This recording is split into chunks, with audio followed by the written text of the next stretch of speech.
we look at them and they're playing with standards, but they're playing with all active players. So would you have said that Sprout were the favourites before this change and now it's flipped into Big, or how do you guys view it?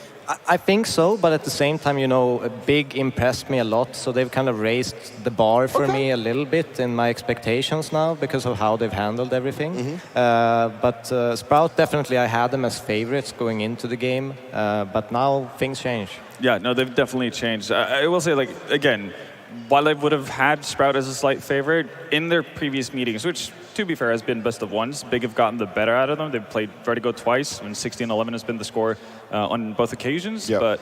But still, again, you kind of lean towards the team that has all five, that have come prepared into the tournament, that doesn't have to deal with like an added factor of, you know, learning a guy what kind of defaults you're doing on 6 different maps and so on. So yeah, no, I was leaning towards Sprout. I was really excited to actually see them play a best of 3 versus Big again, because since they had a couple of previous meetings, like, does Vertigo show up still? All those kind of things come up into play. So yeah, it's a shame, obviously, that the Lunks is not feeling too well, and with how impressive Big looked yesterday, or how just together they looked, even with the stand-ins, that's got to put them as favorites now. Okay, now, in terms of looking at Big, Sirius obviously not being here is a massive loss. We're always talking about what tabseN can do, but for me, k1to right now, he is continuing to impress since he's come back onto this roster. He's had his little stint of being thrown into the academy team, and now he's got a time to shine again. Yeah, and we can rehash a little bit what we mentioned earlier in the pre-game that they had, that he seems to have taken more of a leader role now. You know, he's been through that coaching step. He's done the stand-in bits. You know, all of this playing in the academy. So he's kind of got all the pedigree now and understand all the different roles and aspects. So I think that has kind of he knows what he needs to do on the server and what actually impacts it, because he's had that outside view perspective of seeing how people handle different situations, how they react to certain things. So I think that he's taken that in a really impressive way, and really like established himself as a strong voice in the team. But I think it's also kind of unique. Again, you do have players who kind of get their wake-up call. Like, usually it just means you're benched and you're not coming back on the team. But obviously with the way Big is set up, they have an academy team. Yeah. So for k1to, without obviously knowing why he was demoted, I guess, to the academy team in the first place, that could have been a bit of a wake-up call. Like, some players will get kind of complacent or comfortable with the spot they're in, thinking that, yeah, no, I'm doing well enough to the point where I'm not going to get replaced, right? So maybe coasting. you're kind of coasting. And I'm not saying that's the case with k1to, but that is a potential thing that he kind of got to feel like, yeah, I'm not safe. You know, I'm not basically tabseN, who is untouchable on that team, Is that, right? I don't know what I have until I've lost it. Yeah, Yeah. yes, very much that. So him coming back into that, maybe that's kind of reinvigorated him to be more energetic, be more vocal, and kind of take that part, because tabseN isn't necessarily the guy who screams the most or like brings everybody up in terms of hype when you're on a stage. So maybe k1to takes that off, you know, that potential pressure off of tabseN. He can be that guy, he can be loud, he can antagonize the crowd, and tabseN can still just go about his business. So you delegate things, and it seems like he's taken a shine to that. So ever since he came back and took the spot for Tijian, he's been doing much better than what he did in the past. And another man who takes a lot of pressure off all of these big players is the legendary God B, and Hecker was able to catch up with him. So let's hear what he's got to say. Pretty soon we're gonna start the first semi-finals of the tournament, but by my side, as always, we have Gobi. It's always a pleasure to get to talk to you. Today you're gonna play against Sprout, and I kind of feel that you sort of have an advantage because you already got to play on the big stage. Do you feel the same way? Yeah, probably. I even said after the playoffs, after the group stage, that it is not good to not have a day off, because I feel like staying in the grind is always good. And yeah, I think we have a definitely edge to already know how the stage is and all this other stuff. So I think yeah, we have a little bit of an edge. Well, you are kind of like one of the big brains behind Big, so I kind of want to, poke your brain about like the veto, because if we're looking at the win rates, you like permaban their best map, and you actually play their 2 worst ones. Do you feel like you also have an advantage here, like when it comes to veto? Yeah, I think so. We have a few options to what we want to pick, and yeah, as you said, we are lucky in this time. We are a little bit lucky to auto ban their best map. So yeah, we feel great about the veto, and yeah, I'm looking forward to the game. Well, this is not the first time you were going to face Sprout. Like, it was your first opponent in the Legend stage of Rio. You already got to play them here, like in the group stages. Actually, how did you approach this? Did you go full ham in the preparations, or you're like, okay, we kind of know what they're gonna do. We can just maybe like breathe a little bit because, like, you know, like one day after another, like, you don't want to burn out. No, we don't want to breathe. It's like more that we go into relaxed because we already know how they're gonna play. Of course, they are also prepared against us, so we try to focus on something that they might not be surprised or add some new stuff in, which is not too complicated because we are, of course, just a mix at the moment right now. And that's why I think it's like we don't want to make us crazy, but definitely not breathe. All right, then good luck. Thank you very much. If Gob says don't breathe, what should we do? Not ideal, though. I don't think I can hold my breath for too long, boys. I understand what he means, though, right? They want to keep their fingers on the trigger. They want to keep moving forward. They want to be playing a lot of CS, especially right when you're still dealing with all these changes going throughout it all. Yeah, but you never relax. You know, they know the scenario. They play with stand-ins. They know they can, bring a really, really good brand of Counter-Strike on the server, anyways. So I think they're going to expect the same from Sprout. Never really relax in a Counter-Strike game. Then it can be really, really hard. I think everyone, in the arena at home has played these kinds of games. They're 14-1 up, and you start to kind of fool around. And eventually, when it gets close, you don't have the solutions because you're in that panic mode. So no one ever wants to get into that state because everyone recognizes it. Yeah, and I also do think that actually from yesterday's result, they kind of started smelling blood in the water. Like they might have gone from being like, I think tabseN said it in an interview right before the match, like, we're happy about making playoffs. Obviously, like we want to ideally win the tournament to kind of cap off the year and show that, we could still compete and win tournaments even with all the issues that we've had. But I think with the way they kind of dismantled 500, now they're feeling like, okay, why not? Why can't we win the tournament, right? And I think they also got confirmation that, we can play Nuke, which was one of our biggest question marks going into this. Again, it hasn't looked that great as of late. All of a sudden, their map pool goes from being a map puddle more to a map pool. Well, let's see how that map pool is going to look when we get further into this. Let's first of all bring our players onto the stage with Parla.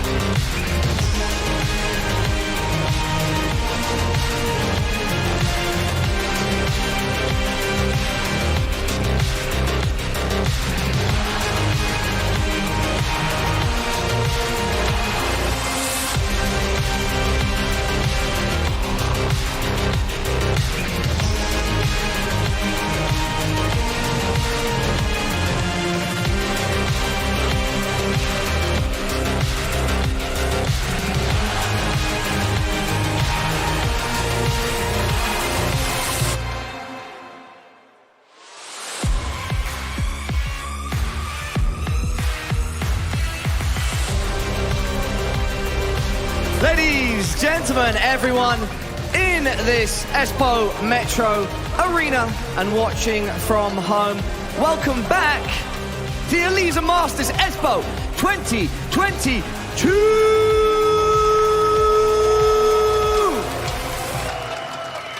So everyone in the crowd knows, but to update everybody at home, right now there is a snowstorm ravaging Espoo. So a big shout out to all of you here in person, attending and making it through that tough circumstance. It's much appreciated. All right, everybody, my name is Parla. I am still your stage host. Now, looking back on yesterday, we saw our final two quarterfinals and we saw how they played out, which means right now we have just 4 teams remaining. 4 of the best Counter-Strike teams in the world, ready to battle it out for the lion's share of $200,000. And of course, first place gets a much coveted spot on the IEM Katowice 2023 play-in. And where does that leave us now, everybody? It's semi-finals time! And with that being said, let me introduce to you all our first competitors. Now, this team, they are young, with an average age of one of the youngest in professional Counter-Strike, stacked with talent, and more than anything, I know that this team is hungry. And hey, if you want to build a forest, it starts with planting a single seed and waiting for it to sprout!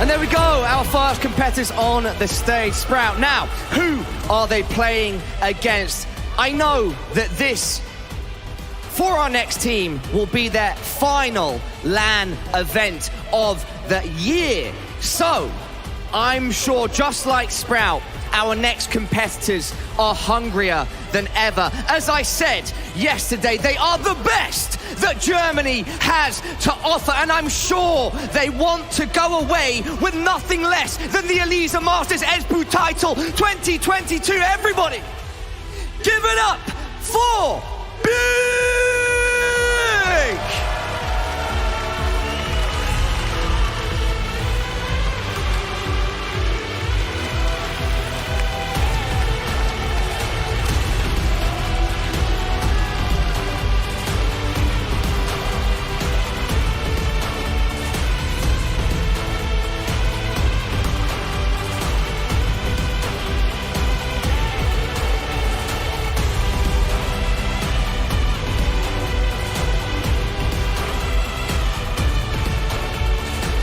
Everybody, here we go. Our first semi-final. We've got Sprout versus Big. Refresh, can I have a chat with you and Godby yourself as well? So, starting with you, Refresh, some difficult circumstances for the Sprout boys today. Lanx is ill, and you've got Berry, who, of course, a legend of the game, but not currently a player. Your coach, he's standing in. What's going on? How does that factor into this semi-final matchup? Yeah, I mean, this game is super important for us, so we have taken out longs and bring in our secret weapon, and now we are feeling like really ready for this game, and it's going to be fun to play with Berry.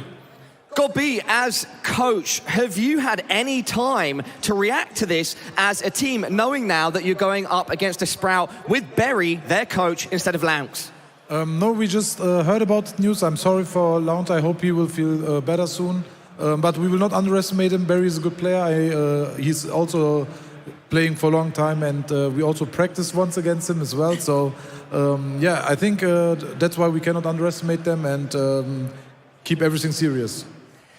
Final question to you, Refresh. So, last two times that you played Big, once in the qualifying stages here and once at the Rio Major, they were best of ones, but you lost both of them. Have you changed anything up going into this matchup? We are not playing Vertigo, so now we actually have a chance, and I think it's going to be a 2-0. Okay, and Godby, what are your thoughts? Do you think you can cinch the win now and make it 3-3? I hope so, yeah, let's see. Okay, Refresh and Godby, if there's anything you'd like to say to each other, the fans at home and in the arena, now is the time. Please give it up for Barry. Every time he gets a kill, I want you guys to go full crazy. He needs the love, he needs the support, and we need your energy, guys. Refresh and Sprout, they need the energy. Godby, what about yourself? Anytime my players get a kill also, do whatever you like to do and hopefully cheer for us. Amazing, everybody. Once again, give it up for our first two semi-finalists, Sprout and Big.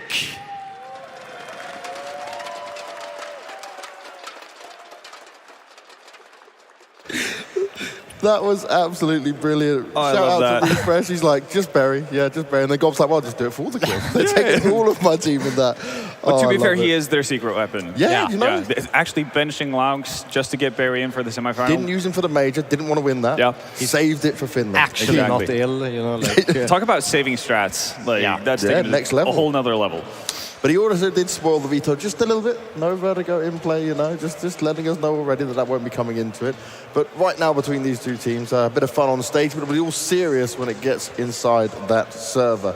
For me, guys, though, you look at these two teams, they're both now wounded. What's the better wounded animal? Well, I have to say Big. They've shown how they handle the situation. They've been on the stage before, so we know what we can expect from Big. For me, right now, Sprout is a little bit of an unknown. I don't really know how they're going to handle, you know, one of their star players basically being out. Obviously, Barry, he's going to do a good job, I'm sure of it, but it's going to be tough either way. It's going to be extremely tough, and a lot more pressure falls on, you know, already pretty inexperienced guys, especially with the likes of Siphon and Stare, right? Those are two of the kind of go-getters, if you want to look at the Sprout team, together with Lounge. So with Lounge gone, now it's more on them in terms of like finding openings and actually creating space for the rest of the team. A lot more of it is going to come down to them, and you know, we can't really fault them if they're not able to necessarily, you know, basically fulfill everyone's hopes and wishes at this stage. But again, I think that is a win condition for them to have an amazing series if they are to topple Big. Now, when it comes into this veto, right, that we're going to be getting into shortly, Big, we've seen now Nuke from them, right? We also saw that obviously Dust 2 and Mirage are maps that we always know they can play and come into. Do you expect them to be able to play into some more of that? What are you looking at here? I mean, I always expect Big to have a kind of a wrench in a plan. It's always been like that when I've played against them before, which means because they're doing these kinds of things in the veto, you actually have an extra map you have to prep for, generally. So it's kind of smart that they do it, because it can be very, very intense to even prep for a normal game. And adding another map just because of those wrenches gives them a little bit of an edge, actually. Yeah, no, and it's going to be curious as well. We know, obviously, that Vertigo is not going to be part of the equation, but it feels like both teams do have a little bit of a flex potential. Again, in the first quarterfinals, we didn't see 500 actually punish Big with letting Overpass go through, not being vetoed out, and we didn't see 500 actually take that opportunity and jump at it. They went with the Inferno and got punished heavily, so we know that Big actually know how to play Inferno, actually to the point where they can beat a team that's very, very comfortable on the map. And it feels like those are kind of the two options where I feel Sprout can somewhat surprise us in terms of where they go with the veto as well. So Sprout removing that Dust 2, taking it away from the clutches of them, but also that kind of does benefit Big, because you really want a Syrison to be there, right? You'd want your dedicated, sick AWPer to do the damage on a map like that. Yeah, no, absolutely. But we also mentioned a little bit, you know, that open question. They had a different pacing, good prep. They were able to get a lot of T rounds early on in the series. Yeah. So we'll see an Overpass pick. I think this is what we discussed when Big were playing 500. We wanted that Overpass pick because it's so crucial to have a very, very stable op. Because that's, as you mentioned, the A side is so difficult to even approach, because of that AWPer and so many different angles, fallback situations. They can re-angle in every step of the way, so it's extremely hard to force the AWPer off in those angles. Yeah, for T's, a lot of the time you kind of have to be okay with spending, what, a quarter of your, or basically 75% of your utility before you've even gotten close to site. So obviously your site execute is not going to have that much oomph, or you're just going to have to take the risk of potentially walking into an op that's locking an angle. So that's never fun, but obviously Syrison not here. Tabson's going to take over his spot over towards A with the op. And by all means, we've seen that Tabson can be serviceable with it, but he's not Syrison. No. Like, let's make that very, very clear. So we'll see if Sprout take advantage of that, if they head more over towards that A bomb site where Keto and Tabson resides, or if they're just going to stick more to what has become more and more meta, which is basically just focusing on the B bomb side. But I think this is a good choice from Sprout, considering what they had available to them, considering what we saw Big basically do to 500 on Inferno as well. I think this is going to be more uncomfortable for Big to kind of get their grips around than, let's say, just playing Inferno with a little bit of, you know, a mixed lineup. Are you expecting a lot of adaptation from here from Big, right? You're going to expect them to maybe have to change things up on the fly to get ready for this?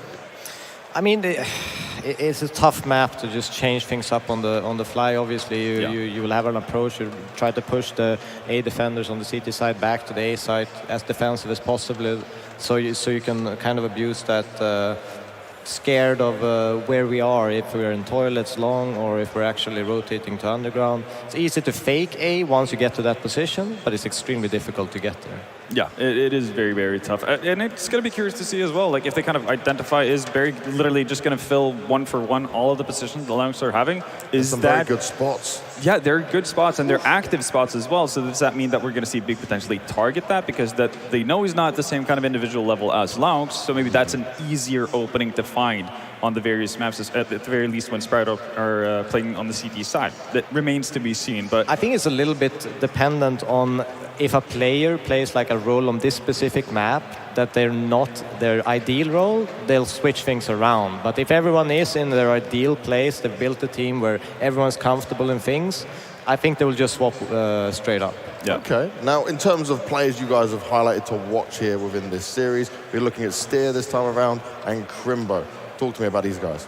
Yeah, Crimbo, extremely talented young German guy, extremely efficient in clutch situations. He has that specific style to him when he clutches. Really, really, you know, I think he's just growing and growing and growing into this team. You know, he was impressive at the, you know, when he joined this team, but I think he's just growing and taking more responsibility in the rounds compared to when I saw him the first times. Yeah, and one of the cool things about him is the fact that he came from the Academy League and the Academy team of Big as an in-game leader. So obviously you're used to kind of being in control of what's going on around you. A lot of the times it's not going to be the same kind of scenario when you have Tabson and Gob B behind you or with you in that sense. So that's a new adaptation for him as well. He doesn't necessarily get to control as much.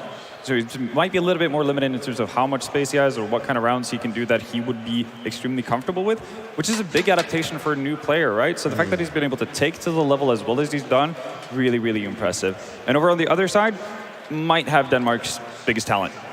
Ooh, yeah, and praise. Yeah, and I don't say that lightly, and I will preface that by saying Stavin is not a talent anymore, even though he's still he's solidified even though himself. he's still looks like he's talent, 13 years old and still extremely young. He's obviously, you know, a established top player. Yeah. Stair, on the other hand, to many kind of came out of nowhere, and this again comes back to Barry and his talent scouting and just how good tabs he has on that Danish scene. Finds Stair, snaps him up before like any of the I guess tier 2 Danish teams gets a hold of him, before Astralis talent gets a hold of him, all of those kind of things, and now he's a front figure for a team that's just been rocketing up the rankings and, you know, qualifying for majors and whatnot. So he's been vital for that. He's also a very, very good aggressive player, which I think is kind of a rarity because he has that balance to him where he's not gung-ho, he's not going to run in and die, you know, every single round just because he's an aggressive player, so he's going to run through a smoke or a Molotov, etc. But he's measured. He's typically Danish, but he's also aggressive. You like him? You're a big fan of him, Devilwalk? Yeah, I think he's a perfect rifler to have in a team. He's stable, consistent, plays maturely. So it's always a blessing to have that as a coach. Yeah, and apparently as well, he does actually get some mentoring from, I guess, a bit of an unexpected spot, which is Device. Yeah, that's what I've been told by the team manager from Sprout. The fact that Device actually has a pretty close relationship with him, and again teaching him the ropes and so on. And anyone would be very happy for that. That's exactly, brilliant. that's a pretty good role model and mentor to have for you. Even though obviously they don't overlap in terms of roles, but yeah, I could listen to Device talk about Counter-Strike any day of the week, right? So I think that's an extremely valuable thing to have. And if he is a bit of a sponge, right, and is able to take in information and actually, you know, make something out of that, then he's basically bound for a great future in Counter-Strike. Now for Faven on the side of Big Ray, I want to touch on him because he was the guy that went out, he comes back in. Are you being satisfied with what he's been able to put up? Did you have low expectations considering he had been out for a while? I mean, I'm a little bit of both. I have higher expectations on him as an individual to put higher numbers, to kind of be more in that Tabson mark of impact on the server. He's been a little bit below my expectations, but obviously he hasn't been packing with the team regularly, and it's been on and off. He obviously taken up some new roles to fill in for Sirson on some maps, and playing his regular roles on others. So it's a little bit of a difficult situation for him as well to be adapting into all of this new stuff while also not being able to prac with the team regularly. Yeah, I kind of fall into the same boat as Devilwalk as well, because he was brought into the team meant to be the missing piece of added firepower that was going to basically shoot Big in to be a top 5 team, just boom, done. Instead, yeah, like performances have been ranging from very good to very underwhelming. Bad. You know, exactly. They haven't been bad. They just haven't been consistent enough. And I think for Big, obviously, that kind of makes sense with how 2022 has looked for them as well. So you can't necessarily fault them. I think we're going to see a very different Big in a positive way going into 2023. And I think that's where we're going to see Faven also have more of the limelight in this team. And it's not only going to be eyes on Tabson or Searson. Now, I think that we've been really enjoying doing here across our games and look at some of our key points and moments when it comes to these series. So, guys, what have you got for me this time around? What are some of the highlights we should expect? What are some of the moments we need to really delve into with this game?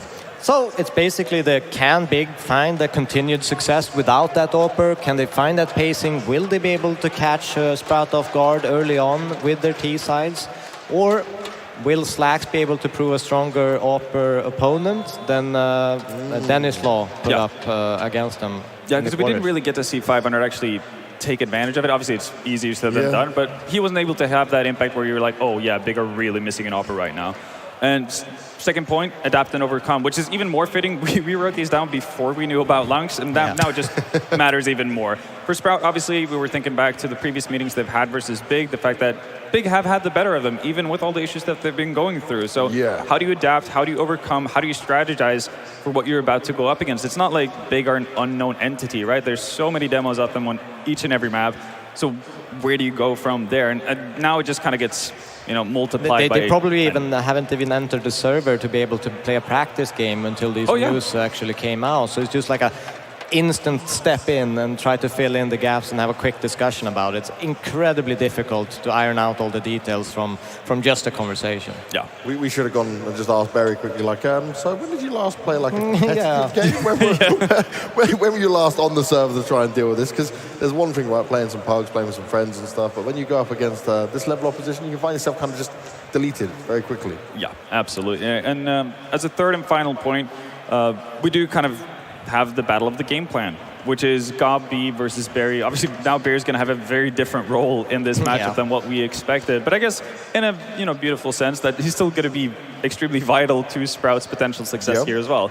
But initially, our idea was the fact that we know that Gob B is a team that, or is a coach that likes to prep very, very well towards his opponent. And again, he would have had the opportunity to do so versus a Sprout team that has a set way of playing. They didn't show up to the event with stand-ins. They have been playing with their 5, and they've kind of had to showcase what they have, again, being a fairly new team at Rio and so on and so forth. So they would have had a game plan. They would have known how to play without Searson available and so on. But the same thing goes for Barry, right? Again, if there's going to be a methodical coach on the other side of the scene, he's going to have to know how do you adapt to a team that's probably going to change up their playstyle. You don't have an AWPer anymore, so maybe your opponent's going to play faster. Can you actually do anything about that? The one advantage you could put in there, which isn't maybe as obvious to everyone, is obviously the barrier can communicate at all times right now, comparably to Gob, and they might be in a situation where they don't use their pauses, just not to give Gob any time to be able to communicate any extra. Yeah, that is a pretty interesting aspect as well. And in that sense, there is a benefit. So obviously, it's not going to weigh up for the fact that you're missing Laux, just individually speaking, but in terms of having a constant flow of ideas, just having that guy constantly reminding you oh, no, they might be doing this execute, because this is something Barry's seen on demos time and time again. Well, my question is going to be to you guys. Does Refresh just take a series off, not IGLing, you let Barry do it, and maybe open up Refresh to focus on shooting heads a bit more? You can do it that way, definitely. Yeah. You could put the brunt of responsibility on Barry and just let Refresh take loud control. Maybe Barry fills in for Refresh and be more that supportive. That's I actually hadn't definitely considered that at all, but it kind of makes sense as well, because obviously we know that Refresh has had gone through various roles in Heroic as well, etc. It might not be a one-to-one overlap with what Laux is doing for Sprout right now. But again, he's obviously better set just from an individual point of view than Barry to actually have these outskirt positions and actually try to pressure opponents, while Barry having basically a past as an in-game leader for just about 20 years now. Yeah. It's not that that's going to be unfamiliar territory for him, where he's going to come into this and just be like, well, I don't really know what to do, because he's going to have the added experience as a coach, also the in-game leadership in his back pocket to play off. So that might actually be a possibility if, obviously, the 3 others are comfortable with it. How old's Barry? You just added 20 years? No, I want to say he's 32, Ooh, same age as 33. us. If I'm not completely mistaken, but he's been around since the dawn of time, pretty much. Like he's been an Exen Farius in 1.6 and Roskill the Ravens. I'm trying to bring our age down. You're supposed to make us feel better. I'm here, old man. and I'm proud, man. Like I'm trying to hold on to my youth, man. Bit by bit, we're trying to make it happen. Here we go. Come on, get it up for us. There. Mr. Devilwalker's quickly 32. searching. He is 32, yeah. Accuracy. Yeah, my age as well. Thanks. Yep, thanks for pointing out. Thanks. so he's old as Appreciate dirt. it. Old as dirt. But he can still play Counter-Strike. And again, like for as a 32-year-old, we don't have many above 30 still playing professionally Counter-Strike. You do have obviously Kerrigan, Snappy, like those kind of guys who've already crossed the mark. But Barry is someone who just recently retired compared to a lot of the older coaches who are still around. Like if you look at Azonic, for instance, right? Like it's been ages since he's been an active player. For Barry, yeah, sure, might have not been tier 1, etc., but he's always been around, and that's why you're seeing talents like Stare, like Siphon, ending up in Sprout. So what's happened, right? Well, Denmark's got so many of these people that can bring these young players up. We look at both your countries, Norway and Sweden. It's not happening. Nah, they all retired. Yeah. Gone. They're gone. Yeah, it really is as simple as that. And I think we're both extremely jealous of what Denmark have been able to do. And we They secretly leapfrogged curse the them when we're off camera and so on. But in a sense, we just kind of have to look at them and take them as an example of what we should have done and what we can do going forward in the future. But they've been in the scenario that we are in now as well. They've obviously adapted to that and obviously I think that they're one of these CS communities that try hard so much casually that they just become better and better and better because of it, and it's like a habit of them playing Counter-Strike, which makes them so knowledgeable, each and every player, even when they're super young like Stare. It seems like there is a bit of a mentality thing where it's like, Counter-Strike is fun, but Counter-Strike is extra fun when you're winning. Yes. So therefore you try hard all the time. But it seems like, at least speaking from my own experience with Norwegian players, it's very much like, oh no, I just want to relax and win. And the Danes have, exactly. They think it's work. Yeah, like they have fun when they're goofing around, etc. And you're not going to win, obviously, like a majority of your games that way. And that's where the Danes are just That's an built illusion. different. We'll sit there quiet and be tilt anyways. Yeah, exactly, right? Because nobody enjoys losing. So it kind of defeats the purpose of it all for their sake. But the Danes just seem to have figured it out. It's like, yeah, if I try hard, I might be sweaty, I might just be sitting camping, I might be doing boring stuff, but at the end, I get to go away from the server with a win, and that's so satisfying. And in terms of getting that win here, right, one of these two teams will be making it to the grand final tomorrow. One of them will have that shot of getting the IM Katowice play-in spot, which is also wanted by these teams. But imagine you've got to do it with such harsh circumstances.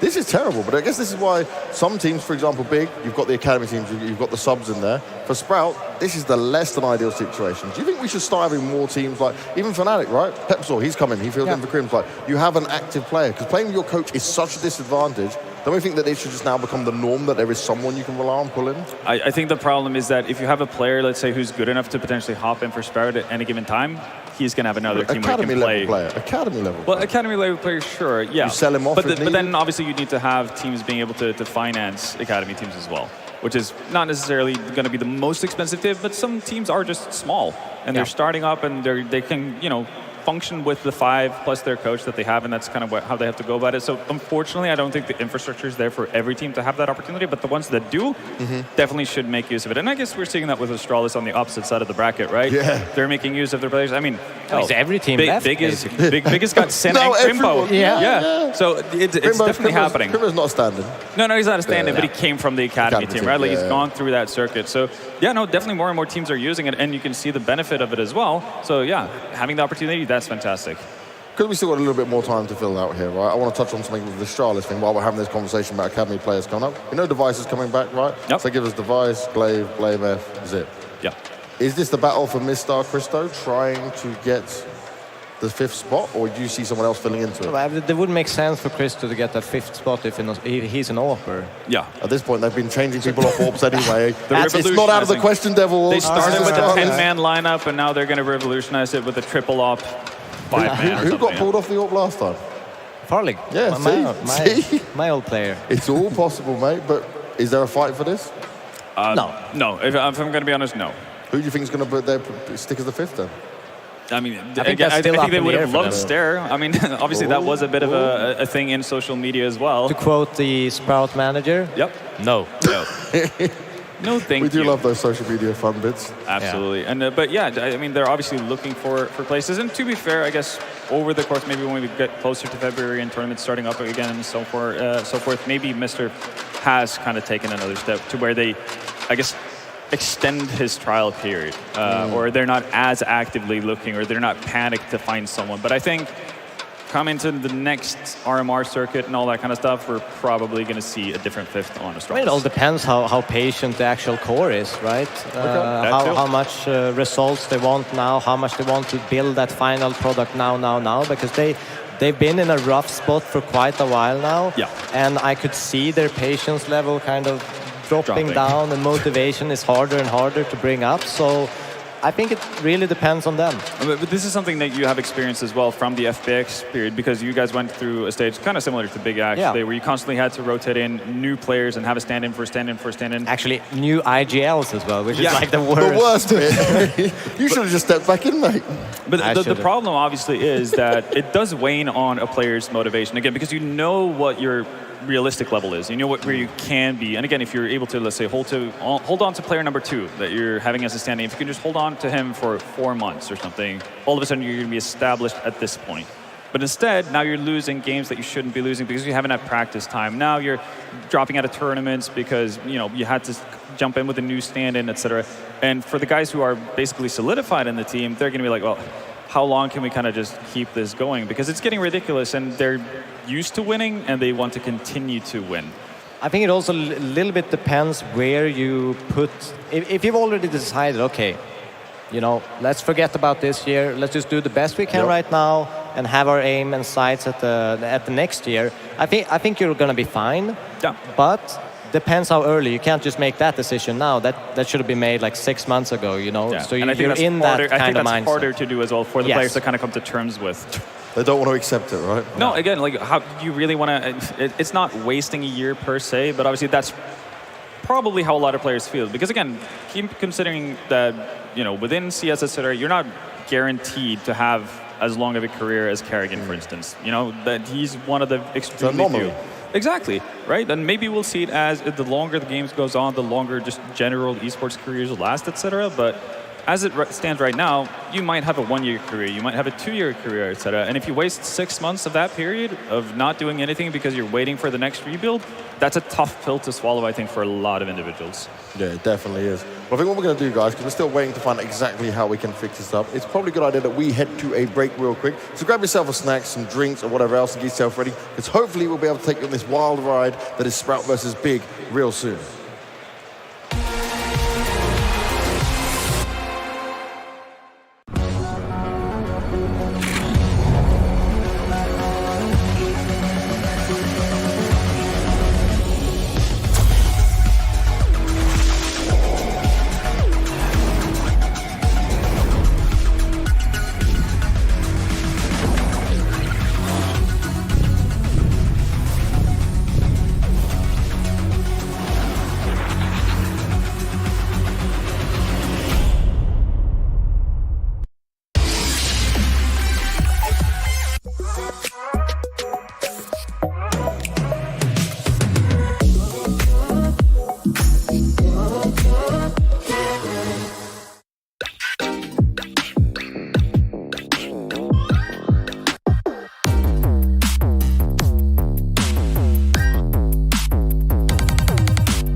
Katsokaa kuinka Silvan croissaittia samalla kun Henu kaataa aivan täydellisen kupillisen.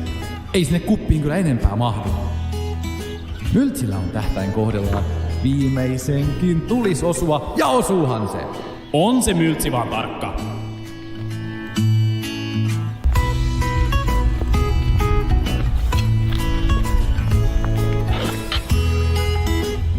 Vielä jaksaa painaa jalkaa toisen eteen. Hopi hopi!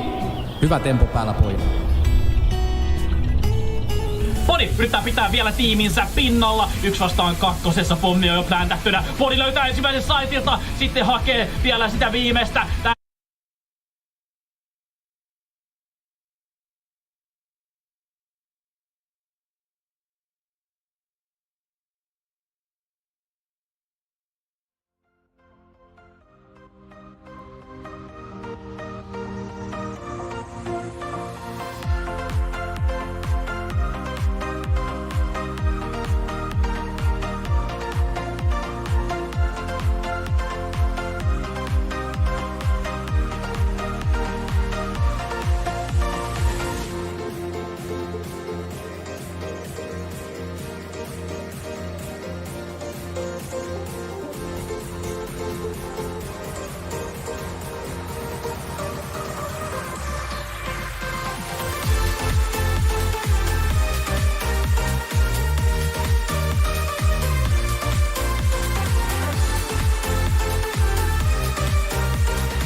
We are back and we are ready to deliver this game, finally.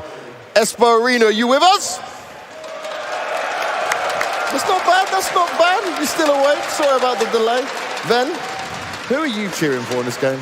I've got one man in my heart. Well, actually, I have two of them. Oh. Yeah, and they're called Tabson and Gabi. So I'm going with Big. I'm going to root for Big the entire day. Okay. Yeah, hoping for good things. Have we got some big fans in the house?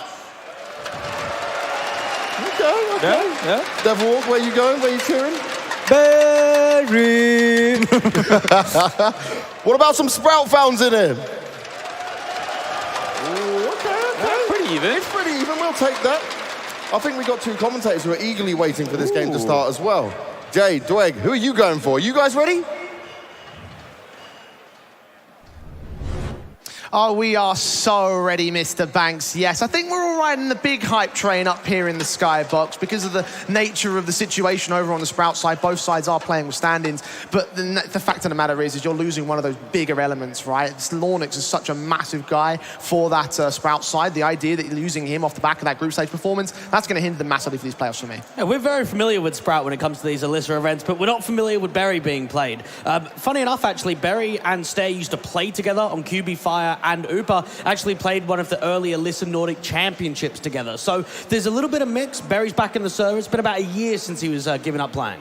And certainly going to be one of those things where the lack of playing time in that sort of sense might hinder him in terms of individual performance. I mean, as a stand-in, as a coach stand-in especially, you don't expect to have a star role in the context of this matchup, but you do need to know that you are losing out a massive element. And that's the thing that ultimately sets it back for me.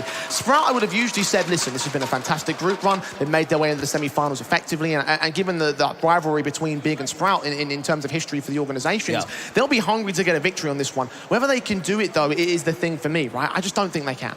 And knowing that you've got Tabson playing at such a high level right now, he was very impressive down in the group stage. Even against 500, we saw a further better performance from him. We know he's the IGL. We know that he's one of the top fragging man. He even had 9 AWP kills too because he was picking up the big green. So watch out for Tabson. And watch out for this matchup. Espoo, it's time to get the semi-final started. Sprout taking on their bigger brothers of big as we get into Overpass, the Sprout map pick. This will have to be the one strong suit for this side as they get started with a T-side pistol. Now, Overpass picked 1/5 of the time in best of threes in the last 3 months for the Sprout side, not quite being able to come through with the vertigo that they like most. Tabson looking for an early spot of information, very quick out of the gate from T-Con to try and edge their way forward with map terror towards the front side of bathrooms and out to long. That initial prod just to look for the information, but nothing really gained off the back of it in terms of tangible kills or damage. The teams will make their way into the bathrooms as Tabson escapes from it. Onto the center of the site now. Now he can just continue here to spot, get as much info as possible, allow Keto to rotate up quickly from that heaven control. Spotting jump facing as a slow T-side default. Seen a number of slow T defaults over the course of the last couple of days, especially here on Overpass yesterday, as Tabson takes the first fight and loses out the Goosh damage. 13 HP for him, still looking to try and hold defensive and does indeed get a kill with a bit of support. Refresh with a responsive though. A 4-on-4 has been gained. Keto looks to swing back as the bomb does go down and Keto goes out of the rounds. Zyphon might try and take some map control, get aggressive out here to bank. Taps on the jump face. Farman does get Refresh dropping in towards the bank basement. Farman ends up with a double as a fact. Sin tagged low. Stair needs to stand his ground, but doesn't stand for much longer. Crimbo and Sin clean up the pieces, and it will be a successful retake for Big. And that's very nicely done. And I think what Sprout find themselves in is while they've got a man advantage, they've got the bomb plant, you even have Berry up towards top of connector to try and deal with those rotating individuals. The aggressive approach into bank just didn't work out at all. Look at what Farfan does in the mix. Perfect headshots down there at Dumpster, adjusting so effectively. Crimbo and Sin, again, the last 2 elements to pick up the pieces, gain the pistol round for the Big side. Bomb plant was successful for Sprout though, so they'll be on the force up here. Now, Berry's got the 2nd highest played maps on LAN out of his entire team, and he's the coach, Jay. So maybe that even helps in this sort of environment, because again, in the past, he's been in these sort of environments. Oh, again, certainly the experience factor is going to be something to play into, but you've got to think about the experience factor on the Big side, right? They played at this big stage environment much more than the entire Sprout side combined. Tabson going to prove the point here. Look at the aggression he's going to take in the CT bases behind one T-side player. He's going to try check that angle as well. I don't think Berry's going to last much longer. First down in the round.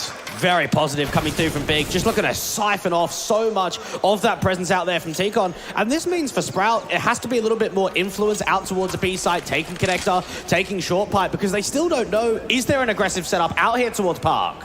Information gained as well for Tabson, aware of 1 AK now in play for Stair. He fired back through that smoke. Be a little bit wary about how they take the mid challenges from here on out. He still sticks around aggressive and might look to challenge the man as he's caught flashed off by Keto. Tabson with a triple.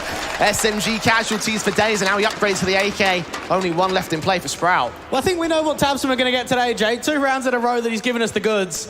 And that's exactly what Big are looking for. Sprout, they're just hoping to trade this one, man, before they can get the bomb back. Well, the HP advantage above him at least. He's looking for even more. Another flash with support. That's a quadra.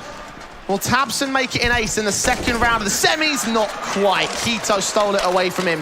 That's still 2-0 at the start of Big. Tabson just doing so much work there. And I like the way that it feels from the get-go. They're going to give it to the likes of Sprout. Knowing that you've come in with an overpass pick, knowing it's not your vertigo, and you're in there with a stand-in, let's get in your face. Let's try and muddle all of the tactical edge, because Tabson was just flying forward behind that smoke. Jeez, Jay. 2-0, now a Glock round. This should be a fairly easy 3. In theory, at least. 1 Deagle brought out by Stair. See whether he can try and muscle up some of that anti-eco shenanigans that we like to see. Sprout have been partial to that in the past, in the online circuit especially. Positions held as Keto's SMG starts to swing forward in connected control. Not seeing anything in his mid-control. And Tabson taking that first phase. Now it allows Keto to get a slightly more pressed up here with the MP9, because all he's looking for is the farm cash, that kill bonus. Burst up as if I'm going to fall. Follow up as well there for Slacks. A 5-on-2 gain as Tabson leans around that corner, spots 2 more. Doesn't quite catch off Refresh, eventually does get a 2nd chance, and will take it in full force. All 5 alive for Big, a very confident start from them. And now the true guns can come through here for the Sprout camp. And I want to get your opinion about the big 500 game, because you could look at the scoreline and say it was 16-13 on map 1, 16-9 on Inferno. Scoreline-wise, it's quite competitive, it's quite close. It didn't feel that, though, when you watched the game. It didn't look like it was a game that had much back and forth at all. And that's a qualitative data piece that we want to sort of pull from when it comes to discussing big in terms of these playoffs, right? Again, their main entity, the main thing they're going to have above a lot of the squads in this half of the bracket is going to be their experience. Above 500, above Sprout, from God B's coaching, from the players overall. They've competed in the major, obviously. They've been on the big stage multiple times across the course of their career. Maybe less so in some of the younger guys' position, but as a core, they've got a lot more backing on them than Sprout do. It's the case of that firepower over on the Sprout camp, though. Tactical was taken by Big, of all teams. And very liberal with the usage of them. Been a confident start from them. Now to follow it up here into round 4. Still rocking that SMG for Farven. It is a bonus buy.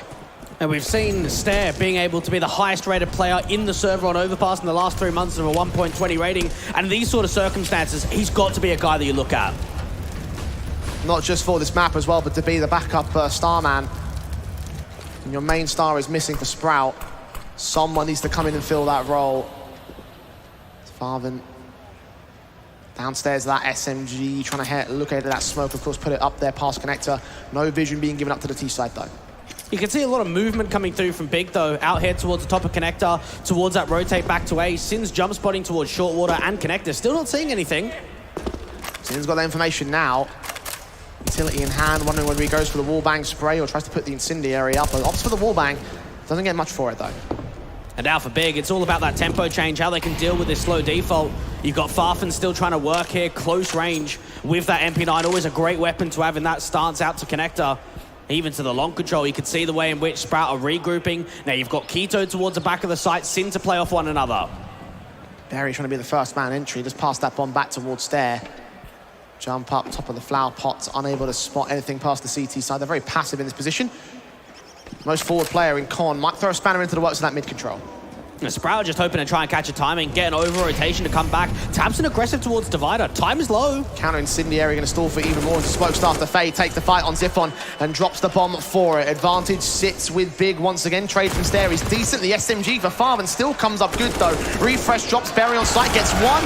Almost with the double entry, but not quite able to capitalize upon Sin. Low HP across 2 players though. They can't get the bomb down from here. Now, can they get it down safe though? They might think about another peek towards connector. Oh, they're getting caught up on each other as well. The smoke comes in and the bomb will be planted successfully, but now the nades come to effect. Slacks gets a decent kill. That's the highest HP player of Crimbo, but in from the backstab, Farven will fall, and now Sin is all that remains. 7 HP against 2. They're also just as low, but Stair takes the fight and wins it, and Sprout get on the board. And what a lovely round coming through there from Sprout, and I think it shows the initiative there from Berry to get aggressive, to take that map control away, to try and win that fight out towards the truck position, and then put emphasis back down towards Bank. It puts up a HP differential, makes it more difficult for Sin to win out that round, but then Slacks and Stair on low HP come up successfully in that 2v3 on the post plant.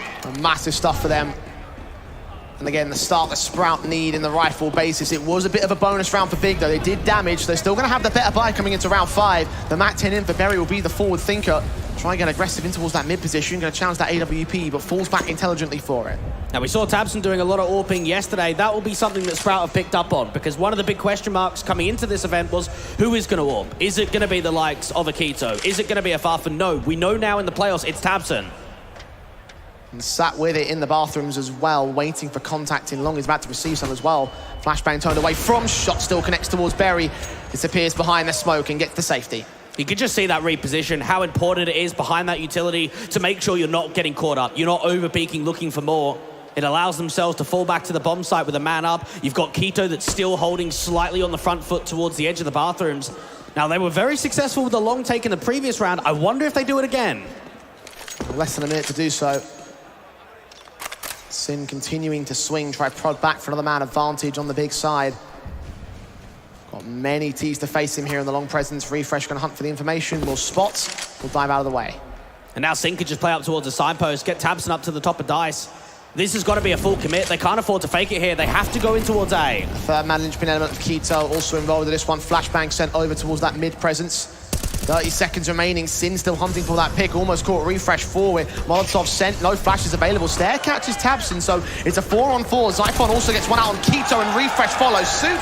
The individual firefights are being won by Sprout players. 4-on-2. They have the bomb site now. Yeah, we've seen a lot of adaptability over towards A, which is very uncommon on a map like Overpass. Haven't seen many B pops at all here from Sprout. Haven't seen much working forward to a monster walk or a contact play out towards the short sandbags. And I think you just found there for Big, even though it started off with the right foot, with that first engagement being won by Tabson, it's the response and the entry frags there from Sprout.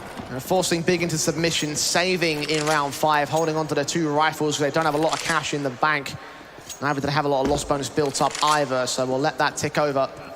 Sprout will gain their second mount up their early game themselves.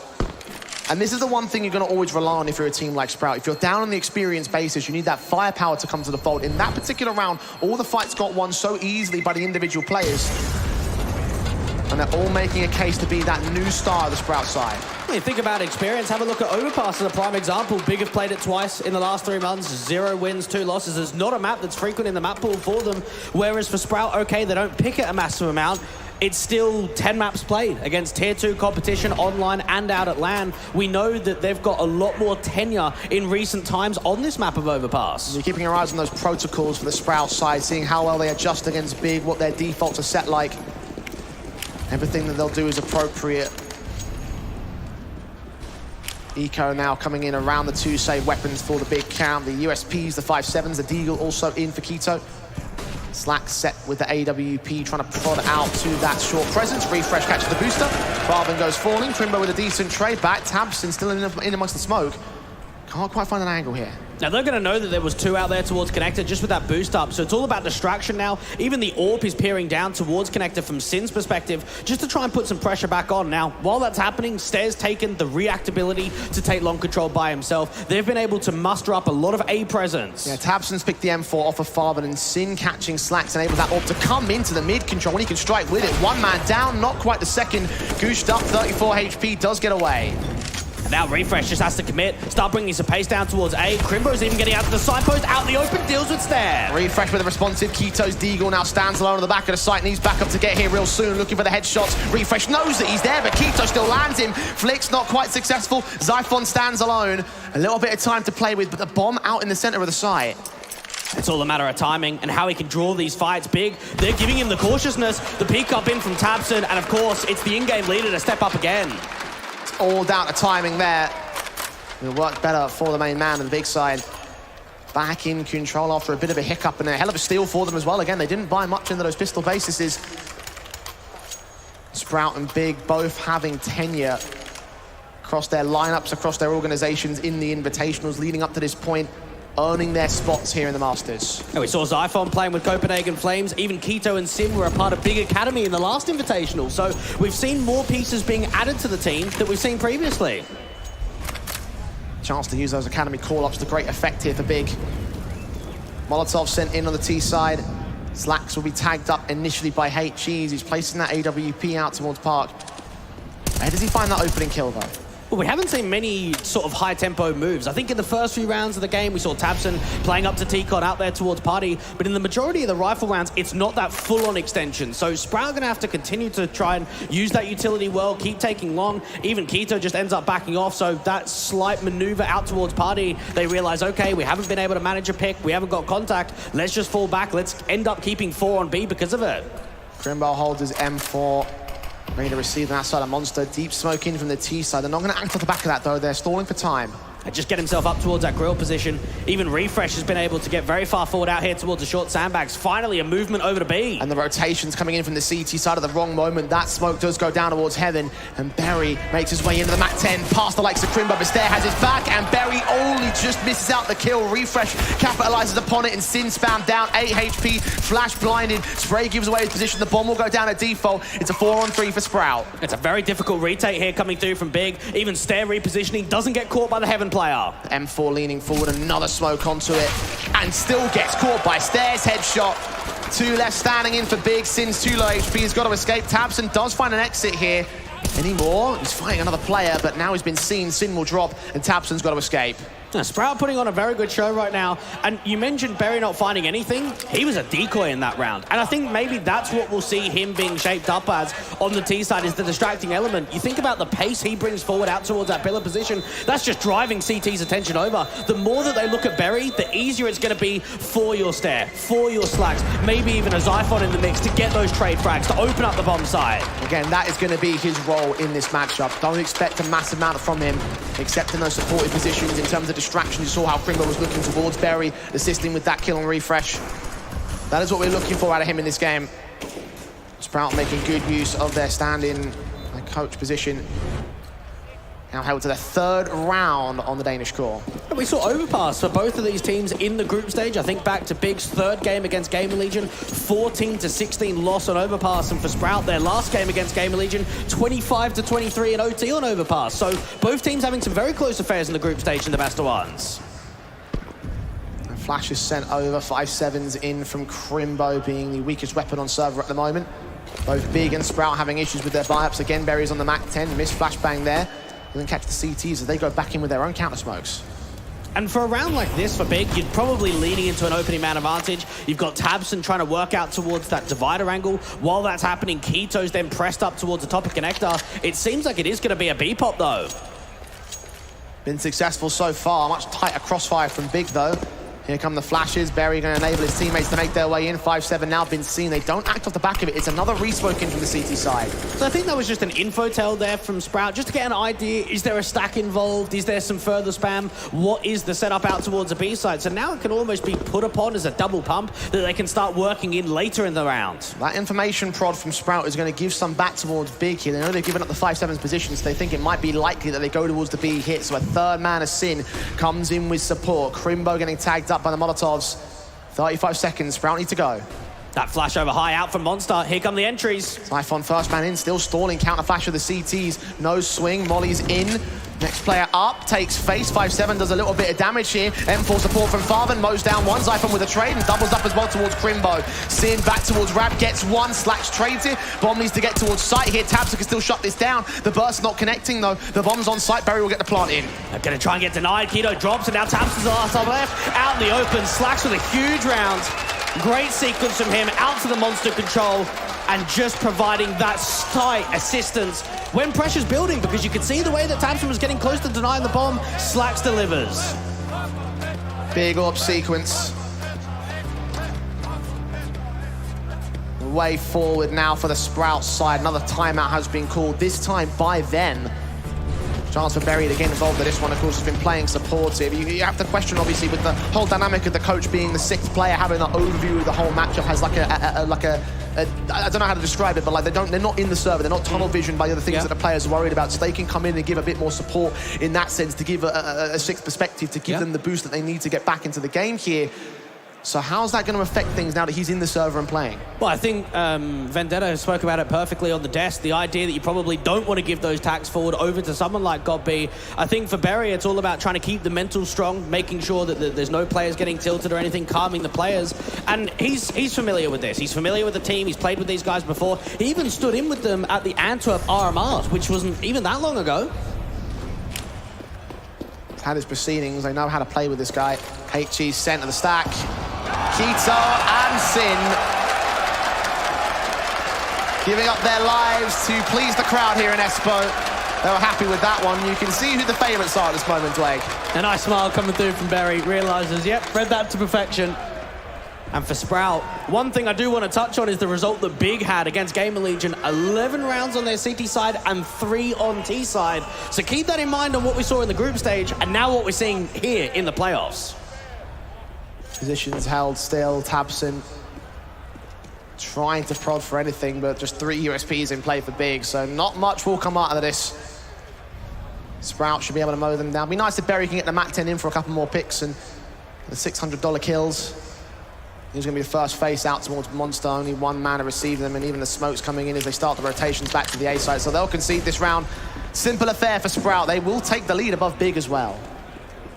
And just knowing that Sprout have come off to a slow start. They were down 2 to 4, I should say. So you're down by 2. You now not only tied up the scoreline, but you're starting to work it even further. This has got to be very confident from them.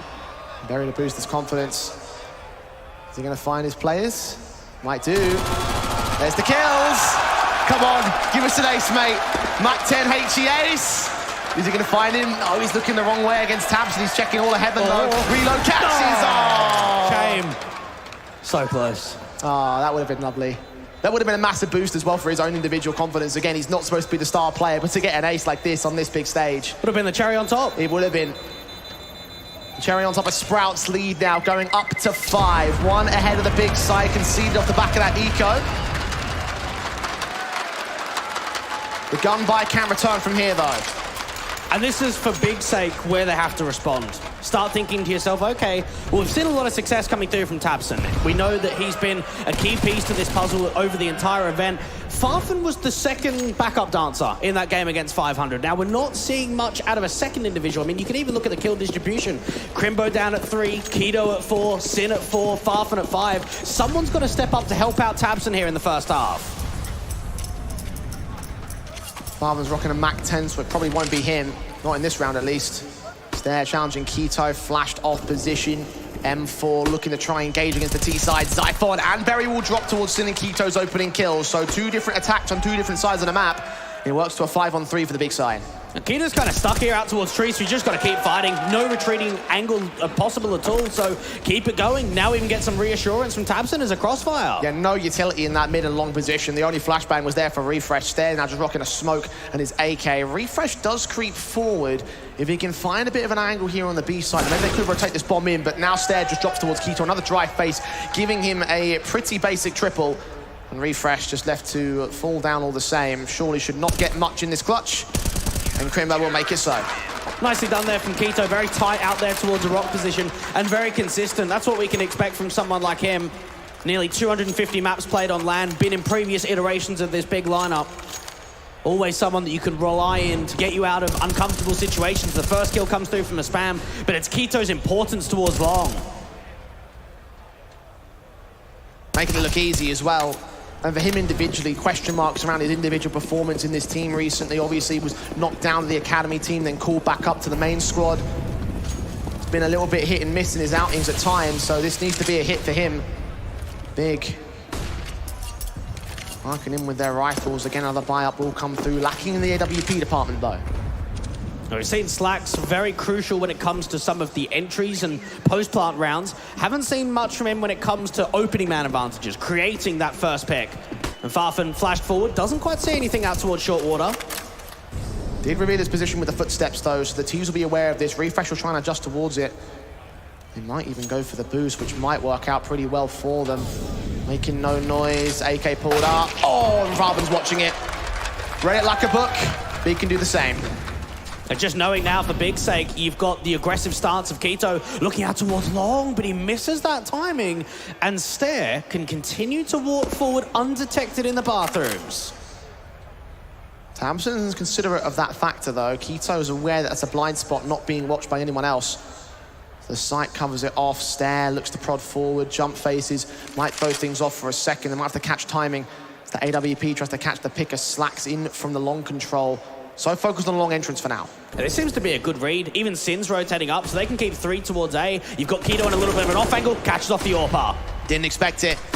Now Stair with a gap to play with here against the CT side, against the smokes, looks to swing forward, catching one of the reload. There goes Tabson, backside undetected, but Stair still adjusts towards Sin at the dumpster position. 3-on-3, looking for his triple, can't quite land it along. Bomb will go down, he continues to extend, and Crimbo finally puts him out. And Berry's going to try and do the same, but now they're just tailing, now they're behind out towards Bang. Group together, good bait jump there from Berry, but now they know where both T-side players are at. Mac 10 looking to face, sprays down one and gets so much damage on Crimbo. Swing back from Zyphon does not work out. Keto gets up close and personal and wins the round for Big. I don't know if it's me just overlooking it there, Jay, but to me, that felt a little bit panicky there from Sprout. You got a 3v3, slow it down. Just work the post blood. Instead, you've got Stair running down towards that bank control, looking for a fight. There's no teammate in sight. He's got no one around him, no one that can trade on that position. Stair was almost the winning element for them, but when this trade came in, you could see where they were going at with it. Decent efforts from Berry, though, again, to bait in the first player, enable the kill from Zyphon, and to almost get the second one on the bomb carrier. One more bullet would have stopped that defuse. Instead, it's Big with 6 back in the lead above Sprouts. Rebuys in across all the rifles, and Crimbo takes aggressive stances. It seemed like they expected a quick beat pop, actually, with some of those anti-rush nades. Now, Crimbo can be close towards that right-hand side, allow himself to keep spamming down. The Sprout have got a single lurker from Stair, but everybody else is regrouped outside of Monster. Smoke coming in, might get body blocked, or Refresh going to get a kill gift to both the players here. Zyphon with supportive kills of his own right, 5-on-3, Sin up close, undetected as tabseN does get one to return, send the line a little bit further back, but Zyphon is still fragging. Sin's caught, tabseN drops, k1to now alone in the 1-on-3, up in heaven, focusing 5, but rotating back the same as that bomb is going down. What an incredible response coming through from Sprout after that last round, and it all came off with those entries. k1to now being forced out in the open, and they could just peek off one another. Slacks with the AWP again. We've seen how much he's able to find towards that B side with the AWP. Bit of a risky peek in from Berry towards the end there, though, so I think they're getting a little bit overzealous. You're right, a little bit panicked at times from Sprout. Even in a 3-on-1 situation, that's not a very good sign. It is a round for the Danish core, though. And I think it just shows with that immediate double entry from Monster how much of a back foot Big really were. Allowed themselves to try and come in quickly from Heaven and Graffiti, but not to be. And with their economy being reset, it's going to be another eco. Upgrade pistols in Deagles, P250s, a USP for Sin, or for Slacks. Ready for that first phase, does not quite receive it though. Nade stacks again, a little bit too late this time. Crimbo escapes the ire of the HEs, so no kills early. It's all a matter of timing, isn't it? You might be able to get away with it once or twice and a half, but any more than that, and it probably won't happen. There's a little bit of a stack towards that right-hand side of the pillar angle. You've got Stair again, being that lurking entity, just providing some util down towards A, making sure that if there is a gamble stack from Big, just with this presence, they should start rotating a couple of players off. That's what he's indicating. Instead, prodding forward, Refresh. Similar story out towards that B site, flashed into the bomb site itself, not checking toxic. Zyphon's got that covered. Center of sight does get one good kill on Farven, with k1to's Deagle also getting us to a 3-on-3. And that forces Sprout to rethink their stance. Now, Stair would have heard a lot of those footsteps retreating, trying to rotate away back out to the B side. And now he's got the edge. Now he's got the advantage of the B bomb side being opened up. Should catch this first player on the timing out towards a dumpster position. That's tabseN a fall. Bomb's still a little bit far away from the bomb site, though. And now k1to and Crimbo have the rifles that were dropped on the center of the B site. So there's firepower to play with, potential still in this round. Smoke's coming down towards dumpster though, player been seen, and that's that firepower I'm talking about. k1to with one pick, almost getting the second. Crimbo does drop back towards the B side. That counters the rotation one more time. 20 seconds though, they have to commit towards the bomb plant. And that's a vital kill coming through from Berry, and k1to might try and beat Berry to the punch. Spray back, taps it down. That's 2 kills, actually 3 so far for k1to. One more to gain. The AWP knows exactly where he is. He's out in the open. 10 seconds, swing for the shot. Plant not even secured as Slacks gives just a little bit more to k1to, who steals one for Big as they hold on to the lead again. Oh, that's a specialty coming out from k1to, and against his old team and all. Sprout delivering what k1to's able to do on the server. What a tap. Very similar to the Zip one that we saw yesterday. Can watch it from his POV every step of the way. It was these two that the most impressive. Tap onto Berry's head. And if only the last man didn't jump, if only Slacks just prioritized the plant, maybe it could have been a different story for Sprout. As it stands, 7-6, tabseN's caught the opening frag. Berry, first of all. And just knowing that tabseN's shown that AWP, already got that impactful frag, that now starts putting more caution into the mix. What is the setup? What is the crossfire towards A? tabseN's going to be pretty much playing A by himself. The only next player in charge is k1to to connect up. They're leaning up. Ooh, back's turned at the wrong moment. Does k1to see him? No, he didn't extend far enough.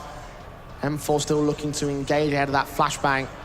Doesn't see the T-side players, though. Their crossfire's a little bit scrambled. Big will hold their nerve. k1to is desperate. He's hungry for a kill here, though. It's all about who makes a footstep first and when the timing works out from k1to, because you can see he doesn't want to overextend. He doesn't want to come out into the open, expose himself. Zyphon dive down with the AK. Down towards mid. The flashes again from tabseN should come through. Blind off players of the T-side line. tabseN looks to escape. k1to about to catch Zyphon. The adjustment's not quite there. The M4 wins the fight. 5-on-3. Backstab for Crimbo. Meanwhile sees 2, gets 1. And Sprout are getting picked apart by Big here, piece by piece. The bursts are coming through, and refreshes in a 1-on-5. Just a wonderful info play coming there from Big, just allowing themselves to read that round to perfection. The follow-up flashes out there towards the top of connector, the way in which you've got a backstab even being presented from Crimbo towards that long stance.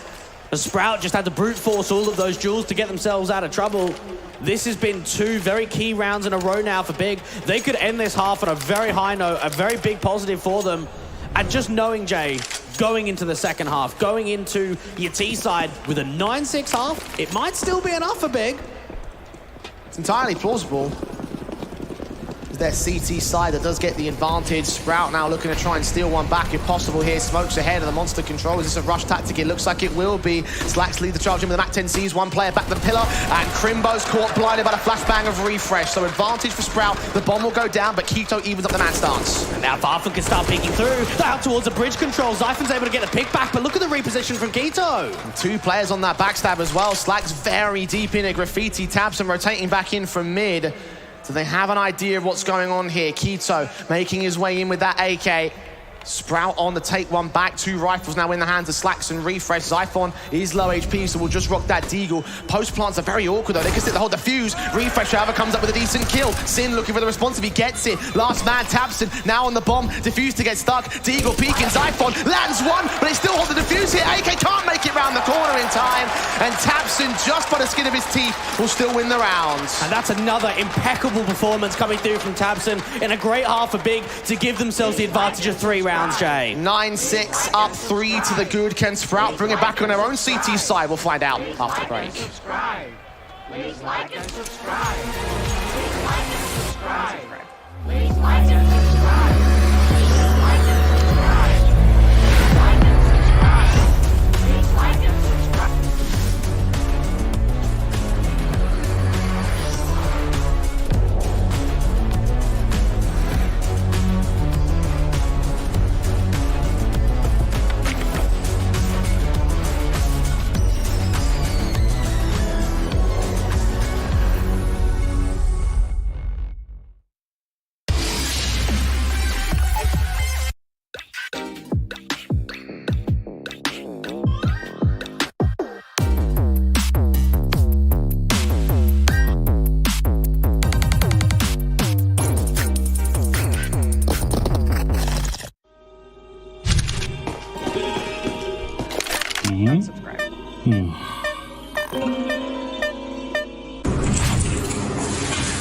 We have a solution for you.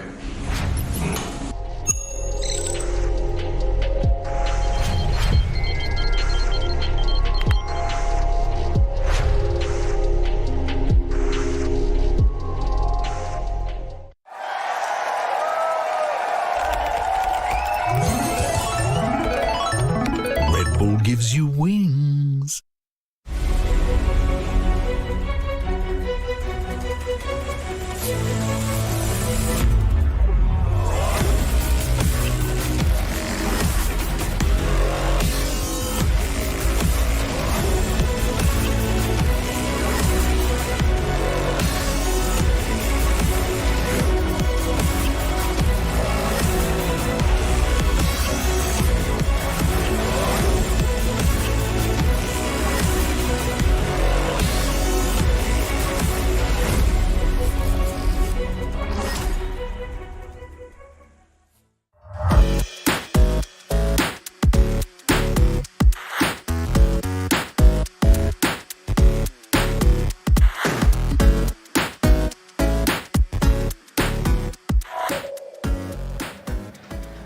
Positions untenable for the Big side, currently feeling like a cohesive unit, leading by only 3 rounds though. Their CT side has concluded, Dweg, and again, it's only 3 rounds to the good at this particular stage. Can Sprout resurge over on the CT side is the question. They had a slow end to that first half. It has to be noted that was 4 out of the 5 last few rounds being won by Big. That's a lot of control. That's a lot of positive feedback for such an experienced side. And moving into that second half, we've seen some struggles from Big on the T side, but this time around, Keto and Tabson, they're working together as a unit. Yeah, Tabson was the man that we were watching out for. Keto's become the secondary star. We get to see a true secondary star from the Sprout side, though, again trying to fill the shoes of Lawnix.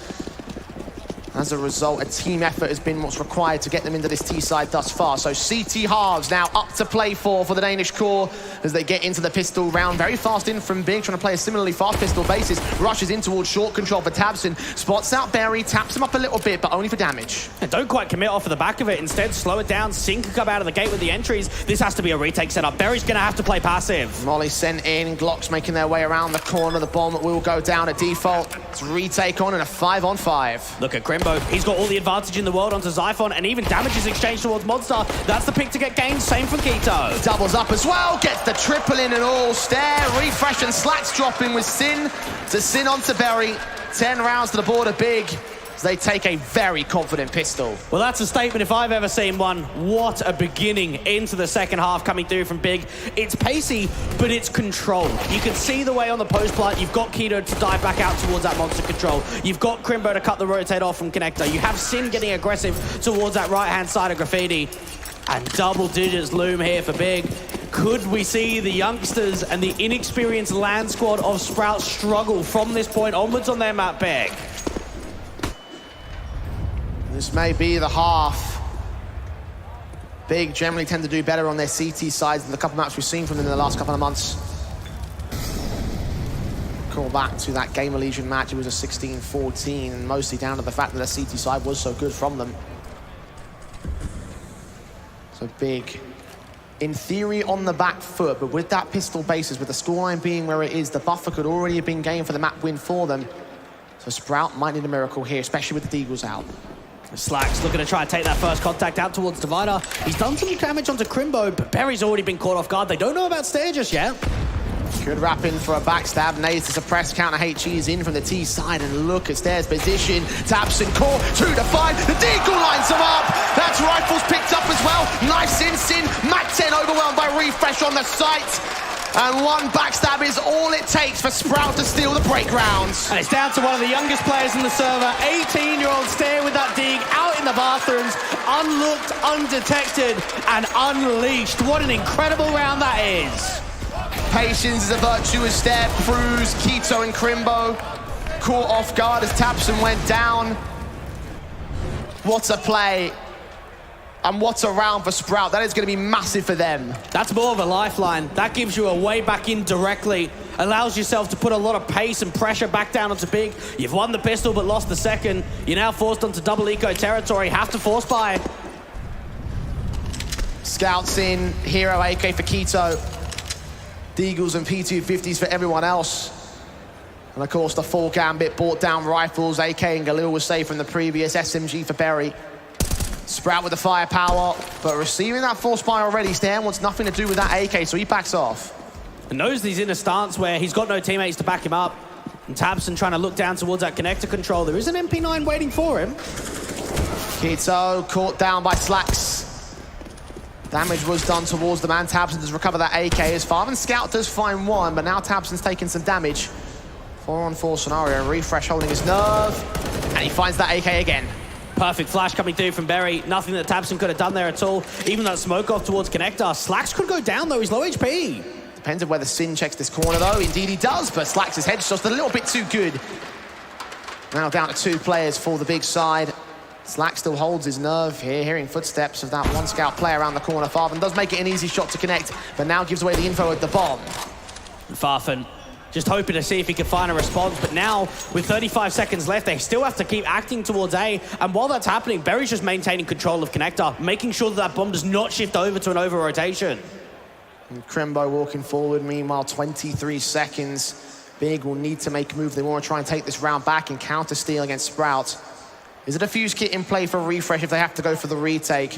But ideally they want to stop even the bomb plant from them because bomb plant bonuses will matter. Smokes on bomb site.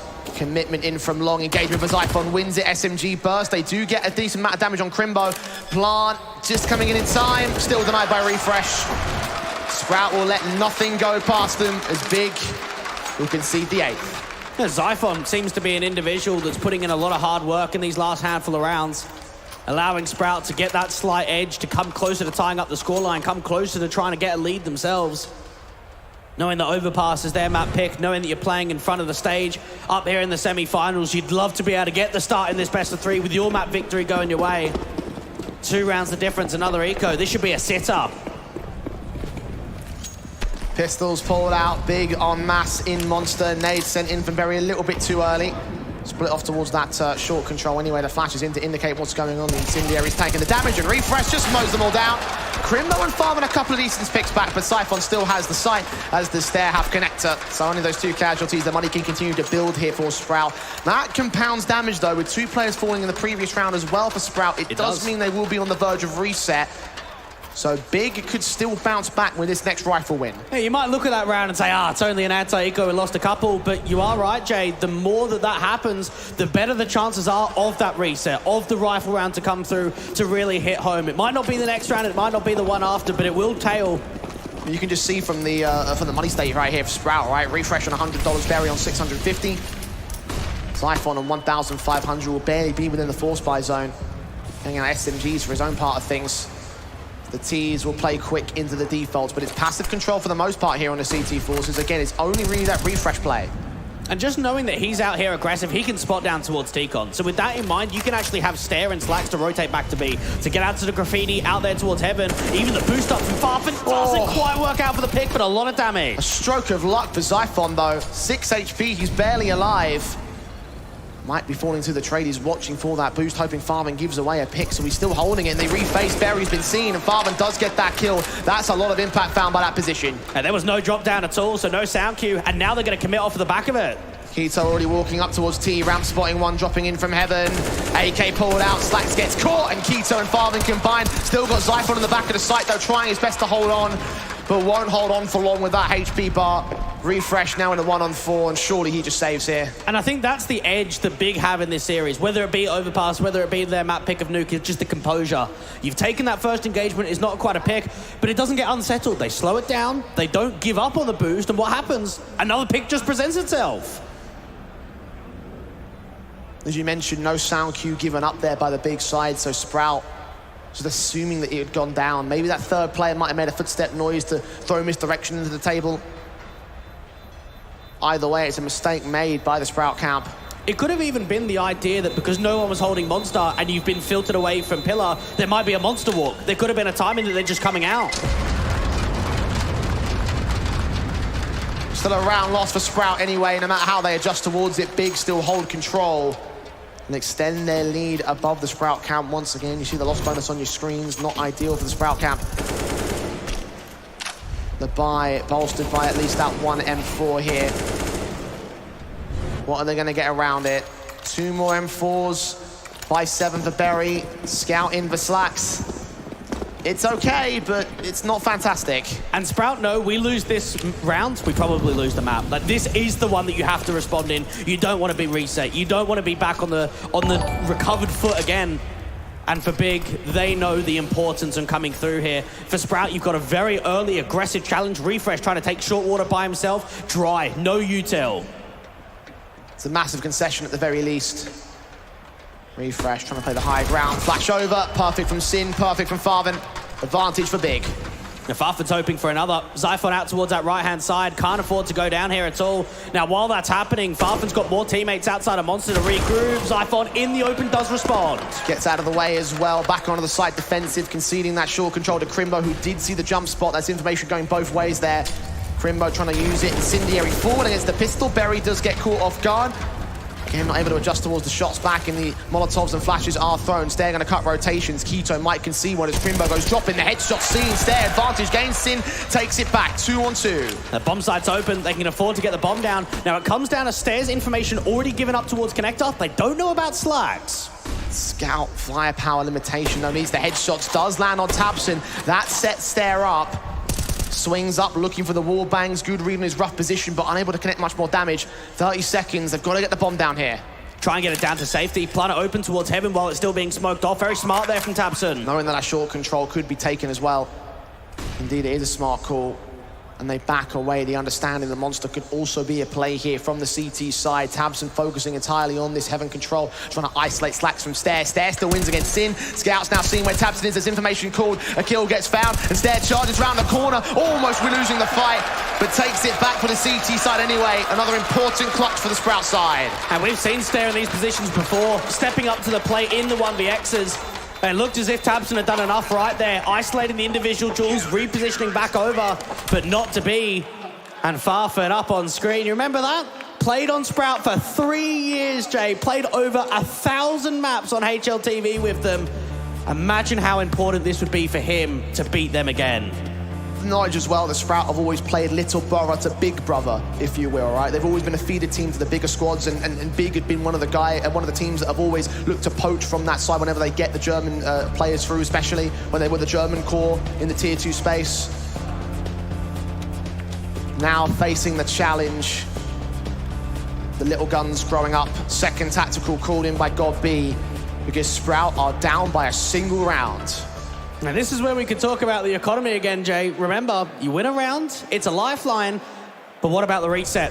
What about the return? Because they are down with a very low money float. It's actually a bit of a swing round for both teams. You think about the loss bonus not really being there. Neither team got money in the economy. Whoever wins this is going to be able to follow up. The definition of a swing round here. And a swing for Big into pretty much victory row at this stage. Slack's involved with the early contact in connector, tanking that nade damage, hoping for a pick. Farvan couldn't quite get the tap on the jump face. Looking miffed about it. Does the information thing. And just knowing that Sin can just continue spamming, allow more presence to be shown outside of B. The Sprout have got to find a way, because they're down on utility, they're on an MP9 for Berry, to give themselves an advantage elsewhere. Remember, they don't have a kit to play with at all in this sort of round. The Slacks with the AWP, or at least the presence of mind to look for a pick towards that divider angle out here to the bathrooms. Slack's eye set. Offset in SMG, moving up a Berry. Farvan gets the pick. Zyphon also drops isolated jewels of each individual fight, but Refresh wins the third one. So it's only a 4-on-3. Still favors Big. He's looking for more. Oh, I thought he was going to get caught off guard there from the timing. Big are going to be able to try and fake him around. Refresh has to try and come back into connector. Hyper-aggression doesn't work out. The aim punch harms him. And now Sprout are reduced to 2, but Big are reduced to 3. Slacks keeping the man advantage manageable. When do they swing forward and get it back to evens? Now, look at what they've done here. Keto is left alone up towards A. They've got 2 options. They can fake out the B site, bring that bomb back to A, or even Keto can come into heaven. This is a perfect mid-round adjustment. Slacks has already rotated into that B side, so they're going to be aware of what's going on. Keto so deep in the A play. Oh, this is done, mate. You can't go for this now. Slacks will try and rotate back, catch and exit. Even that's cancelled as he joins the B side defense, and they rotate to another save. Need to hold on to these guns because there is nothing in the tank for Sprout. Big gonna re-extend the lead off the back of that.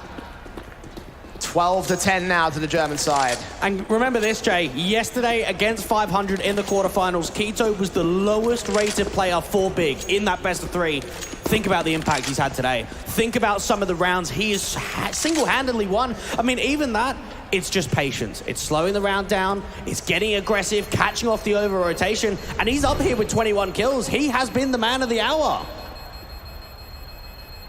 Leading the charge for Big. And we're all still asking the questions of whether he's fit for the first team. Certainly he's looking fit right now. A pause has been called. Typically, I would say this would be by Sprout, but with Coach standing in, it doesn't look like it's going to be the case. A moment for God B to discuss things. And for Big, they know that they're in a leading position. They know that they can close this down, but it's still going to be a tough affair. The scoreline's close, it's back and forth. Now, one thing that they might be thinking about is the idea of, well, what is the comparison like with our experience and theirs? 100 maps on land this year against 60. That's almost 2-to-1. That's double pretty much. It's always going to be the edge the Big have. Not only 100 maps on land, 100 maps at the top end level of Counter-Strike. Very true. Sprout playing online in Tier 2 in the Invitationals throughout the course of the main Swiss stages to get towards those playoffs and, of course, find their position here at LAN. Very few of those maps, I'd imagine, on 60 that Sprout have are going to be on that big stage as well. So there's extra details around the stats that we have for the Big side. We're charging straight into the B sites. Sin bursting through the MAC-10, trying to find players to wrap in against them. The flashbangs keep him blind, but Farvan and Crimbo still have the kills, and no one gets a single thing out on the Sprout defense. Slax has got to save again. That was a harsh investment as well for the CT side. Yeah, that was quicker than the train on overpass. How quick is that into the B site? Very fast indeed. And that is a perfect adjustment. You take a tactical, slow it down. Right, bang, in we go. Very quick. Even Sin noticed the way that Mac-10, before he even found a pick, he spotted both players towards the back of water and out there towards the toxic barrels. Oh, and Slacks didn't even get away with the AWP. Second stage, lost bonus is all they have to work with on the Sprout side. This could be where things come undone. 13-10.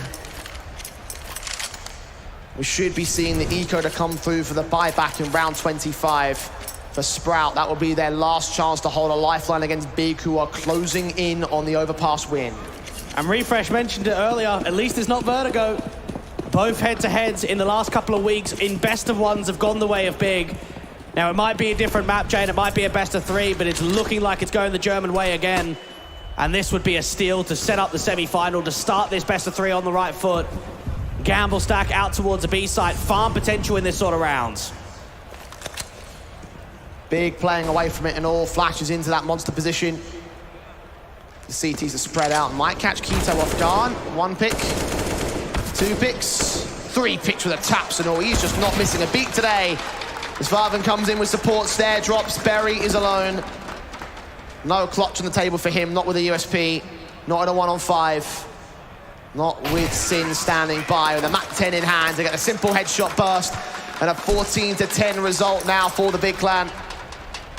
2 rounds to go. Sprout have 1 opportunity in this rifle buy to turn it all around. And this is probably where I'm looking at one of the OG members, someone like a Slacks here from Sprout, one of the pure entities of this core, of this lineup. He's had a slightly underwhelming group stage, hasn't been able to show much at all. Now, he doesn't have the AWP in his hands, but he is the face of Sprout. And this is a round, this is an opportunity where it's still comebackable, it's still recoverable. It's just about being able to deliver. No AWPs in play for either side. Sprout with the M4s across the board. Mac-10 in for Sin again, straight into connector. Stair, the closest player to challenge, but backed up in bathrooms. Meanwhile, Farvan up on the short position, hunting for CT contact. Won't be able to get it thus far. Yeah, he's been using this from us for quite a few rounds now. And now Stair drops. That's going to start mimicking the over-rotations. The B stack has to be broken from Berry. It's massive for Crimbo. Farvan taking face, losing it to Refresh. That's 1 back. Even standing, can they regain the advantage here? Oh, Keto on the other side. Refresh behind the smoke.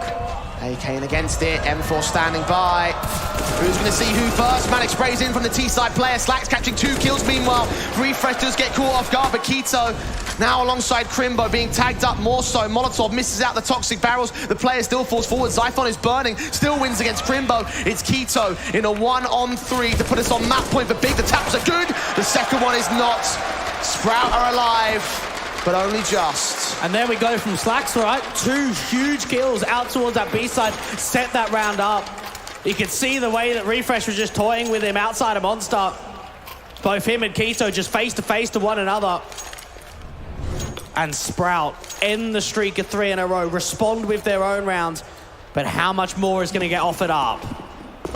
Overpass has certainly been the deliverer of the close games so far in the playoffs, Blake. Overtime yesterday between Ensign and Astralis. Sprout within 3 rounds of Big as Refresh takes the forward face, gets Keto to start. And no one's there to trade, no one's in a position to fight off the back of him. Instead, it's quick out to the B side from Farford. Leading the charge, got 1 player to hold the defensive, and that's Zyphon standing his ground, winning the fight back. Smokes in out towards Ram, and a flashbang also sent over, trying to regain that map control ahead of the incendiary. Burning away. The smoke's also down. Sin catches him. Zyphon panics, gives away his angle. Sin will still drop the stair as Tabson finds a trade back ahead of the ramp control. 3-on-2, bomb goes down. Get the bomb down and now work off your teammate. Crimbo's got to try and get some assistance going. They're smoked off short on the CT side, so they must be aware they're all inbound from the A side. Tabson trying to get up close and personal and silently dropping in towards water with Crimbo's lineup. Tabson closes, and that is finally map point for Big. That was a gift. That was an opportunity. One of the best chances Sprout had, but not to be. It's the IGL, the captain of Tabson, to work off his young man. Him and Crimbo. Oh, that's just quality. 4th tactical now for Big.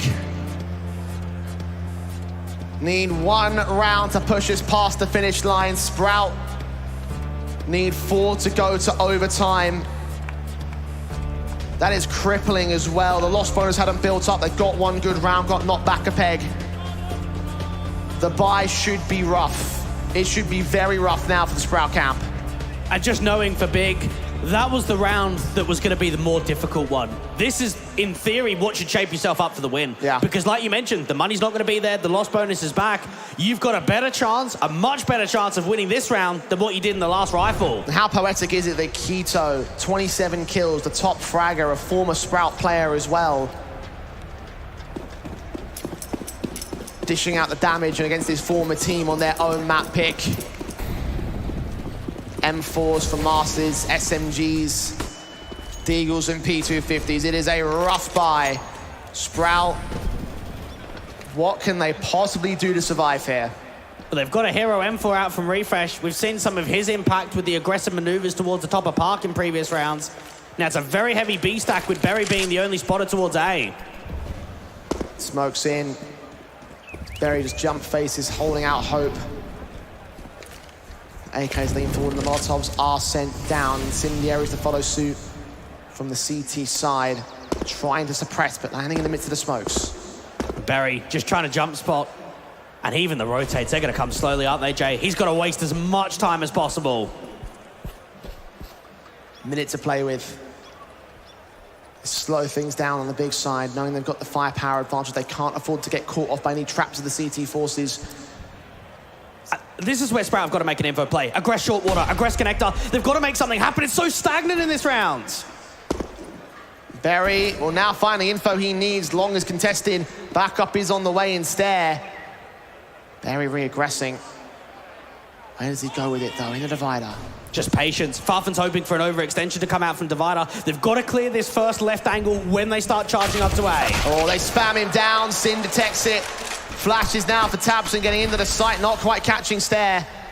Sit to the edge of the smoke. The flashbang does catch him in the second phase. He drops that bomb, all important, 15 seconds. Holding off, lining up. Spray is getting another good kill, but not the third. Farvan trades it. Bomb will go down here. Oh, they might try and deny out from the connector stance. Refresh gets the first, but not the bomb carrier. And Tabson returns far. SMG back in for the bar from Slacks, holds on to control. Farvan doesn't know what to do. He gets that one pick, focusing on the second, but Slacks keeps Sprout in it. Another clutch held by the Danish core as they get to 12 and stay in overpass. Refresh gives them a chance. What a jewel that is out towards the top of connector, straight down to default. Allows himself to pick off the damage, comes close onto Tabson, and sets up that clutch. Slacks in so damn quickly, and just the pressure applying down onto Farfan. And Slacks is coming through in an all-important round, a survival one there for Sprout. Another massive play. Another survival moment for the Sprout camp. 1 out of 4 that they need to bring this back to overtime again on overpass. Big. Got the rifles out as you would expect. Savings in the bank accounts, bomb plant bonus and all. Keto is tagged early, but Farvan creeps up so close. Looking for first contact. Tap first on Refresh. Can't adjust to the second player though. To gain the advantage. And what an easy pick that is too from Farfan. Just gets a timing, catches a reposition. Doesn't even have to use U2 in the process. And now they can slow it down. Now they can wait for the reaction. Try and bait a response. CTs holding 3 players on this B site. Big don't know. They're prodding for information, trying to buy some breathing room in connector. Crimbo, if he gets up top gone, he will be able to get them back into the mid control. It was Big bide their time. Now Slacks is posted with the AWP looking towards Monster. He's going to take a shot, fall back towards that water angle, try and get as much impact as possible. Sin looking to swing, the flash is perfect. Slacks gets nothing out of it. Tabson holds on one. Zyphon's blind and gets only one pick of his own right. Sprout can only survive for a little bit of time, staving off the inevitable. A Stair setting a clutch, can't make it happen this one. 16 to 12 for Big. They've taken the opposing map pick. Sprout wanted overpass and they still concede it. That's another map Another series perhaps that can go the way of Big. They'll be so pumped with that one because this was the start. This was the all-important. Can it be another 2-0 for Big in this event? It could well be. 500 in the sharp yesterday, and a weakened Sprout looking like a weakened team at this moment. Still brought it close on their own map pick, but Big were the ones that took it overall, and that is the bottom line here, Dwayne. We were mentioning before the match started, before this map had kicked off, that the idea that this is a weakened Sprout side means that they've got to win Overpass to have a chance in this series. They've lost it. That's the win condition removed from the board here. It makes it so difficult going into Nuke. It's not a map that we know historically has been very successful for them.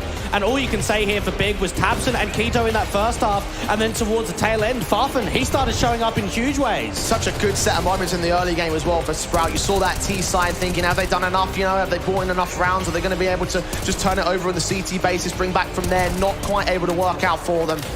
Sprout, so close, man. It really does suck for them knowing that they got within that 3-round margin. Well, consider this. Only 2 players for Sprout had a positive KD at the end of that map. Everyone from Big was positive. Indeed they were, and they had the better stars and the better moments over on their own side. Keto ended up with 28 kills over the course of that one. So it's big success for Big Clan, and Heku's down to talk to one of the players.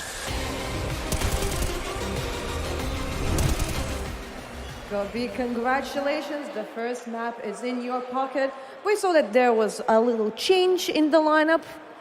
Were you, I mean, obviously no one expected this, but did you feel that they were playing differently?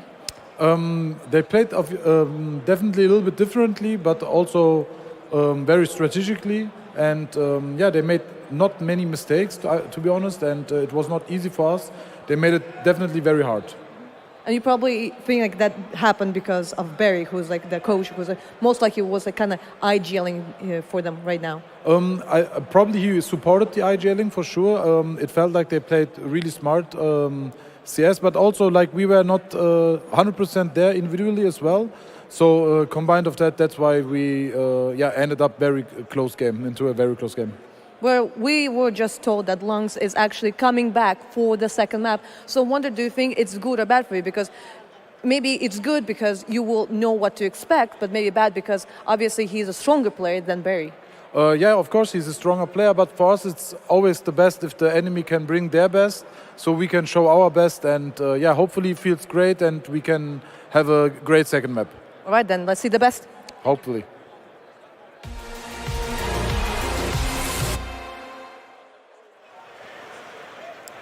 Spoken like a true champion. Gob always wants to see the best out of his opponents when he's going into these fights. And that is right. Heku did tell us Lounce is coming back. He's got the meds. He's feeling a little bit better. And he wants to try and save the day for his team. But sadly, that's their map pick out the way, right? And that's the one that you may have had the best chance going into.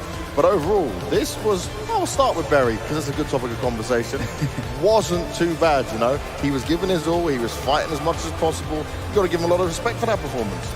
No, I think he did all the right things on their T side. You know, he set up the nade kills. He always jumped in the scenarios to gain information for his players to trade, and it set them up for a lot of rounds. He took a lot of initiatives to take map control in awkward scenarios when flanks were coming in. They needed some new map control to reposition to be able to defend that bomb site after plant. So he did a lot of those things, which helped. But once he got to the CT side, it was a little bit of a struggle. Then you know about the B side. I'm a big fan of it. I'm a big fan of it, and obviously, Big seemed to be too, pretty much. And again, you know, for as good of a start, again, Reefer said it in the interview, right? We're bringing out our secret weapon, and they got off to a great start. Honestly, yeah, they lose pistol, but they still managed to get a hold of 6 rounds on the T side of Overpass, which is, well, way better than what we've seen other teams in this tournament do, to put it mildly. So the fact that he was able to contribute here, do a solid job, that was above expectation for me, honestly. And I thought Sprout had a legitimate chance to actually winning this game. The thing is that a lot of things that could have gone wrong did go wrong for Sprout. I mean, pistols, both lost, you know, in each half. Opening frags, not really in their favor by quite a significant margin as well, but they still managed to make it pretty competitive, which is very, very impressive considering the circumstances they had. As we may have just witnessed Barry's last ever competitive game, hopefully we won't have to stand in it at any point again. We'll have a little look at his almost ace, you know? He almost showed up in Big Stars. Yeah.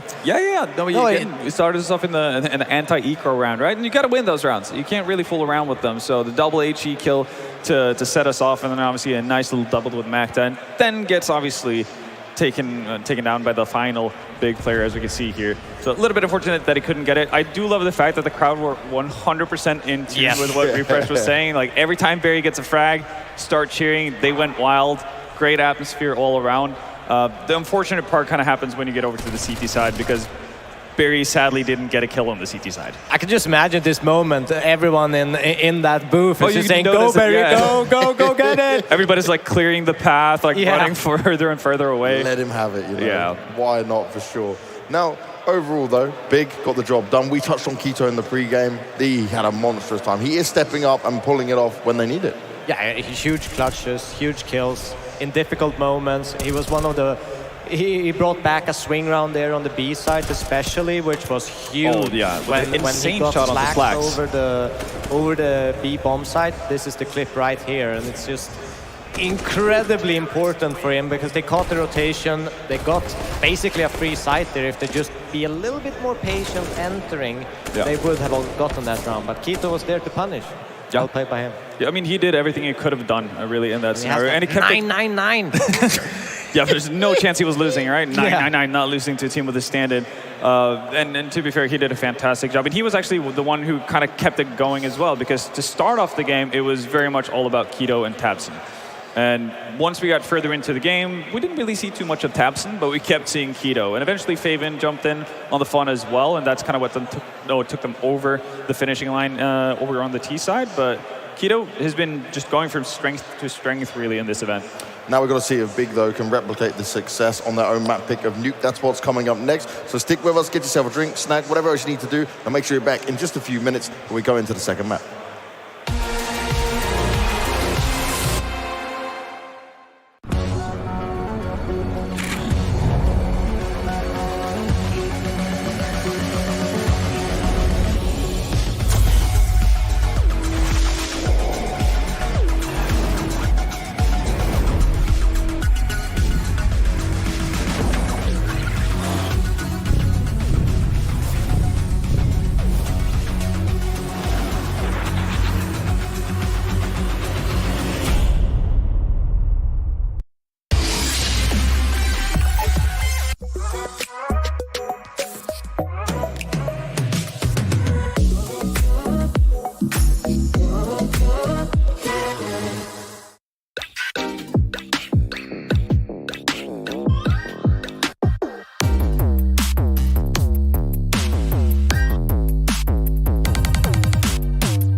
Katsokaa kuinka Silvan croissaittia samalla kun Henu kaataa aivan täydellisen kupillisen. Ei sinne kuppiin kyllä enempää mahdu. Myltsillä on tähtäin kohdellaan. Viimeisenkin tulis osua ja osuuhan se. On se Myltsi vaan tarkka.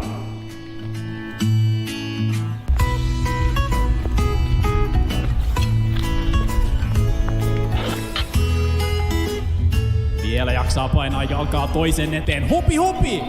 Hyvä tempo päällä, pojat. Podi yrittää pitää vielä tiiminsä pinnalla. 1-2 pommi on jo pläntähtynä. Podi löytää ensimmäisen saitilta, sitten hakee vielä sitä viimeistä. Tän ensimmäisen kudin täytyy osua, nyt ei virheitä saa tehdä. Podi tiputtaa vielä luolaan viimeisen. Löytää sieltä pimeästä se viimeisen pelaajan. Hakee vielä sen pommin savu, josta Podi otais kohtaa todella eteellä hakemaan. Ne kaikki tarvitsevat trackit. Eiköhän tää riitä. Tulkaas nyt.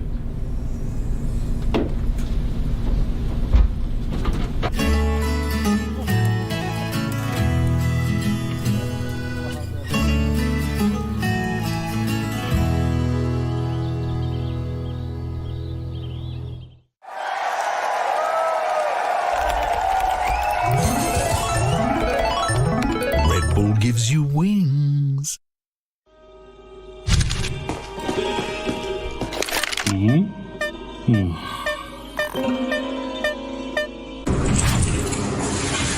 We have a solution for you.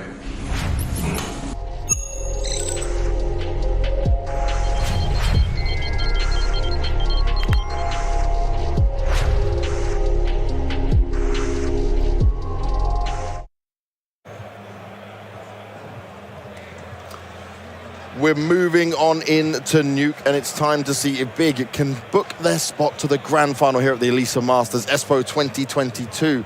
And that's something I didn't think we'd be saying, considering they were there with the stand-ins, all these plague issues we spoke about. But Sprout, they hit their own issues, but now they're back fired up and ready, but probably at the worst time for their fifth man to come back. Yeah, but I mean, better late than never. Yeah, better late than never, I guess. And we were impressed with the nuke we saw from Big in the previous matchup. So it's going to be a really, really tough game, especially to bounce back after this. Just as you mentioned, it's always tough, but I think they still can bring some belief with what they did in the first map with Berry. And actually emulate a stronger performance, a little bit more belief, and let's get to that point where let's just actually bring it this time. Now, considering the amount of Danes on this roster, you think they'd have a better showing when it comes to Nuke, right? Yeah, well, I mean, they traded one out now. so they lose Barry, so they lose a little bit of the Danish tribe, but you're absolutely right. Like, it's not like Refresh is unbeknownst to Nuke at all, right? Like, having played in Heroic. I guess Stair might be too new, really, to have obviously been in like a lot of these established Danish teams that did play a ton of Nuke, but it is very much a Danish home turf in that sense. And I would expect Sprout to get better at the map as we go along, but again, it takes time to develop a full map pool and all that good stuff. So they might just not have gotten there to that point yet, which is obviously unfortunate because, yeah, now you're coming back with your full strength roster, but you're still going into your assumed worst map you have in the pool. Yeah, not ideal for them, but we do have their manager Daniel standing by because the players were getting ready, they needed all their time. So let's hear from him and see what he's feeling before this one. So we have some quite new news, Daniel. Can you please explain me the situation with Lungs? What happened? Yeah, Lungs has sometimes stomach problems, and we didn't have his medicine ready, but now we get it. And he had 1 hour pause, and now he feels amazing. And then I know, crowd, you all cheered for Barry, and you give some positive spirit, but now our Romanian star, Lungs, is back, and I hope you cheer all for him and give him some power and screaming as loud as you fucking can. Thank you. So, just one more thing. You expect that this will go to all 3 maps and it's going to be full crazy? I mean, like, they are better on Nuke, but now Lowy is, like, motivated as fuck, and when Lowy shoots heads, there's nothing. So I hope he will do it. I hope he's fit enough, and then we can see a third map. All right, then let's see the third map. Thank you very much. Thank you.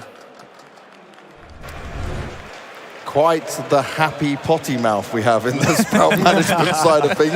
But at least they remembered the medicine and got him on track. Obviously, we all expect more now coming into this, right? But it's in this way, like you mentioned the map statistics, you mentioned what we saw from Big yesterday. Big threw in that nuke where we thought having the standard situation, not having Sirius is going to cause them problems. Well, they showed, actually on their T side especially, they look great. Yeah, but it's heading into nuke. It's not a map they've been performing particularly well on. But there is one bright side. They did beat FaZe in a 1916 win, which is their only win in a relevant time frame. So they need to bring that kind of nuke. But it's very, very hard to do that against a methodical and well-prepared prep team like Big. Yeah, one of the benefits obviously that they will have going into it is the fact that we saw Big play it yesterday. We saw Big with an alternative game plan play yesterday, right? They don't have that like surprise factor anymore, right? Exactly, right? So like if you're seeing a significant change in pace from the Big side because they're playing without Searson, etc., now you're kind of mentally prepared for it. Obviously, seeing kind of what kind of rounds they lead towards us. Your data isn't, or your data set isn't that big, sure, for Sprout, but it's better than nothing. And it's probably better, honestly, than having seen a bunch of big demos with Searson in it, right? Because they definitely played differently. So that's something that they can take into account, and they're going to start on the CT side, so maybe they have a bit of an easier time getting into it. We'll see, obviously, Lounge is going to obviously oftentimes be in very active positions, so we'll see how quick he is to kind of get into the game, get warmed up, because all of these guys have a bit of a head start on him in the semifinals. But what do you want to see from Lounge coming into it? Right? You say the other players got a head start, they'll be more warmed up, but is this an opportunity for him to come in and just change it all, give all this explosive energy in one game and try and change the tide? I think he's just going to start, obviously on the CT side, he can kind of take it easy to start, feel his way around everything, obviously feel the crowd, the stage, the atmosphere, and everything, and kind of take that in on the easier side. So that's actually a good advantage for him, just jumping in. You don't want to start cold, have a terrible T side, be down, 13-2 or something, and not get anything going. then you can kind of force duels and get into this awkward headspace. So it's good that he starts on the comfortable side, he gets a little bit of warm-up, and I think he's going to be able to deliver. I hope he feels as amazing as the manager said. Yeah. Absolutely. And, you know, obviously, as much as we would like for him to have, or as much as we're portraying it as a bit of an easier start to the game, etc., he still needs to be on. Yes. Again, like, a good enough team to the point where Sprout needs, I guess, the three usual suspects in Stair, Siphon, and Lounge to fire off on all cylinders to win. Well, let's see if that happens. Let's see if Sprout can bounce back, or if Big will be booking their spot to the grand final. Jay and Dweg, it's time for you guys to shine.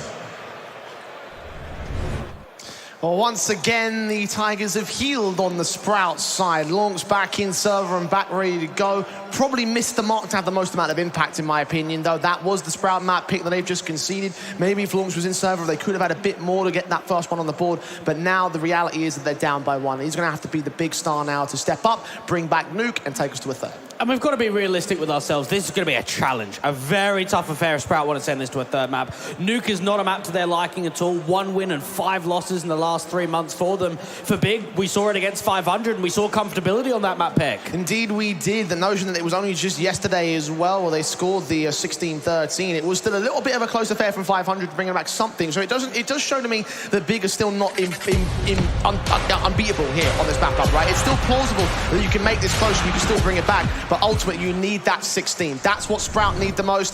So let's see whether they can take it. CT side start for the Danish core as we kick things off with the pistol rounds. And for Sprout, it's all about being positive from the absolute get-go, and this means the pistol round. This means the first round of the second map.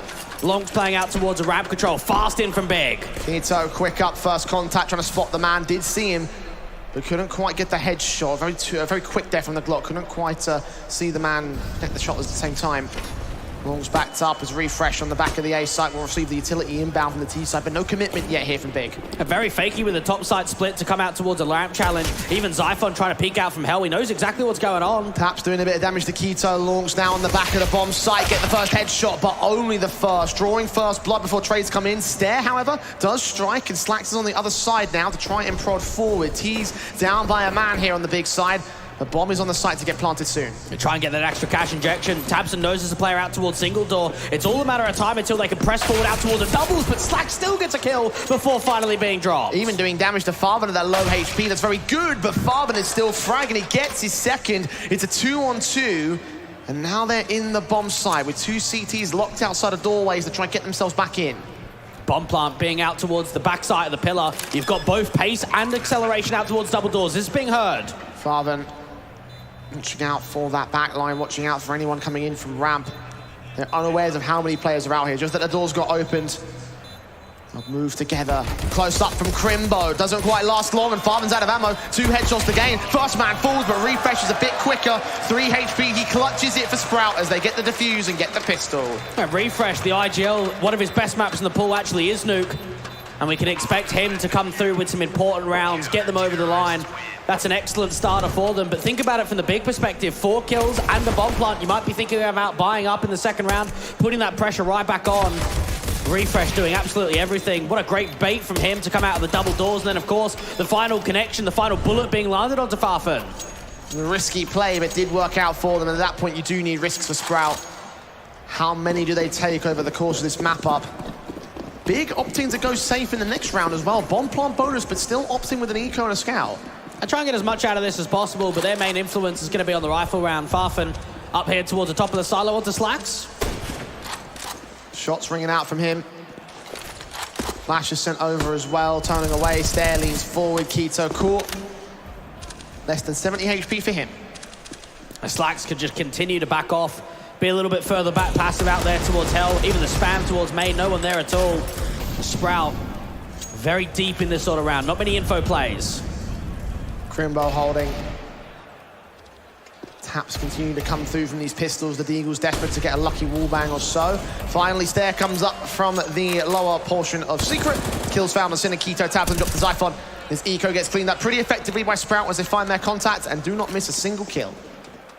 And for Big, they invested only little into that round, but not much has been presented at all. Crimbo just trying to see if he can find an exit out here towards the back of T-Red.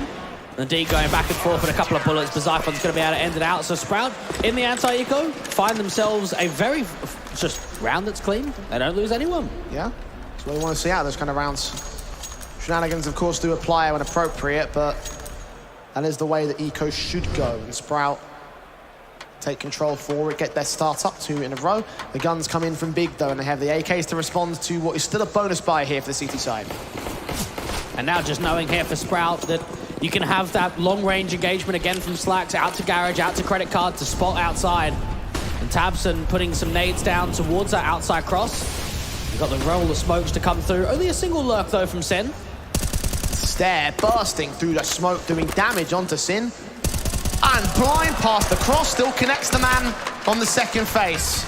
Unlikely that kill comes in, but just blind firing does work out in some cases. And that was one of those. Slacks is trying to get deep out towards the back of red, but he's been seen already. Scout shot misses. The one player trying to adjust towards Tabson. Stare does come in with a decent trade, but gives away a little bit too much to Crimbo. Head gainer with 3-on-3. And Lornix now back at dark. Tabson walks right past him. That's 1 kill. Only 1 kill. Refresh in with the trades. Back side of the rafters. And Keto left alone 1-on-2, trying his best to tap onto a headshot. Now they peek together and force him away. He's going to try and double bluff them. Peek back in towards that left-hand side. Force refresh out to the open. And you could just see how much of a reposition there was down towards that lower bomb side. That's a great stack play from Sprout. A good win for them as well, considering that was a bonus buy. Rifles set back in for them once again with no limitations, as you can see. One from Arsenal staying in for Zyphon, the AWP out for Slacks. And the basic pistols in for Big, who are down to Eco again. And we saw 7 rounds on the T side against 500 yesterday for Big, so expect a somewhat similar goal from them here today. Down 0-3, should be 0-4. The Sprout couldn't ask for a better start. You should get this fourth, as you mentioned.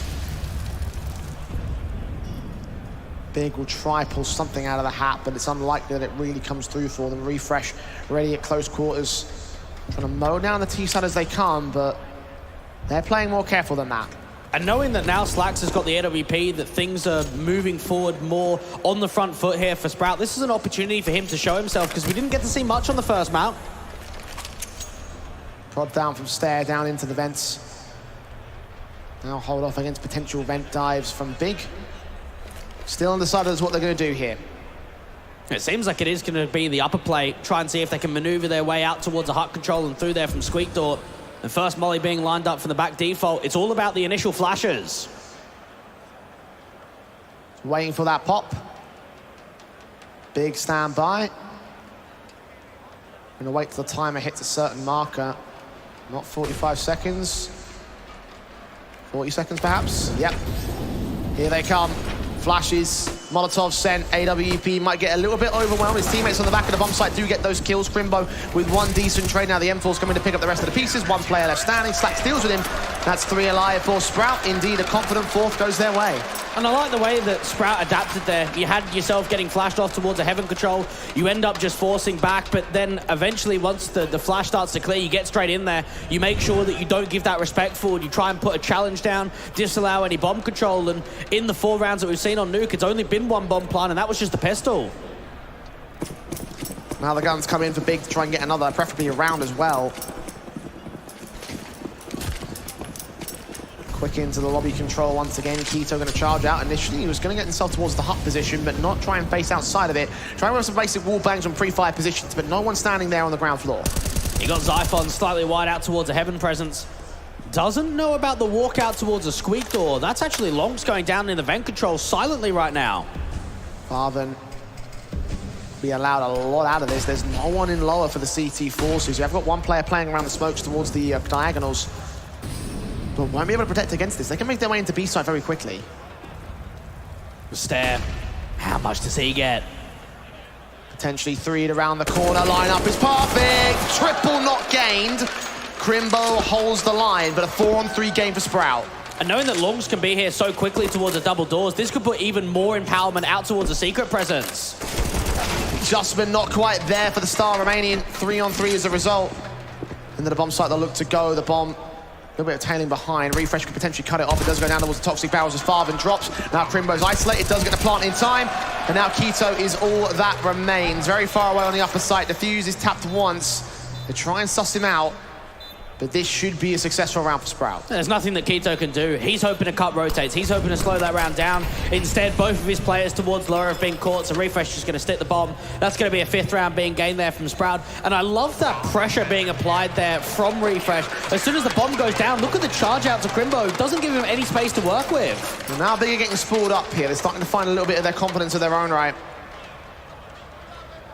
And one of these two teams being knocked out in the top 4 of this stage. They both had their struggles in the Elisa Invitationals in the past, particularly when Big get the invites to the quarterfinals. Sprout again having to work through the main twist at certain periods. But they've gone twice out in the playoff round 1, so only top 12 placing twice, never gone further than that. So this is actually a position for both teams in Elisa events. They've never been in a semi-final before. And how special would it be to be on the Grand Finals of Masters?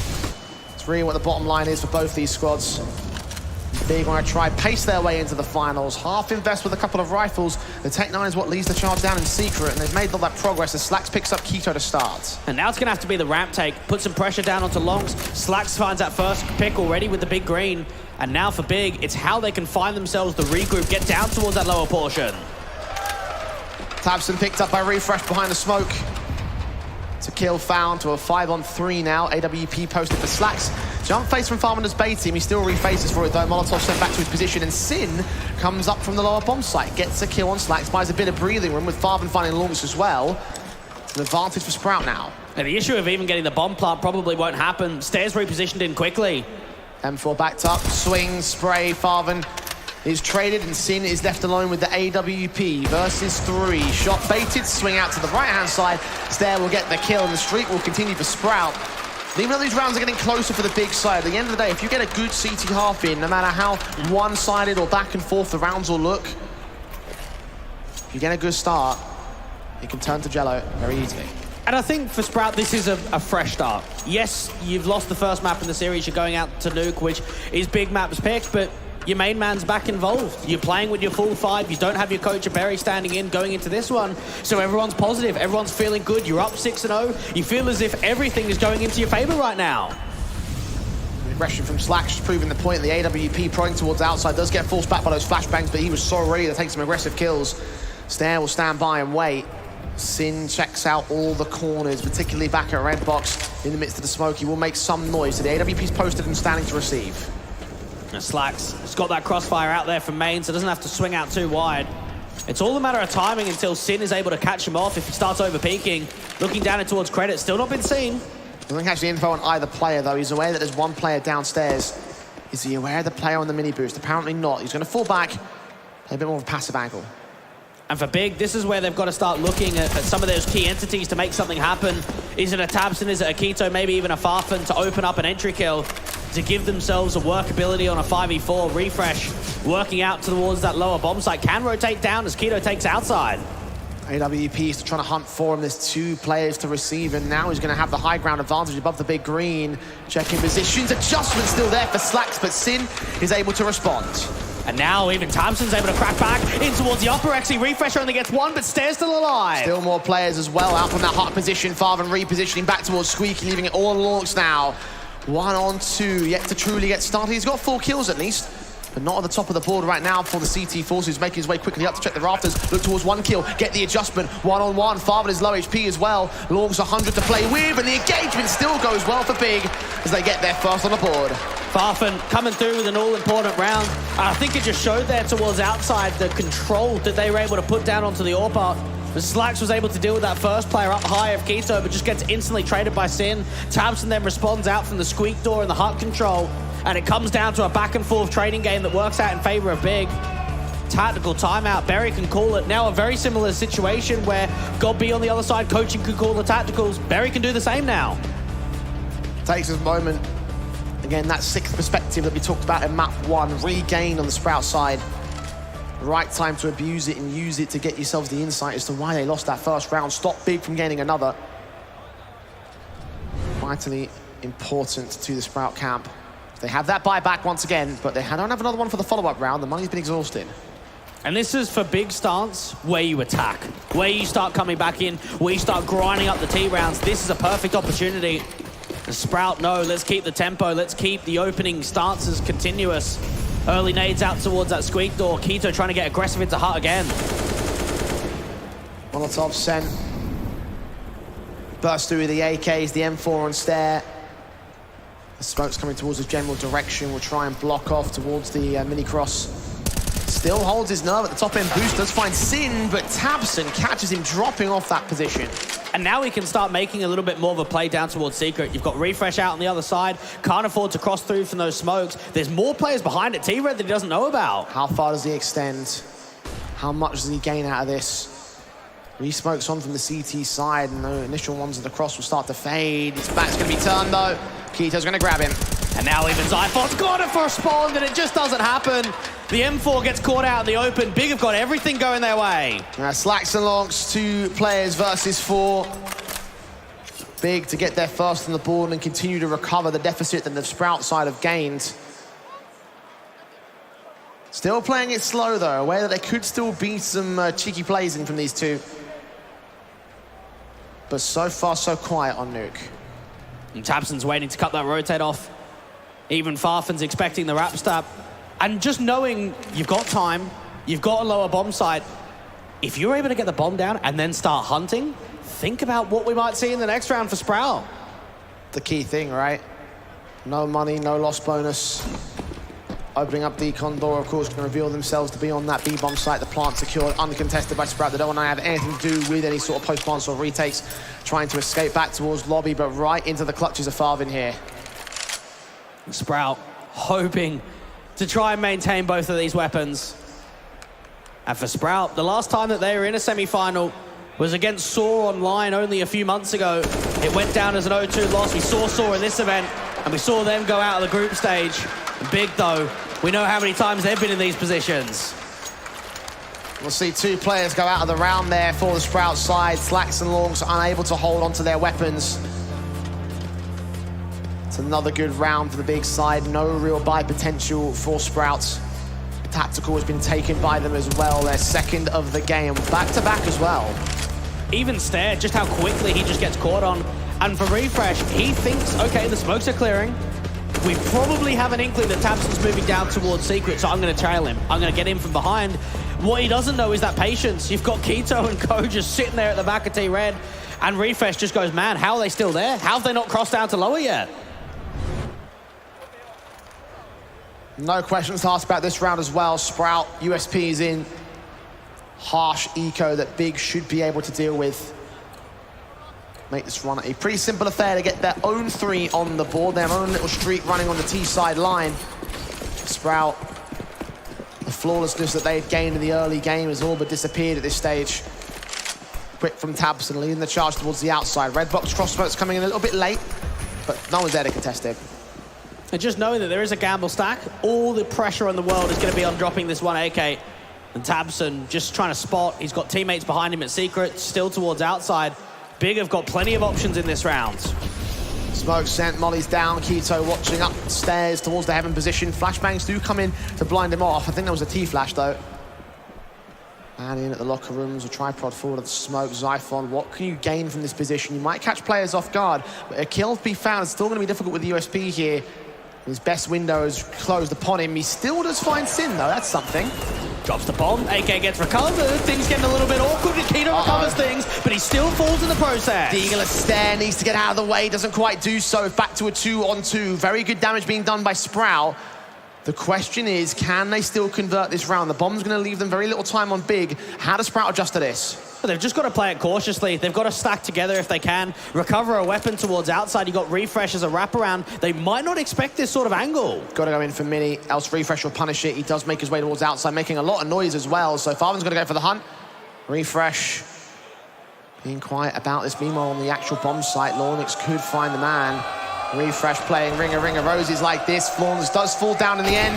The Refresh gets tapped up by Farven. Good effort there from Sprout. 3 players to fall on Big will do some damage. Now, how close did they get to making that round work? Very close. Very nerve-wracking in that sort of round. And Sprout, everything is going to be coming down to how much they can get on this city side, because Jay, 28% round win on the T side of Nuke in the last 3 months does not scream positives. So we're looking at a conversation of double digits. If you really want to be real with yourself, Sprout need double digits, as close to as possible in this first half. Well, 4 to get there. This will be one round that they can gain them.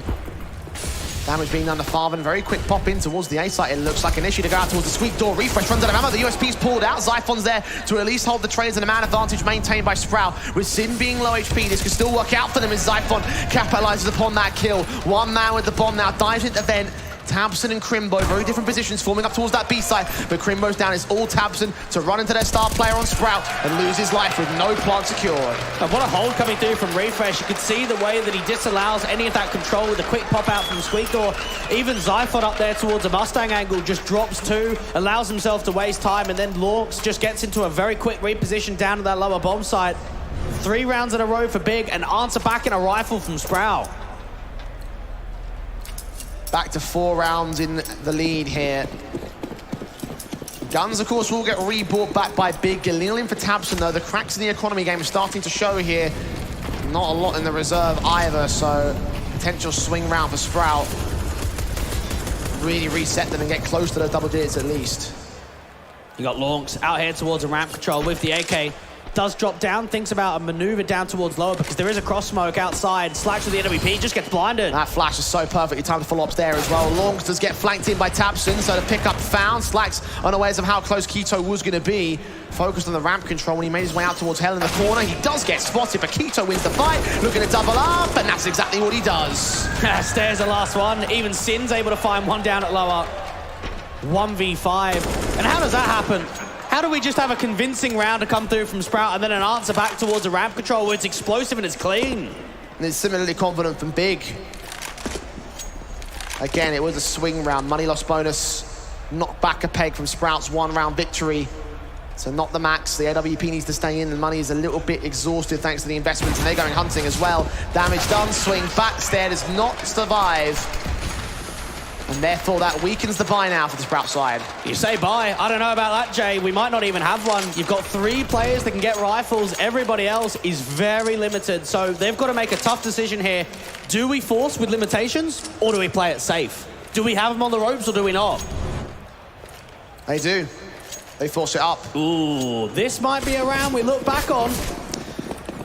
I mean, certainly so. You can consider that position. The AWP would have been nice to hold around the M4s. You can see what saving that AWP could have done to the Sprout buy. They wanted to continue to commit towards it. Fast players in from Big, meanwhile, trying to overwhelm with Strip Force. Flashbangs keeping players blind. Farven and Keto still save tabs, and the Refresh and Zyphon a fall. Lawrence gets only 1 frag for it, and they have the A site. I think you're gone. You're out of this. You don't have the nades. You don't have the kit. You're down by 1. You instant save. And again, you might look back at that round and it could be a difference maker. Could have had a perfect rifle to come into the next. I think that's a very good adjustment there from Tabson, realizing the money's not great. If they do buy, it's not going to be fantastic. Let's just send it. Let's beat them with aggression. Well, with max loss bonus in for Sprout, they should be able to justify a force in for this round with all 3 of these rifles staying in. Unless Farven finds Longs. That might change things a little bit because that was an M4 to drop, not the Scout. Stair should survive. Slack should similar story for him. Stair is trying to look for an exit frag. A bit risky for my money. Again, I'd be playing passive to try and hold on to the right weapon above all else. Oh, does give himself up. I don't think he'll be hunted down, though. Indeed, he holds his nerve for the 5th round now for Big. Yeah, there's nothing here. Nothing that they can do at all. Hold on to those couple of M4s. Maybe have some upgraded pistols around it. 2,400 loss bonus going into 29 in the next round. Big. Consider the idea they're down 0-6. This is a pretty good recovery to me. Certainly on the T side, it has looked far better than how the start of the matchup indicated. Sprouts had to receive the aggression again. The fast pacing in for the vent dive, but this time Stair can mow them down. Block off Tabson, damage onto Crimbo. Farben took a little bit of that himself. 1 player does get downstairs in the vent dive though, and Lawrence has got to adjust for it. It's whether he can adapt here towards Farfen. Now, he's now going to give up the ghost out towards Secret that he's down here. Sprout have a lot of players that can come in towards Secret. He's got the bomb on him as well, but Sin's going to get picked up by Stair. That's a 5-on-3. Sprout have been partial to steal rounds in the past. This time with the extra firepower, it's bolstered upstairs with the 2K. Farven looking for his way in, and look at Refresh. 5-7 up against it, turns in, does drop to Keto, but Stair's going to catch off Farven. That's the bomb in CT control now. And this is very uncomfortable. This looks ever so promising here from Sprout. You've got Crimbo and Keto to work off one another, but realistically, to work together downstairs with a low HP individual and the bomb being dropped, there should be no way back. Crimbo and Keto taking their time with it. They have a little bit to play with. Only 45 seconds worth. They're just being passive, careful, so far away from the lower entry positions, and one player's even escaping towards CT. This looks like a safe call to me. It could be. They realise this round isn't winnable. They realise that there is no opportunity in this at all to recover things. And we've seen quite a few steals coming through from Sprout. Yes, we have. Proving pivotal to their game here to keep them up at 8, winning the half. Still need 2 in a row to get that double digit that you mentioned, Dwayne. Might be important, might be required for the Sprout side on CT side. At least they can recover a couple of weapons here. AK staying in for Slacks, of course. M4 and Scout still out. Can upgrade that Scout to an AWP. Warlock should buy, Refresh should buy. Be 8-5 now for the CT side. And while we have seen an overtime victory for Sprout against FaZe, we've seen losses to Eternal Fire, B&E, Bait, K23 and Spirit, a lot of them being one-sided. There he is. The Longs fan club all the way from Romania. Thanks for joining us, boys. And right now, he's doing all that he can to make his country proud, make his squad proud at the moment. But he's not the top fragger. Stare is the man to watch out for on Sprout. I think it's understandable. Look at the performance that he was able to put in map number 1. He was very clinical in some of those post plants, very clinical getting some of the clutches together. And one of the guys that was very impressive out in the group stage, currently the 7th highest rated player in the event. 2 rounds left in this half. Big back up on the guns for it. 3rd tactical was just called in by Sprout as well. What could they discuss? What do they think about here? Well, it's about economical management. The last thing they want to do is get reset again. So it's about providing emphasis on this sort of round to follow up, to make it 10-5 towards the tail end. You got Farfan putting some nades towards out from the squeak door. Now, they did vent dive in the previous. They don't do it this time. Refresh just hugging the edge of the fire there. The nade stack from Crimbo and Tabson, though. That does find Zyphon. Advantage for Big. Now, we call that a big special, don't we, Jay? Out of the book, the creativity comes through with a triple nade stack. And you might see it on overpass. It's a little bit less common on nuke. Off the back of that kill, Big are going to slow things down. 1:20 to work with. Stare tanked to 9 HP meanwhile. Things are starting to go off the rails for Sprout once again, taking a moment's respite, and Big just bounced back in an instant for it. Stare needs to try and get a flash out for his teammates. Sit dark out, the openings are got her. Oh, Longs has come up with 2 in from Secret, though, looking for the triple. We can't quite land it. Refresh comes in with support. Spray does damage, but the Deagle's pulled out, and Longs can't get it himself. Slacks now, left alone in the 1-on-2. The AWP picked up, can't quite land the first shot. We'll have to reposition back towards the Heaven control. Look onto Mini, that's where they're inbound from. He drops in, and he can't hit the shot either. Oh, a little bit too far out. Had he held his position, maybe the shot would have connected. Maybe he would have held some chance in the 1-on-1. But not to be. Rip Dust 2, by the way. Slacks, one of the most experienced players that we have on this Sprout team. Coming up to 120 maps played on land, the majority of them with their Sprout. Not to be in the clutch scenario, and Big. Look at what that's done to the buy potential. But in saying that, Sprout have come through with a lot of these wins in these sort of buys. Even worse than these buys at times. Very true. Scouts, M4s, 5-7 inbound for Refresh as part of the main limiting factors here for the Sprout camp. Setting that pistol up as close as he can, but didn't see contact. The swing comes in from Farfan, but Zyphon able to adjust towards it. So focused on that top hut, so he's punished for it by the M4. And just trying to catch a timing, trying to swing out wide and gets red because of it. Even Sin with a slight press towards outside gets punished down to 31 HP. And for Sprout, this is looking very much with a lot of momentum in this sort of round. You got the first pick, you've done more damage onto Sin. Now you can just play simple crossfires from this point onwards. Big once again off the back of their defaults, happy to slow things down. Play careful. Smoke Sin and Tabson catches Zyphon just before it blooms. That's perfect to trade. What a timing coming through from Tabson. And now for Big, there is an opening out here towards ramp. Lonks is the only player with the M4 trying to play out towards that health control. Tabson just trying to keep more of that attention over towards lobby. Chipping away at the HP bars. Bit by bit.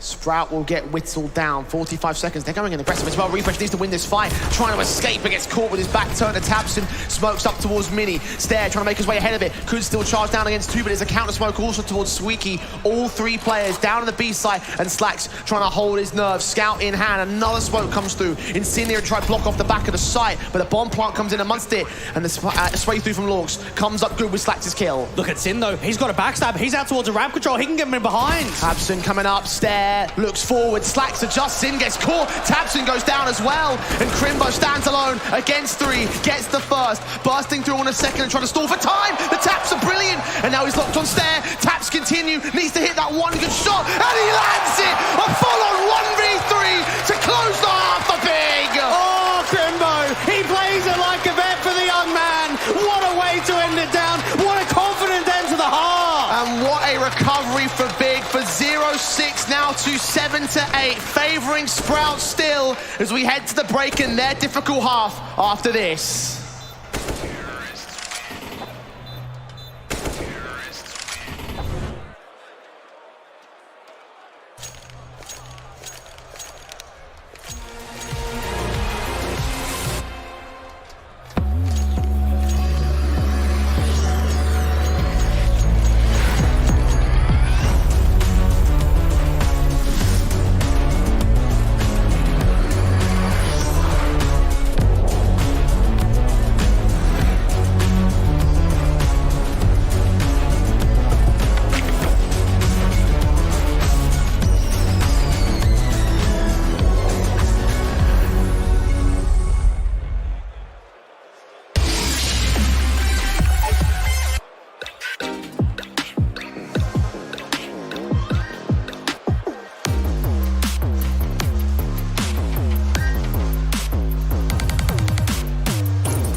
We have a solution for you.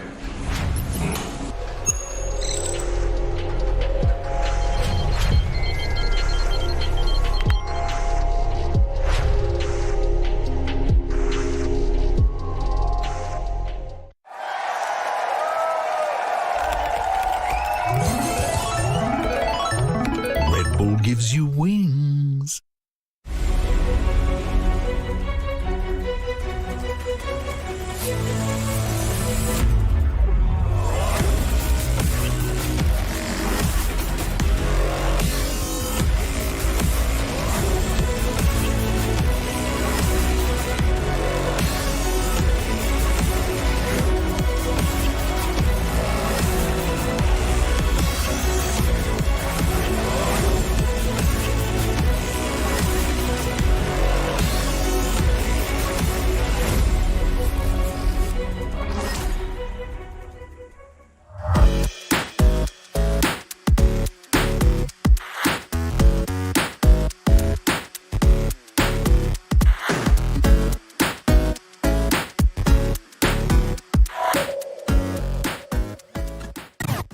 An 8-7 half that Sprout barely were able to take, brought back a single round difference by Crimbo's 3K in full-on clutch there, Dwayne. A hell of a way to close out the half. The question on my mind, though, is have Sprout done enough on the CT side? 6 maps a nuke in the last 3 months. They average 4 rounds on the T side. It's not a juicy number to be happy at. It's not a number that you can look at with an 8-7 half and say, we got this in the bag. We're going to map 3. They're going to need the crowd. They're going to need the X factor. And they're going to need every positive in the world to close out the second half. They're going to need to look towards their star players. Long still yet to see him top the board. Currently middle at 10 kills. Stair has been leading the charge, however, throughout the course of this entire series. We're looking towards somebody to try and fill up his shoes on map 1. And he continues his performance on map 2. 8-7. Single round to separate. We've still got a hell of a half ahead of us. But will it be one-sided for Big? Could be very quick. Out of the gate towards the squeak pop. They try to go down, but tabseN drops the first. Instant dome in on Stair. Zyphon is sent down the event control. Diving in to try and set up the B hit. Farvin set for the B defensive. USP ready and waiting. Looking for the shots back. Sin's going to get goosed down to 3 HP meanwhile as they look for the engagements but not get the kill. Slacks does find one to return and Farvin is low HP. It's a 4-on-4 with a bomb down. Even Refresh can try and cut those rotates out towards a mini position, try and catch Sin or even Crimbo. No, you got the likes of Keto actually from main. And Crimbo follows suit to the man advantage on the Julies here. Glock's pulled out, Zyphon and Lorks trying to hold on. As Slacks is dropped, Zyphon gets one, Crimbo trades it. Lorks with a 1 versus 2 when he can't get it. Keto comes in with support, too many angles to watch for. As Big take another pistol. And remember what we saw from Keto on that CT side of Overpass. He was the second man. He was the guy that was backing up tabseN in so many of those engagements. Big could not have asked for a better start in that second half. They have that first duel that gets won out by tabseN, and then diving down, Crimbo and Keto work together. Sprout have got a bomb plant, and they want to force. 8 apiece. Big have equalized, and you mentioned that bomb plant bonus for Sprout. Big, similar story on their T side, didn't abuse it. This time it will be the force up. AK only on Stair though. Galil scout, and I think there's a Glock there for refresh as well. Not opting to go much heavier. May have actually dropped that weapon over to Stair. Try and get as much out of it as possible. Sin, early HE towards the backside. Big. Now we've seen them lose some of these force buys. This is all about them keeping that round 2 conversion. AK's up. Spot spray. Stair wins that first trade, but tabseN back in with 2 of his own. M4 engaging the headshots and now backing off. The tabseN being able to provide so much assistance towards outside, and what that might actually do is drive a little bit more presence in towards main. He's got a teammate with him. It's actually the shotgun from Keto. Now we see him normally playing around the heart control. Instead, this time he's down to the lower portion. Trading out weapons here towards the outside. Refresh trying to prod in towards that mini entrance. tabseN meanwhile marking in alongside Crimbo to check the lobby control alongside Father. No one's there for Sprout. It's an info play for Big. And this is looking very promising. Mount advantage cleared out lobby. The only inkling that you have is that they've got to be towards outside. Now Slax is going to be able to pick up another rifle. That's an M4 now. What can he do with it? Where's the AK as well? There was one in play for Stair. Cover that for firepower basis for Sprout if plausible. Crimbo makes his lean in, the M4. Checking up the rafters, but Slax has dived away. And that would have been heard from tabseN. It's all about a bait, though, all about the draw. Fight being won out from tabseN again. And now for Big, they've got so much going for them. 2 left standing. Crimbo does get picked up, but Keto and Farven close it down. Lead regained for Big for the first time so far in this map-up. Not for the first time in this series, though. And it's incredible to think that Sprout have not been able to get double digits and Big have a lead when you're up 6-0. Sprout have to look at that first beginning and said, we got the round streak. We got the round after round. But since that point onwards, there's been a shift in control that's going the way of Big. They've shifted up into the lead. Sprout shifting down into the eco round. Force buy didn't work, no bomb plant bonus. Quickly aggressive from the SMGs here. Look at how aggressive they're going to go all the way towards outside for one. MP9 could get a lot of cash out of this. Refresh going to adjust towards tabseN. He'll leave his teammates for dead as tabseN able to get a tidy double and a triple adjustment. So good for Big. And we saw tabseN dropping nearly 30 kills against 500 on Nuke yesterday. Now he might not be in the similar portion with the frags, but it's coming through with the impact. Keto trying to see if he can get some more money behind him. Get that big green out for tabseN in the next round. Stair 1v2, low HP though. Oh, he's caught one off. That's Keto, not quite aware of his surroundings. Stair. What can he find here? One good bullet against Crimbo could still win the clutch, and overall Sprout could be happy with the damage they've done. Let's entertain this clutch for a minute, though. He's got the bomb on his back, and Crimbo is going the whole 9 yards around the map. And this is very doable. This is an excellent position for Stair to be in, and it's a matter of timing. He's hoping that Crimbo's going to get aggressive towards the lobby control, but this angle, this should be too solid for Crimbo. Yeah, Stair's got to be the man to make the move. He needs that bomb plant. Trying to face around the corner. Oh, but Crimbo's moving. Deagle shots not connecting. Good flick adjustment, overcooked it by a tiny amount. And Big will just about claim the round, but again, Sprout will claim lives. Damage has been done to the Big economy. And I can just imagine the likes of tabseN and GodB being relieved of that round, but focusing in on the next. Focusing in on that rifle round, because you're right, the economical reset will be there. tabseN felt as if he was doing a lot of farm damage towards outside. He was making a lot happen, and then sort of out of nowhere, it starts becoming very impactful, and you're actually losing a lot of casualties. You can see what the money looks like for Big as a result. Sprout, a chance to swing back to their favor, convert momentum, and start off their T-side with potentially 2 in a row. Mentioned the average of 4 rounds on the T-sides for Sprout. That's already half of those gains. Another good rifle round off the back of that to fulfill the full 9 yards, and then from there, what can they do off the back of that? Smokes in, Keto, trying to extinguish the flames put up by the utility prod towards A-site. Outside, it's staring towards Mini, and Sin gets caught for it. You got players rotating up quickly. Keto's still got a hold out here towards the left-hand side, towards the squeeze door. He doesn't find anything, turning away from the flashes, and Longs and Stair find entry. And tabseN doesn't stand a chance either. That is the most confident round we've seen from Sprout all day. All 5 alive with bomb down and Crimbo with no chance. 1v5 just to hold on to it. And just when Sprout are able to find so many casualties when it comes to kills in the last round on the Eco, now it's been able to be followed up onto a rifle round. That's going to hit home when it comes to the money being farmed up. No hunt for Sprout here. Go back to safety, save those guns because the money is in a little bit of a pickle. Obviously better than it is for Big with the round win coming in and no loss bonus for the CT side. But even so, don't want to concede any of these guns here to Crimbo's exit frags. It's a smarter call to make for the Sprout side. The guns will stay in for both teams. The M4 are part of the next buy-up, if there even is one for Big. Again, the economy to be questioned at this stage. Oh, we've seen Sprout playing 4 LAN best of 3s in the last 3 months. Big have played 14. So you just compare the idea that nearly 4 times as many matches in the favor of the Germans. And Sprout have got to use this experience, use map number 1, give themselves as much as possible. Again, they had a good group stage.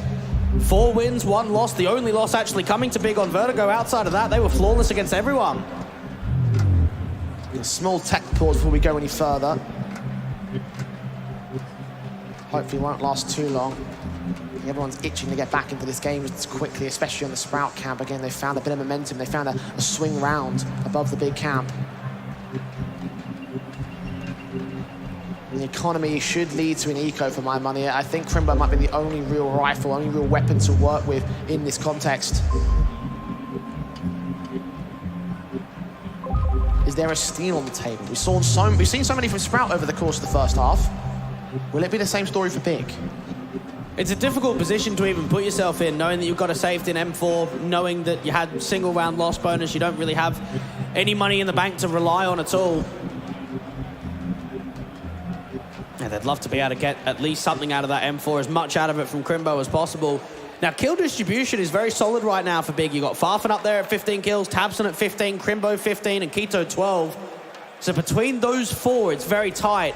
But it's who's going to start moving forward, who's going to start getting into those high 20s, who's going to be able to push Big in a position of closing down this second map in a 2-0.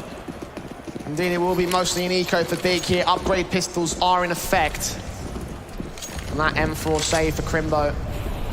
Be the highlight man of the CT side, playing aggressive as well towards outside. Stairs hunting him down. Who's going to find the pick, though? Stair trying to see if he can work towards outside. Clear out Africa, look back down towards that secret control. M4 gets flashed in, still doesn't see anything behind the smoke.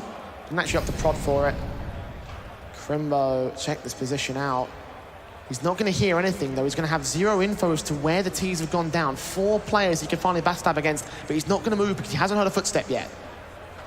And just knowing that even Refresh is back here towards T-Red, if there's any workability of Crimbo getting aggressive in towards Secret, he might just get caught. Tagged up. 22 HP, Refresh will get the kill in the end. Start on for Sprout. And Big now only have the pistols to work into this one. They might isolate Refresh towards outside of the crossfire. Even then, the Heaven player still will get into position. Tabson has grabbed the M4 at least. Even Sin just trying to see if he can spot. Is anyone coming out from hut control? Anyone out towards the squeak door? And Refresh just makes it another. This is easing the takedown to lower now. Defending that M4, making sure the CTs can't get their hands on it, evading the HGs as well. Plant will be secured, meanwhile down on the B-bomb site. Player's been seen, tap burst through from Refresh, not quite going all that effective, so Farman does get 1 exit. That's 2 rifles they can save into the next round here for Big. But for Sprout, it's a 10th on their board now. There's still a positive round coming through from Big. You came in with 1, you come out with 2, you've got yourself at least armor for the likes of Sin and from Keto. So when we think about money being saved, it's not going to hit as hard with the full investment with the rifle round in the next. Escape the ire of the T side. Sprout again not going to go for the hunt. Just build up the money state with 4 players alive and build back into an even stance against Big. 6 rounds for either side to claim Nuke. For Big, it will be to claim the series as well. For Sprout is to force us to map 3. Given what we've seen so far, Dweg, how likely are we for either eventuality here? Of going to a map 3? Of either one, of the map 3 or the 2-0. I think the 2-0 is more likely here. Big, more comfortable on Nuke. They've got themselves a very good scoreline differential. We haven't even seen the rifle rounds really in this second half, so it's very difficult to get a judgment of this comeback from Sprout with their first round on T-side, only because we don't know what's going to follow up after that. We don't know what it's going to be like in the rifle rounds. God B's called another tactical. Chance to discuss with his teammates. Only their first so far in this map up. Have no reason to really call it in the first half. But now Sprout are applying pressure. Nuke is won and lost on the T side in my mind. You're guaranteed to have a decent CT half. For Sprout, they are putting in the hard yards to make this second half the best they can. And Big can only afford to get a couple rifles in. So there's another chance then to build into a lead again. So we're seeing Stair put up a valiant performance on map 1 and map 2, even towards outside he gets caught. tabseN, it's him again with the opening pick. He's been the star guy for Big for so many occasions, and here and now in this series. And on this map, he kicks things off in round 21. Slack's hoping for a trade, but tabseN gives him none of it. 5-on-3 for Big. Oh, he's gutsy. That is a very high-risk play. You've already maneuvered outside and got your first, and he double dips. We often criticize that, but look at what he finds from it. The idea that he's still sitting there at 74 HP with a 2-man advantage, and there could even be more. Look at his position. There is no way Sprout adjusts for this. Refresh, dealt with, tabseN with a 3K. Hoping for a bit more as well. Zyphon can't get anything out towards ramp. It might have been a broken buy for Big, but it still had so much success here. And what a gimmicky angle that was from tabseN. Now, while that's happening, Farfan's now starting to peek aggressively. Oh, he no. dropped that bomb. Oh, this is looking good. Zyphon alone and known to the Big side. The eco still, Jay. You were wondering when we're going to see it. Now there's rifles, upgrades, AKs on Farfan and Crimbo, more for Sin and Keto to grab. Zyphon knows that he is in the worst spot possible. No bomb control, 23 seconds to clutch a 1-on-5. It's not going to happen. And just think about the emphasis that tabseN does to his team in that round. What a sequence from him. Ended up with a quadra. And that's your IGL being able to say, listen, boys, I've got the lead back. I've got us out of trouble. Now you back me up. Now we're going to work together as a unit. That's a huge, impactful round from him. And it all starts with the confidence towards outside. And tabseN is probably having one of the best events that we've seen in quite some time. Knowing his consistency in the group stage in pretty much every best of one, and then the likes of 500. He's on an MVP level performance out of any player in this event. Up to 19 kills so far. Still 2 behind the top fragger. Stare on Sprout though. Towards outside, he will be challenged by the T-side player himself. A potential high frag duel. Looking towards heaven though, he's looking for Sin first and foremost. Will do a lot more damage than they can dish out on the CT side. And 4 players will make their way in towards Secret, where Keto is lying in wait. They just got the off angle. Now a rotate can be down here quick from Crimbo. Keto actually fires a little bit early, so he's gonna have to retreat. Adjust the angle back towards Decon. And for Big, it's about settling. Sprout have got players down towards lower in Secret. And Slacks his AWP. Holds his nerve on the lurk. Not revealing anything to the CT side, of course, but will hold on to hope for some sort of aggression that might get punished here. Meanwhile, Keto re-aggressing into the mass of T-side forces. Fort around the corner. Stare on the boost is going to look down towards the double doors first and foremost, and Keto is just waiting for his chance to strike, and Refresh gives him no chance at all. Headshot gain, B site under siege. Even that rotate out towards ramp has to adjust quickly. Crimbo needs a cardball, and he gets exactly that. It's a massive spray down. He's looking in for a little bit more. Biding time for the rotations. That AWP needs to come in from support soon. The plant will be secured here. It's a 4-on-3 for Big. Slacks is being watched. As soon as the smoke starts to clear, he's got to act quickly. How much does he get out of this? Nades onto his position, doing damage. Not revealing info though, they're all focused on that B site. It's about timing, and his players down at lower have got to stay alive. Refresh incendiary off, Lawks comes up good for the first and the second headshot. Refresh gets one of his own, and now it's tabseN again to try and hold the defuse. He's got the kit, taps it once, 2 players inbound from very different positions, and Refresh holds his nerve for the triple. And Sprout recover that round. Evened up again. You could just see the composure in that crossfire down at that lower bomb site. How much time that gave the likes of Slacks to get in from behind. And Crimbo gets a lineup, gets a 2K, but it's not enough. Lonks and the likes of Refresh to play off one another. What a double that is. And then Tabson just gets caught out in the open between the two of them. 11-11, we're tied up again. And now Lonks is starting to be the difference maker here. Still not top of the board, but it doesn't matter. Those 2 kills turn the round in favor of Sprouts. And they take their last tactical timeout of this game, of Nuke. Their moment to resurge, gain control of this map up from here on out. Big are on the buy here. They have weapons in play. Crimbo's questioning the AWP buy at this moment. Does he commit to it? Well, he could drop it over to his teammate at Tabson. Now, we even look back to map number 1. We didn't see a massive amount of AWPing from him. We've actually seen a lot of rifling over the course of the series. He does get the big green. Now, Crimbo's the ramp player, so in this round, in this context, he actually might keep it for himself. Post himself up and try hold off against the lobby takes. Trophy in radio room. Tabson, M4 holding, spray up. Refresh gets right past him, but put down by Keto in the end. It's going to be a fast take in from the T side, but they cancel. Get back out of the site. Zyphon does find Farman up at the rafters and looking towards heaven. And Stair gets Tabson elsewhere. Keto is going to burn. Sin is going to fall. And still that one player dealt with by Lawrence. Crimbo alone, the AWP up against 4. It does catch Stair, but falls back to get no more and concede the lead to Sprout, or does he? Now, while it looked a little bit awkward, while it looked like there was hesitation, the success was there. The entries continued to get cracked open. Yes, there was a slight moment of retreat out there from the heart control, but look at the damage that gets done. Crimbo has to save, and Sprout have got a lead. Whether it's T-side or not, this running momentum breaking the economy, they're coming closer and closer to edging this to a third map of Mirage. On Big's pick of the nuke as well. Again, you mentioned the average of Sprout having 4 rounds on the T side. But this is going to equal it. It's now 4. They need 4 more.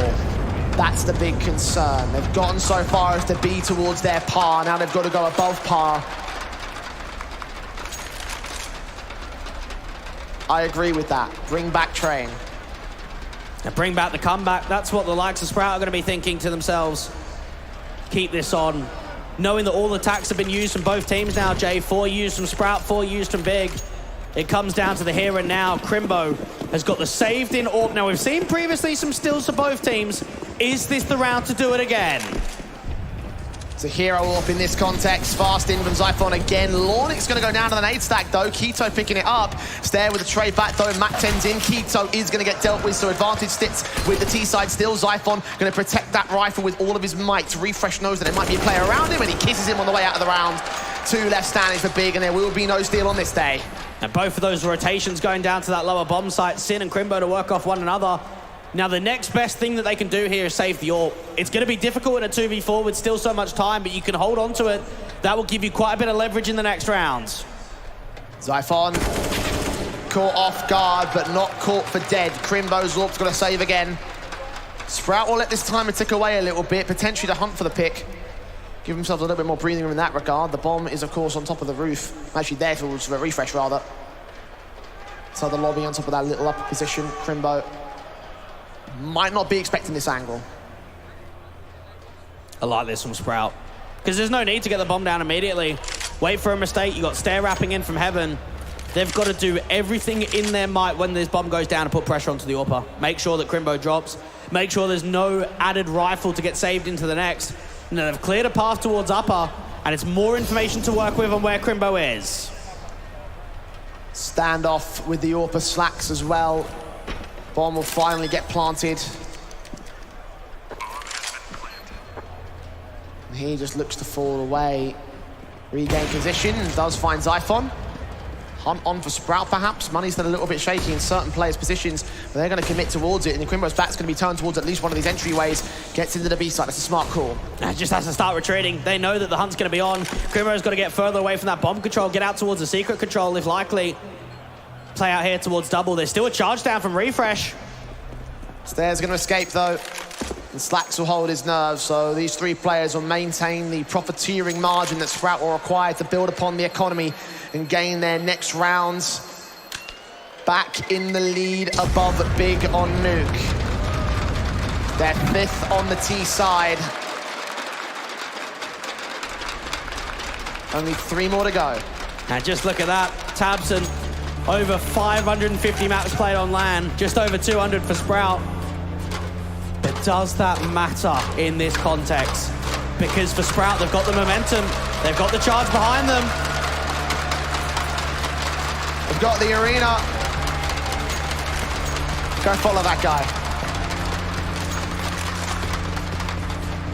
Espoo backing their Danish neighbours. As Big tried to put another Danish team out of the competition. The Scandinavian squad to fall. They're still a little bit behind in terms of doing so. The 2-0 not looking so likely anymore, Dweg. 13-11 for Sprout, and the buy returns for Big. So 5 out of the last 6 rounds going the way of Sprout. They put in a valiant effort in the few last rifle rounds. And now even tabseN towards outside. This could be him trying to strike aggressively. So quick in with this M4, backed up behind the red box. T-side players making their moves. HG sent, and Slacks waits for the bait, gets the shot, punishes the aggression again. And for Sin, there's no way that he can set tabseN up now. Can think about the spam through the outside smokes. They've got to try and get a player down towards that lower bomb site. Sin, in fact, is taking a lot of damage in response. Put the incendiary out. The blind sprays come up as the smokes start to fade. He will go dropping. 5-on-3 for Sprout. Again, Keto's aggression might find a backstab with FULLGAME's support as well. The majority of the CT forces are here in lobby, and Zyphon has absolutely no idea. And Keto can try and see if he can backstab towards outside, and Zyphon's going to fall, but the problem is they only saw one. They only spotted Farfen. You might believe that the notion could still be towards that B site. FULLGAME checking out A as the smokes come in towards the outside control. They have the info. Now they're hearing the footsteps. They're gathering more. And Crimbo with the AWP down at lower. Not the best weapon for the job when you're by yourself. And Keto, he's still setting up the backstab. Time taken by Sprout. Big are going to try and exploit that. They've escaped the outer yard, though. Nothing being seen by this M4. Even the player at Garage, not quite in his position. Checking 30 seconds. Orpa now been spotted. Burst through, potential up, out towards Secret. Both players evade the kill count. They're running out of time here, and Slacks has been suppressed. Where's that bomb? It's out in the open. Refresh needs to come in with a counter backstab of his own right. Stair needs to try and go for the challenge. Burst through on Silo. 15 seconds. Longs comes up. Refresh with the kill. The bomb gets recovered as Keto drops for Crimbo's AWP. Upper heaven gets his pick back. 9 seconds. They've got to commit towards the A play. Another 1v3 for Big. Crimbo about to take it, but the no-scope only hits the leg. And Sprout claim 14. Oh, the pace, the pressure coming through, the AWP not quite finding the clutch again. And just when you had the backstab, just when Keto dropped the bomb, it looked as if Big had done enough in that round. Look at the way they scrambled towards the bomb site. Crimbo doing everything, but not enough. 14 being gained now for Sprout. Longs is the luckiest man in the building tonight. Sprout abusing that luck, forcing out another tactical from the Big side. Their third one in Nuke, and with 3 rounds to make up for them. Now, this has got to be so frustrating for Big, because think about what they've actually gained in the second half. They won pistol, they won the force by second round, and they won the third. After that, they've won a single round, which was that steal from tabseN, and that's been it. This has been all Sprout on the T side of Nuke. They only need 2. Hell of a day for them to find their T-side form on this map up.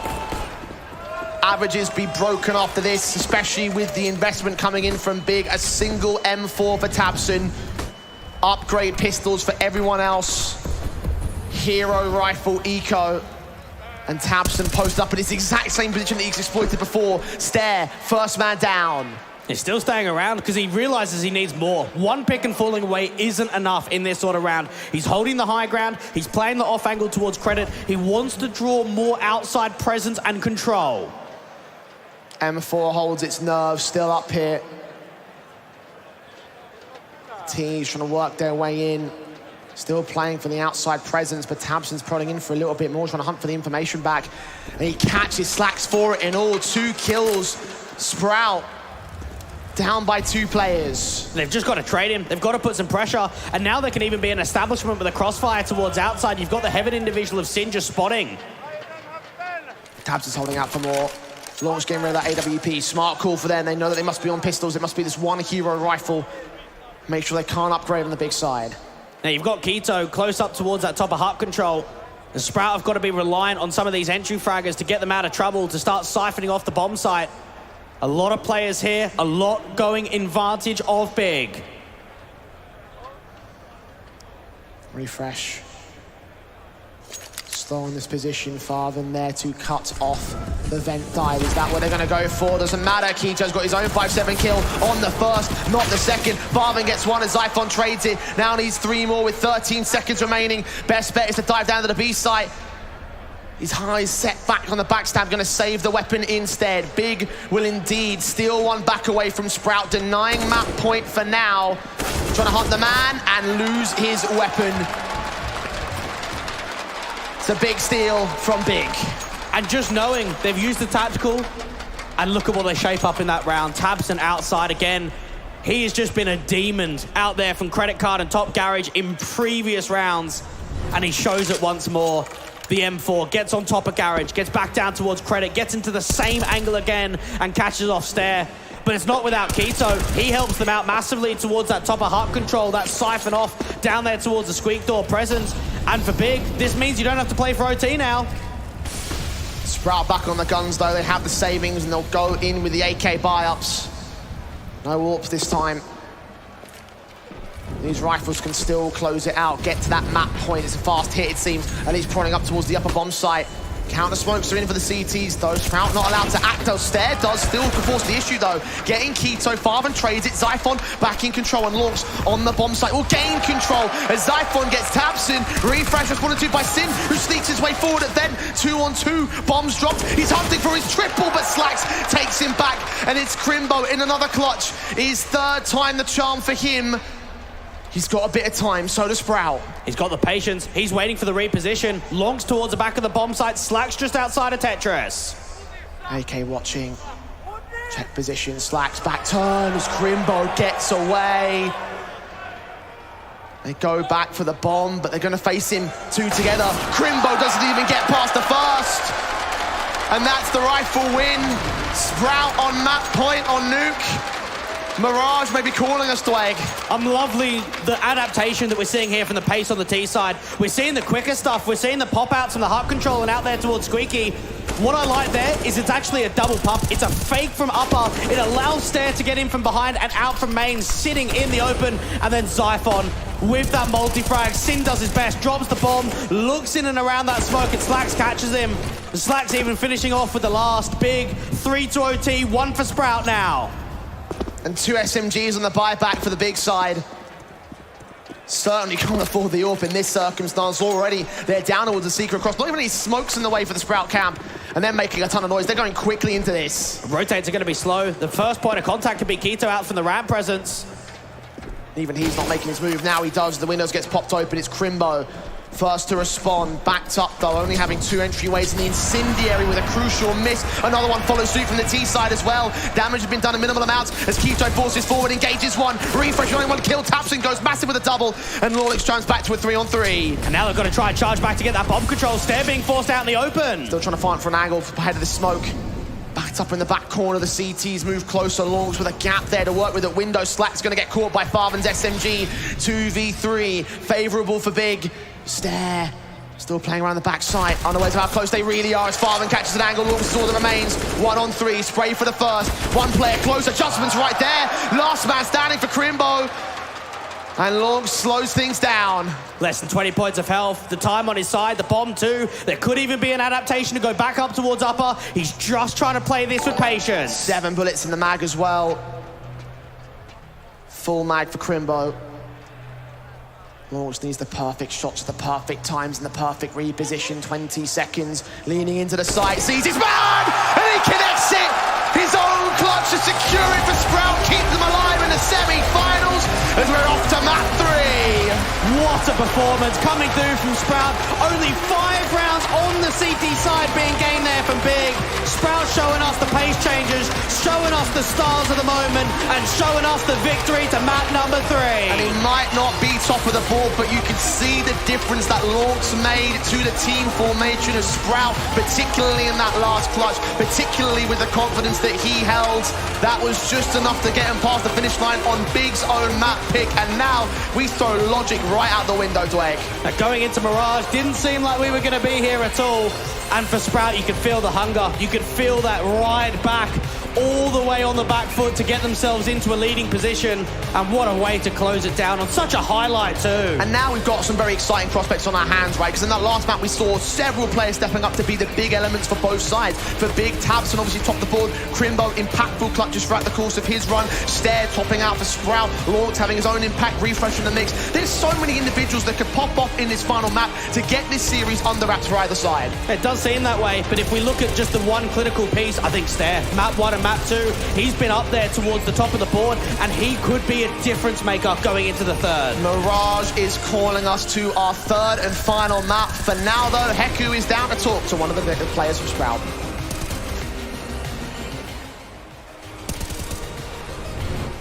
Despite what was on their path, they managed to win the second map. I mean, Refresh, this is pretty impressive, especially considering the win rate that your team has on Nuke. I wonder, like, Lungs was not on the first map, and he came in. Was he, like, full of energy and just, like, inspired you, like, to, like, push to the third map? Yeah, I mean, it's all about the game plan, and the game plan was to bait them with our coach on the first map, so we gave them fake confidence. So now they thought that it would be easy, but then Lungs came in, and you saw the last round, he won a 1 versus 3, so... I mean, I think it's gonna be fun on the last map. Well, this is like definitely like big brain moves, but I do want to like ask a small question about the first map because obviously Barry has like a lot of experience as a coach. What was the process behind? Like, was he actually like IGLing and you helping out, and you could just focus on the rifling because you have experience with that? Like, what was like the chemistry happening? Yeah, Barry he was IGL for the first map. It was a bit weird because for 3 months or 4 months I've been the IGL and like talking a lot, so it was weird just being a player again. It didn't feel like normal to me, so I was a bit off. And I mean, of course, we are not playing to our best potential with our coach, but I mean, I think we did a decent job and we had good chances to even to win the first map. Well, you definitely did an amazing job right now on Nuke, so I should not delay any longer. You should prepare for Mirage, so good luck. Thank you so much.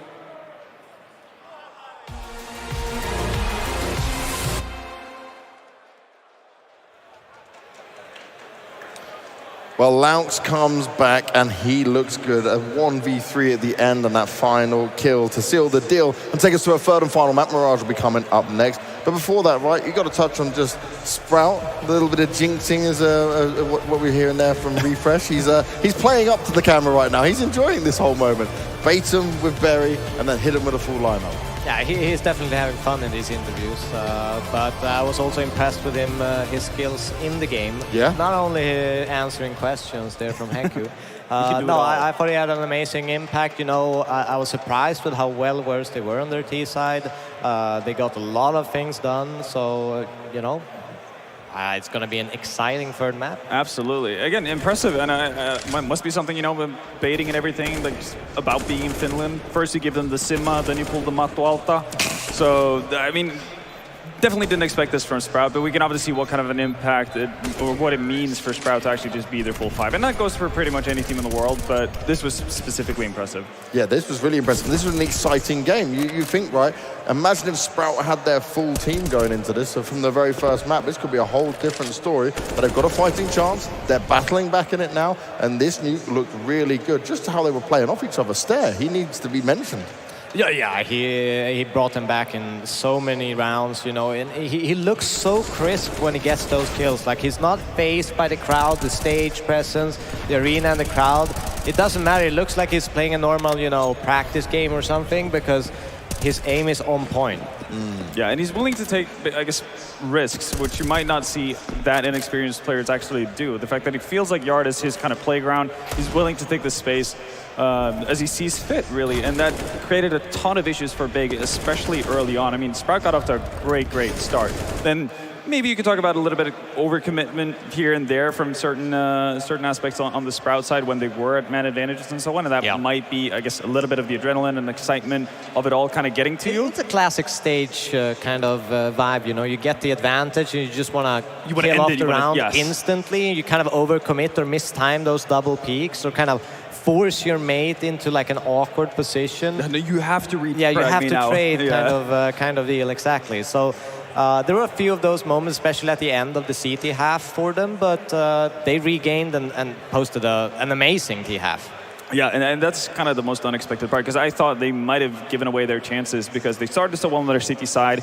You're kind of thinking, well, if they can continue this, if they can get to double figures, then we might be looking at, you know, a realistic chance for them to take away Big's map pick. But instead, yeah, sure, it doesn't quite pan out the way they would have liked it on the CT side, but they bring it back on T side. And I will say, like, disregarding stats completely, I feel like everyone from this side of Sprout had significant impact in many rounds. Like Siphon, he will be towards the lower end of the scoreboard in this match, but you could see like on a lot of the inner pushes that they have, whether it's him finding that kind of like loosening first frag, or if it's a double kill at just the right moment, like he was there for those ones, and those matter so much more than, you know, a bunch of trade or a bunch of exit frags and that kind of stuff. So the scoreboard might not tell you the full story, but everyone from Sprout was contributing. And also, I mean, it could have swung either way in this game. If Krimbo hits that, you know, 1v3 when he leg shot the lungs, that was so close. and that's one of those swing rounds where Big could get control and just close out the match from there. So it's like incredibly tight from that point onwards. And we've got to touch on Lamp some more, though, right? Because we were worried whether he would come in hot and fired up and ready to do the damage, or if he'd come in a little bit less than the others because he hasn't played the match. He was a little bit cold in the start, I would say, but so he grew into the game, just like we mentioned before. Like, it's good to have that kind of CT start, get warm in your clothes, get the feeling of the crowd, the presence, you know, get into that focus mode. So it was good to see him back, and I expect even more from him on a map like Mirage coming up. Yeah, and you can see once he's finally warmed up, right, he's there to close out the game entirely or the map entirely for his side as well, with a brilliant 1v3 as well. So again, Sprout really kind of just growing more and more into the game, whereas on the side of Big, perhaps a little bit more worrying, because again, we were singing Keto's praises in the previous map. He had a much more quiet affair on Nuke, and again, we saw that inner bomb side constantly being pressured and abused by Sprout. And how important there, right, on that last kill, is that patience he showed. He was not moving. Yeah. No, definitely. I mean, you have to have that. It's basically to the point where you're just letting your opponent make a mistake and punish. Yeah. And sometimes you can get a little bit over-eager, try to surprise, because it's the correct way to play.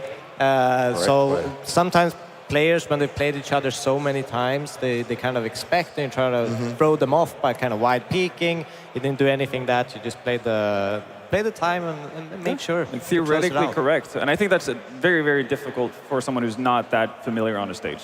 Well, let's see how it's going to go down on Mirage. We're going to a decide to see which team will be our first to the grand final after this short break.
Katsokaa kuinka silvankuroi saittia samalla kun Henu kaataa aivan täydellisen kupillisen. Ei sinne kuppiin kyllä enempää mahdu. Myltsillä on tähtäin kohdellaan. Viimeisenkin tulis osua, ja osuuhan se. On se Myltsi vaan tarkka.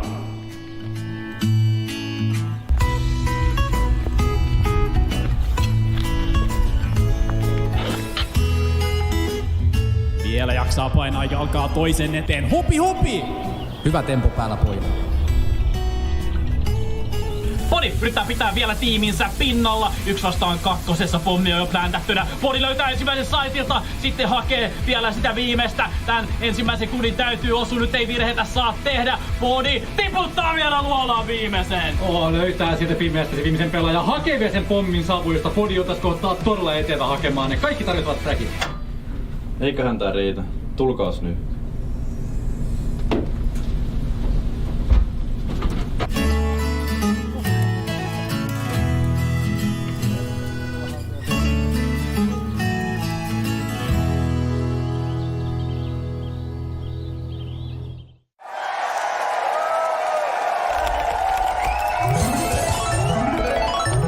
Red Bull gives you wings.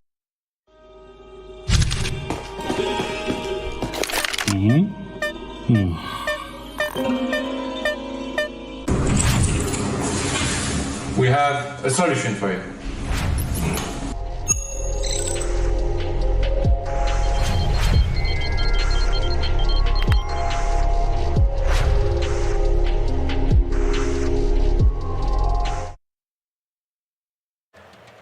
We're going into Mirage. It's the third and final map. It's a decider map, and what I would say is a middle ground for these two teams, Devil.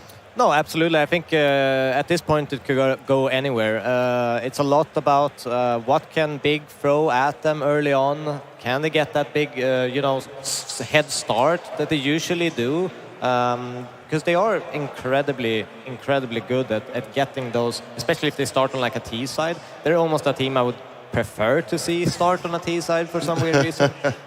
Just because they have that kind of shock prep that you just throw rounds into, abuse your rotations correctly, and go be, being a master of the game.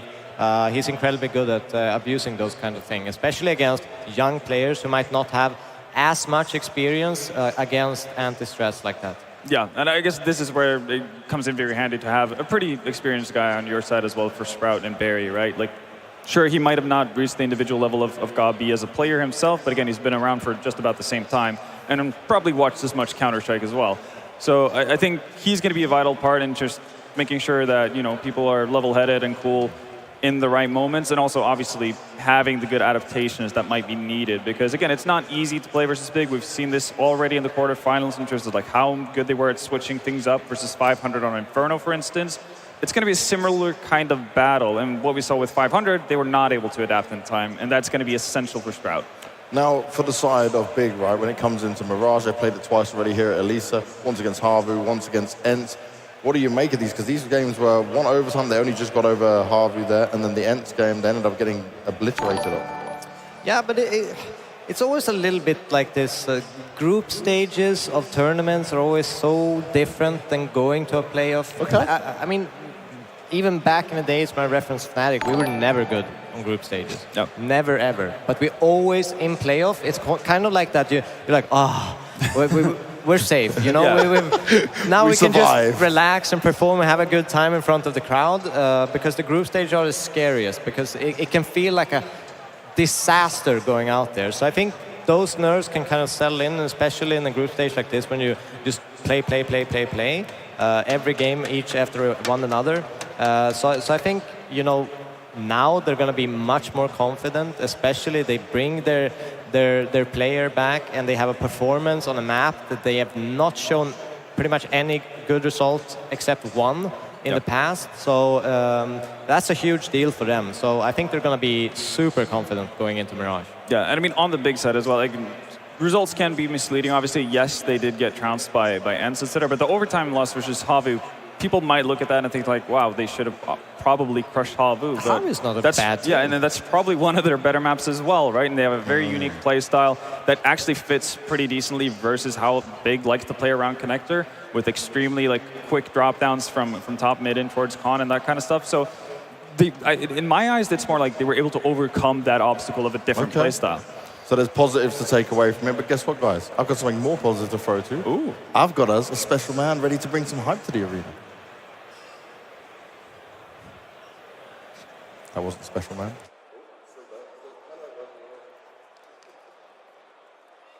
And go. Yo, Espoo, what is going on tonight? right!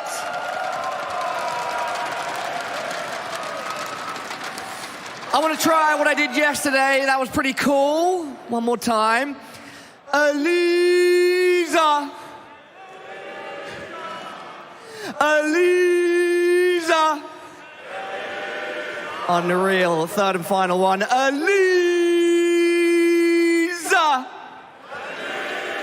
Hey, everybody give yourselves a round of applause, please. Guys, what an amazing semi-final, first semi-final that we have had so far. Sprout on my right, Big on my left. And what has it come down to? The third and final map of Mirage. The winners qualify to the grand final here at the Elisa Masters Espoo 2022. Everybody in here, I want to hear you raise the roof. Are you ready?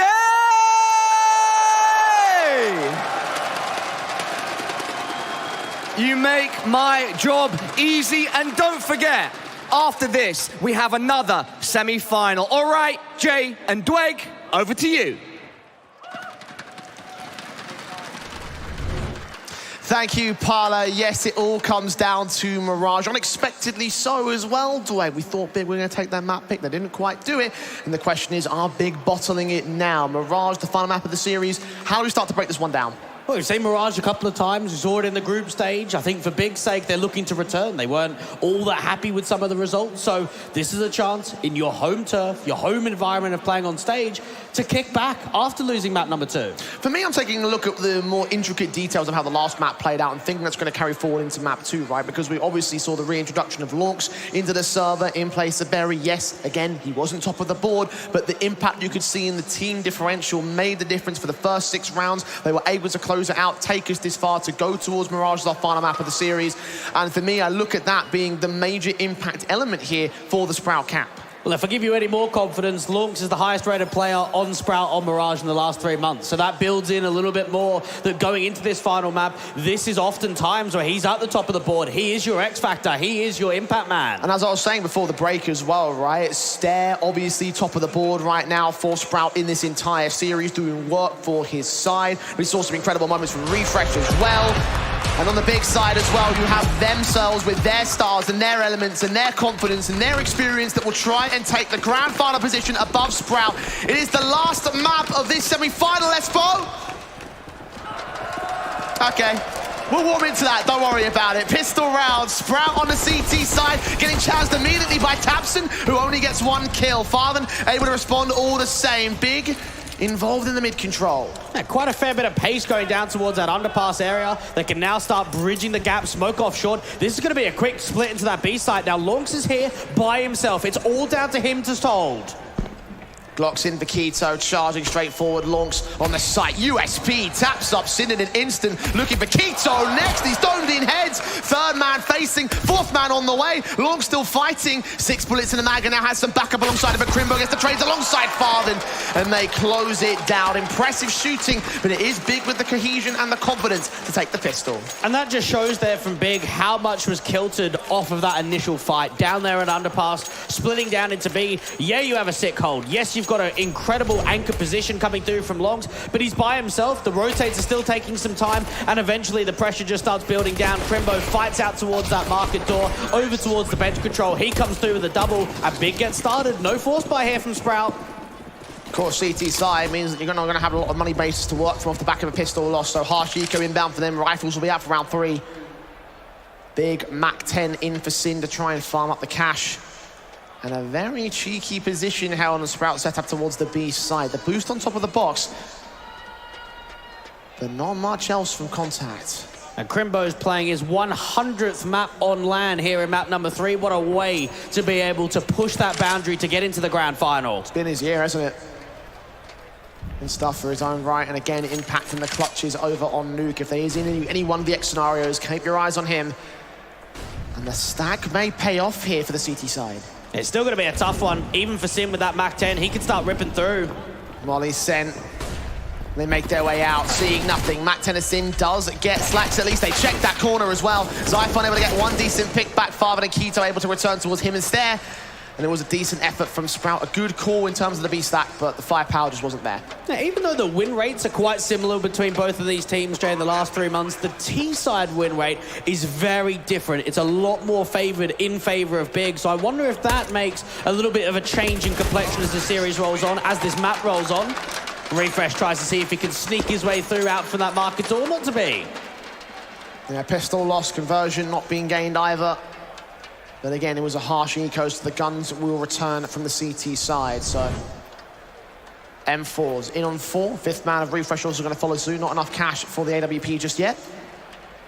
Here we go. First gun round of Mirage. And Long's top fragged in the server versus Big in the group stage. 28 frags and 21 deaths. We've seen what he was able to do on Nuke. And now you go into some even territory of Mirage. This could be his chance again. 2 players towards Underbalk. Very quick and towards a mid stance from Crimbo. AK set up. Up in ladder room. Being quiet about this position, as are the rest of the T defaults here for Big. Now, even for Stair, he doesn't have an incendiary, so the only way that he can cancel a B-pop is putting a smoke down and try and reposition out to jail, out there towards a bench control. He's jump spotting for info as of right now. No one is going to be there on a quick rotate. This is a very heavy stack towards the A side. Seeing the smokes being sent down as well, out towards the connector position, I think. Indicates some sort of play onto the A site for the T's, but it's all a ruse. The aggression of the CT forces should get that info. Now, Stair needs a multi. If he gets a 1-for-1, I don't think it will be enough in the round for Sprout to take it. Smokes in the try hold off against them.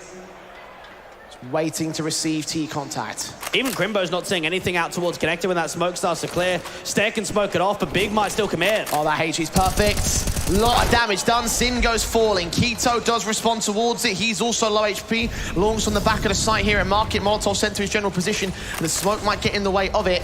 Buy a bit of cover for himself to try and progress forward. The CTs are on the rotate. And Sprout need to pick in quickly if they want to make this happen. Farford to get the bomb down. The reposition. Crimbo does catch off Longs. This back corner working well for Big, and the pistol only good for 1 kill on Crimbo this time. Zyphon a re-smoke back out towards the back lines as Farven swings, supporting Tabson being tagged up low. 2v3, but there's such low HP across the T side, but Farven still sneaks forward and catches slacks off. Refresh now alone, probably the save. And just knowing that he stuck out here towards ladder, the best that he could hope for is an exit frag. One of those retreating T-side players to escape the bomb blast. Big up to 3-0, and you compare that to Nuke. We saw Sprout off with the flying start. They were the ones that were up 6-0. Now momentum initially going up to that ridiculous scoreline. That one-sided affair in the start of the map-up was ultimately what was able to bolster up what was a confident win for them. Still only 3 rounds deep for Big. Plenty of time for Sprout to recover. But this is the point where you start looking at those parallels, thinking how much is the concerning factor. Even Sprout themselves thinking about the concerns at this moment, taking a tactical pause early. Zyphon trying to work out from that market doorway, but just not to be. Even Farfan on the post plant realizes the intent that the CTs are going to already be saving. Try and catch Slacks as he moves back over towards CT spawn.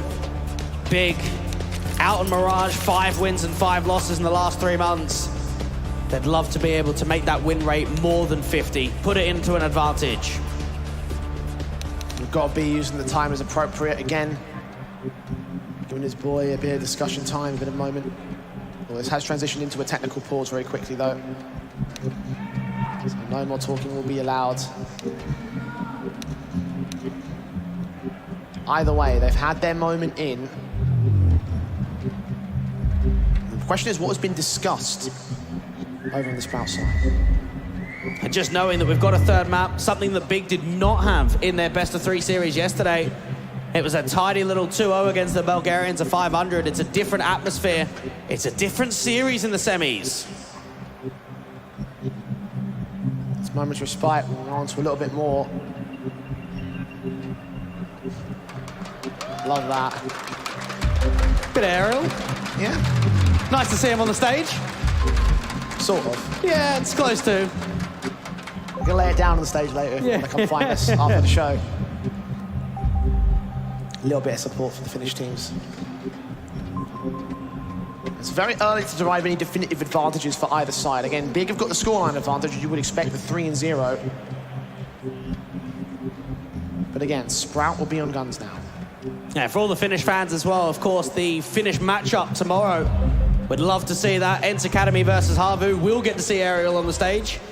We saw the youngsters, Server, Whitey, Joissi, all down there on the stage yesterday watching on, trying to support Ents. They'll need your support. Great to see the Finnish crowd supporting the Finnish talent.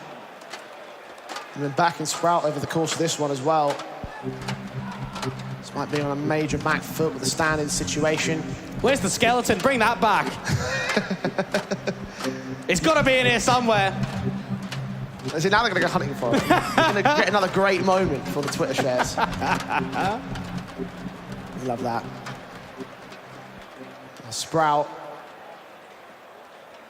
Intention in the air for them, being the ranking underdogs in the context of this matchup, and now with an opportunity to potentially make the grand finals.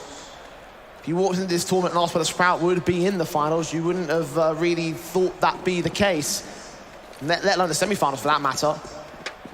And here they stand with the best opportunity to do so. M4 is the only thing being brought in here by Refresh, and Eco around it, so Hero Rifle setup. Zyphon takes the early engagements down towards A side. It did seem like there was a very early shift to a B stack, but now with presence being seen, they're going to bring that M4 back into the action. Try and set it up for a bait, a trade frag if possible, big. Going to be hitting that M4 head on. A good smoke there from Refresh. Holds the back up. Holds his nerve over on Palace entrance. The flash is coming over for Tabson. Set up his teammates to look in with the AK burst fire. M4's also for Keto. Hunting, but not catching anything. Sprout passive. I like this from Lonks. He's already set up a backstab. They could have a little bit more of a gamble down here towards the A site. Try and get him from behind late rounds. Smoke to the cross. Gap generated to the far side, not towards the near position. Refresh will still boost above it and actually does find an angle to play with, but not seeing anything. The teaser yet to move in. Zyphon's Deegan instead catches Keto aggressing. Out towards Sandwich, he's going to drop off, and Refresh will take the wider face, engaging against one, but Sin wins the try alongside Farther getting slacks elsewhere. And this backstab still being set up, but you need more distraction. You need more tempo being made from CT Spawn. Try and bring that attention over. Slow but sure from Lonks. Only a USP to play with, though. Zeus also being brought out, heard a footstep. Checked on Sin. Low HP for the man, but still the AK comes out for it. Important shot. Farman still holds his nerve, and Lonks does not get much more for it. Giving us a few shenanigans, though, in that round. 4-0 still for Big. Well, I didn't think I'd see a Zeus in the playoffs. Maybe if it was 500, but not to be. Should be expecting more knife kills from 500. Yeah, it would so.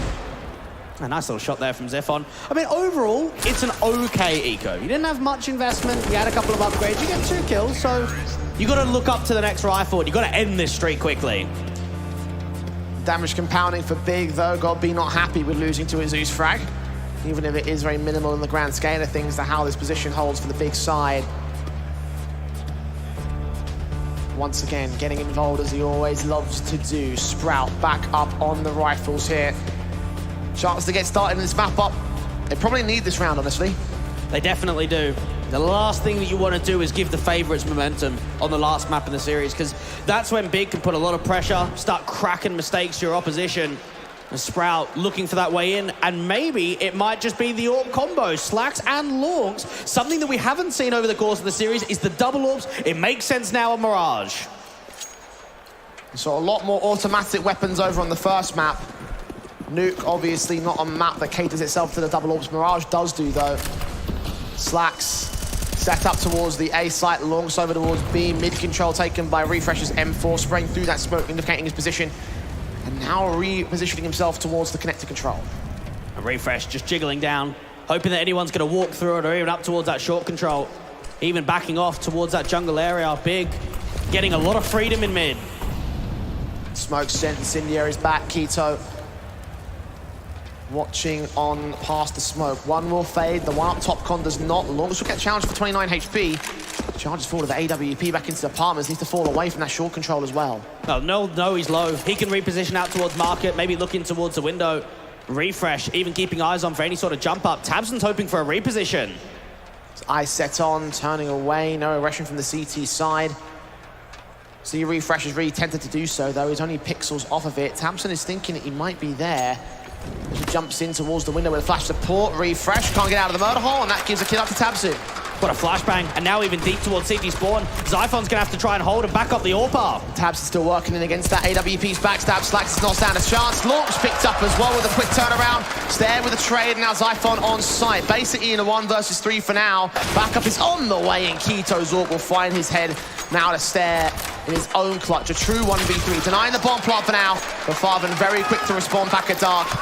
It's 5 in a row for Big. A stellar start. Now notice what happened in that round.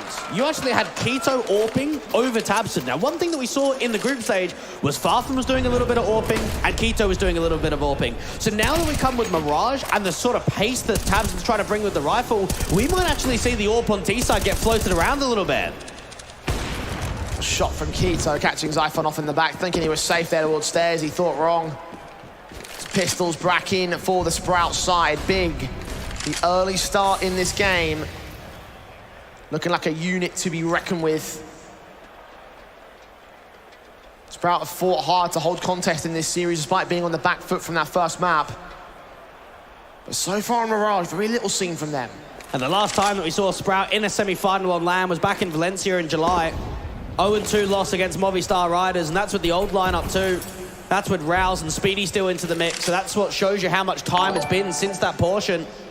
How there's been further roster changes, how there's been improvements to the lineup to this sort of level. Zyphon, jiggle peeking, Shadow Advantage can put the smoke down. Diego will continue fighting, take shots behind the smoke. But ultimately yet to yield a kill for Sprout. Similar story for Big, but they've got the firepower advantage. They can continue playing passive in this case.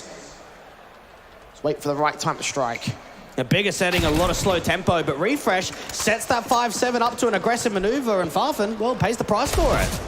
Deagle back at Zyphon, still looking to strike in from the site. Incendiary's on with the CTs as well. Taps up, Crimbo tagged up, does get a kill back on Slacks, but Launch comes up with the Deagle to return frag. AKM for Tabson, swing back from the player on site itself. Molotov's into him, should force him out in the open, give Tabson an easy second pick, and a 3-on-2 advantage with the site now being gained by Big. And this just looks like it's going to be another map where you're going to have to deal with Tabson. Launch out of the corner towards CT! Sends it up with the sin! And that's come out of nowhere! The aggressive walk forward towards back triple, and the spray transfer creates 3. You were right when you said it came out of nowhere. No one saw that coming. Watch it again. Drink it in. And there's the impact again, soaring to the top of the board for Sprout for Launch. Tactical to recompose themselves because they've just found a hell of a start on their CT side. We all remember looking at Longs back in some of the Elisa Invitationals playing with Nexus. How it feels only so short ago that he was there and now moved over to the international scene. Been on this lineup now for about 6 months. And it looked like they were just going to give respect. Looked as if they were going to play it cautiously towards CT spawn. And Sprout find their first. That they do. Big. Still able to buy back into the AWP though on Keto. Mid control for the first phase. Slack's going to challenge him. Smoke's in the way of the contact. Still holds his nerve towards the stack angle, so the nades being sent. The stacks do very little damage with how much HE damage could have come through as well. 3 of them sent back there. It's a massive waste, but Big. That's unfortunate. Well, they're hoping that the AWP is down there at the bottom of the stairs, aren't they? Refresh even getting flashed in towards top mid just to pair for some info. Now, Keto has been back passive. They probably won't pincer again towards top mid after that initial start. Rotate back away from spawn. We're thinking of getting away from that mid position. AWPs of Keto still holding out for aggression. There was a prod forward from Sprout, but outside of that, they've gained no further aggression in that mid control. Tabson out here leading the pack towards the apartments. You've got the jump spotter once again in Stair. He's got to be the one to slow this down once more, but it might not be on a full-on commitment. You've still got 2 lurkers towards A. HG's holding, ready to do some damage. Got smokes being sent out by that 1T side player on towards the set piece, trying to indicate that there's going to be an A play. Draw attention back. Molotov sent a bit of a gap in that first smoke, though, so they're thinking that there might be something a little bit awry here. 2 players to still hold down the B side. 1 player, 2 players jumping out, not being seen yet. Long's going to wait for his chance to strike, and Stair gets a lineup.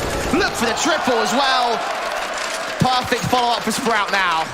It just shows how patient they are to not over-rotate, how they don't get scrambled there at all. Crimbo and Farfen try everything to over-rotate them, to force them off of B and over to A. Not to be. Sprout came in with some X-Factor with their first round. Now it's clean in for the second. You've got double AWPs, you've got AKs being saved in, and you've got confidence behind you. 2 in a row now for Sprout, mounting up a CT baseline. Getting 3 AKs as well for that. Only one of them actually being saved forward. Giving a lot more firepower with how many dropped on the center of the B-bomb site itself. You could see the sequence from Stair. Look at the patience that he held to get both of these headshots. And then getting the third man at Keto. Lightning fast adjustments, well played there from him. And now Big are down to the half, actually force invest, excuse me. Mac 10s are coming through for them. A Big, got to try and put a lot of emphasis forward for themselves. Maybe a pacey round, think about the arch smoke, sending it into B. You've already got the first smoke from Spawn. Long's thinking of getting up on the boost up for his teammate. He doesn't quite duck down though. They're going for a fast rush in. The AWP might feel a little bit more pressured. Slax does, strikes there, does get his 1 kill and 2 alongside Slax's AWP double. They rip apart Big pretty quickly here. Sin's AK can't even get a casualty. Damage done to a couple players, but all 5 alive for Sprout. 3 on the trot. And just start working with it. You saw a slight little cancel. That AWP doesn't quite get up on the boost straight away, so you just move away. Don't try it a second time. You'll get caught off guard with the timing. And Big. This has been 3 losses in a row for them, and now, without the money, Sprout can just continue diving forward. Double AWPs back in for Sprout. Slacks and Lonks. Bringing them in as appropriate. Of course, they had it in the previous round as Eco Pistols out for Big. Deagles still able to strike, though. Sin catches that first headshot. Really Slacks well enough this time to connect to refresh back to take another challenge. The teams are backed away from the mid-contact. And now over towards the B side, they can start that prod again. Stair just jump spacing, allowing Longs to be able to rotate in. Big. It might be another one of these fakes, because again, you've got the bomb outside of A, plenty of time to work with. Shots ringing out, nice nade. Tabs and Crimbo all getting tagged down. Tabs in the center of mass. 30 HP for him. So you have to see a pit back here from the CT side, but they are getting closer to finding them. HE placement out there towards ramp, comes in closer. And now look at the reposition. You got refresh out towards connector. Zyphon back here from CT, just spotting for info. Yeah, Farven tagged. Dropping in towards the site. Zyphon leaning forward to that M4 refresh. His own M4 finds a kill at Con. Sees where Sin is, gets the revenge frag for Slax's death and makes it a triple. An easy one against the Pistols. Farven gets 1 more to return, make it somewhat expensive for the CT side, but with 3 players still alive, it's all Gucci in the hoochie for the CT forces. Here's something you might like, Jake.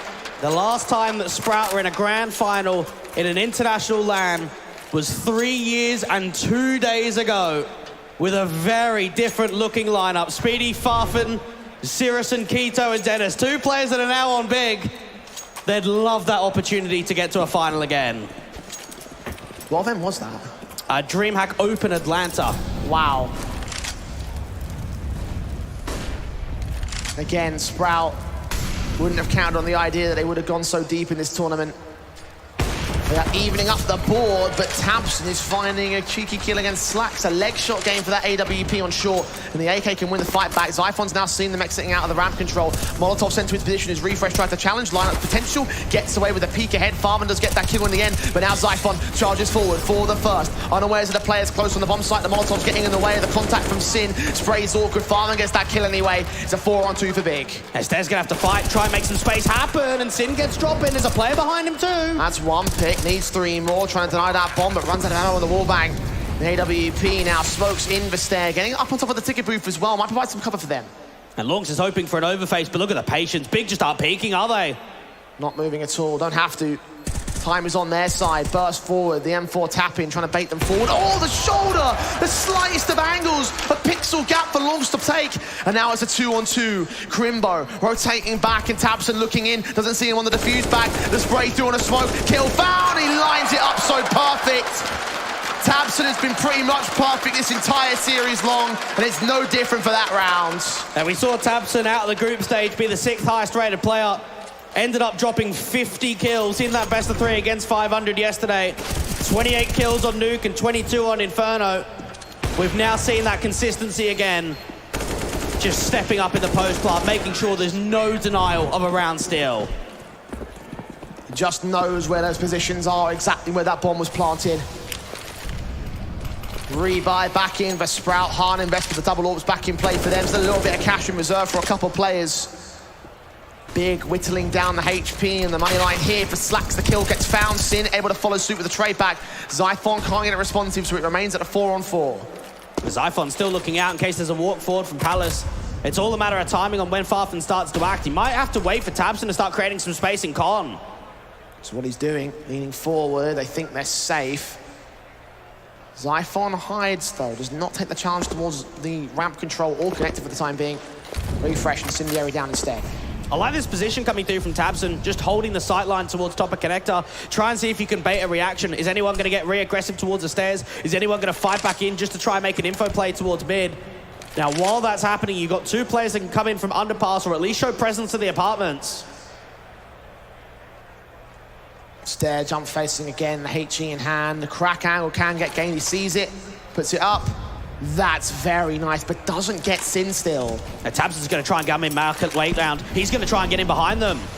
Smoke Sin, trying to indicate they hit. Two players remain on the site, but two stay back towards the A play, thinking there might be a rotation, there might be something more going on here. Molotov sent on short indicates so, but tabseN's already found Lorg's position, and now they make their way up. Refresh, up high, spray lines up, 2 and a 3K in fact! With the low HP of Sin providing the second kill, it's tabseN now alone. 17 seconds to get the clutch in on the site. It's Zyphon creeping around to catch his frag and catch the 5th for Sprouts. And when it looked like tabseN had actually made the right call, you have the idea of faking the B site, bringing that bomb back down towards underpass. He's trying to mimic the over-rotations, cut them off from market, and he does that with a kill. What he doesn't do, though, is open up A. Refresh, height advantage towards the top of CT ticket, and then the unknown entity is Zyphon from default. Big taking a tactical. This is 5 out of the past 6 rounds being won by Sprout. Big have contested every single one, though. Their T side is rocking. The issue is the plants, though, Jay. Even though the rounds are competitive, if your plants aren't coming through, it's buy eco, buy eco, buy eco. Bit of a float in the cash amounts, though, Dwayne. What do you make of this money line? Is this a buy or an eco? I think it's maybe a hero, actually. You maybe get someone like Keto down towards an AK armor, upgrade a couple of pistols around it. It shouldn't be a buy. Looks like it's just going to be mostly pistols out for them. Farfan has bought a scout, though. There's a little something to work with there. But surely nothing major for the T-side line. They will work their way into an eco basis. And for Sprout, they have lost a number of picks to the Deagle, so I'm not counting Big out of this round just yet. Scout involved here for Farfan. Oh, and that's the point unproven. tabseN opens it up. Now this could be pacey. Try and recover that weapon, get themselves out towards connector. Now you've got the M4 to play with from tabseN. He keeps jiggling down in case the orb's repositioned out. Now they've got an automatic. Sprout have HGs, using 1 on Farfan to 19 HP he'll go. tabseN will continue to charge up 1 of 2 players with Kevlar. The right man is set up with the M4, and he sees a second player, but Zyphon wins the fight. Now Slacks is aggressive out to the apartments, and he's not seeing anything. He might be able to catch him out from underpass. Does get baited. Oh, Sin swings forward, though. That Deagle's still able to strike. So many of these hand cannons in play for the T side. Lorg's on site, tagged up, trying to get towards the diffuser, but ultimately loses his fight towards Sin. Crimbo comes up good with the orb, and Zyphon is left alone. Indeed, this deco works out well enough here for the T-side line. Zyphon, such low HP, Farfan cleans it up, and that is a steal for Big. An incredible steal that keeps it back and forth. You think about what the investment came down, how important that first drive-by was from tabseN at top mid into connector, and then even the likes of Slacks, he's actually quite aggressive in that position. If you get baited, you're out in the open. He tries to reposition down, but that orb just gets caught by Sin. Deagle's just too good here. Rifles recovered, and now Big are back in control. Reinvestment from Sprout will still come out here. They prod their way towards mid, and initial smokes come down towards connector position. HG's sent. tabseN looking for the engagement, spotted one of the gap in the smoke there, but unable to capitalize upon the full-on kill. Meanwhile, Zyphon waits for contact, slacks his orb, picks up 1. Crimbo and Sin get involved, but Zyphon hesitates no longer, gets a kill back to a 3-on-3, needs to win next against Keto, but he can't quite seem to do it. His consistency has been up there. That AWP on this T side has been clinical in these trades, and now for this round, there should be nothing. This should be an instant save, not even looking for exits. SMG and M4, though, it's not a lot to save in, especially for Stair. Try and look for an exit frag back here at the mid window. The backstab also inbound from Long, so they are setting up something. That wrap stab. Tabson, doesn't even see it. Why would you expect him there? Couldn't react in time for Lonks. Stare. Left alone to try and grab another rifle. M4 saved in for certainty this time. And Big will grab 8 to turn over their T side. T side is something we discussed a little bit over on that nuke, Dwayne, and I have to wonder, with the half now going the way of Big, are Sprout's chances going down the toilet here? Yeah, they might be. They really might be. Because I look at Big, and so far in this event, Jay, the maximum amount of rounds that they have won on a T side is 7. Whether that be in the group stage, whether that be in the playoffs, whether that be in this series already. So the idea that you might be looking at double digits on the T side, that's got to be the best performance yet. 100%. Sprout might need something a little bit special here. M4, of course, safe for Stare, the hero weapon in the eco basis. Does find one pick, that's a start. Tabson down. Significant player to remove in this round for the big side. They make their way towards the A site anyway. Harsh that back of the rotations, and Stare is still looking for picks for that M4. Flashes in against him, refresh will fall. And now Farfan makes it a couple. Starts continuing that pace out towards the jungle control, and even spotting the player out to Ninja.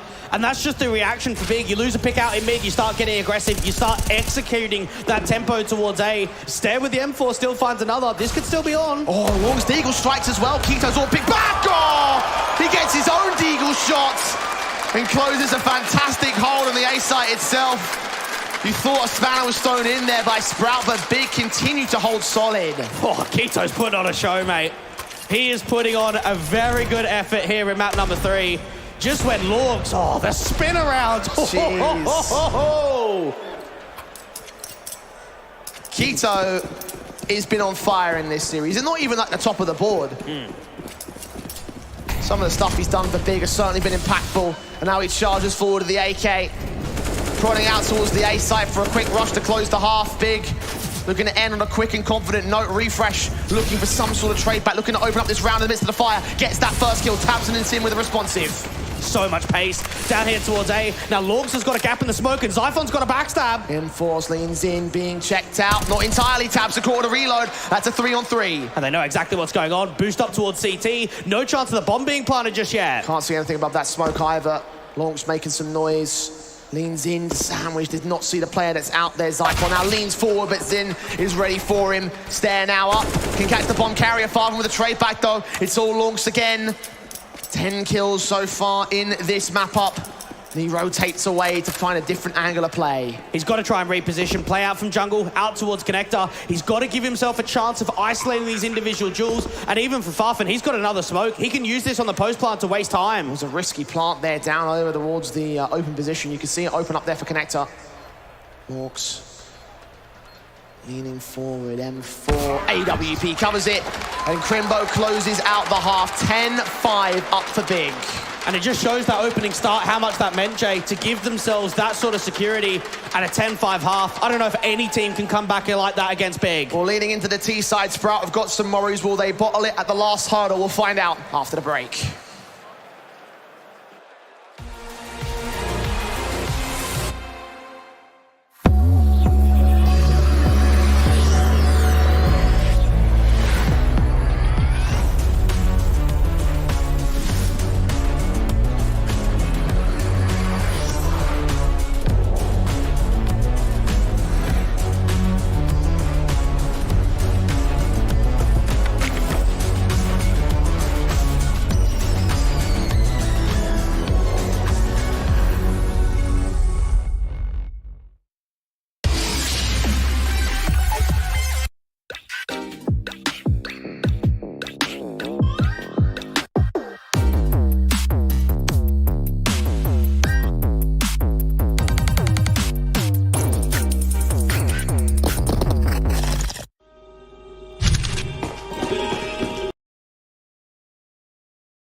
gives you wings.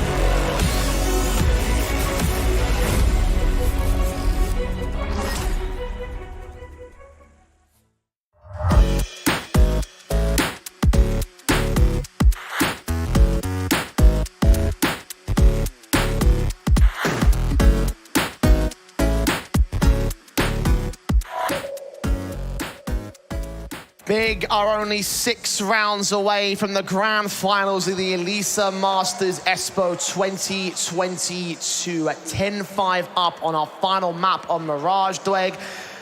Man alive, what a performance it would be for them, especially considering what Sprout were able to do on the second map, their own map pick, bringing it back on the T-side basis. There's a lot of work to do still. They've done it once before, but big, man, you can feel the hunger in their side. And you can, and it's been a while since they've been in a grand final, on LAN, in an international event. It dates back to January of 2020 at DreamHack Open Leipzig with Xantara still on the lineup. 2 years coming up to 3 since they've been in a grand final. This is their chance now. This is the pistol round, our final pistol of this series. Refresh. First man up, smokes in the ready for Crimbo. HG sent towards Apps, perfectly placed. That's a ton of damage with Sin support as well. USP looking for the taps, can't quite find that opening kill. He's being chipped away. Finally, it comes forward for Tabson to open up the half against Lorgs as Crimbo hold towards the backside. Sin is picked up, Keto will drop. Crimbo can't hit a bullet, caught out of ammo, and drops towards Zyphon's double. Father now alone. And Sprout will look to pick up the pistol. 1-on-4 for the lone CT. No kit in for him either. Surely this does not happen. And an impressive return coming in there from Sprout, being naded down to such little amounts there in the apartments. They come through and start ripping with the entries. And Fafn's got no hope.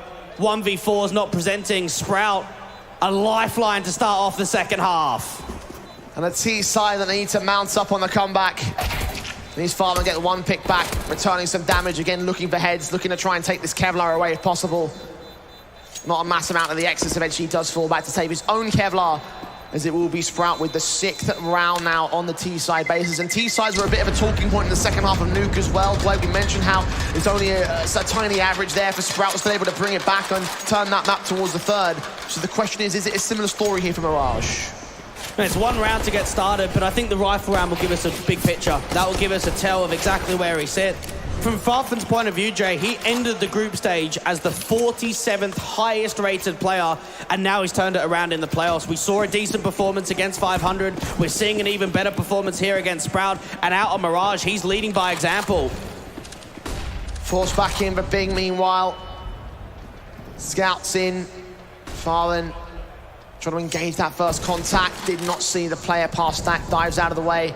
Holds position at the edge of the sniper's nest.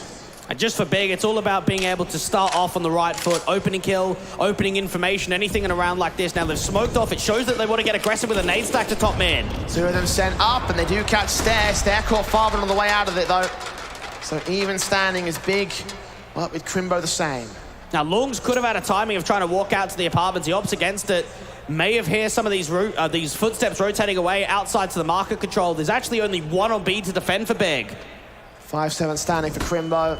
Molotov sent, smokes go down. Man tucks himself in as the Molotovs do go over. They make their way forward. Longs the first contact individual of Sprout. Refresh gets the kill on Keto and actually forces the rotation back from the T side. And this is a smart call. Now you still got Sin out towards CT Spawn that can try and deny that bomb from going down from Connector. And now even Tabson are looking for the scout. Oh, what a shot towards Longs. Deagle comes out as well. And the 5-7 waits and baits, waiting for the T's to get closer to the bomb site. Can they see him? Can they read him? At long range, they can deal with him, certainly. Advantage now for Sprout as they gain the bomb site. Now Sin just had to fight, and so does Tabson out towards jungle. He gets connected. And Zyphon drops him, and Crimbo. Now this 5-7 wouldn't be able to do it. Might have to opt even for the save. Try to take a fight at least, catch that scout. get out of the way. 19 HP for him against Zyphon's 4, and was a close enough kill. But the other two are the big concern in that one. So it will be a 7th for Sprout to follow up against the force buy of Big. And think about what this would mean for someone like Sprout, not only to beat the side of Big, but to get into the grand final, because they've had to make some changes. Parting ways with Speedy, I mean, he's your rock of your team. He's your experience factor. Parting ways with Rouse as well. And signing Zyphon and Refresh back in August. Only a few months from where we are here today. And this would be the event to say, right, it's worth it. That change was for the better. You've made the major. You're now here in Elisa, and a chance to try and press you all the way to the grand finals. Still early doors, only 2 rounds deep in this half, both of them going the way of Sprout. 3 more needed to catch up towards Big. You'll get one of them for free right here. Be a harsh eco around this scout, maybe an upgrade or 2, but nothing major from the CT side. And just knowing for Big, they've got the security of this 3-round buffer. And it should only be 2 after this one, but even Tabson with the scout, some upgraded pistols, you're hoping that you can save in a rifle, try and get some damage down. And that scout leans forward. Dork's about to give him a fight. Evades the shot. Just barely, though. That was a risky play. That's what Big need in this sort of round, though. Bit of risk. Even Sin up towards the top of Connector could get hunted down. That Mac 10 wants to fly. Gets the kill for it. Tagged up to 23 HP, though. Leaning back in for more. Double up found. Triple in the round. Not quite allowed by Farvin. The Refresh does the trade on Keto. Knows where the last player is as well towards that jungle position. Crimbo catches one out towards the side. But A is completely open, so the bomb will cross and will get planted. And now you just look for exit frags. Try and see if anything presents itself in the round. That scout comes in close to denying the bomb.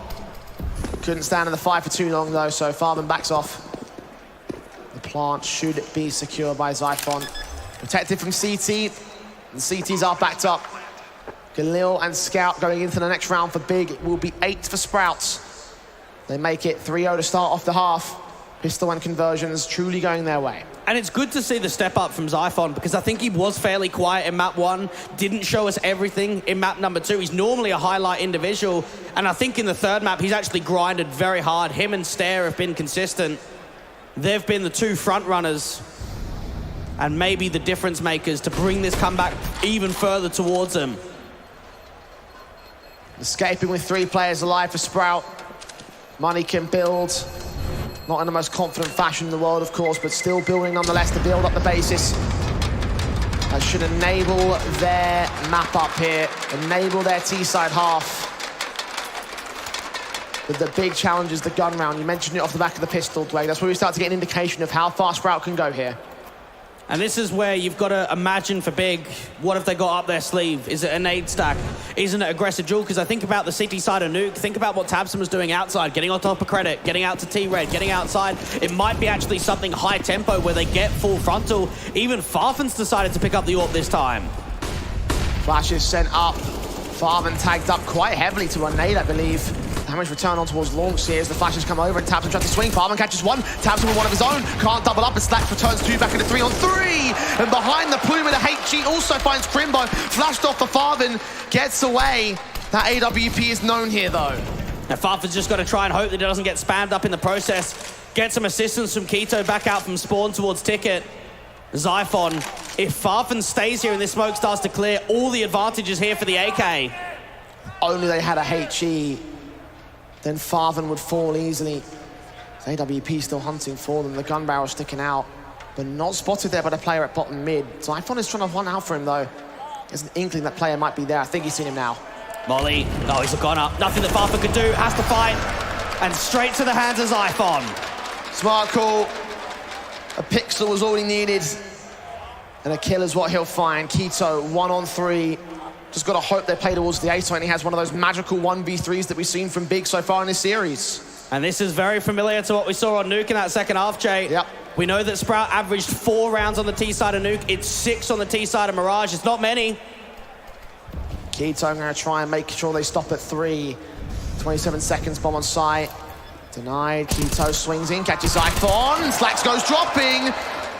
Maybe it's not going to be so easy for Sprout, but Stare still gets his headshot, climbs the stairs, and climbs his way up to 9 for Sprout. That's a good effort coming through from Keto. Good patience for him to be out there towards CT spawn. thinks about the idea of him being able to aggress out towards triple. I love that. Did his best to try to adjust so much that he left his mouse fall on the floor.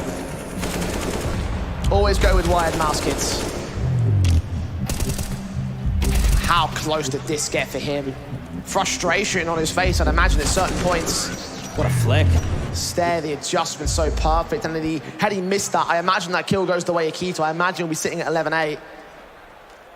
Instead, it's 10-9 for the big side. And just think about Stare too. Has less than 70 maps played on LAN. He's here in a semi-final against Big, and he's putting on such a showing in map 1 and in map 2. You're right about the frustration there from Keto. Not happy about losing that one at all. But it's about responding because they still have the lead.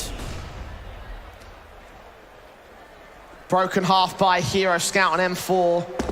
Tabson flashing his teammate in the 5-7, looking for close quarters combat against Lorgs, and he wins it against Stare as well. Keto caught with a smoking hand, but Refresh is so tagged. Tabson finishes him, tries to double up, but Zyphon holds the trays. Still a 3-on-2 for Big here as Sprout try and make their way into the A site. Rotates coming quickly. Even Farfan gets mollied out in the open, has to start retreating. Now he's got a crossfire being locked out towards Connector. They're going to have to start fighting and getting map control just to get the bomb down. Slacks his eyes, set to Stairs. When the Siegers get attacked from that primary angle, Molotov's in towards jungle will force one back. CT is the big concern though for Sin. Scouts involved, shots ringing out, and now the Deagle looks to strike for Sin. Tagged up a little bit, forcing them to try and challenge their own right. They're both tagged up. The Deagle spams. Zyphon just about wins out one fight, but needs to get 2 more, and he knows that they're watching this cross. What does he do? Get up high, try and fight these individuals. He's got to try and offer up the bomb plant. That's what he'll do. Down a danger, Crimbo and Farvin leaning in slowly, grouping up. Could be a lineup for Zyphon. They're going to spread apart. Crimbo watching with a Deagle, and he connects it. Big fighter steal again. And these steals, these force buys, these hero rifles, these anti-ecos that Sprout are not able to convert, these are going to come up to haunt them if Big can take this series. So that's your first loss in the second half. That's the streak ended. And it starts off with Keto. This 5-7 up close and personal, turning away from the flash and just reaping the kills in there with a double. Sin and Crimbo work off one another back in towards the A site. And for Sprout, the one thing that they can at least think about is in the rifle v rifle rounds, we've done better. We just need to try and keep ourselves in the game. 2 rounds the difference. Mac 10 even down for Refresh. Could catch Crimbo lacking a helmet in his department, but everyone else is going to be protected against that smoke. Incendiary's in against the smoke seer, flown out towards that mid control. One player diving down. Crimbo now ahead of the underpass entrance is being suppressed. The T's will not move up there themselves. Crimbo now provided a bit of utility to support the mid take. He'll see nothing past Stack. They'll all back off. Now, Crimbo was hoping for a fly out towards top mid, a real aggressive approach coming through from Sprout, and it just doesn't happen. So because of that, you use the utility between you and Farfan, you get out of trouble, you get back up to Connector to safety. Now it's a regroup from Sprout. We haven't seen much over towards the B site from them in this second half. Minute and 10. Big. Still want to prod for that mid position here. You see Tabson starting to walk up. Snare's ready for it, though. Is he ready for how close the man is, though? Looking for some flash assistance. It will come in for Farvin. Tabson swinging for it. 2 to find. Gets 1.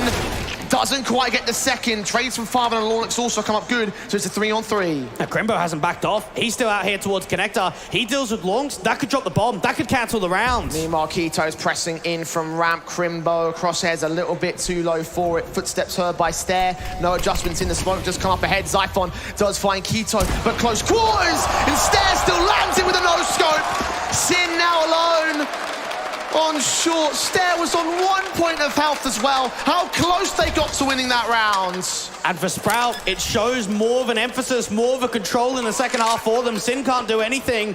And for Big's sake, you think about the idea that you've got a 3v3, you've got Crimbo in towards Connector. It looks as if you've got everything in the right place, all the pieces to siphon off one another. And instead, Stare comes through with the no-scope. A beauty of a shot. One that saved Sprout. Brings them back to 10.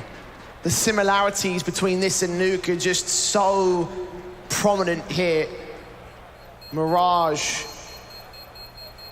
The final map of the best of 3, and Sprout are fighting hard to deny Big their glory in the finals. within one of the leads.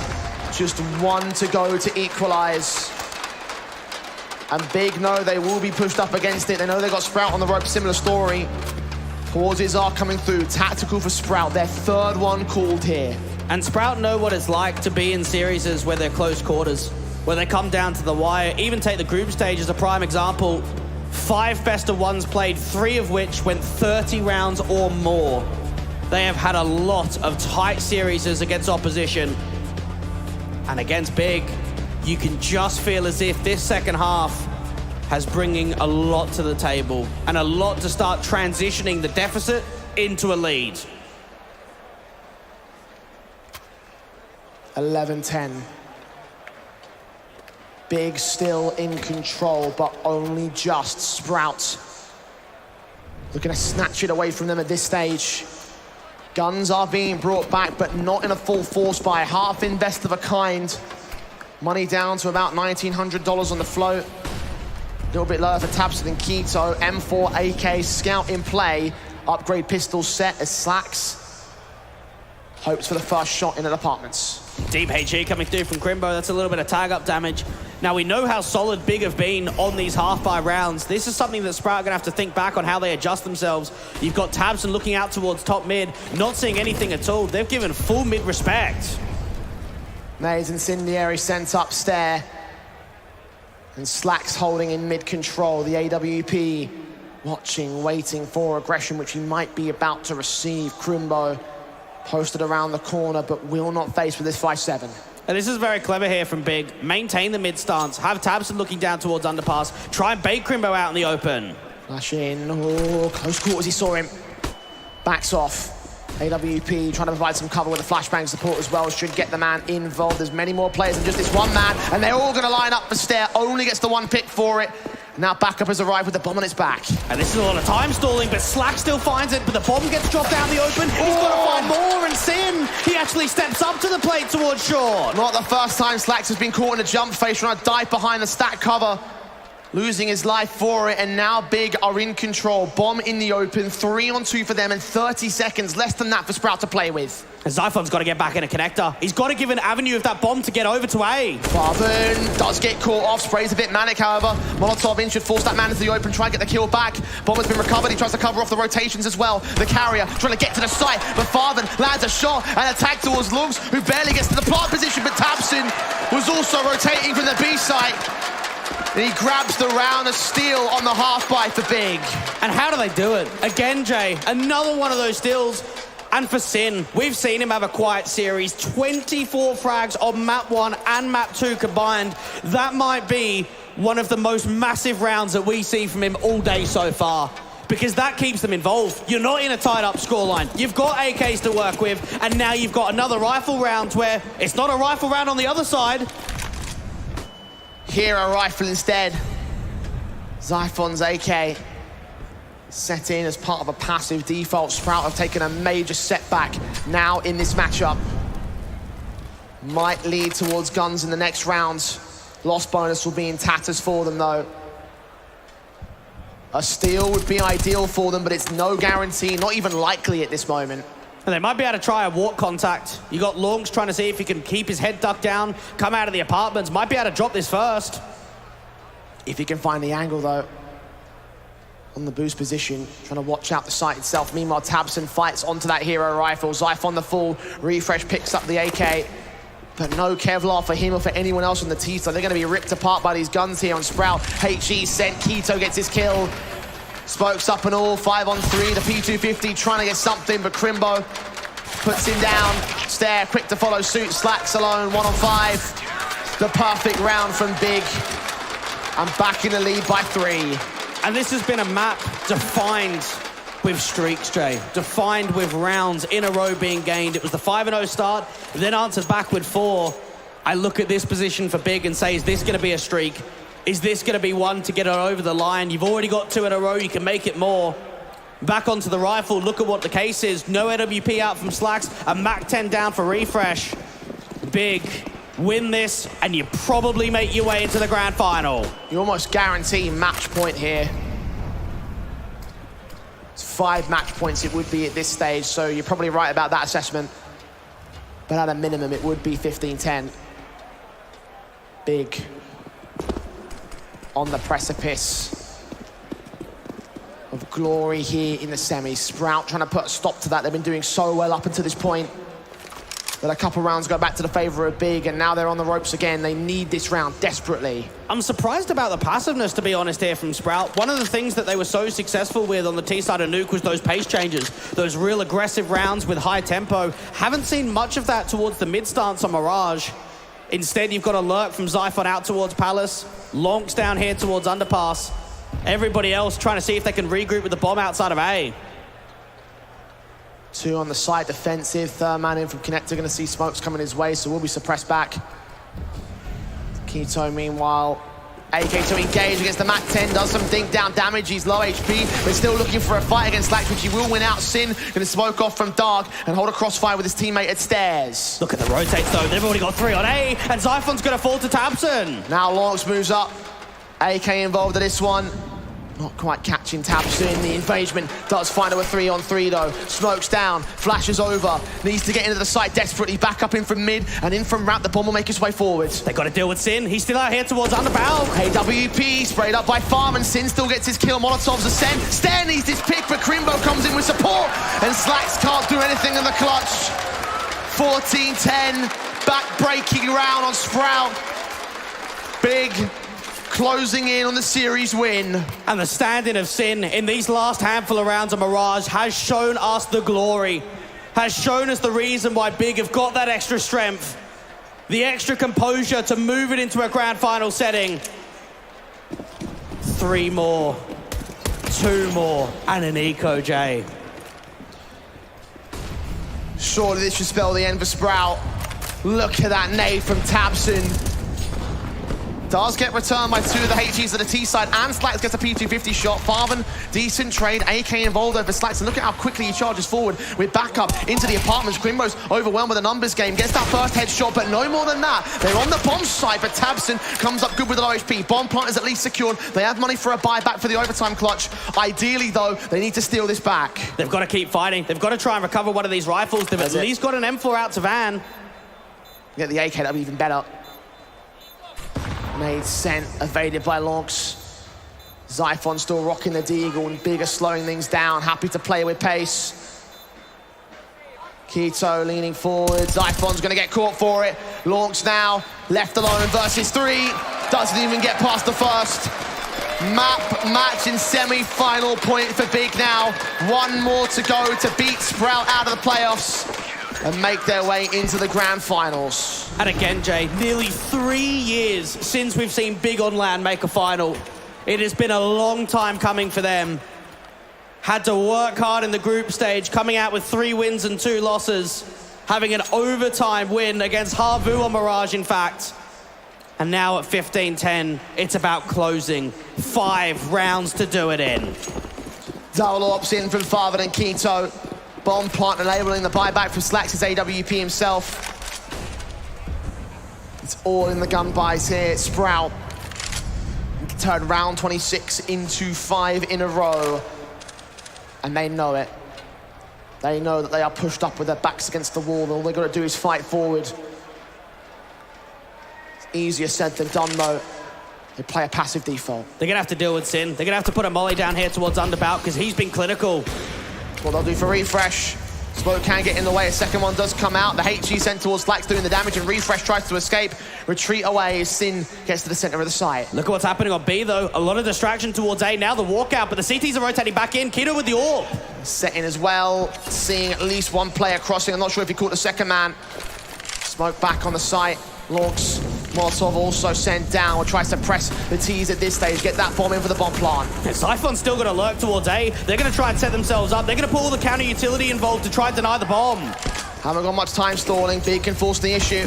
Plant down, in hits to that Molotov down at default. Second Incendiary comes up. Refresh will just sneak it in. The HG comes up to get the kill though. Lonks needs to step up. That's what he does. Farvan caught 2 picks though. Stairs dropping a Sin. Backs a turn. Lonks goes in with 2. And that backstab for Xiphon. Now all important. Lonks is out of HP. The smokes are about to clear. And he's seen 2! Xiphon lines it up! And Sin's now all alone in his own clutch. He wins that first fight. It's on the default position. The tap of the bomb once. There's no kid. Zyphon, he's found his angle. He holds his nerve. And Sprout stay alive. One more chance. One more round for survival here for Sprout.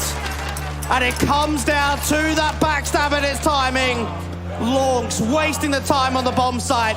The wraparound coming through from Zyphon. And Sprout hold on.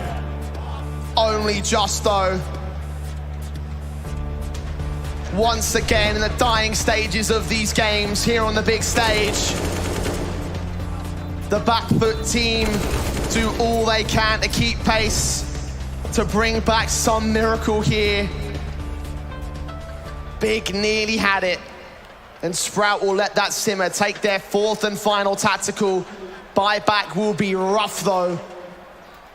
Orphan AK's in for 3, Galil's on 2 others. And even from Big's perspective, they want to close it now, Jay. Look at the way that rather than just having a single AWP and M4s to have money in the bank, they're going double AWPs. They realize, let's close it now. Let's give ourselves the best chance possible. AWP set in for Farben. Taking shots. Flashes forward as they quickly storm that mid-control. Refresh trying to look for the man. Farben did get caught up with some damage. The shot ringing out from the AWP, certainly going to aid that factor. 2 HE sent down, tons of damage done, but Zyphon gets away with the kill. Tabson gets away with the trade. That nade damage in towards mid, just compounding. Refresh is hoping for an overswing. Another repeat back in. Now notice the way that Big have got a lot of influence towards that short control. Lonks is going to stay out here towards Chair, and Crimbo's making an info play. He is going to find so much space. Slow but sure. Ever so careful, creeping forwards. Thompson right behind him. And the bomb could get caught off. No one's watching this backstab position. Just knowing, underpass, TV, set up the crossfire. I don't know if Refresh has got an idea for it. He's thinking about it. Backs turn, hitting Cubby. Sees his man and wins that fight. Crimbo drops the advantage, sits with Sprout now. It could still be misdirection though. Only one individual was seen. They don't know about Tabson, but they're still watching it. Slacks is ready for a peek forward, expecting there to be something out of it. The scope has been heard, and Tabson leans in closer. Their backs are turned. Zyphon could drop, 2 to line up. This is massive. 3 players seen. The trade there from Lawnix keeps them alive. They've got to hit the B site now. Smoke off connector, try and get into B. Even Refresh trying to work up. Working against them all. Farben hit the collateral, and that's all it takes to end things off and send Big to the grand finals of the Elisa Masters Espoo 2022. What a way to close it down there from Big. Farben with the big green connects the all-important blow, and it's one more best of 3 to add to the winning tally. To think it was one bullet, one single bullet that closed things out for the Big side when Sprout fought all their way back into it. Farben, tip your hat to you, sir, and Big, despite the incredible comeback for Sprout that they set up, despite all that they did on Nuke and damn near did on Mirage. It is a result for the German team as they find themselves in the grand finals of another big tournament here on LAN. And credit to Sprout, man. Look, again, walking into this tournament, we didn't see them as a playoff team. With the standing situation for Berry on that first map as well, having Longs coming back in the second. Man alive, they did some real work to try and make this competitive. Yeah, they did. They put in a valiant effort, but I think it just showed that slow start on the first map and the slow start that they had even in the first half. Think about Mirage, 5-10 down, Jay. Result for Big, grand finals for them, grand finals for that man Tabson, down on the stage with Parla. Tabson. Look at the turnout here in Espoo, Finland. Look at the reception. Hear the reception. What's that like? Feels amazing. Feels amazing to play in front of the crowd. It's a really nice tournament to be here. Thank you so much, guys.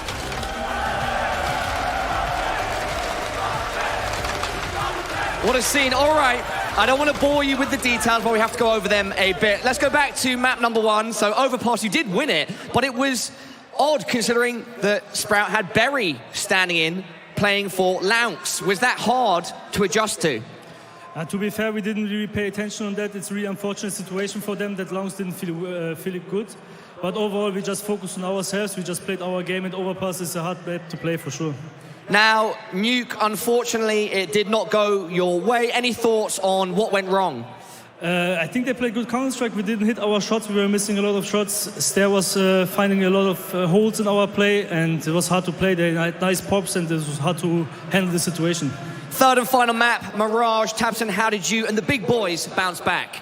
Feels good. Playing Mirage was a rough game against Enzo on Mirage. It was a tough game mentally wise because it was always up and down, losing eco, winning eco. But feels amazing to just win a game and be in the final again. And again, to be honest, it's an amazing crowd, a nice tournament to play here and to be in the moments here. Thank you, guys.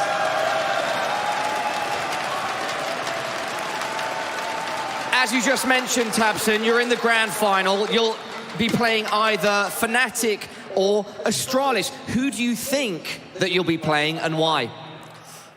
I think it will be a really tense game for them both. I expect, to be honest, Astralis to win the game. They have maybe now momentum. They had a really good comeback against Ants. It was a really hard overtime game, but I believe it will be a really close game. Looking forward to play both teams. Just looking forward to play the grand final.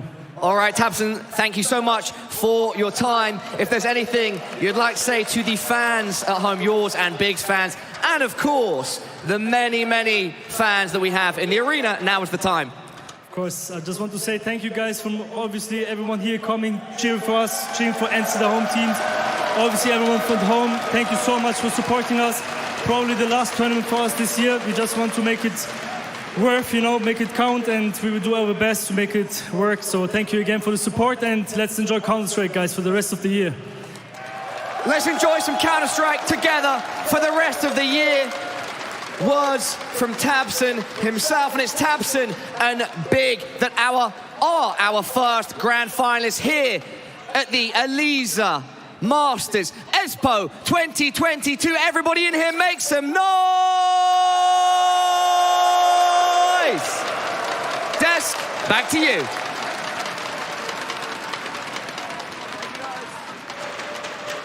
Thank you very much, Parla. That's right, Big. They've made it all the way. They've done it with the standards, with the situation they faced. It was a unique game, right? They got up against the coach. Lounge comes back in. There's a fight the whole way through. But one thing, boys, that was exciting. Yeah, it was good Counter-Strike. It was back and forth all the time. It felt like Sprout got the control, and they had like 1-2 M4s, tabseN make some ridiculous entries on pretty much every map. Yeah. In those plays, they had like two rifles, a couple of pistols. They made like a boost on Nuke. He got a pick. They got a boost like on pretty much every map to get like that tap, tap, tap, tap. They got an entry, tried to force, Sprout into these super uncomfortable situations. They got to pick up weapons, got the money control back when Sprout seemed to have all the advantages. So it was an action-packed game back and forth all the way.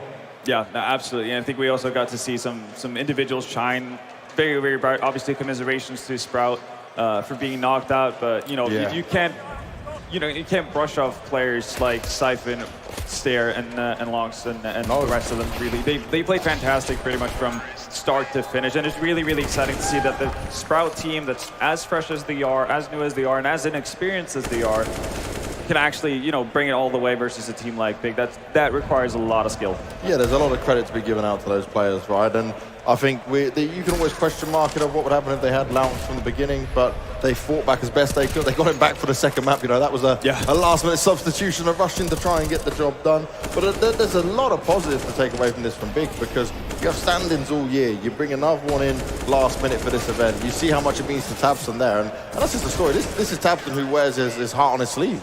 Yeah, I would even say there's positives for Sprout, considering how they go out, they still make it a fight. It's always hard to change an interchange like that, but like you say, tabseN, he is that superstar, as we mentioned. He's not flashy, but he gets the pick. He makes sure the opponents are in a super awkward position where the other players on his team can capitalize. Yeah. And he does it so well. And he's an in-game leader. Yes, we kind of forget that when we see Big playing all the time, because he always posts these like superstar numbers. Yeah, no, he's absolutely an anomaly. And also, we had more positive signs, right? Yesterday, we praised Big for being able to adapt, overcome, and actually just show us a variety of ways of playing and actually overcoming the obstacle of not having CSGO here.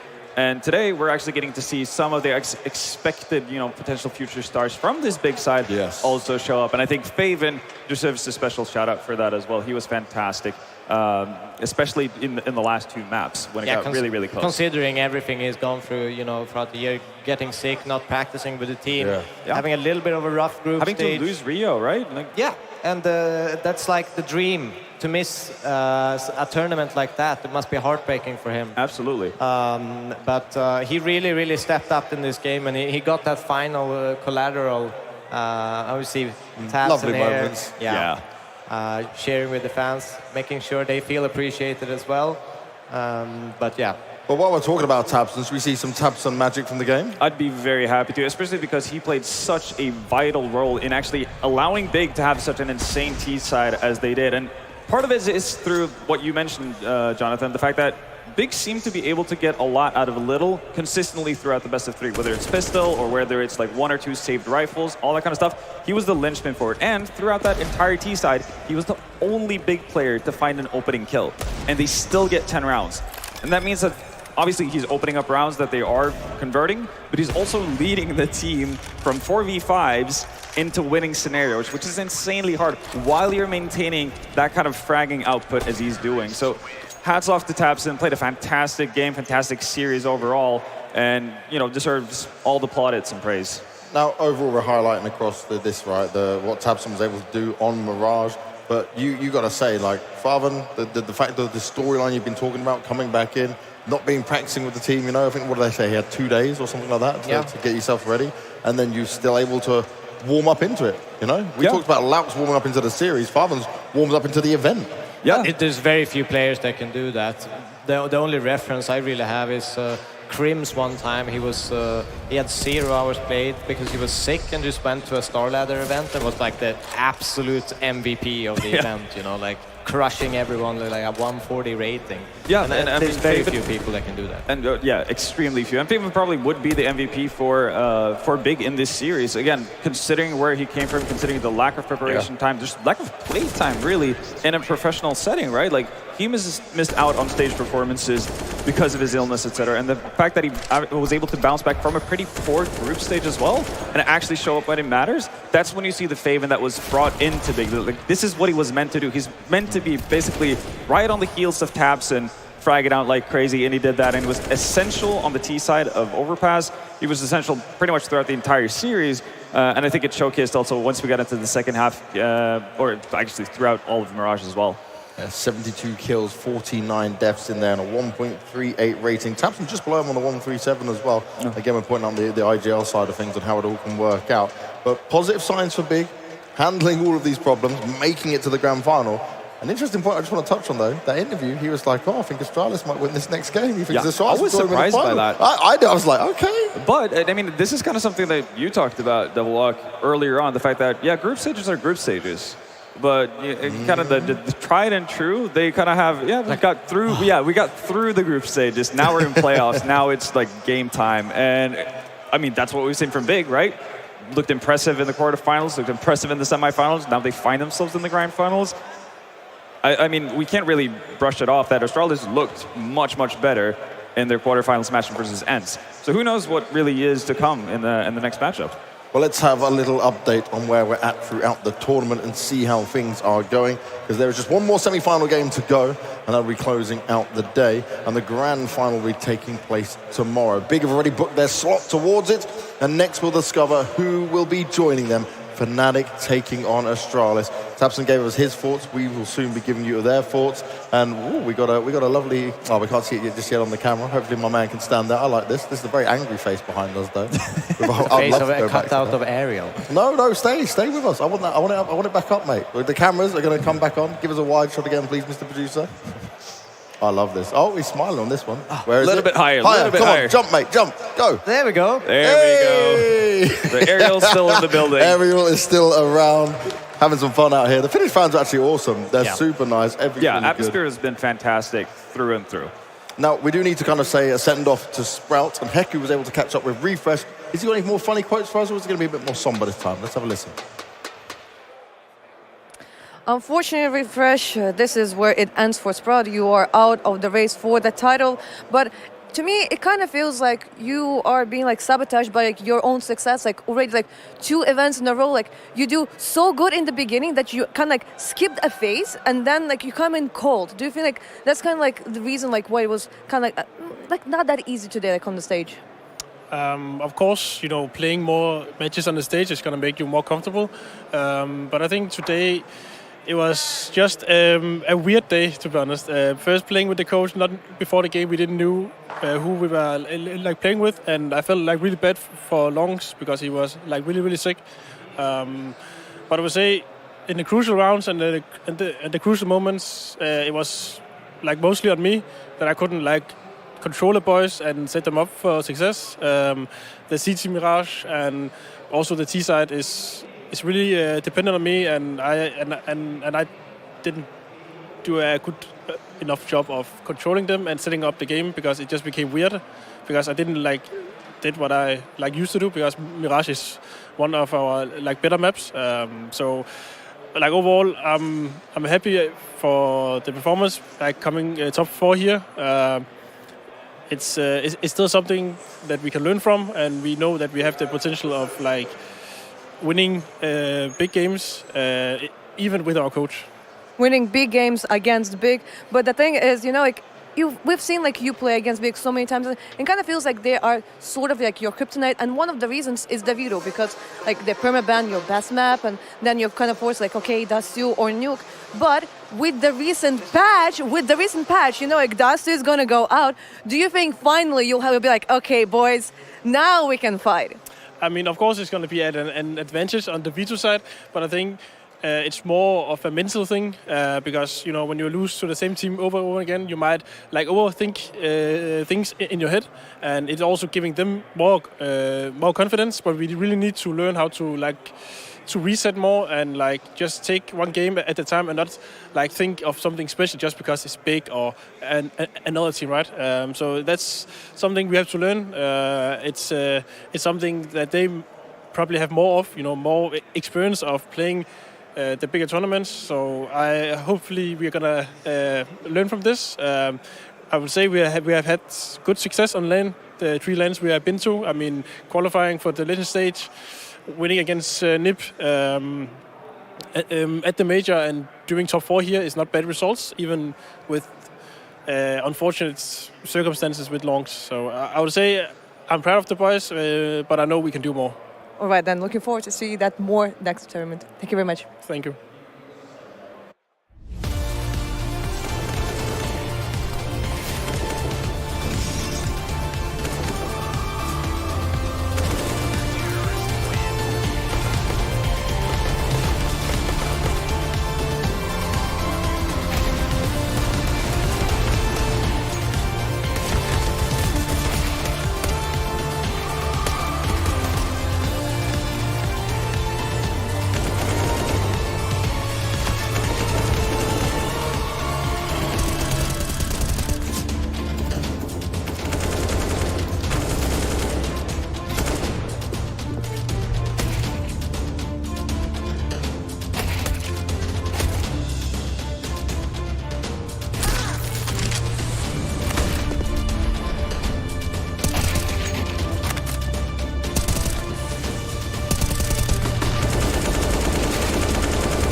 Katsokaa kuinka silvankkuroi saittia samalla kun Henu kaataa aivan täydellisen kupillisen. Ei sinne kuppiin kyllä enempää mahdu. Myltsillä on tähtäin kohdallaan. Viimeisenkin tulis osua ja osuuhan se. On se Myltsi vaan tarkka.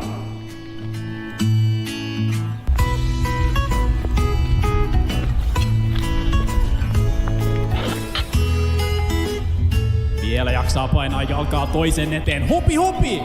Hyvä tempo päällä pojat. Podi yrittää pitää vielä tiiminsä pinnalla. 1-2 pommi on jo pläntättynä. Podi löytää ensimmäisen saitilta, sitten hakee vielä sitä viimeistä. Tän ensimmäisen kudin täytyy osua, nyt ei virheitä saa tehdä. Podi tiputtaa vielä luolaan viimeisen.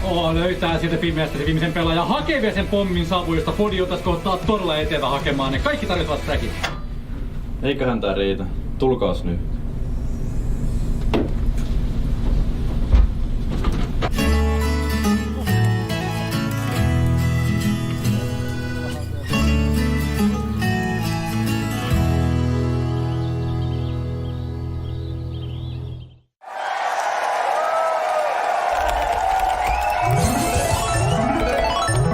Red Bull gives you wings.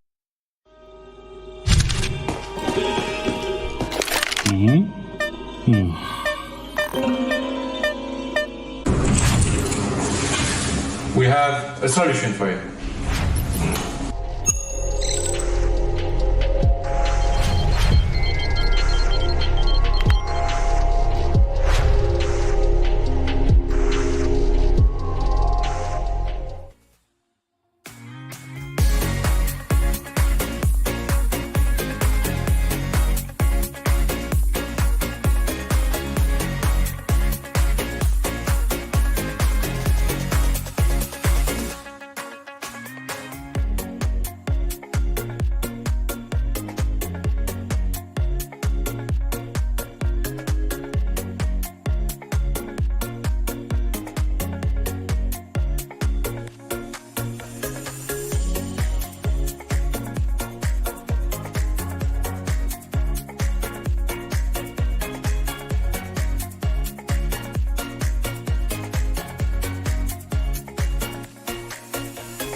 Katsokaa kuinka Silvan croissaittia samalla kun Henu kaataa aivan täydellisen kupillisen.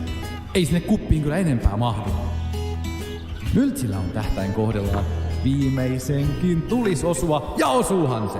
On se Myltsi vaan tarkka.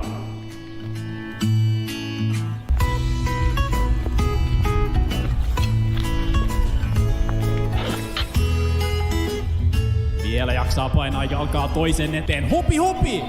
Hyvä tempo päällä pojat. Podi yrittää pitää vielä tiiminsä pinnalla. 1 vastaan 2. Pommi on jo pläntättynä. Podi löytää ensimmäisen saitilta. Sitten hakee vielä sitä viimeistä. Tän ensimmäisen kudin täytyy osua. Nyt ei virheitä saa tehdä. Podi tiputtaa vielä luolaan viimeisen. Löytää sieltä pimeästä se viimeisen pelaajan. Hakee vielä sen pommin saapujasta. Podi otaisi kohtaa todella eteellä hakemaan ne. Kaikki tarjotavat trackin. Eiköhän tää riitä. Tulkaas nyt.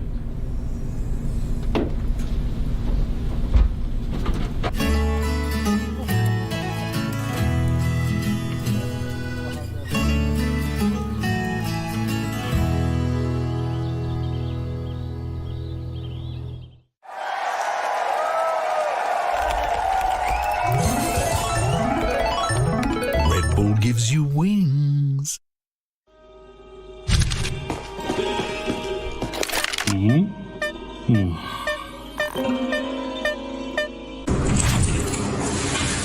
We have a solution for you.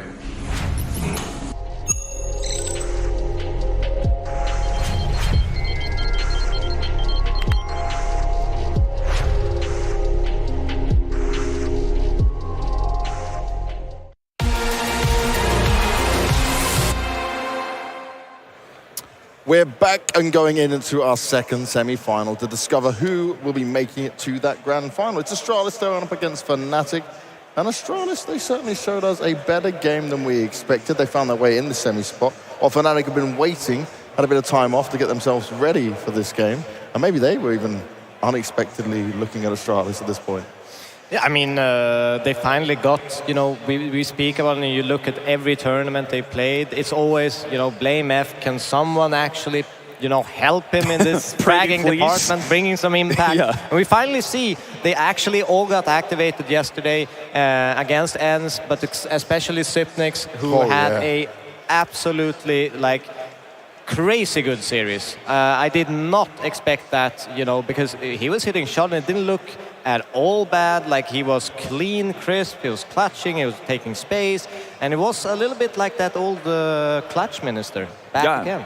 Definitely, like, I guess, turning a new leaf or turning back to an old leaf in that sense, I guess, for Sypnix. But regardless of what it is, it was definitely what Astralis needed. And we got to see some decent production out of the two youngsters as well, both Mr. and Christo showing up when they needed to, and again, being productive parts of this unit.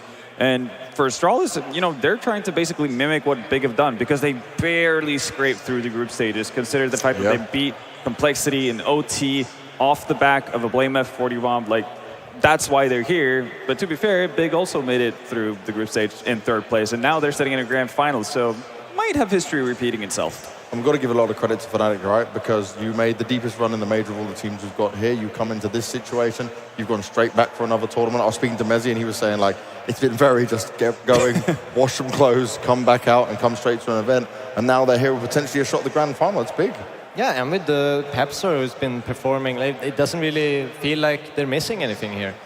They've been firing on all cylinders and then playing some good Counter-Strike. Obviously, they've been on a little bit of a break now because they topped the group. They haven't really had the feeling of being on a stage. There was some team we were speaking to who actually I think it was said Big that, who said that, that yeah. was Gobi that said that it was kind of an advantage to get that kind of stage warm-up, feel the presence and atmosphere of the crowd. So understand it at the earlier stage and rather jump into a semis where potentially tougher opposition, you know? Yeah. Okay. Absolutely. And yeah, again, just to continue on with your point about Pepsor, it's not often, you don't say it lightly, like you're not missing Crims. Yeah. but the way he's been playing through the group stage and up to this point, yeah, no, it really does feel like Pepsor has been able to kind of fill that role that Crims usually occupies in a pretty decent manner. Question is obviously if he's going to be able to do it in a playoff stage. While talking about Pepso, I'll give you a little another tidbit as well. He was following the team around the whole time in Brazil, just in case they needed a stand-in. So he was there. He's been part of it. He's been watching it all go down. So it's probably why he's a bit easier to fit in. That's a huge benefit, right? Yeah, I've seen him in the past, even being in practice. Yeah, with them, same here. So he definitely, you know, has gone through a lot of experience, even though you might not think of it. He knows the strategy, he knows how they work, how everything is set up in the organization, how they want to, you know, develop rounds and study and prep and everything. So it's a seamless transition so far. Well, let's discover what Fnatic thought so far of their tournament and how they're feeling going into this one, because we've got Fasha standing by. It's up to the offense to be either one of these players vying for the time. The way we prepared for this tournament was a little bit together with the IEM Rio Major, because we made it that far in the Major, we really didn't have time for Elisa to prep, so we used the prep we used for Rio. We're going to play with a stand-in now, so it's a little bit different. We didn't really have time with him, but yeah, we have to do the best. The angle, what is he watching here? He's not watching the right angle, and Messi, he's going to put the advantage in. The rework we had and the roles now, it's going to be like 50-50, because we feel like we're not there yet at all. Even though we had a great run at the Major, I feel like we all need to work hard, and it takes time for us to become a top team. And even the aim is on point. What can you do to stop a Fnatic team looking like this, man? I'm not too sure, but they've given up a lot of map control again. I think for me to win the Elisa Masters tournament is going to be a great achievement. It's a big LAN, and yeah, we need the experience on stage. So for all of us, it would be a great tournament to win. Teams to potentially confirm? That'd be nuts. Absurd. We still have to get that far, man. The Pistol's putting in overtime right now as Royce P250's clapped off the head of two of them on the mid crunch. It looks like this. Because we reached the playoffs in the Major, I think people will expect us to win this tournament, but I don't think we see it that way. Obviously our goal is to make the playoffs, and with a stand-in, I think that should be our goal. We shouldn't put too much pressure on ourselves, but yeah, I can see why people think we're the favorites for this tournament. And good expectation setting there, right? Because yes, they may have made playoffs of the Major, but when you come in and you lose someone like Crims, it is going to affect you. We spoke positively about Pepsor, but I'm very glad with like how they're doing this, right? Because at the moment, we keep hearing from many teams and players. Anyone can beat anyone. Yeah, I think it's the right approach to have when you have Pepsor. Obviously, they kind of feel maybe behind those words a little bit that they could grab that, but they don't want to put that extra pressure on them, you know, and see where it goes. But I definitely see them as the favorites coming into this. They should feel as well. Because Astralis have been shaky, and it's about seeing if they can find that consistency throughout multiple series in a row. Yeah, and I mean, for how positively surprised we were by Astralis last time around, I mean, we don't have to go too far back to where we had some shocking results, right?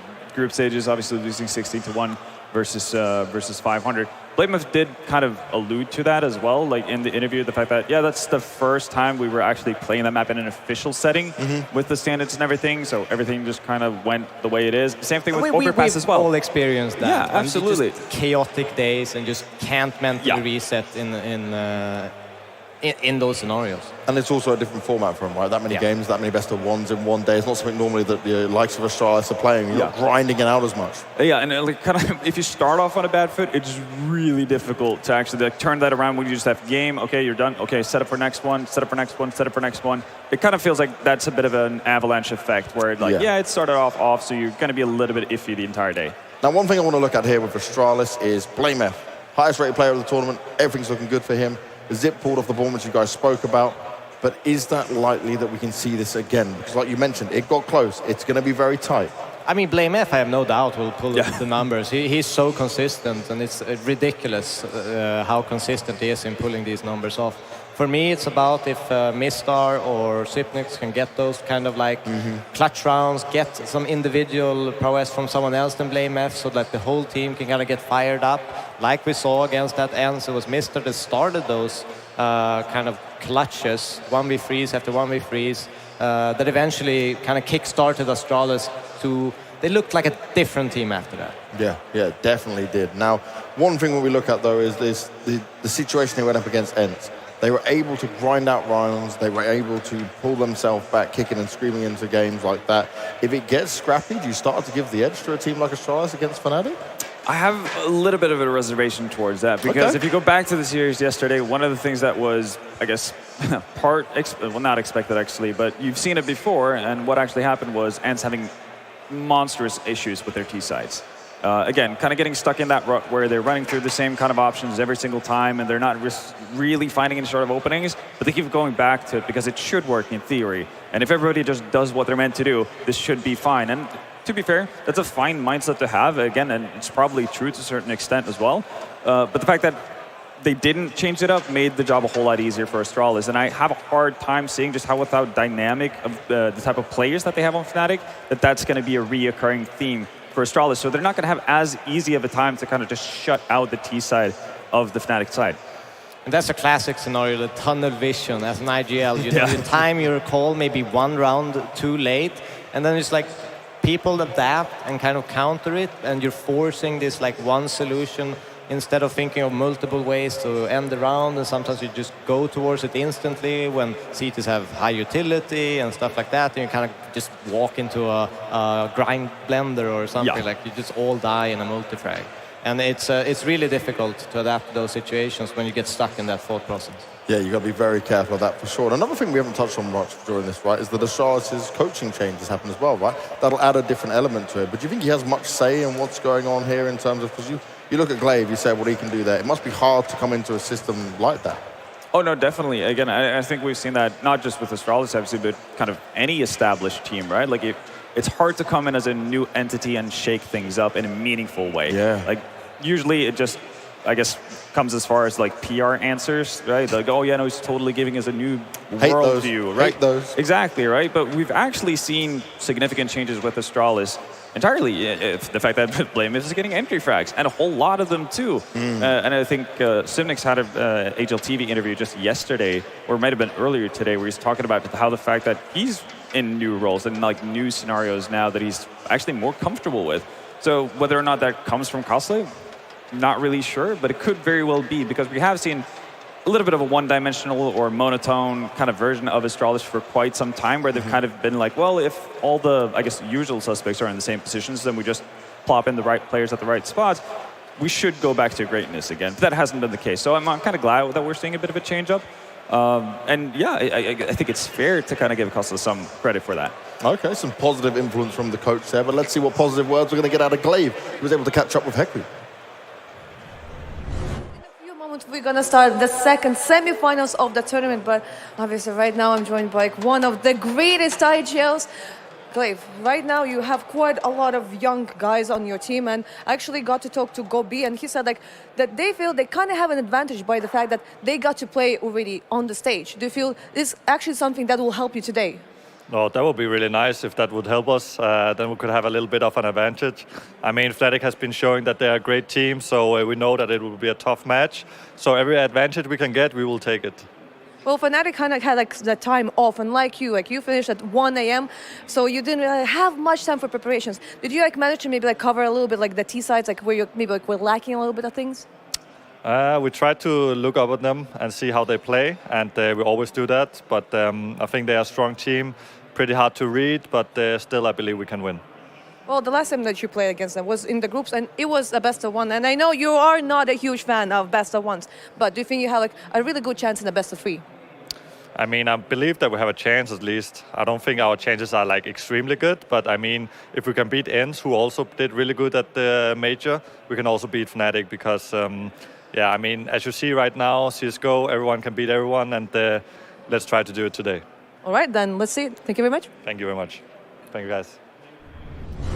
Oh, I don't think I've heard Glaive say something like that before. Yeah, that lowered expectations. He's lowered expectations for sure, but I'm used to the confident, fired up Glaive. This maybe comes back to what you guys were saying yesterday about like there's only so much you can take before it starts to build up. Right, you just keep getting knocked down and put down. Yeah.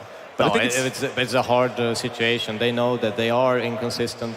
They've shown it, and obviously they probably feel these issues even more. You know, with the comms, what happens, what kind of scenarios, kind of engages that mindset and these troubles. So it's going to be interesting to see if maybe some of these like problems they kind of go away, wash away when you get like a really big victory, like they did yesterday against ENCE. So let's hope we get the best Astralis possible going into this game. Yeah, and I don't think it's necessarily all bad for them to kind of have a bit of a, I guess, moderate expectations going into a matchup like this. Simply because, like, again, if you get hard stuck thinking about your glory days and what used to be and what used to work and all that kind of thing, you're not necessarily going to be that, you know, open to actually improving and trying new things. But I think you get to a certain point where potentially, you know, you might have been broken. You've just completely been broken, shattered, and now you build back better. Like, you really just build anew. And if they've gotten to that point where it's like, yeah, we're understanding that now we're actually in a rebuild period, and this is something that actually is going to take time. So we can't expect the same kind of, you know, win percentage that we used to have. This is the way to move forward. So yeah, maybe Fnatic is a bit of a too tall order today, but, you know, check back in 1 month's time. Let's see for sure. But right now, they have to face what's in front of them. And right now, we need to get our teams onto the stage with Parla.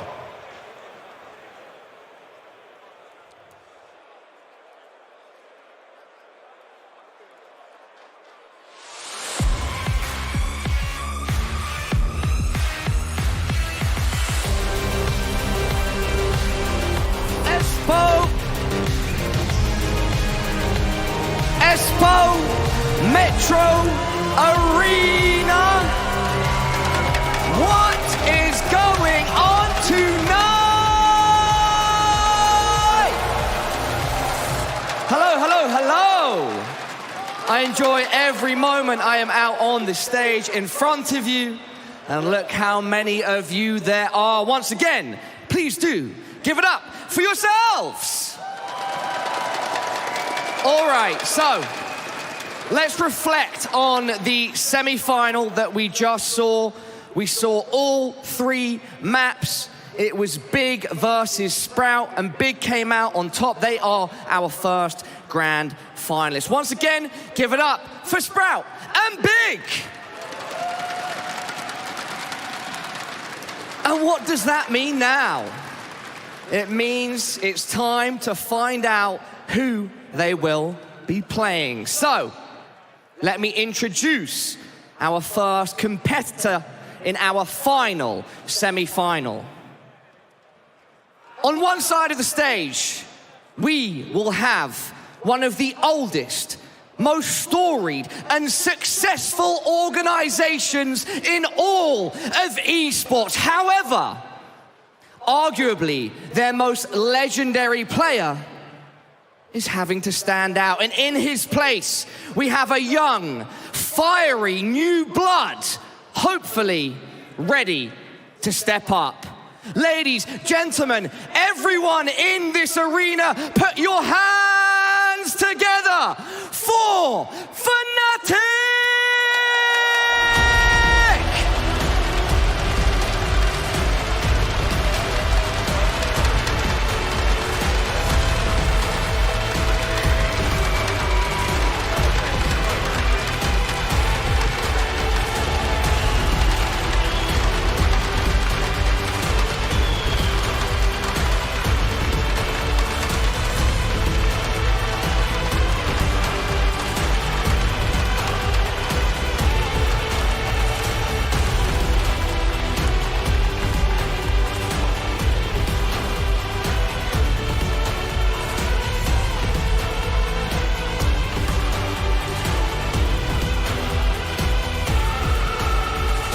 Fnatic ready and raring to go. But who will their opponents be now? If in 2018 I told you that this organization could be underdogs, you would have all been confused. You would have been aghast. But that is where they have been, and that is where they are now. And currently, they are also going to be playing with a stand-in. Will they be a team that can rise to this momentous occasion? And will they be the ones that move on to the grand final? Give a warm, warm welcome to one of the most successful organizations in Counter-Strike history. They are legends of the game. Raise the roof for Astralis!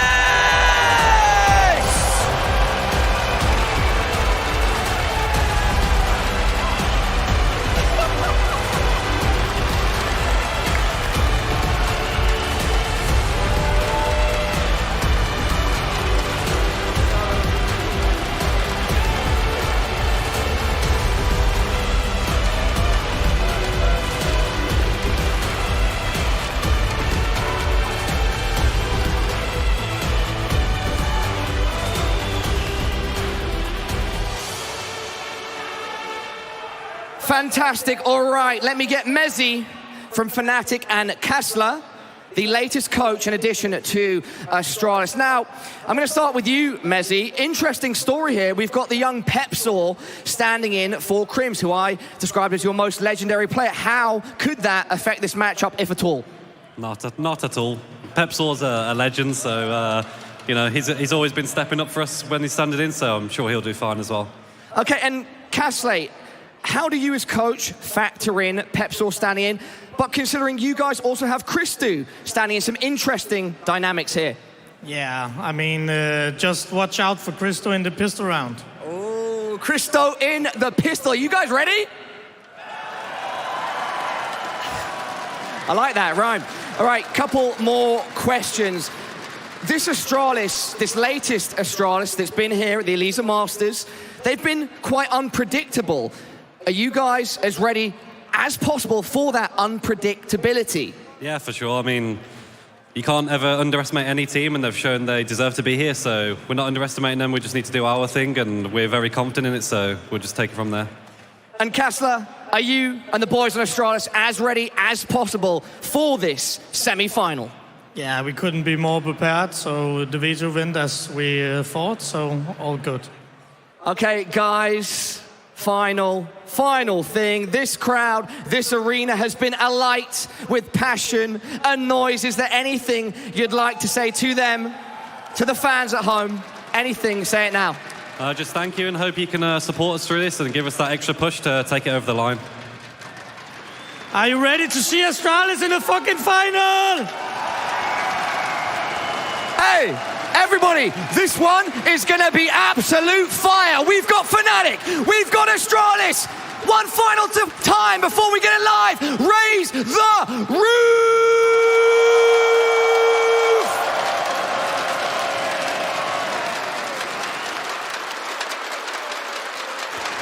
I am loving this. We went from PR, so sensitive Astralis, you know, everything was always perfect. Then you had a bit of blame F and config into the mix, and now we've got even the F-bombs dropped by the coach. Loving it. Let's go. Why not?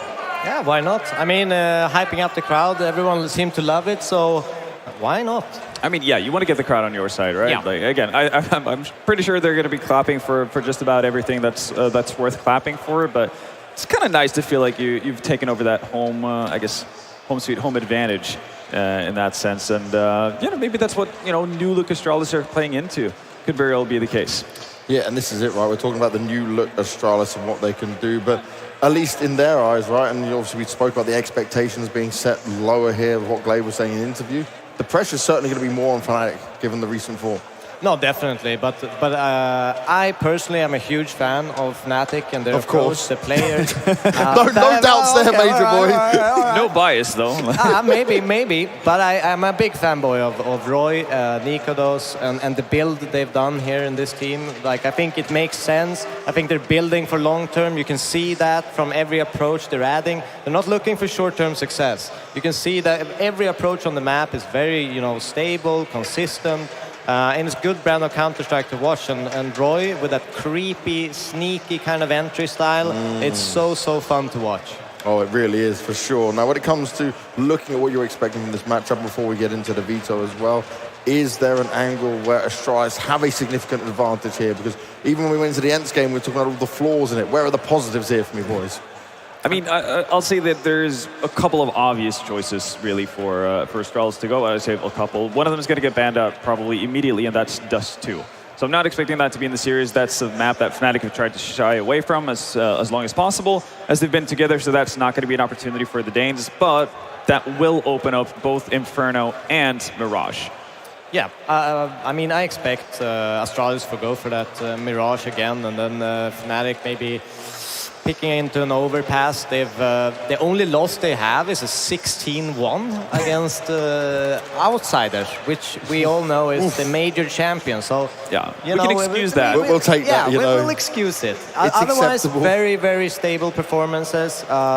I'm also a huge fan of how Fasher has been growing into the lineup. I see more and more impact from him. So it's a team where I feel like every player is included and has impact in the server. It's not just 2 stars, 3 people that making all the impact with 2 kind of like old school support roles. Everyone has their impact in different timings and different moments on the game. Now, when we're looking at our player comparison here, we're looking at the 2 IGLs to see what they can take over the line. Similar ratings. There's a lot more text around Glaive. He's even got over his head, where Mezzi's still building his career. Yeah, he very much still is. And to be fair, he's been rather impressive considering the fact that he's gone into an IGL role. Like, it's not necessarily something that he did when he first got onto the pro scene, but he ended up taking the reins here in Fnatic, and I was kind of expecting it to either be, well, I mean, you could potentially crumble. That's kind of what I was halfway expecting, because it's not your typical kind of build for a team. It's not 5 players from the same nation or at least the same region. You don't necessarily come from the same kind of background and play style of Counter-Strike. So for him, that's obviously a massive task to take on as your first like big project as an in-game leader. But I think he's done a really, really good job of it. I think obviously the run in Rio kind of shows that and proves that. So he's on the right track as of right now. We know, obviously from before he took that IGL mantle, that he is a very, very, very strong individual player. No, definitely, and we're heading into the Vita right now. Vertigo banned out, Dust 2. All makes sense. Yeah, no shockers there.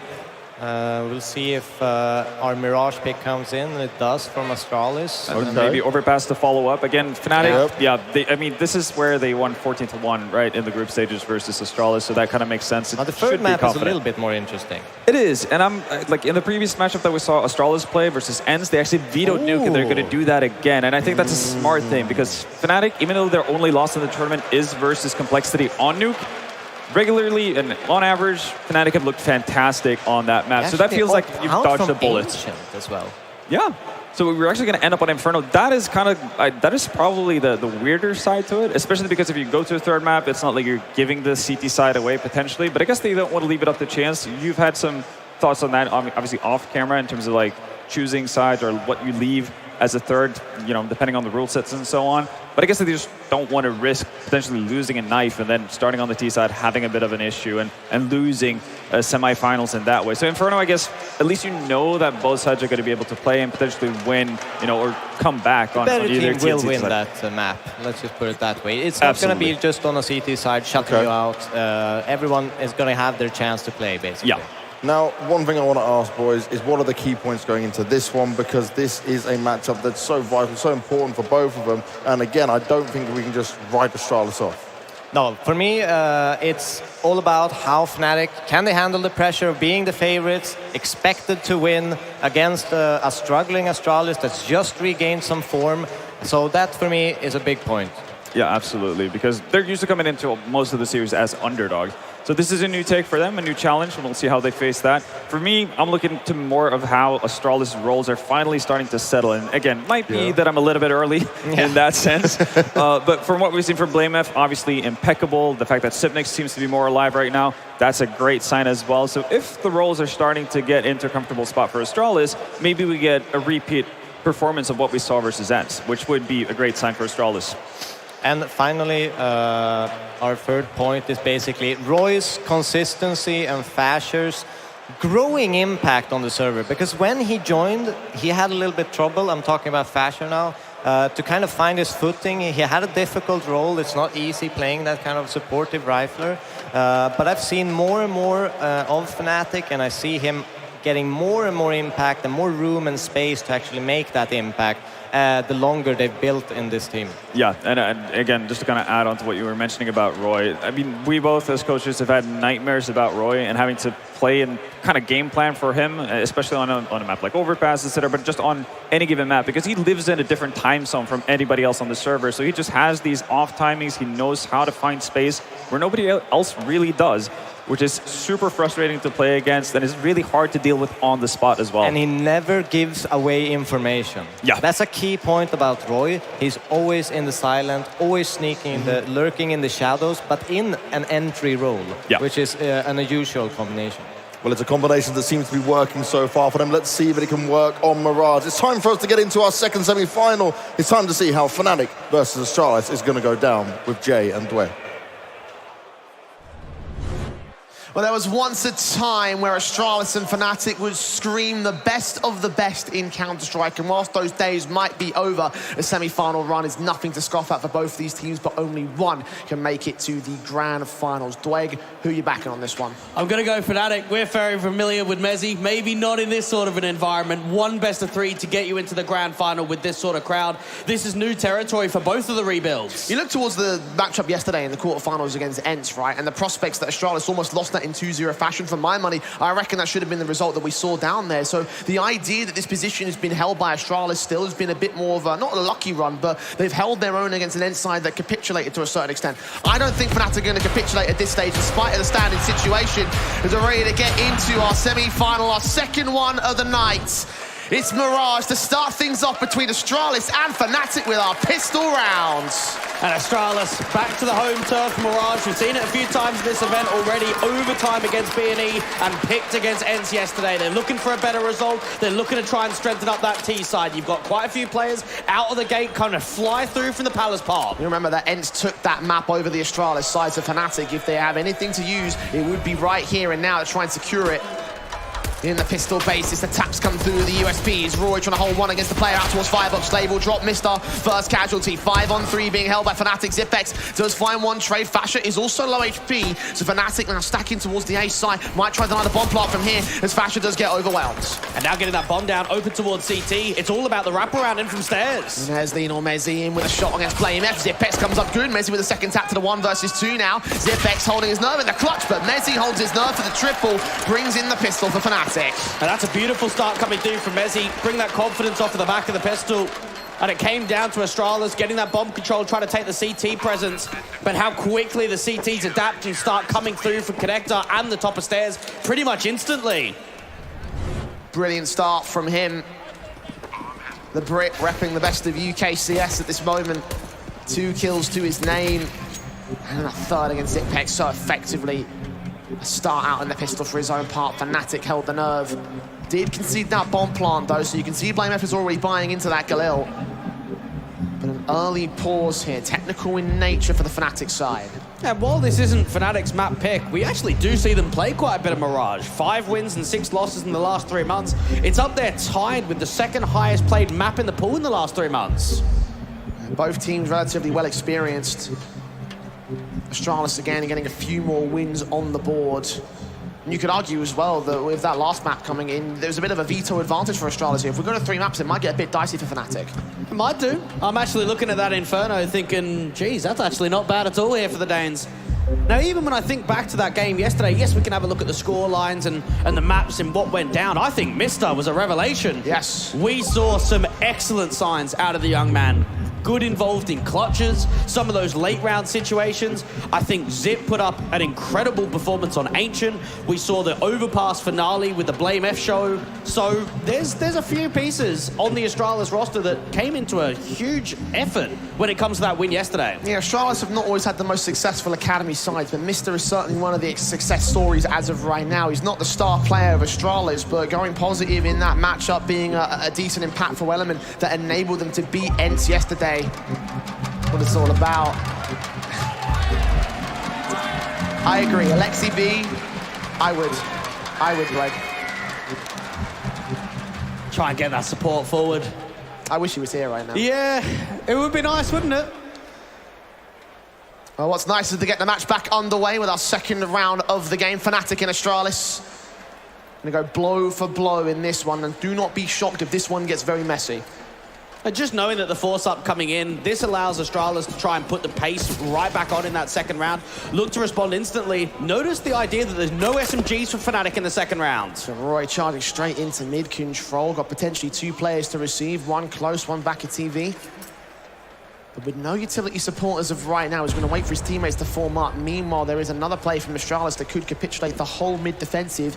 Is being watched by Famas. Roy tempting phase, seeing ahead, getting blamed, following suit with a double up. Now turning back towards that underpass. Does not get much more than the kills, but Nikos has his line. Holds those trades, brings 3 players alive into the next round for Fnatic, 2-0. Yeah, Roy is currently the 6th highest rated player in the event, Jay. He had a stellar performance in the group stage. Best of one after best of one. A rock-solid rifler who later on in his career has been able to get to his prime.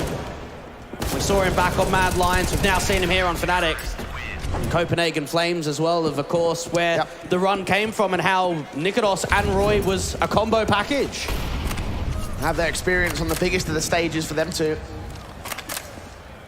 Astralis have two players that also have the best experience. Again, when I talk about the history that these two teams have, Astralis being the best of the best, Zipex and Glaive. So many majors between those two. Nikodos, however, try to put some of his own talent on the board. No majors on his part, but still appearances. And of course here in the Elisa Masters could still be the trophy winner. Fnatic keep this up. 3-0 on the board. Eco dealt with effective. But now the guns are inbound for Astralis. And I think it was a long time coming that Fasher was going to get the call up to the next level. And we saw him having a very successful last couple of years. I think back to when he was on Lyngby Vikings and Ecstatic with, of course, God from Sky, giving himself that little extra edge and proved himself to be one of the best riflers in Tier 2 and had the opportunity for the call-up to Fnatic. So has the experience with the Danish playstyle, having been on Fnatic and having been on Ecstatic in the past, I should say. Yes. So he'll understand a little bit, maybe not the details and the intricacies of Astralis, but the general flow of how this game will go. Keep your eyes on him and how he'll adjust, but Roy is the man to take the forward face, get the kill against BlameF, start things off, and fall back. And this is looking very positive from Fnatic. Look at how many times Roy's charged out a connector up towards top mid, looking for a fight. Pepsor's going to get baited with an early incendiary, but it's Fnatic again to respond with an opening man advantage. And incendiary forces the T's to rethink the strategy here for Astralis. We're backing away from apartments. Follow-up HGs are also in to keep him at bay, not doing any damage there. But Roy and Pepsor hold their nerve. Nikodos gets the kill on towards Mistar. And now for Pepsor, has to put the smoke down, try and get some cover. Out towards the B-pop it comes. Smoke in, a little bit late to the marker though. They're going to make their way forward. Famar still gets a kill. Roy follows suit, does get picked up by Christo. So now the 1-on-4 for him as the bomb goes down. That gives him a chance of buying in the next round. Try and get another rifle round forward. Christo to do his best to isolate the individuals. Player out towards a short control already. Eyes on, looking for a second pick. Got an idea of where that player might end up being. Spotted, however, by Mezzi's part. Puts him away in an instant. Headshot game by the M4, and it is 4 for Fnatic. Well, if you're familiar with the last best of 3, we saw a lot of early starts. We saw some early streaks, 5-0s, 6-0s. And here we go. All players from Fnatic have played in Elisa Invitationals under different teams. Mezzi on Endpoint, Nikodos and Roy back on Copenhagen Flames, Fasher on Lyngby Vikings, and the likes of Ecstatic and Pepsor. Fnatic rising. Kind of like ironic that the one Academy call-up is now here in the Grand Finals of Masters. But all these players having to prove themselves in that online environment here in the offline play. Already finding their form, of course, during the major. Here with a chance to win it all in the Elisa Masters. Smoke's being set up. Roy leaning forward with his M4, trying to hunt for Glaive, and he gets the kill. The openings are constantly going the way of Fnatic here. And it's all Roy. Again, it is out towards his main position this time. Now he can put some counter utility, try and cancel any quick pop, any quick reaction towards an AXE. AK's on Fasher watching. Zipex hiding behind the smoke, just going to wait for it to clear up. He's got the bomb on his back. And Astralis will wait for the exit to come through. Now, similar signs to Big and 500 with the opening few rounds of what we're seeing here. Fnatic outclassing right now with these opening picks. Nikodos back towards the AWP at Ticket. And those smokes, flashes over, Nikodos, shots on, not quite connecting. Fasher barely away from the Molotov here at Dark, gets his kill and doubles up for it. Escapes seen amongst the fire, now trying to hunt for BlameF next, who does get a trade back, but it's a 4-on-2 for Fnatic here. Nikodos, smoke ahead of him at the Ticket booth, re-smokes on towards the site itself. They'll try to get the bomb down here. Christo leads the charge, does find a pick, that's all important. And Roy's going to try and do exactly the same. Bomb could get denied, but no, BlameF's there for the security. It's a massive frag for him, 2-on-2 now being found by Astralis, Pepsor and Mezzi. Catching a headshot in from Ticket, still as the smoke starts to clear, the headshot is found, and BlameF now on for the Quadra. Smokes in towards the side, going to try to cover him off as the bomb now gets tapped and stuck by Mezzi. BlameF will not go for the swing, being challenged by Pepsor. Kept away, burst fire, kill comes through, but Mezzi held the whole defuse, did not move for a moment, didn't even have much breathing. It was down behind default, so from ramp he couldn't even deny. It can't do anything, can ya? And look at what that is from Pepsor. Because he jiggles, it gives the info. It tells Mezzi, okay, well, he's not up there at Palace. He's maybe not here towards Connect or whatever it may be. As soon as he realizes he's towards Ramp's Ticket, instantly get on the bomb, instantly get that defuse forward. And just that pressure being applied onto Christo too. And BlameF doing his best to recover the round, but not enough. It's a solid start for Fnatic. Astralis only really showing resistance in that last round. See them making their way in. The buyback forced up by the bomb plant, of course, onto the site. They'll look to go. Fasha jump facing a ticket, smokes down ahead of it. Blocking off CT spawn from the T side. Aya, the M4 swing from Roy does not quite get a kill against Christo, but he's done his damage. He gets the headshot through the smoke anyway. And Christo with the spam. Now the smoke gonna come through up towards top of connector. Messi's got to try and respond from CT, but it's all behind the util. The bomb's still not yet planted for Astralis. Minute and 15. And stall things a little bit here on Fnatic's post-plant positions. The retake's on with the bomb going down. Christo is low and now dead to the hands of Messi, finally finishing off the job that Roy had started. Took 2 players with him though, and Fnatic are still very far away from the bomb site. I think just look for exits here. The money's not in the best of states to just send it forward in a 3v4. It's not worth it either. You think about the idea that you've got an AWP, you've got an AK, look in to see if anyone over-aggresses you, but give that respect forward to Astralis. Yeah, Fasha can buy and Nikolos can drop Roy. Pepsol will save onto the M4, and that should be a buy up here for Fnatic in the next round. So yeah, exits make sense. Astralis will get there first on the board. Blind kills from Christo, though I don't think that can be replicated. No, probably not. That was a nice little double for him. And for Astralis, it's breathing room. You get your first round up, you're able to end the streak, and now it's about building. Can you give yourself some leverage? I think back to that game against Ents, 4 rounds on the T side of Mirage was all that was gained from them. There's their start at last. Watch Christo and how he did it. Oh, wow, last bullet on the spray, catching Fasha. How unlucky is that for him? Yeah, it's unfortunate, but you got to put it by you, don't you? You got to think about the next round, because another rifle round's coming, and a double orb setup. Messi on the big green, in fact. Alongside Nikolos. Messi looking to prod in towards Palace. Nade setting against BlameF and Christo, doing very minimal damage. It looked like a lot more there. 79 and 87, it's not terrible. Yeah, don't often see Messi on the big green. Don't often see double orbing setup coming through from Fnatic, so something a bit different. Zip trying to see if he can use that util, apply a little bit more assistance, try and bait some further counter utility out to B. Smoke to suppress for the time being, and they will force the T-side players to back off. Gain the mid-control from underpass if possible here for Glaive. Astralis, though, down to a slow style. Smoke off window, try and force Nikolos to reposition, get himself out either to B or back in towards a juggle take. Astralis can put more emphasis forward to connector. That's where Roy's standing. Molotov's in towards him, forcing him back away from connector. AWP is watching the entryway, so if he re-peeks it, he might go down. Flash to support the position. Take back control and look towards the underpass entrance. Roy has to try and catch a timing, and there it is. Glaive to drop. Can he find any more? In fact, he multi-frags. Looking in for 3 and dropping the bomb. Maybe Christo next up. Flashbang ahead of it. He takes that shot. Roy going to dip in aggressive for it. Not quite get the quadra, but get halfway there. Oh, Christo switches to the AK and now gets Nikolos. Now it's a 3-on-2 for Fnatic. And try put some pressure back down towards that connector stance. I don't know what's going on. Pepsol to peek out from short. Suddenly Mistar's all alone. Bomb in the open. Trying to take a flight back towards jungle.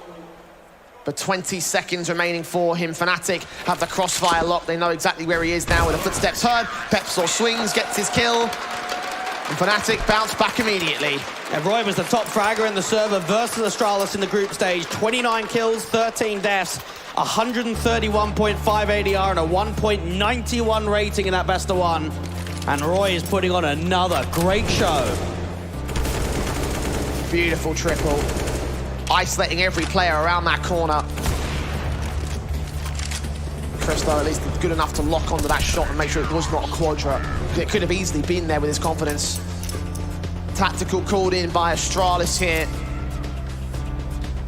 Moment to think things through. A similar story for Keita on the backlines of Fnatic. Given the motivation, given the game plan going forward, trying to stop whatever Astralis have up their sleeve. Yeah, we've seen slow starts across T-sides in this entire event when it comes to Astralis. The best that they've been able to gain is 7 rounds, and that was against Complexity in a best of 1. Other than that, we've actually never seen a T-side half have a positive lead. Guns brought back, of course, for Astralis. The Deagle in for Mistar, still being the limiting factor of the T-side. M4s, AWP, AK still sitting for Messi. Zipex, the underpass player to gain mid for Astralis. And for Astralis, it's all about trying to set up the likes of BlameF. Pepsol making an info play, getting very far aggressive, front forward, out there towards the apartments. Roy spotted 2. Incendiary thrown down as well. Throwing Zipex, scattering him and Glaive. Smokes in from the T side as well to block off top con, allow Glaive a little bit of a position forward. Zipek's still going to get caught by Pepsor in underpass. 2 more players to find though. He's low HP, he won't last long. He spots that bomb, that's good information, and now Mezzi's going to have to try and slow down this B play, and because that counter smoke comes through, they have to cancel, and now Fash is making an info play to Ram. They're aware of this. Glaive has got a pick back on Ikados, so now advantage sits with Astralis. Fasha maybe on to catch the bomb carrier if he's not careful. Lean in, Blame F 4 inches away, looking up towards the stairs. The adjustment's right there. Smoke back down. Second T-side player to deal with. He's thinking of swinging the same. It's all about timing. Trying to get on the other side of the smoke. Cristo on the other side finally catches him. Advantage back to Astralis. A site also being gained. Mezzi and Roy are so far away from the bomb site. We'll look for challenges outside of connector. But ultimately, a safer plant can come through for Astralis, and they should be set to win this round. And Mezzi's got to try and pull some distraction, set up this backstab from Roy. It depends if anyone's actually watching out for it. He's coming in slowly but surely. One player in the open, Mezzi picks him up. Looks in from connector as well, where Glaive is holding from. M4 leans in, spots him now, bursts through, barely gets the frag back. Fnatic are clawing this round from the brink, as Roy wins the double and wins the round for Fnatic again. Mezzi hasn't died. He hasn't died yet, Jay. He keeps alive, and he keeps it going. Roy in with the mix to come forward from that ramp control. Allows him just to siphon off the crossfire. Know that Mistar's out there towards Palace, but it starts off with Fashar, the way that he slows it down. And then, of course, the combination of Roy and Mezzi. What a pick to find the taps on Mezzi. Roy, you thought you almost bottled that frag, but came up with 2 in the end. Fnatic, this CT half is looking stellar. They're putting everything right, and now Astralis might be going in quick. Very fast indeed from Fasher as well. Out towards Ramp. Glaive going to give up the fight. That's a kill. AWP also spotted by Roy. The crossfire that they're not expecting for Astralis running into the meat grinder, and Fnatic grinding them up in whole. And it's a disrespectful playstyle that Fnatic are bringing. It's on the front foot. It's taking map control away. It's engaging into fights within the first 10, 15 seconds of the round. And what that's doing to Astralis is making them uncomfortable, Jay. They're not getting that respect. They're not getting the room to take map control, to slow the round down. Instead, they just find they're just having to take duels all the time. Mistar and Zepex now just left to try and pick up the pieces. 2v5 for them.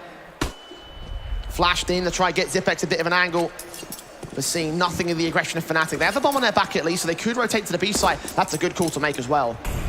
And Fnatic are going to have that internal time up, because look at what Mezzi's going to be able to do. Get aggressive, try and hold that crack angle up towards their top mid. So as soon as they get into TV, he's going to spot it. Takes the shot. Trying to stall for time at this stage. Incendiary thrown down, and there's his first death of the game. Mistar, however, revealing positions alongside Zipex. That bomb backed up, 40 seconds, and they're stalled. And the only way they win this round is if they keep baiting mistakes. Zip and Mistar to play off one another. They're hoping to keep driving Fnatic forward. Can you bait them to get hungry? The problem is they're not. They're backed up on the sites, playing defensive, knowing that they just have to lock it down, and they'll win the round. Maybe the B site would be the most exposed position, but the Astralis are not leaning there, having seen some resistance in mid, thinking there might be a rotation involved. Counteracted by Fnatic in the end, and now 13 seconds to go for the execution. Mistar flashing in ahead of jungle. Zepek's going to drop in towards Dark, dealt with by Roy. Fasher follows suit with the crossfire. And in the first 9 rounds of the game, Fnatic will win the first half. And it's a very similar signs to what we saw previously in that matchup against Fnatic and 500. And Keita, very familiar with Blame F. Once upon a time, he actually used to coach him back in Epsilon towards the tail end of 2018 on the international roster. Blame F, before he took his route to go over to Heroic, we saw Keita coaching him at the helm. There's one player or one man who could really formulate a strategy to shut Blame F down. It would be him. That familiarity can be so impactful for them.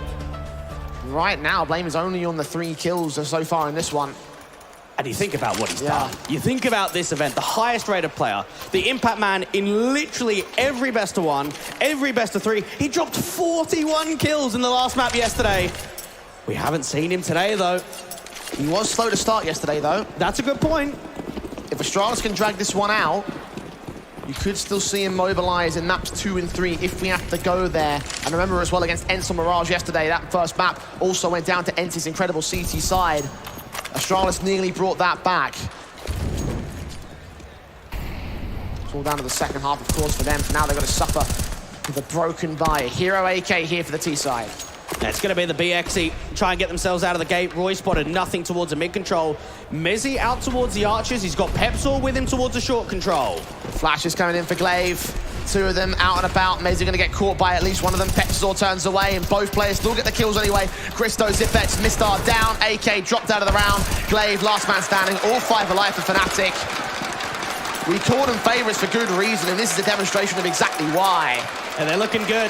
Fnatic are putting on a very good performance right now in the first half. And it's just showing similarity, those signs of what we saw in the best of one. The one on overpass, the 114 T-side half that Astralis had. Can they get more? Can they start getting at least a few more rounds in this first half? Have the gun by properly this time. Blame F rocking the Galil thanks to his force invest, as you would expect. AWP in for Christo, though, trying to look for that first pick in mid, evading the vision on towards the AWP player of the CT side. Oh, Blame F, a slight gap in that smoke to play with. Catches Nikodos, kicks things off. Finally, an opening man advantage. They haven't come easy. Mezzy, though, looking to try and respond, put some more pressure up towards top mid, make it uncomfortable for Blame F to get out of this one alive. Good nade read, but Blame escapes the same. Decent effort there for Fnatic, but down by a man here. Astralis, as is typical, slow things down. And look at the way that the AKs are just pinned here from Fnatic. Both of them in towards mid. You've got one in window, one out towards short for Mezzy. They are looking to duel on a dry player towards that mid stance. Minute to play with. Still they creep, still they're slow, still they look for mid-control, which Roy is going to take back from Blame F. Christo, however, his AWP pick in, and smokes down to give Glaive cover. And Mezzy's got a lot of info to work with now, knowing that there's presence towards mid, knowing that the bomb is up there too from Christo. Even a slight reposition from Pepsor. They've got to start sending players back over to A. Incendiary's on. What an adjustment for Fasher. Back to a 3-on-3 will go. Looking up towards Tetris, looking for a headshot. Spray's a little bit awkward, so he tanks a lot of damage. Right now, need that backup to come in Pepsor and Mezzy. Pepsor loses the fight onto Glaive, and now things are getting set up in favour for Astralis. Yeah, Mezzy suppressed back here towards Connector. Leaning in as Fasher tries to get out towards the site, but Christo lands the frag. Low HP against him. Glaive gives up the first kill in the 1-on-3. Mezzy needs 2 more, but he doesn't have the info of where Zipex and Christo are. Smoke to buy some cover to the cross. A little bit deep, though. Still got an angle that they can abuse. He's hoping for a reface. He's hoping that they get aggressive, and there should be no way back here. Mezzy just looking for an exit frag. Christo will cut him down. Easy pickings for him. Astralis in with their second round at last. What a performance from the stand-in of Christo too. Now, I look back at Overpass that we saw yesterday against Ents in that quarter-final. That first half on CT side, he was quite comfortable. We were seeing some really good sequences out of the big green, and that was probably his best performance yet. Now, I look out at Mirage. He's been the impact player. He's been winning AWP duels. He's been closing rounds down, and he might be a difference maker to finding more rounds in this first half of Mirage. Castle was saying, watch out for Christo. 12 kills to his board. Top of the board for Astralis. Tactical coming in for Fnatic. Facing some key resistance at this moment, and maybe Blame F might have to be the player to focus on now. And no player here from Fnatic has more than 200 maps played on LAN. Again, the rebuild has brought in a lot of the youth, a lot of the players that have proved themselves in Tier 2 and the online atmospheres to now be transitioned into the LAN and studio and even stadium environments. Christo with a good sport in to try and get a mid-pick. Shot ringing out, but not quite connecting to Roy, who puts Incendiary ahead of the stack. AWP for Mezzy, meanwhile, also very far forward, and they're going to get caught for it. Mistar tagged, but not dead yet. And they don't commit off of the back of it. Mezzy has breathing room now to reposition, get out towards market, think about a wallbang. Overall, even Pepsor can focus his attention back towards short now, knowing that there's no follow-up in the apartments. And Astralis thinking there might be an aggressive play in towards the ramp control. Meanwhile, Mistar's going to creep up towards it. Nor do they know it's not Ram that sees the aggression, it's actually Palace. Glaive, got to try and think about a way of where Astralis can start bridging holes in this defense. Fasher to make an info play out here in Palace. Something that we saw Roy doing a lot in Connector and the likes of A main. Minute on the clock. Christo to lean in with that AWP, backed up alongside Zipex and Glaive. Unorthodox set up towards B2 and even the AWP strikes. Smoke on to suppress them as well. Incendiary ahead of it. Nades also down towards the center of mass. That'll be pretty chunky onto Blame and Glaive. None awares of the player that's also sitting back towards ramp. Might still get flanked in by Fasher here. You can see the way that Roy's even repositioning, getting out towards CT spawn from Market. He might actually read this from Blame F. 30 seconds to make that move now. Astralis losing players and losing time. Pepzor and Nikodos get those kills. 2 left on the T side. Blame F and Mistar leaning forward as Mistar falls and Blame's in a 1-on-5. Might not even get any damage here for Astralis. They do get a little bit, but no player falls on Fnatic. Reinstating confidence. This is 10-2. A little bit of revenge for the Ents boys, perhaps. And you look at that round from Fnatic's point of view, they're actually at the disadvantage. They had 3 on B, they had Fasher aggressive in Palace, and they had Nikodos looking towards connecting with the AWP. Everything about that setup is screaming Astralis to get success, to be able to brute force open that connector stance, just continue splitting into A, and instead that AWP just looks comfortable. Gonna reforce back in for Astralis, getting desperate here. Double hero setup with upgrade pistols around it. Fnatic. Double AWPs, meanwhile, for Mezzi and Nikodos. They have not skipped much of a beat at all so far. For Astralis, you start to wonder how much they have left in it. There's 1 AK falls already. Nikodos already spotting what's going out. No one checking the likes of sandwich. And Fasher makes it a couple. And Blame F and Christo, the last couple, trapped towards that ramp control. AWP does get baited. Doesn't quite land the second shot either. HE sent back towards ramp though. Nikodos down to 12 HP. Is back up ahead of him though. And surely it shouldn't be much more here from the T side line, especially with that Galil still holding. Blame F taking damage. Christo's been tagged. Both players should be found out soon. Flash forward. There's 1 Deagle shot. Rotations are inbound. And Christo's just hoping for a repeat, hoping that there's a slight adjustment forward. Even that Galil to look out towards jungle. Roy responds. Blame F now known, but has breathing room on rotation. The bomb's on his back. He's on his way to B. And you start wondering here for Fnatic, when do they start to move? Who's going to be the first player? Is it a Pepzor? Is it a Roy? And Blame F going back in towards mid stance. And if you wanted something out of him, this is the round to do it. Burst through, gets a kill, okay. Pepzor down and out. Roy's also low, but he's going to get towards that B side defensive from passive. Could still be a fight that Blame wins. 20 seconds to go. It's all about this first pick, knowing that Roy's down low. Not looking the right way, seeing him now. Calling him for backup. Roy can't afford to take the challenge. Blame F still lands it. This clutch is on. He's isolated every fight. It's Mezzi versus Blame. And Mezzi repositioning out towards Market. Blame's going to get in front. The NWP on the other side. Ideal for a retake. AK seen him as well. Shoulder peeking out to the right-hand side, and Blame now hugs the corner. Mezzi, so tunnel vision in this circumstance, so he'll lean around the corner ever so carefully, ever so slightly. Kit is at least in play, but no utility to try to force the fight out. Makes his way in from Market doorway, swings, and Blame F lands the hit, but a quadra. What a clutch that is. Momentum boost for Astralis as they claim 3. And that's a specialty. That's what we know and love that Blame F can do. And here we go. Look at some of the maps on LAN. Over 1,000 for someone like Zip. Nearly 2,000 from him and Glaive combined. And then the youngsters too, Jay. We talk about the youth. The veterans coaching up the new blood. But right now, that new blood is outshining them again. Christo still leading the charge on the Astralis side, but Blame F still showing he's got a little bit left in him. Monstrous here. 8 kills so far with that clutch involved. The Fnatic still not willing to go down so easily here. The buy-ups will be received. They've got a lot of cash left in the bank account. Has been whittled down by that previous round, though. For Marcin, for Mezzi, and nothing in the savings. Yeah, Fnatic averaged 7 rounds on their CT side in the last 3 months of Mirage. They're up to 10. It could be more. Orbs up close. Ready in the mid stance. Nikodos looks for a swing, does not quite get a shot. Pepzor, meanwhile, going to lead a charge out towards the apartment. Zipex unawares of it. Nikodos gets his kill, but Zipex gets 2 to return. B site under siege, and Roy in the corner. Now going to hold his lonesome. Flash against him, still gets a kill. Looks up towards that for a bit more, but Christo and Mistar get 2 on the turn. And Fasher is now alone in from Market. Flashed off. AWP pick for Christo lands him. And Astralis will find 4. You can just feel the punishment there. Fnatic with the CT-sided aggression and think about, okay, let's take a charge forward. And it's a slight mistiming. You can see the way that Pepzor's not even clearing that right-hand side. Thought as if he'd beat them to the punch. And instead, both of them get punished. What a double kill that is from Zip to open up B. Caught off guard by one aggressive T-side player, and now Fnatic have nothing to work with. Finally, Astralis have broken them. to lean into a 5th round to close out their T-side. Fnatic will still hold a dominant advantage, but it's not as dominant as it was looking earlier on. AK in for Blame, challenging Nikodos.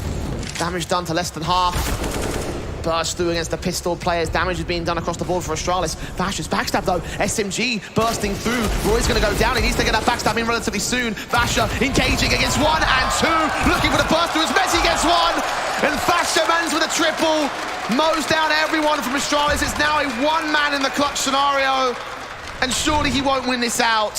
Not again. Not another unreal clutch to come through from Blame F. 10 points of health on the other side of the short smoke, and there's just so many players on B. Just when Astralis had all the confidence in the world, Fnatic find the counterplay. They sneak one in behind them. A gap in the fence of the T-side line. The bomb in the crossfire. Got to challenge the B site. Gets that first kill. That's decent. Second one needs to come through, and it's not going to happen. HP advantage 2 staunch from Mezzi. 11-4 for Fnatic to close out the CT side. It's the exact same scoreline we saw against ENCE yesterday, Jay. They weren't able to come back. Will it be different this time? We'll find out if it's a repeat of the quarterfinals after the break.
We have a solution for you.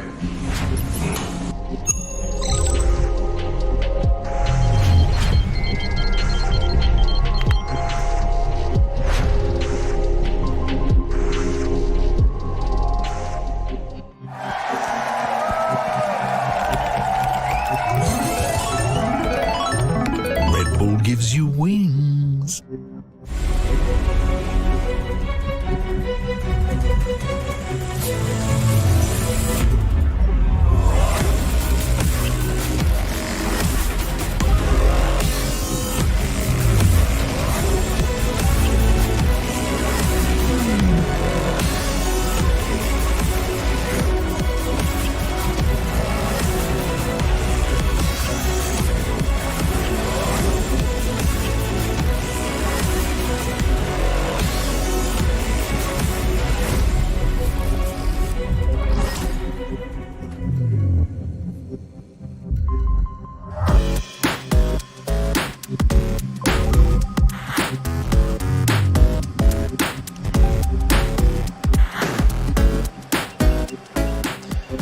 Well, I had my fears that this might end up like this. It's like 11-4 for Fnatic at this moment. These parallels to yesterday's performance against ENCE, however, are palpable. Remember, it was the exact same score on Astralis, nearly brought it back, but ENCE were able to take that map pick, and Astralis had to rely on maps 2 and 3, the opposing picks in the closing, to try and get this one back under their control. For Fnatic, surely it's there to close it. And if they can do it one-sidedly as well, if they can get the pistol and the rifle, it might be lights out for Astralis early. And it's knowing that they haven't even had to rely on Pepsor that massively in the first half. I think Roy's been able to strike at another crazy level. Fasha was very impactful. Even Mezzi was being able to provide a lot of assistance with the calling. And for Astralis, they have to get started out on this pistol. Fnatic bringing the bodies forward towards A. They did manage to get it pretty damn close again. They had the comeback on the CT side yesterday. So 7 rounds on that CT basis. Might need something similar to try and do something against Fnatic. Misstart strikes first, but then nade stacks, coordinated by Mezzi, catching him off. Nikodos also finds Christo. 4 on 3 for Fnatic. They're in the A bomb site. Gap for Glaive to play with, though, trying to get a decent kill in. Zipex has caught Fasha back at CT. And Blame's hoping for some more aggression, hoping that the T's continue pressing. Decent nades down, damage done to both sides. More so to Astralis with Glaive and Zip being so low. Blame F, however, combines with Zipex to get those 2 kills. Mezzi suddenly alone in his own clutch, aware where these last 2 players are out at 100 HP as well. They're coming in. Zipex core, last man to play. What a ticket booth! He holds his clutch and holds the pistol for Astralis. It's blame F again, because of course it is, Jay. Coming through when it's required. A necessary clutch. Mezzi coming in close, positioning himself out towards that bench angle on the right-hand side. Tries to isolate the individual jewels, but just doesn't come down to the last one. But look at it from Fnatic's POV. 4 kills, bomb plant. You buy it up, you're confident. Big stuff for Astralis. Meanwhile, mentioned before, pistol conversions, rifle, that's map done for Fnatic. So you've evaded that potential outcome. Now you walk into the force buy, as you mentioned for Fnatic. They could do even more damage right here, though. And for Fnatic, this is the perfect turning point in their second half to respond in instantly, to not have to wait till the next rifle round. Working their way down towards underpass, players up in top mid. Christo just trying to spot for info. Scout trying to take face, does do a little bit of damage towards Mezzi. Good shot to 31 HP. Start for Astralis. Blame F just jiggling down towards the top of connector. In there with the assistance of the Scout striking off. Roy falling for it. Headshot gain in the mid position. 5-on-4 for Astralis. Fnatic being cautious about this, backing away from the mid control. Yeah, this is a very uncomfortable round for Fnatic. You've lost your first player, Mezzi's down low, you don't have the best of nades in the world. You can think about smoking off the archers or maybe out there towards market window and just get yourselves into B. The issue is Zip. Zip's very aggressive here at the apartments, and it could be an angle that gets overlooked. Fasher and Peps will be the first 2 players. That was a bit more advanced here from the M4. But they do overlook it anyway. Kills found against 2. Nikodos trades it back. That's a 3-for-1 that favours Astralis quite heavily here. Glaive now waiting on players to rotate to the market control. The SMG's still looking for a close-range fight, and that's what he'll get. Bomb dropped. Mezzi alone. Now seen, and will look to fall soon here. Glaive, what a perfect bait. And what I love in that sequence is the idea that he jump spots Van, because Fnatic know it's a contact play. We're going to keep walking forward until we see a single individual. And as soon as that jump phase comes through, they just end up going. And because of that, they're just tunnel visioned. They're just driven towards Van, maybe out towards bench. And what it means is no one's looking to that right-hand side. Of course, the first time that we've seen Astralis in an Elisa event, what it would mean for them to take their map pick to give themselves a chance in the series with 2 stand-ins to make the final. What it's meant already to get to the semi-finals here. In the rebuild, stand-ins across the board. Their star Orpa now missing from the team today. Positions held to the pistols here for Fnatic. Burst through from Blame F as Roy gets tagged up. 42 HP in this basic eco. Deagle's in for them, try to do some damage. Oh, but those HEs doing mass amount of work there. And now Blame F can just start to strike. Everyone can get aggressive out here towards Connector and Short. Pepsor and Fasher have got nothing left for them at all. And these upgraded pistols might just get 1 kill and that's it. Does find 1 more. Glaive also picking up the 1 through the smoke. Pistol conversions found by Astralis, starting to get back into this game. But now the guns come in for Fnatic here. Rifles across their board. Now Blame F, we know how important he can be with opening man advantages, something that we've seen all tournaments so far. And this is his chance for him to get some confidence going. Play out towards Connector, always try and be very flawless towards that top mid angle. And one thing that we can say here from Astralis is we can criticize the T sides, but we do have to give praise to the CTs. Think about some of those comebacks. Think about some of those results in the best of ones, even in that series against ENCE yesterday. A lot of the time being on the back foot and a lot of time being driven by strong CT sides. Concerning factors, of course, the attacking halves, as they mentioned on the desk in previous segments. Discussed that possible problem for Astralis.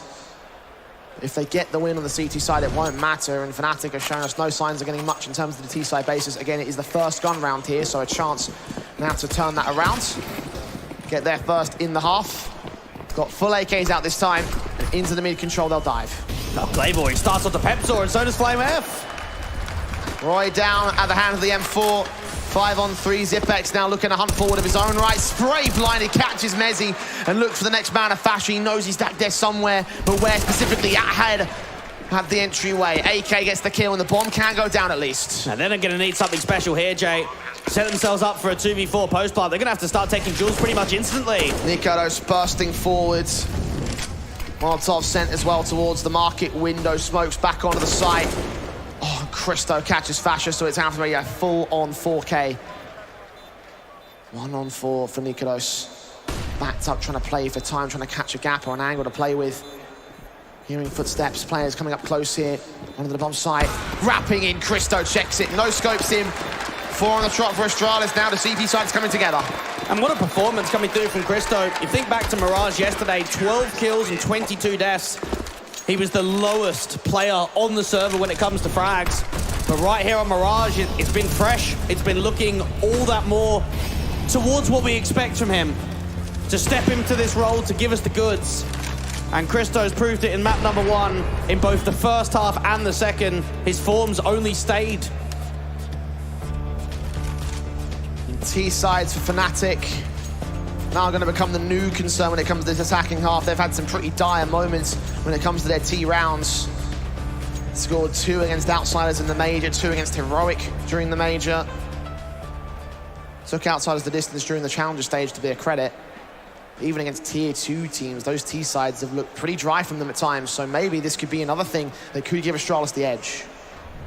It's all about riding that momentum.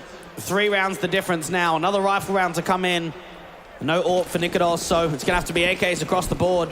And for Astralis, you can see slowly but surely these last handful of rounds, they're farming up more cash. They're giving themselves more security of having a rifle round, even if they lose one. Nades a little bit off kilter for Astralis this time in the mid-control. Roy going to evade the majority of that damage, only 98 points of health. Sitting pretty nicely for his own part, Astralis. Again, just looking to play the suppression game against Fnatic. HE placement down there towards underpass a little bit early, so it doesn't do mass damage. Astralis have got 2 out towards B, jump spotter over at Van. Even Blame F trying to peer over the bottom of that con smoke, not seeing anything. M4 holding still. Waiting for it to clear, thinking there might be something on the T side down there, but so far so little has been seen. Fnatic continuing to press forward with further utility support, flash and smokes in. They concede con from Fnatic. And this current streak's the longest one that we've seen from Astralis all game so far. Blame F out towards the top of the stairs. Nikolos trying to work with Mezi out in the mid stance, but knowing that even apartments has been taken, it does leave short open. 43 seconds, the M4 of Glaive. Not aware where Mezi could be. Nikolos does strike onto Blame, that's 1 pick back. Meanwhile, the CTs walk downstairs at the underpass position. Vipek is going to hear them coming in towards that short control. 1 player and that might get picked up, but a bomb site should get gained here. And while Fasher drops, that's info. Glaive going to try and work out, and now the AWP even finds a pick. Advantage Astralis, they're deep in the site now. Roy's got to get that 1 strike in, unable to connect the shot though. Christo falls towards Mezi instead, who creeps around Marky to get Glaive the same. Bomb is now on site, should get planted. Zipex, is he going to try to swing out? No, he won't. He'll let it go down. And look at the player out towards Connector 2 from Pepsor. He's going to try and cut the rotate. Successful at that with a tap to the head. And Zip now to save his AK because he's got no chance of this retake, not in the 1-on-3. It'll be the 12th of Fnatic finally getting their T-side starts. And that was a hero play coming through from Mezi. You think about that round being set up, they want to XE out towards B. You got Fasher out the apartments, gets caught, sees Zip in the back. They end up moving towards a short control. They leave Pepsor as a late lurking connector, but Mezi has to make something happen. He gets aggressive towards that market window, and he comes through with 2 kills that change the tide of the rounds. Important 12 for Fnatic now, starting off for the second half for them. Astralis have been allowed to close this gap for now. The money should still be okay for the Danes. We should still be seeing an investment from them to follow suit against this previous loss. And Zipex as well got so much on the backstab as well. It was 1 sneaky backstab from Mezi. They did everything right here for the T-side line. It just shows that second kill, even on the drop down onto Glaive. And then Pepsor, that's a sitter. Any day of the week, you're going to be able to connect that one. 4 to the difference. Fnatic, all about closing it down on map number 1, giving their chances to be so much higher of taking the series. All pin for Nikolos. Bane and the nades being posted up there. Zipex flashes in against the AWP's position, will of course clear out the apartments. Smokes can also come down. He's looking for a jump face though, and the AWP is hoping he catches one of them. So far not to be. You got Blame F and Co trying to push very far aggressive up towards top mid. Glaive clearing out as much as possible. Pressing in initially, but Roy backs off.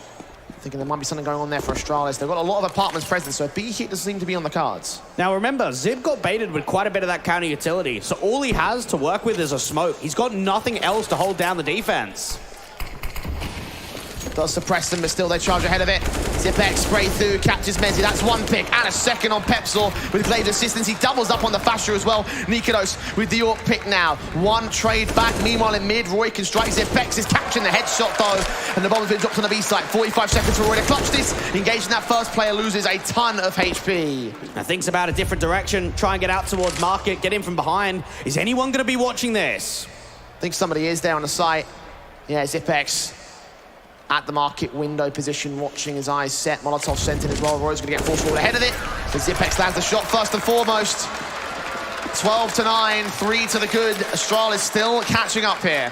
Now, the two vets establish a very strong crossfire out of B. Both Zip and Glaive to work off one another towards those short archers in there at default. And Fnatic are having a tough time on this T side.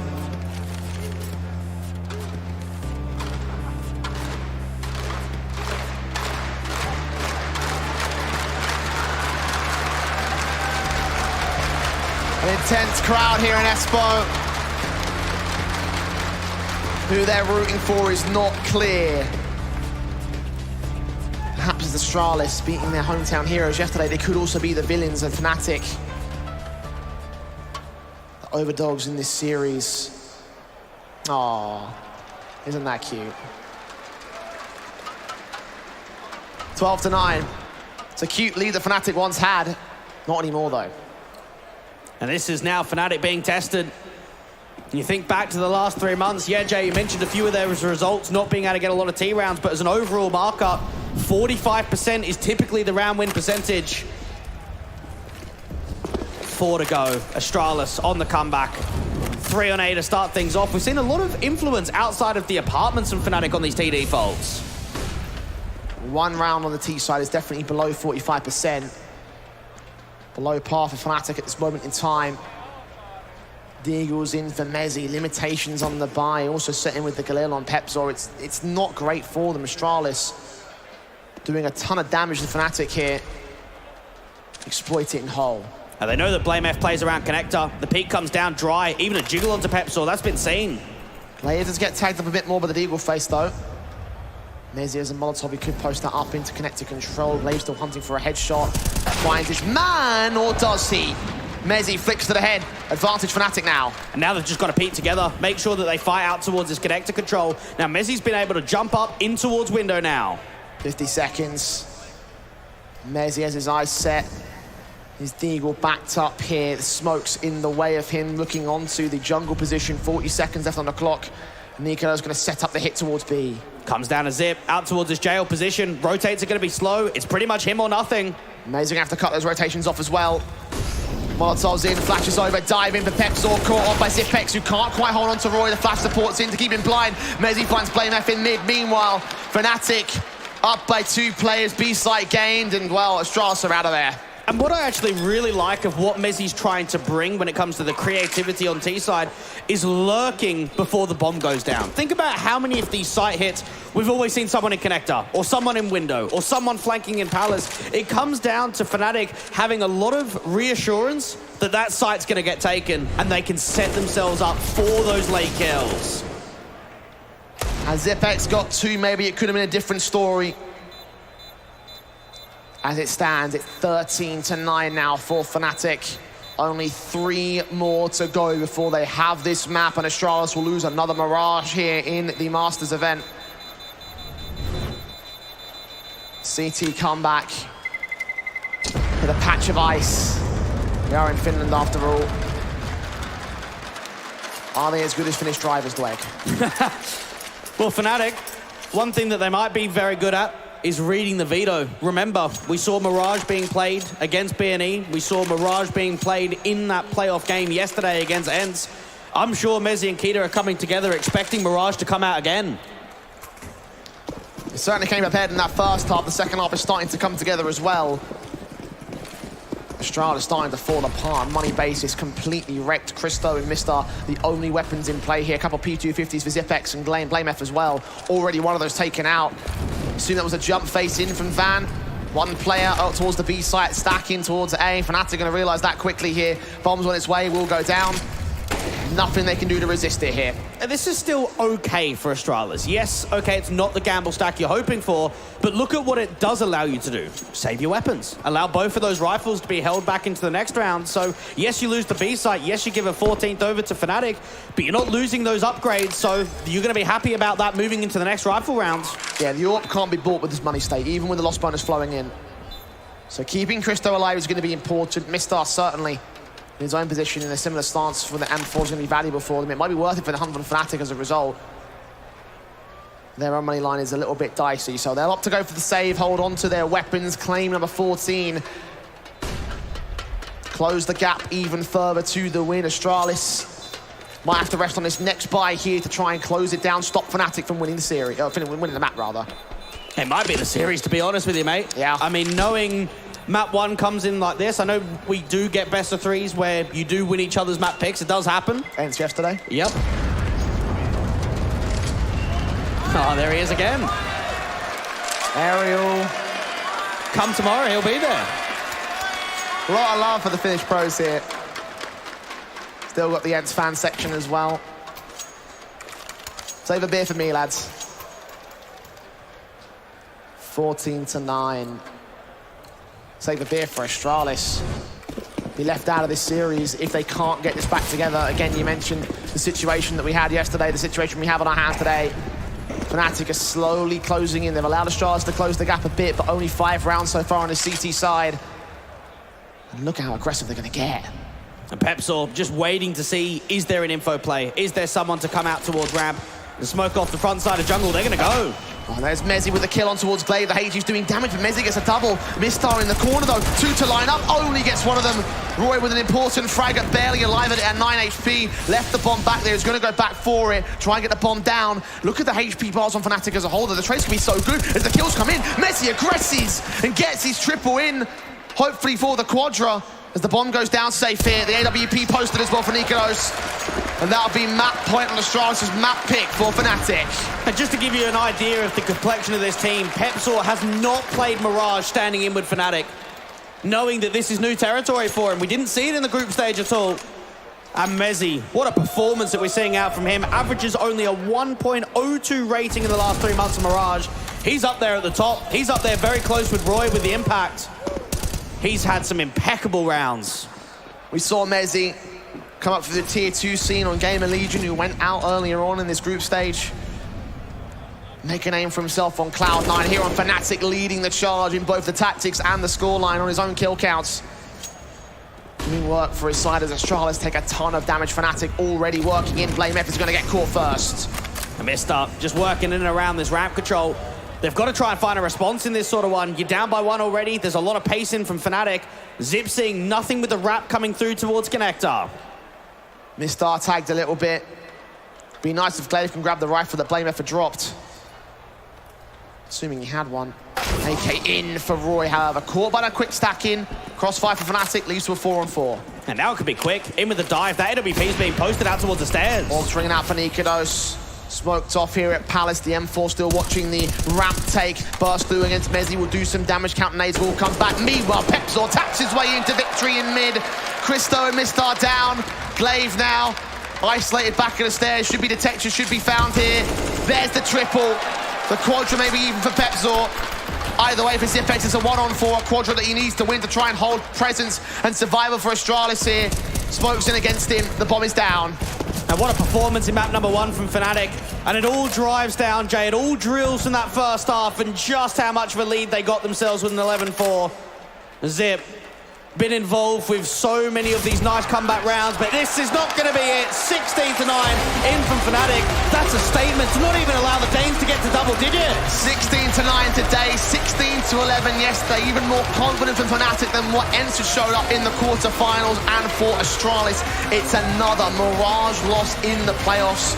and the confidence being shown by Fnatic at times. I want to say they played a far better game from Eds, not even just from the scoreline basis, even the confidence. We saw it over the course of those first few rounds, that initial streak that Fnatic had gotten, and then when they came together on the T side, it just looked stellar. It did indeed. I mean, anytime you're 9-1 up, you're showing by example. I like the way that they had the disrespectful style at the beginning of the game, being aggressive, being on the front foot, always looking for fights, and Roy and Mezzi, they were class. Key thing as well, right? Like you mentioned Mezzi topping the board towards the penultimate round. In the last round, Roy usurped him. 24 kills for him, 23 for Mezzi. Those two guys, man alive, they really dominated in that map up. And for Astralis, it is not a good sign because Overpass are next and they've already conceded a one-sided affair to Fnatic in the group stage. And Mezzi was the 51st highest rated player in the group stage. He was at the bottom of the board for the majority of players. But come in the playoffs, come in the stage, the in-game leader leads by example. I love how Mezzi took the IGL role as a reason to support his supporting element, and now he's still not only being a great IGL, but even the star player at times for Fnatic.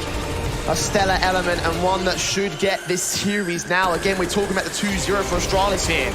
And knowing that we saw Overpass yesterday, even that was a tough one. It was a 14-4 that went to overtime for Fnatic. This is all in their favor. It's a big victory for them. We head to Overpass after the break, but for now, it's epic. So, Mezzi, the first map secured. Yesterday, I got to talk to some players, and they were actually surprised by the fact that Astralis picked Mirage. Did you expect this pick?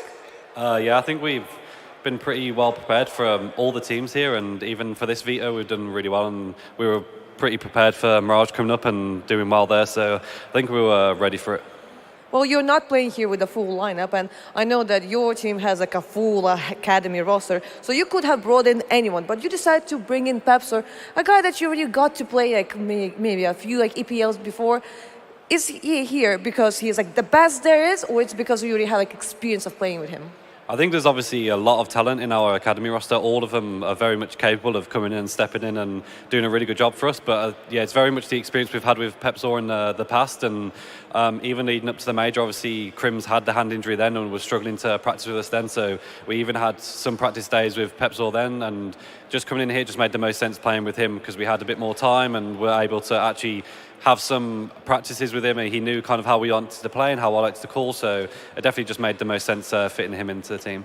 And how does he feel that he's now playing on a big stage in front of a big crowd? I think he's loving it, to be honest. I think he's obviously, first for him, he's probably a little bit nervous, but nerves are always good for players, and I think as he's shown there, he's playing super well, and even in the best of one stage, he played really well, and you can see incredible like improvements from the last time we played with him. He's a much better player now, and he's shown that he can really perform at this level. All right, thank you very much for the interview, and good luck on Overpass. Thank you.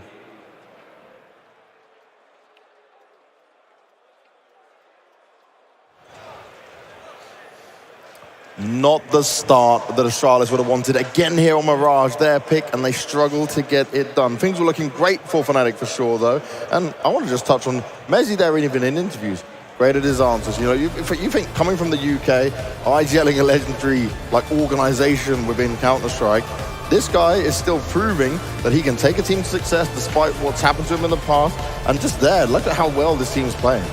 Yeah, no, again, he deserves a ton of credit, really, for being able to kind of take on that challenge, because it's not a small one, especially because you have to kind of reform yourself. You never came into the pro scene as an IGL, so that you know, it requires a lot of respect, or demands a lot of respect, really, from people watching. And I think he's showcasing that as well. Again, Fnatic seem to be going from strength to strength.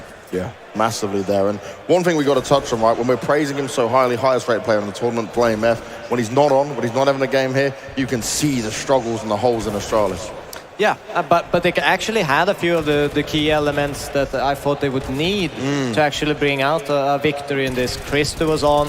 I thought that he, honestly, if he starts hitting those shots like he did this game, he had a really strong start that kept them in the game.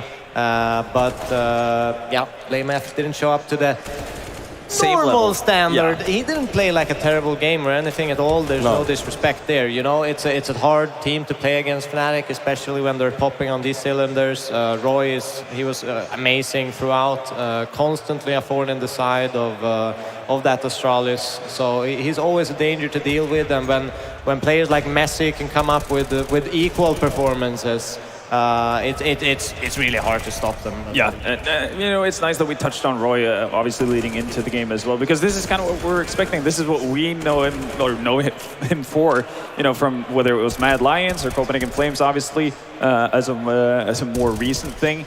The fact that he's able to do this in Fnatic as well, like he always finds a way to play his style of Counter-Strike, which is his true strength. It's not necessarily that he's the most mechanical beast, etc. Even though he has fantastic jump mechanics and like all that kind of stuff.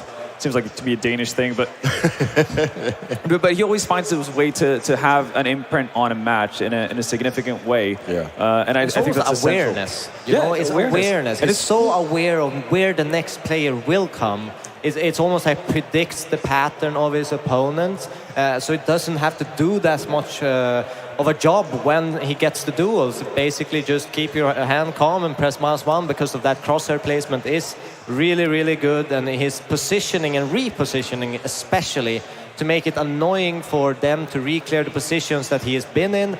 That's what makes him so good. He announces himself, he makes it difficult. The opponents need to sometimes use utility to draw him out. He's not there. You know their intention, and you can refocus and try to find a gap in those clears again. And that's what makes him so good. Yeah, solid stuff from him for sure. And Mezzi is another one we have to touch on, right? Because not only was he IGLing, but he had a good individual level that helped them get this win. Yeah, and I think obviously it was mentioned there at the tail end of the cast as well that he didn't have the greatest of a group stage.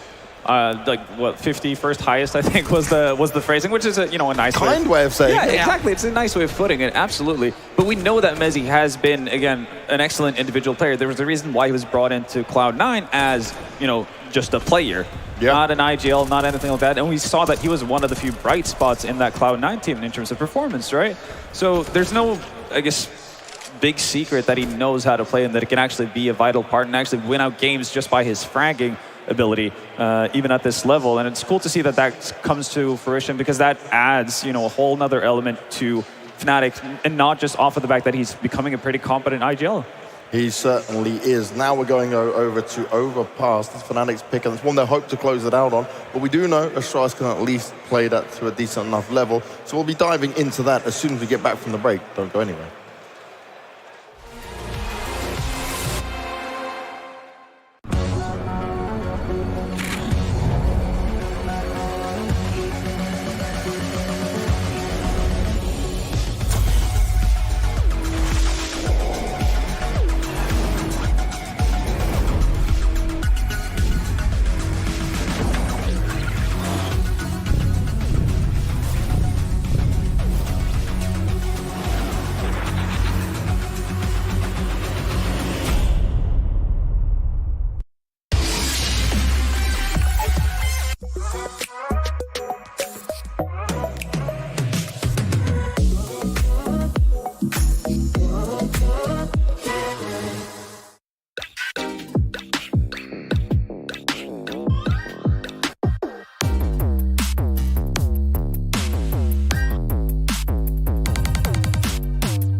Katsokaa kuinka silvankuroi saittia samalla kun Henu kaataa aivan täydellisen kupillisen.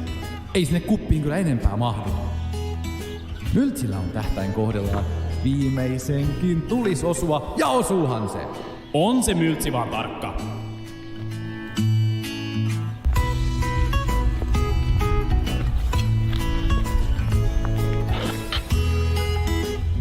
Vielä jaksaa painaa jalkaa toisen eteen. Hupi hupi! Hyvä tempo päällä poika. Podi yrittää pitää vielä tiiminsä pinnalla. 1-2 pommi on jo pläntähtynä. Podi löytää ensimmäisen saitilta, sitten hakee vielä sitä viimeistä. Tän ensimmäisen kudin täytyy osua, nyt ei virheitä saa tehdä. Podi tiputtaa vielä luolaan viimeisen. Löytää sieltä pimeästä se viimeisen pelaajan. Hakee vielä sen pommin saavuista. Podi otaisiko ottaa todella eteeltä hakemaan ne. Kaikki tarjotavat fragit. Eiköhän tää riitä. Tulkaas nyt.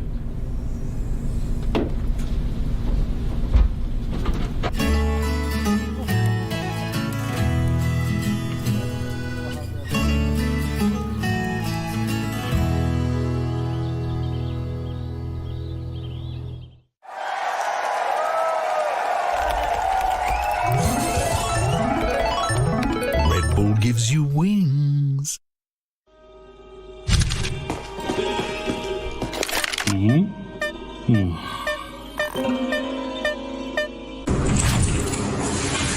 We have a solution for you.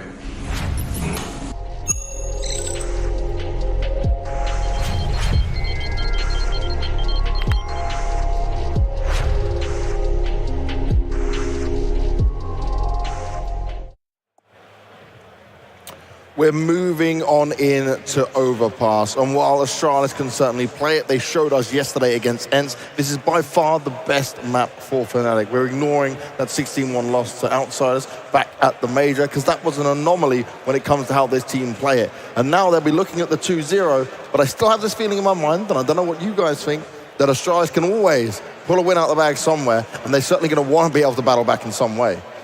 I mean, the key thing is that they will start CT side. They will have that strong side, and we've seen they've had really, really good CT sides. The T side they've been struggling with, but Fnatic, I know they are very, very good on this map on the T side. They have that kind of system where they take that short control, they try to clear underground, force that player back, which will be Blame F in this case. So there's going to be some trouble there. And hopefully we see the best out of Blame F and make some trouble for Fnatic there on the...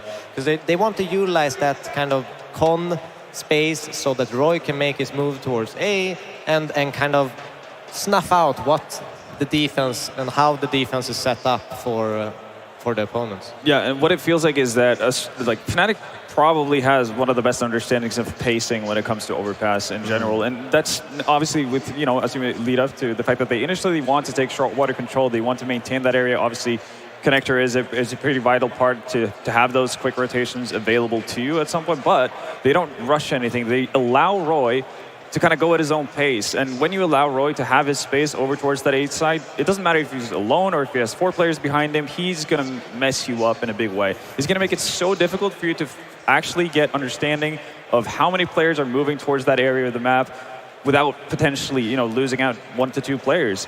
He's so good at denying information from the CT side that Fnatic probably feel like they have way more map control than what they realistically have, which is a massive, massive luxury. And in terms of looking at the AWP battle in here, right, is this where Nikodos can have a field day?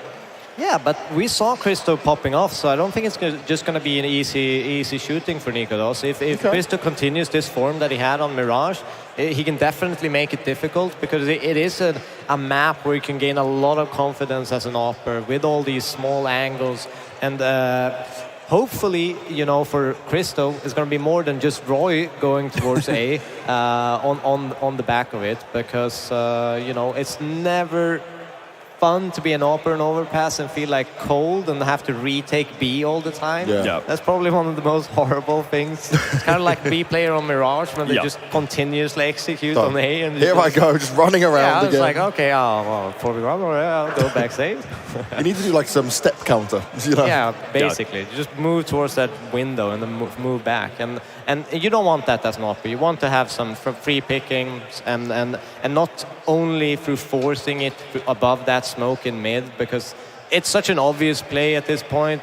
It's so hard to get something out of it at this point, because the underground creep kind of forces you away from that position after a short while, so it's very easily countered, so to speak. Yeah, one thing that's going to be interesting to see, and something that we did see Astralis do versus in the previous match versus ENCE, is that they will, you know, from time to time play with 3 players towards A, which gives them a little bit of leeway that might actually allow them to play a little bit more aggressive to try to actively hunt down Roy as well, which could provide, you know, some ample openings and some good chances to actually build a strong CT half. But I think that is essential for Astralis. They need to have success on their CT side. And they need to win this map if they want to have a chance of getting to the grand finals. Otherwise, Fnatic are going to be ending it here and going up against Big tomorrow. We're about to watch it all go down and see who can be the victor with Jay and Dwayne.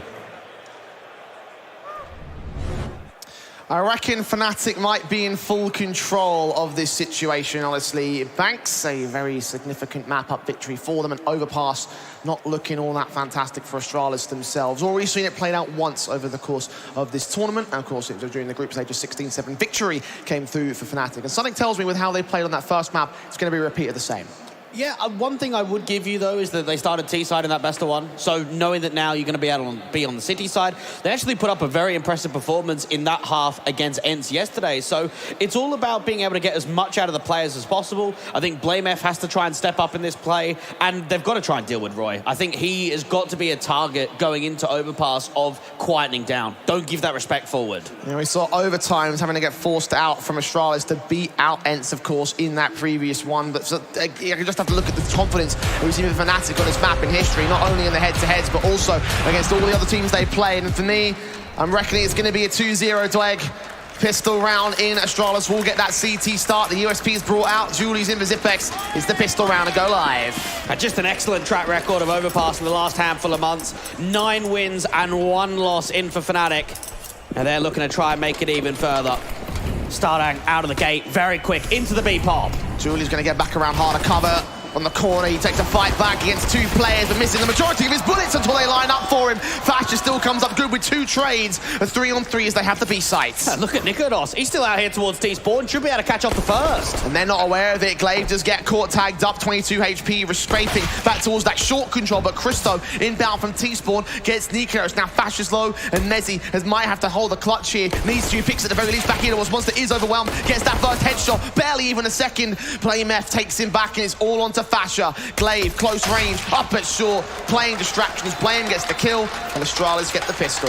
You can just feel there that Zip gives them so much of an avenue when it comes to that just lurk hold out towards the short sandbags. You have Fasher then coming through with a couple himself, and then even that huge wraparound outside of T-spawn only presents 1 kill there.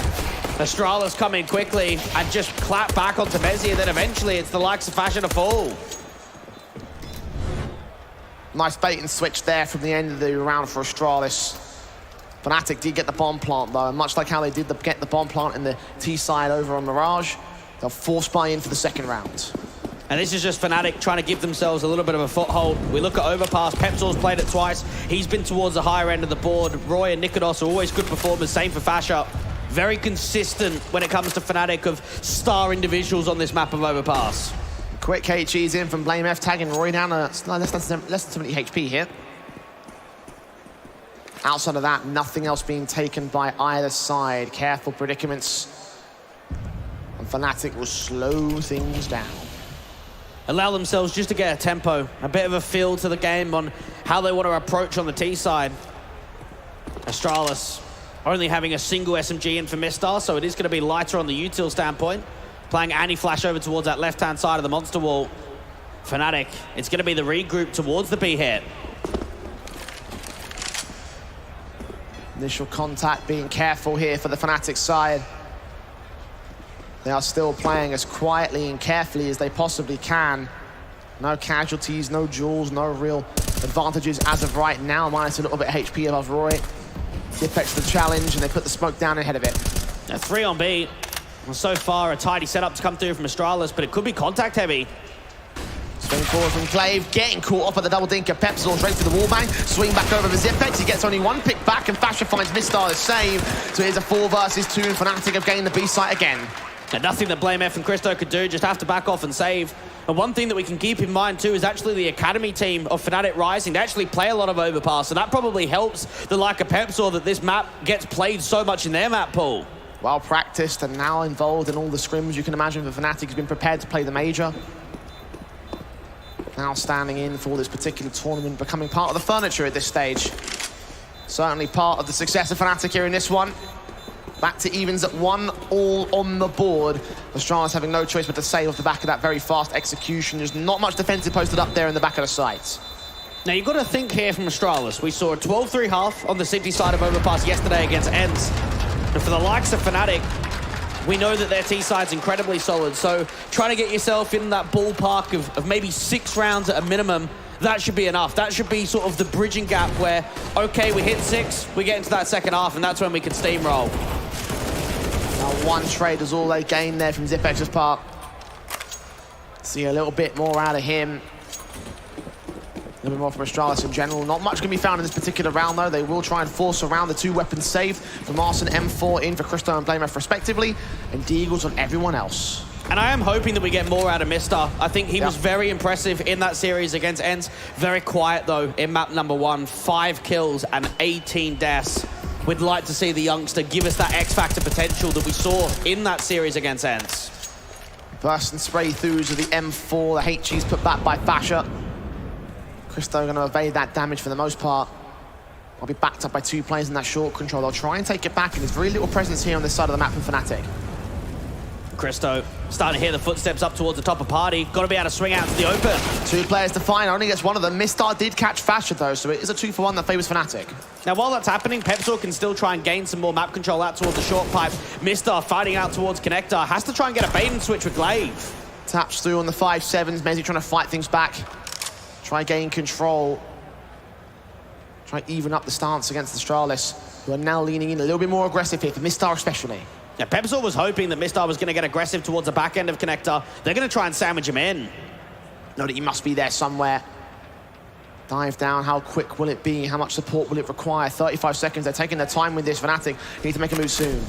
Flash comes through, and there it is. Finally, Misters to drop, but they've got to be able to counteract it. The bomb is shifting outside of Monster, which is telling us it's going to be a B hit. Upgrade, Galil to AK, jump at a 5-7 scene, at least 1, perhaps 2, maybe all 3 now. Stacks might be incoming, utility thrown over, 5-7 engagement does not go well for him. Pepsor wins the fight. The Deagle is Zipex unable to connect it as Pepsor forces forward to the triple, and the bomb will go down to the B site again. Good effort for Astralis, but advantage was always with Fnatic. And we saw Overpass being played quite a bit in Best of One. Surprised that teams even allowed it to come through in a veto. They had a 16-11 against the Bulgarians, a 500, and a 16-7 against Astralis. One of the highest picked map in the pool when it comes to best of 3, 6 times in the last 3 months being picked. Now make it a 7th. Pepsor, a recovery man of that round, because that was kind of awkward. Made it happen with his 3K. You're right about it being awkward. Astralis' aggression in towards the short control and the constant information spots out towards the connector position obviously led to a lot of success in terms of the information game. If only those pistols had gotten those kills. That was the difference maker ultimately, the firepower advantage for Fnatic there. Pepsor, seeing him taking out Mistar and how that engagement went down towards underpass. Of course, him following suit with everything else. Yeah, Pepsor, not having a massive amount of pro experience before joining Fnatic Rising, was playing on Fight Club, and Little Mix, the 21-year-old, trying to gain that experience with Fnatic Rising. It's actually his 3rd LAN standing in for Fnatic. EPL Season 15 and the Antwerp RMR. Now we've got here in Elisa Masters. Or some decent top-level experience for him. Obviously not as massive amount as some of his teammates and some of the other players on the other side of the board. Roy will find Christo to kick things off. Bit of an eco basis around the M4. Still going to be challenging back here over towards the water position. Zipex does find one alongside BlameF's kill, but Glaive goes dropping and Zipex is known.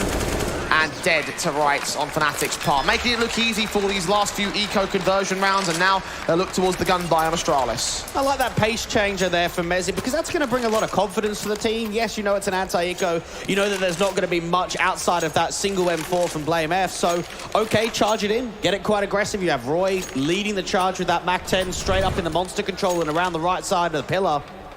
A 3-1, 3 in a row. Astralis get the big green out for Christo. Up in his hands, but not so much here for Fnatic. Still rocking the automatic weapons across their board. Got enough cash to buy into it in the next round, though. Playing out with the standard setup. No need to upgrade at this stage. Backed up in at the monster position. Hoping for aggression from the CT side, but Astralis are going to play passive. Zip just holding the slight angle. First flash comes through, doesn't get blinded at all. M4 holds his nerve. Zipex does not quite get the kill. Pepsor forces it out again. Nicely done for that opening man advantage. Even Glaive gets forced off of the angle. And now for Astralis, they could just slow this down. You've got Roy outside of Fountain. You've got Fasher into a connector. Just try and force an info play. Mistar prodding forward, seeing one at the back of the underpass control. Gets away from it. Both sides able to escape pretty effectively with the smoke coming down from the T-side basis. Meanwhile, in mid, Christo posts up with the AWP and BlameF backs away from long. He might have actually been seen on that timing for Nikodos. Start bringing their pace forward. AWP on the other side. Blame again, caught looking the wrong way, allowing the T-side players to make their move up. He sprays down one, gets a ton of damage on the second, but Mezzi ends up with the kill at the end of the day.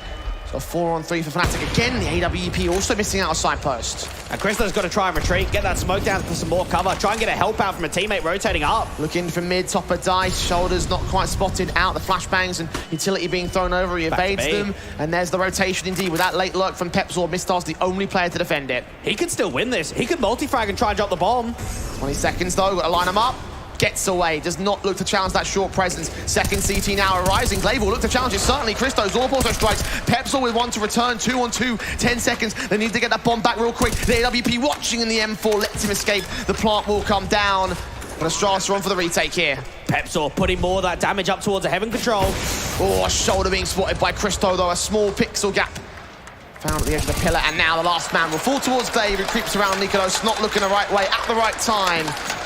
And it will be a second for Astralis. Now pose this to you, Jay. Was that a little bit too gimmicky there from Fnatic? Had man advantage, had a lot of A presence. They dealt with the likes of BlameF. Should they have just committed? They had all of the attributes to go in for it. They end up mid-rounding. They end up changing the offensive over to B, and it cost them.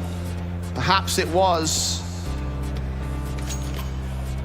Pepsor, of course, suffering as a result of that. Did great work to get the B entry so far in this one. Of course, playing towards Crim's roles and standing in for him as a result. He's done well on the group stage. And so far in this map, it is translating over to the big stage. But only for this map so far. Again, as you mentioned, bottom of the board for Fnatic on that side of things. Still 14 picks though, so he was decent. At the same time, he was a B anchor on Mirage on the CT side, so thinking of the position, we might get more out of him when he's in more of a high-impact zone. And think about replacing someone like Crims, like standing in for him, someone that's been a part of the organization for 6 years with Fnatic. Era-defining he was. So big shoes to fill for Pepsor, to say the least. If he pulls it off, then congratulations, sir. You deserve a place in history for your own right. Mistar and Blame, again, they're going to try and force forward here at the short control for Astralis. Pepsor is trying to see if he can receive something. Did escape the ire of the CT forces, though. They did fire back against him. So we're seeing a lot of aggressive maneuvers in from Pepsor on the T side, trying to see if he can work out towards the short sandbags. In there at Monster, try to see if he can lurk his way out of trouble. Astralis back in with the buy, have an MP9 up for Mister, and of course the big green from Christo. Now we saw from him a lot of success between Divider, Banana, and Bathrooms and Dice. That was kind of his impact area when I think back to the Ents game. Spray's doing damage towards Fasha, 80 points of health for him. Slight chips away at the HP, but nothing major for Astralis. Similar story for Fnatic, not a lick of damage done to the CT side outside of 1 point against BlameF. Christo's all posted, ready for a kill. The Fnatic as slow as ever. They still got to lurk out towards that short pipe in from Pepsor. It seems like it is just going to be the single player of Roy. Everybody else is going to end up on B. Glaive, the M4.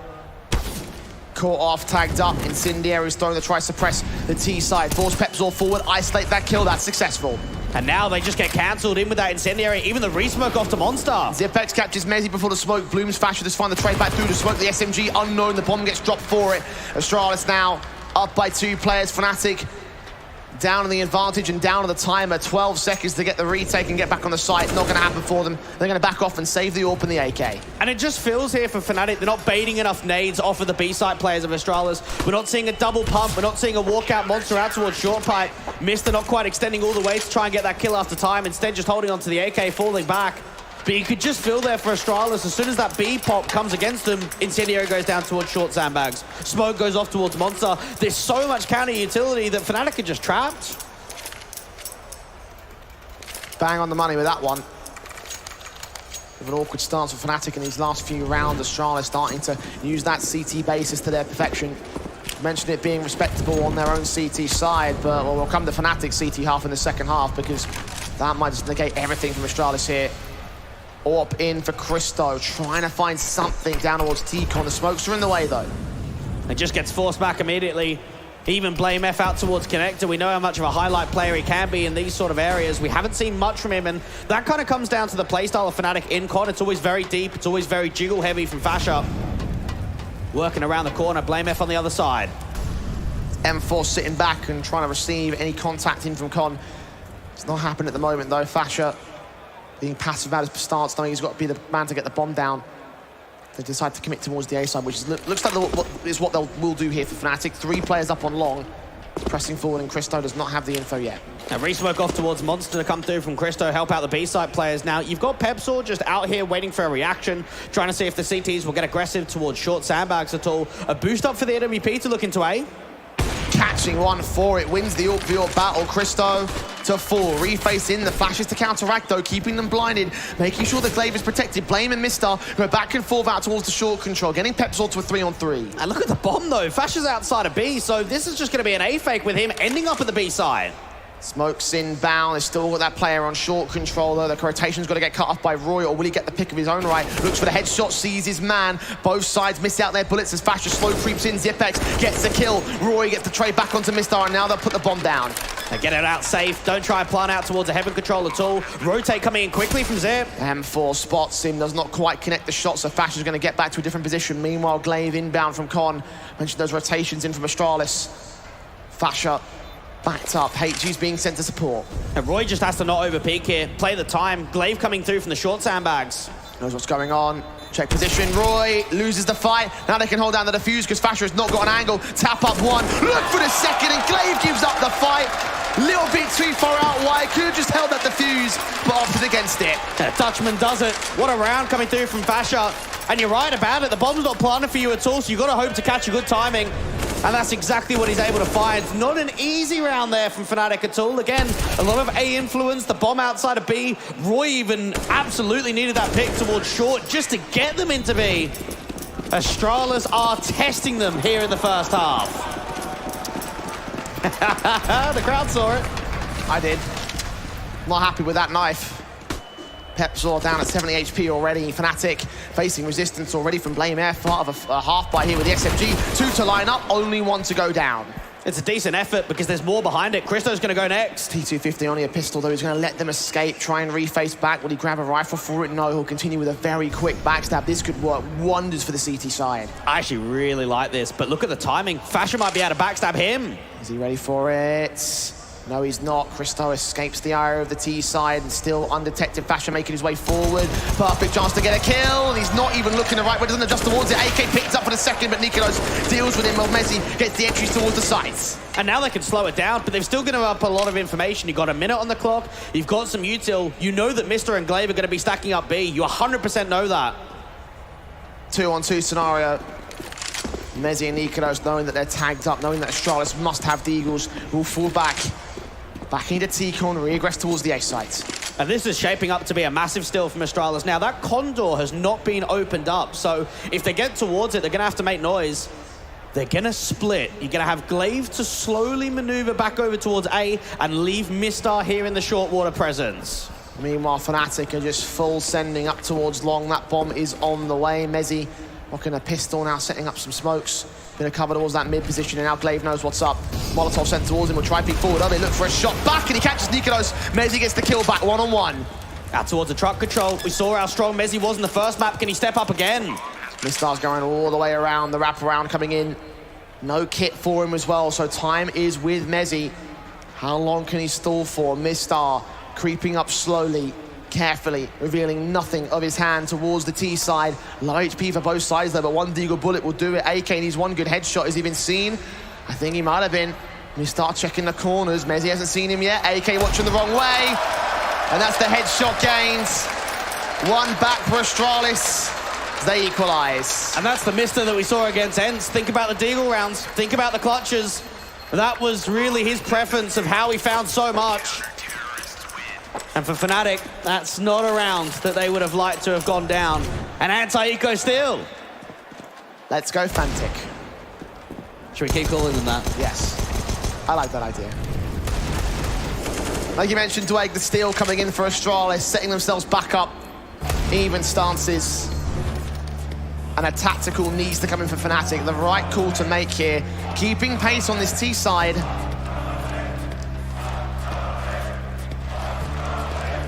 You have to wonder if that's going to be enough, though. Keita, the coaching method, Epsilon, chaos, and of course complexity. For 30 years old, a lot of experience. Coaching in the UK scene and also coaching at the international and tier 1 level.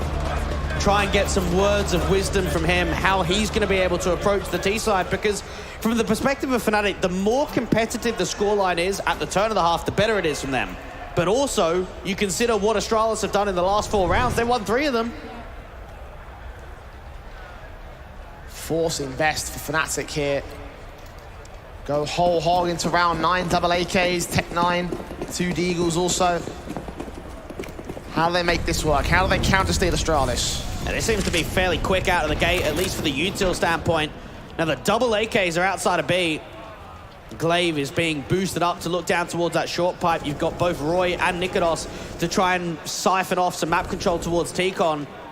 Astralis have got a very heavy buddy system in both Con and out at B. M4 leaning forward for Glaive. Trying to spot them. Mistar comes up with the AK meanwhile. Nice Vox stickers on there as well, by the way. Roy Deagle trying to spot the one in Con. Missed him out though. Leans back in towards this bathroom's control. Seeing where Glaive is. Tap once. Does not catch the man. It's all distraction. Roy knows that he can't continue facing. And while that's happening, Fasha's walking out B. Zipex has caught the first kill onto Roy. Bomb on the back of Pepzor as well, trying to get towards the side. Fasha's leaning all the way around towards water. Caught off towards heaven though. Glaive catches Pepzor. Bomb getting picked back up by Fasha, but he's not focusing upon the main threat here in this round. A boost up now for Zipex. We're going to become a new threat for this retake. 5 on 3, but Fasha catches him. Knows there's another player out towards that short control. Going to get it out towards default, not just fake it. BlameF had to swing, but Mezzi has him covered. Second player seen. He's seen the foot as well. Knows that Mistar is behind those sandbags. Even upstanding, and he's going to wait for him to peek. It's all about a matter of timing and getting that assistance from Mezzi with the other AK. Meanwhile, CT is in from water. Mistar will drop. Perfect patience from Fasha. Christo's orb comes up. Spray back from Glaive. Comes up good. Nikodos now left to clutch it of his own right. 1 on 2. Caught by Christo on the other side of the site. Astralis reclaim the lead. A couple of overpeaks there from Fnatic on the post plant. Just trying to see if they can get on top of it. Instead, they end up being punished. Puts himself in a stance where the retake comes in. And for Astralis, they are testing them. Knowing that this isn't their map pick, knowing that this is one of the best in the pool from Fnatic, this is a good sign. Still a struggle from both sides. Astralis have not had it easy, neither have Fnatic. One is a back and forth affair with the streaks and bases. We've actually been back and forth for the last couple of rounds here. Of course, 2 on the streak for Astralis, starting to break that position. And now it's broken by for Fnatic as well. And just knowing there's a couple of upgrades, think about trying to get some pace out towards short water. Damage on towards several players. Nades, an AKA combination, trying to spray through the wall bangs. Fasha captures Mistar off guard. Christo's orb can strike back, but close range blinded. Tech 9 comes up. Nikodos gets his Deagle shot. Zipex in the back of the site at Toxic. Drops that bomb, gets a 2K, reduces it to a triple. And BlameF provides support. Decent damage done by Fnatic there, but no bomb plant. Still could find a reset against Astralis. And that came in very close, very quick with the acceleration there from Fnatic, and just could not deal with that last player out to the toxic barrels. That would have opened up the B side. That would have made that round winnable. Zip, what a triple. Just stays so calm in that situation. 2 rounds now up for Astralis as their guns start to face them on a Fnatic. AKs cross all 5, Zipex in with the incendiary. Counter Molotovs, of course, sent in by the CT side. Smokes in initial contact, very passive on the defaults. And Glaive getting boosted up to look straight towards Connector, knowing that Fasha's always deep. Fnatic just trying to work that map presence, even smoke down now that the HE's blown the door open, allow themselves more control. Meanwhile, Zipex receiving fire. Glaive does get tagged up on his exchange. Zipex does nothing to return, though. Got close, but no cigar. And knowing that Roy has got to try and create some space out here towards the top of Connector, Pepzor's retaking short water. Christo's AWP, ready to receive. Fire back from Party. Adjustment towards Roy does damage. Christo is forced off angle into the clutches of one more T-side player. Pepzor combines with Roy's Molotov and gets that kill in the end. Now, BlameF's hearing these footsteps coming in quickly from Banana, but he's got to try and tail him. Might also get sandwiched by Nikodos as Pepzor does fall back to the trade. They're on the bomb site. Glaive holds his nerve back. A truck gets 1, not quite 2. Fashion should get the plant in, but still got that player in the bathrooms. Not quite able to see when it's going down for, and Fasha should get caught in the end. And now Nikodos has got to go. He's got to start wrapping in. Roy deep in a bank, dealt with by Mistar, and Nikodos dealt with by BlameF. Stepping up when they need him most. Astralis starting to extend here on CT side. And how frustrating must that be from Fnatic? The boys events. Disappointed to go out yesterday. Marty was taking it out against James Banks backstage. Could have been them in the semi-final as well. How hyped would that have been? How close that series was. Yeah. Part of it was down to overpass again, 22-20. Result for Astralis, barely by the skin of their teeth. Fnatic had 2 match points in that overtime. Tacticals called in by Fnatic here. And we've just seen from Astralis, just a great timing there from BlameF to be able to get in from behind. I think from Fnatic, everything was set up there for Nikodos to cut rotates from connector, but just misses that window ever so slightly. 4 rounds on T side. Fnatic need a little bit more. A slight little extension towards the tail end of the half. This has been a good streak, though, from Astralis. Like, yes, there's been bomb plants coming in, and it's helping out the buy states. It's still 4 in a row. It's 3 rounds to the good. Guns to return, the Galil's out, the AK's only on 2 players for Fnatic, so this buy, rough. Christo's AWP does not quite find the first pick, though, so Fnatic get a little bit of a lifeline with map control, quick pacing inbounds. That long control, but it's something to consider from BlameF, as one player's going to challenge him and lose it. And Messi gone immediately, and knowing that no one's even there to try and trade off, Roy out from the bathrooms, does catch BlameF eventually. 4 on 4, HP pretty similar across the board. Christo down to 52, Roy down to 42. Astralis are getting aggressive towards Long and Monster. They'll press forward towards that monster position. Mistar will lead the charge. 2 players might be about to face him here. Did Fnatic get complacent? They might just do. Charging forward, Zipex. Here's the footsteps. Knows that it's slowed down. Fights on one. Fasher still wins it. Meanwhile, Mistar comes up against Pepzor. Gets out of the way. Back to the bomb site. And got to go in quick. Mistar's got to try and slow this down. Smoke down and provides some cover, but still sees Fasher. Spray back from Nikodos. Knows exactly where he is. Bomb right at his feet. Should pick it up. Should get it down to the site. That AWP in heaven, though. He's watching. And Christo's hoping for an opportunity. Notice the way they don't get the bomb down immediately. They wait for the heaven smoke. Blind past the smoke, hope for a decent shot. Flashbang back in for Christo. Trying to go for some sort of wall bang, some sort of lucky shot against the bomb planter. Nikodos, aware that he might be opened up towards Glaive's position, but opened up towards Graffiti. It's either one of those entry positions. Glaive comes up, caught by Roy. Christo now alone. Looking towards sight. Wrapping over with that AWP, and he's 2 good bullets, 2 good shots. Unawares of where the second player is. Does catch Roy in the end. Nikodos up close. The AK can win the spray. Fnatic break the streak and find 5. And there's that dynamic duo. The Danes over from Copenhagen Flames working together in the 2vx. And I love the way they settle. You smoke off towards heaven, don't get the bomb down immediately, and Roy is just pinned to look down towards the sandbags in case there's a swing, waiting for the follow-up. And then Nikodos is the one that closes it down. Perfect crosshair placement onto Glaive, and then just the tradability. Another round being gained from Fnatic. That puts them up to 5. And look at what that does to the economy state. Up to 5, Astralis down to Eco. M4 also in for BlameF. A little bit of savings in his own account to get a bit of a hero setup in from the Astralis side. The Eagles and Zipex, USP is in from everybody else.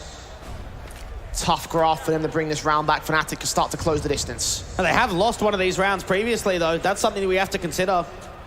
You've got the hero M4, you've got an upgrade. This is still a round that Astralis can work with. BlameF for the M4 holding. Waiting in for mid-con. Down at bottom, Fasher. The man to try receive him, but so far so little. They are not looking to take face here.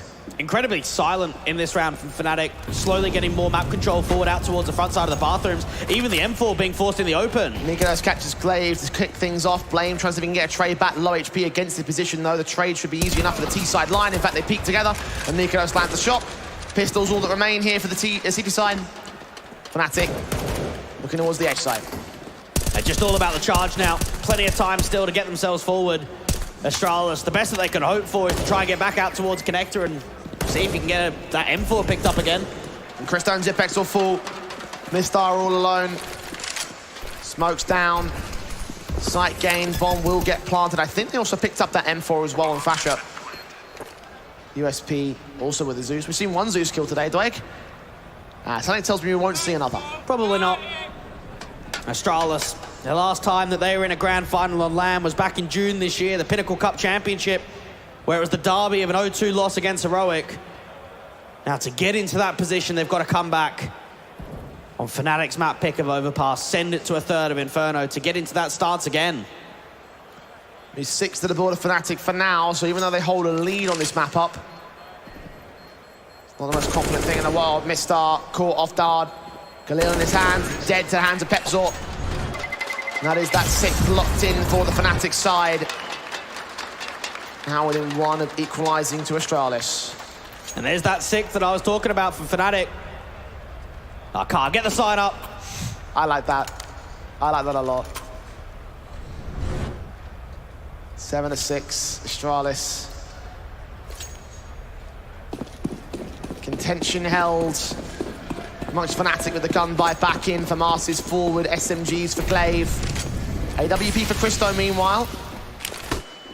Claims are going to take first face. Oh, this is very quick in from Fasha. Very different to the approaches that we've seen from him previously in Connector. BlameF out in the open, but Christo's there to back him up. And Mezzy to fall. Orb shot connecting. Pepzor meanwhile waiting for monster aggression. He might get it as well. You mentioned aggression from the CT side. And here they come, out and out. Pepzor will fall, 5 on 3. Fasha does get that trade though. It just gets caught with U-tilt. Roy now trying to make a play up towards A, but he gets caught. Fasha low HP, Nikonos. Orb in his hands, got a lot of work to do now for him in this round. Astralis try to take the half right here, put Fnatic on a back foot in the economy game. Fasha trying to lean forward with that M4. Could backstab against that CT player, or could find a backstab towards the B side. And the issue is the bomb. Right back towards T-Con. Fasha could get an easy pick onto Christo, but he needs more. Gets the shot. That's 1 to return. Nikonos gets Glaive and barely escapes outside a monster. Mistar was set for the trade. Now it's a 2-on-2 with Nikonos landing against him. Someone's got to go back for that bomb though. It's all the way back in T-Con. I can't believe they're actually making this work. Nikonos can get up towards the BEM territory, but the thing is, he doesn't know if BlameF's just sitting on the bomb. Paranoid about that. We'll go back for it. They've got to commit towards that site now. Inbound from Connector. BlameF could still cut them off. The AK in his hands, coming in, making no noise. 20 seconds as he hears those footsteps. He must do now. AWP watching it. Cross-locked, but only for a moment, and BlameF comes in for the backstab. They might not expect this at all. It's all a matter of timing for BlameF. Slowly, steadily, surely, down to the last few seconds. Astralis about to receive it. Perfect timing, lets the bomb go down. Gets Nikonos. Fasha now. Orb still locked out, needs 1 good bullet. BlameF's got a molly, so as soon as that gives up the ghost, as soon as there's information, he can put it down. Fasha's not scoped in either. Got to take that extra split second to scope and get the shot together, or risk a no-scope and lose his life perhaps. Perfect time to BlameF to get the 1 good shot that he needs. 6 HP on his Orber's position. Now he's been spotted. Looks in, tag up from the pistol instead. Molotov sent. Blame can stick the defuse, but he's only got a kit. He hasn't got a kit. 10 seconds left on it. Taps it once, sticks it. Fasha's played it to perfection. He's won the round already. This will be 7 for Fnatic. Don't be a loser. Buy a diffuser. This is evened up by the international squad. What a recovery. I really don't know, Jay. I did not think that was possible. There should have been no way. You have a slight walk around forward going up towards the front side of the bathrooms. But a 2v4 coming out of pretty much nowhere. And Fasha and Nikonos, they just make it possible. What a shot that was for Nikonos. There's a second one, however. What an angle. Cracked up against Mistar. BlameF got so close to it. If only it was an extra second, he would have won that round. Denying that plant at the last moment. And we go into the last round of the half with Astralis. A broken buy, a forced buy, an M4 boosted up, me and making noise already. Trying to look on towards the one player at T-Con, but gets no damage. You can see a little bit of a prod coming through from Zip, perhaps outside of B too, that monster angle. They just know with this sort of buy, they've got to be on the front foot. Glaive getting boosted up, catches off Pepzor, goner. BlameF also finds Roy. It's a 5-on-3. Astralis might be broken. They're not dead yet. And now things have to slow down for Fnatic. Get themselves in a position that they can start work in the mid-round. And Fasha's hoping for a slight overpeak and maybe another one of those jump-ups to come through from the boost control just to get a return frag. HE also sent to his position. Damage done to Glaive in a slight amount, 68 HP. The T's continue their campaign in short. It's about these entries to end up on B. Ooh, Nikonos with the AWP again.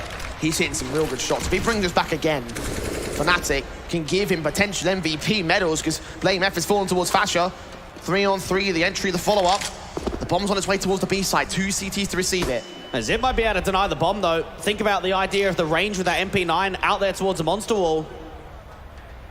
Meanwhile, the Deagle behind Pella.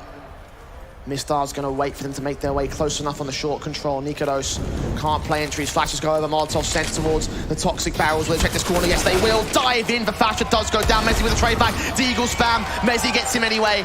And Christo is all alone with a scout in hand against the Orb first. Nikodos puts him out of commission.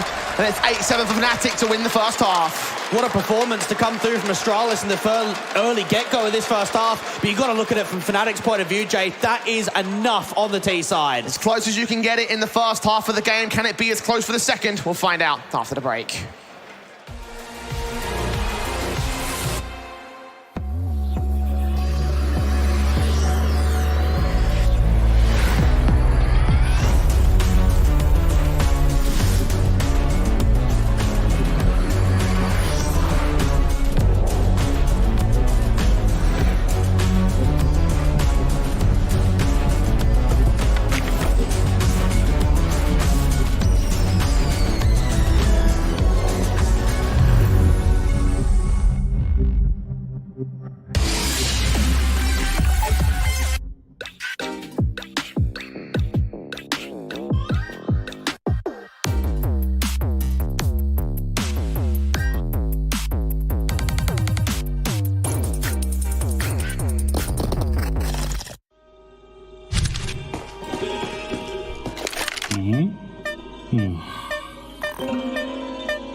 We have a solution for you.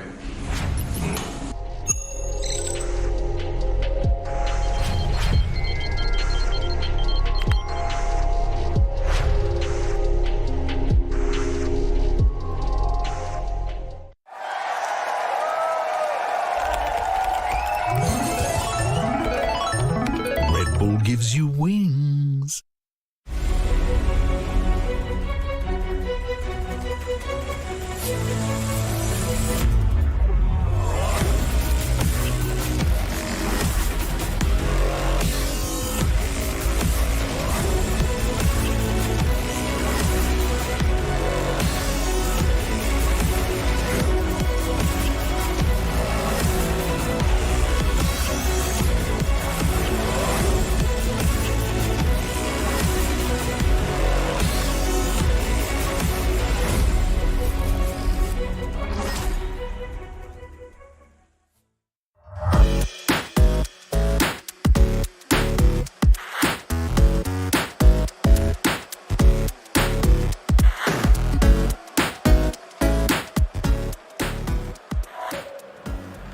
T sides have been questioned from Astralis throughout this entire tournament, and they were questioned yesterday against ENCE. They've been questioned today on Mirage against Fnatic. They might be questioned right here on Overpass as well, especially in the group stage where we saw a 14-1 CT side for Fnatic. So my question is, can that be replicated? I don't know if it can be replicated, but I think the performance and success on CT side can be. They have a round win percentage in the last 3 months of 76.1. It is the highest CT round win percentage in any map in the pool from Fnatic. They showed it against 500. They showed it against Astralis in Best of Ones. That their CT side, it's rock solid. With one map on record of Overpass between these two, I can imagine this being one-sided potentially. Astralis need a pistol to bolster themselves for my money. Already Nikodos is inbound for contact, seeing so many bullets flying, and they'll make an aggressive play in from mid and long. And now it comes down to how quickly Nikodos can reposition. They've got to play it retake heavy. Towards short, he sees nothing. Pepsor smoked off towards the heaven position, and Nikodos is going to wait for someone to wrap that corner. Got backup inbound as well. Bomb could be denied here. Boost, meanwhile, coming in towards heaven control for the T's. 5-on-5, unscathed for the retake. I like this from Blame F. Try and take that contact immediately as soon as that smoke starts to clear. He'll clear up now. Pepsor still gets his kill back, and Mezzi is hiding in the corner for Blame F. Mistar gets one back of Graffiti, gets back up as well. Nikodos engages Glaive. Mistar gets 1 the return. 3-on-2 still for Fnatic, and Zipex takes the high ground advantage. The bomb plant is open for him. They'll tap it. Need to get on that defuse pretty soon here. It's actually back at default, excuse me. Swing forward. No! Zipex does catch the headshot. Roy, a return frag. Zipex still watching. Headshots to gain, and one player plays covering fire. Body blocking. Headshot still not found by Zipex. And Roy will claim the pistol for Fnatic. And it's the right idea there for Astralis. They plant open for Heaven. They boost Blame up towards that Heaven control. They want to get it for themselves. The factor is, though, the man advantage, the time, the sweatiness towards the tail end of that round. And Roy just realizes, if I get in front of my teammate and block him, we've got this. There's no way we lose it. Little bit close on the timer there. The bomb nearly went up towards the end, but Fnatic do gain the pistol. Astralis gain the bomb plant, and they will find a force buy. Can they find the break ground? They might have to here again. Fnatic have found the start that they need to just send it flying from the CT side. Now, this could legitimately be do or die in this one round here. You've got to shut down the early momentum. You've got to answer back. And Mezzy out towards long. From Arsene, spray through. Mezzy and Nikodos get their 2 kills. BlameF also tagged low and dead to the hands of the M4 the same. Zipex and Glaive, last 2 players remaining, wondering how they got ripped apart so easily and might still get ripped apart from here.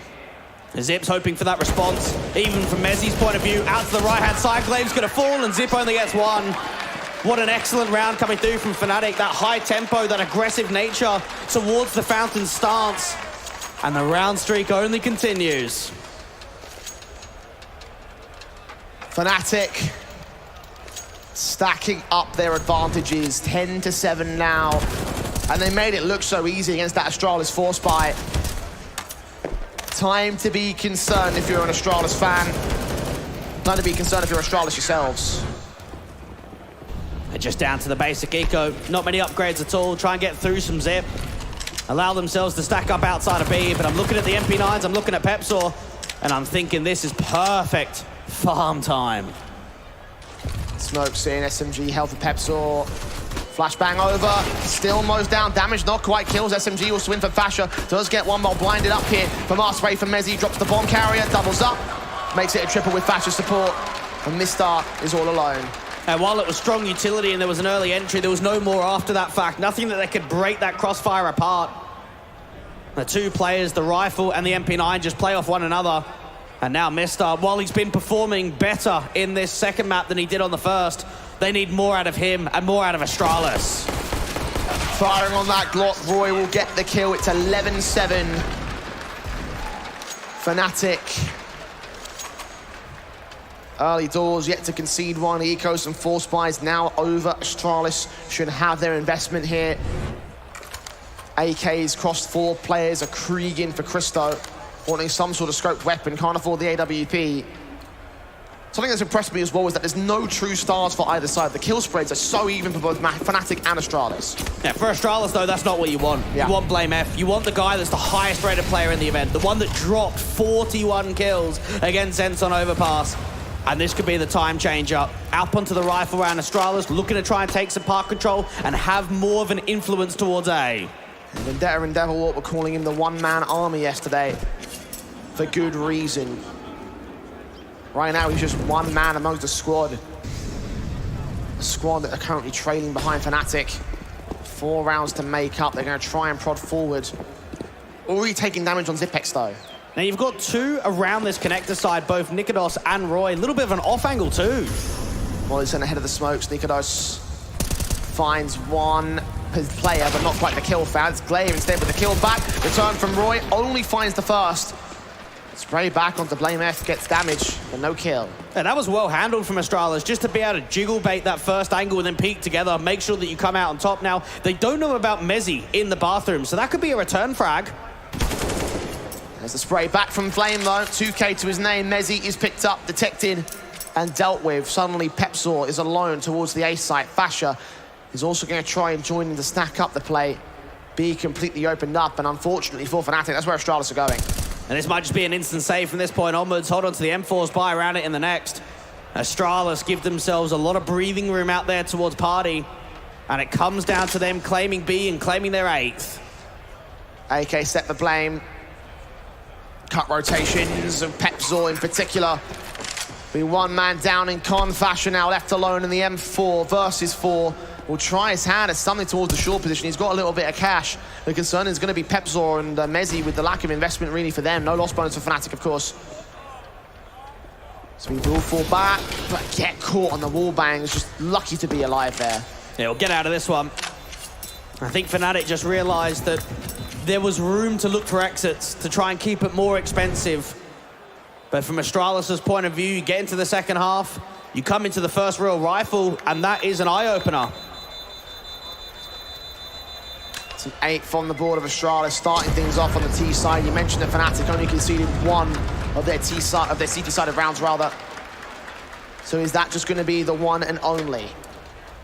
It's difficult to be able to pull parallels when you have a scoreline like that. It really is. But from Fnatic's point of view, they've got another rifle round, so you can still go down that track. Rebuy in with the AWP out for Nikados. Still rocking the Krieg for Christo. Fnatic. Pushing themselves again towards the mid positions and trying to force Astralis away with the initial incendiaries. Roy going to hold back a birthday and not take a directive fight. I do like this. You've got Nikados very aggressive with the AWP. Same for Roy. AWP does not find the first. Takes the second base though and does land on Glaive. It's a good pickup. Meanwhile, Roy swings and gets Christo to follow suit. 5 on 3 for Fnatic, and no damage taken back in return. And that shows confidence, not just playing the percentage Counter-Strike. You win the first pick and there's a re-extension. Roy's looking for more. Zipex walking forward. One player at Toxic. Not been seen. Now he has been. Headshot gained at the spray. Awkward. Flashbang against Zipex though. Missed follow suit. Mezzi with 2 to return. Trying to make it a triple and almost does. But Blame F needs to clutch a 1-on-2 from here. And we've seen some mad clutches from him already in the tournament. Just think back to Mirage. 1v2 on low HP. Smoke rolled his way as well. He can try and smoke up the short or heaven control. He will go towards short. Plant down, pretty open just behind default. Needs to try and win this duel onto the AWP. Backstabbing Monster. Rory coming in with that AK, the AWP creeping closer at Graffiti. Blame F will have his back turned towards 1 CT. The question is who? Not towards the monster position, saw that shadow. Counter flashback to stall him. Look towards Nikados. Now we're seeing the shoulder bait, the spray goes awkward. Nikados now makes a bit of progress up. And Roy closing the pincers, but Blame still wins that fight. 1-on-1 now. Roy inbound. AK looking for the headshot, and he gains it with a tap. Oh my God! Astralis happy with that, and for right good reason. Blame F. Oh my goodness, what a round from him. And just the way that he isolates the individual duels, the way that he spots the info out to Monster, but then leans back into the AWP, and then the final reposition, the final tap to win the 1v2. Oh, that's excellent. Watch it one more time. My God. Unreal, absolutely unreal. And Astralis or Fnatic starting to feel the heat from them. The Deagle's traveling back though. Fasher catching Christo. Blame F finds Roy to return, trying to double up himself. The Deagle forcing away. The smokes come down. Blame F trying to look for the challenge still. Try gain a second man advantage, and he'll grab it. Has every right to go for that aggression. He has been unlocked on overpass again. And once you start fueling someone like Blame F, you can start winning maps. You can start bringing series back in your favor. Pepzor and Mezzi on the force buy down in a 2v4. And for Fnatic, that could have been the ticket in the last round. The victory road to get it over from the 2-0. Now, we've got a challenge on our hands. Had the HP advantage and all in that 1-on-2, 1-on-3 situation. Pepzor, 5-7, trying to catch one player off guard. Does not capitalize upon the kill against Zipex. So Glaive follows suit, and Mezzi's Deagle is now alone, about to be surrounded by, well, maybe one player here. Certainly towards the B site. Backs up, trying to look towards A, try and hold some sort of contention, seeing nothing out here, but he's made the wrong timing, so this Deagle won't get anything out of this. And this is going to test the in-game leader strength of someone like Mezzi. You're down here in a semi-final, you're a map up in the series already, the scoreline's tight, you're on your map pick, you are the favorites. You've got to come out. You've got to be able to pull through. Mezzi picked up by Blame. 10 to play for Astralis. And now we start to question those CT statistics that we mentioned at the turn of the half. The 14-1 may well have been an anomaly. Astralis are doing everything they can to claw this back on the T side half. We talked about the comebacks to CT side in the first map against ENCE yesterday. Now the half has been reversed, but the scenario is the same. First tactical called in by Astralis. Have a chat with Castle, and previously the coach for Astralis, Talent and Masonic and Singularity.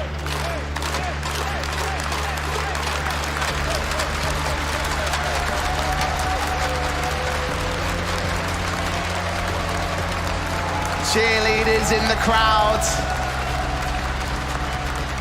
Espoo behind this match in full force. We've seen Astralis go the distance on Overpass in the past. Echoes of yesterday carrying on in the arena tonight. Fnatic, harsh eco now, will concede this pistol. And this is a chance for Astralis to tie up the scoreline. Put yourself in the next rifle round on top. Look to try and strike with a round victory. Look to strike with a lead. A nade stack potential out to T-Con could be coming through from Fnatic. Might be able to get one kill. Headshot not quite found. Nade stack set pretty well to do damage, but Blame F comes up with the opening.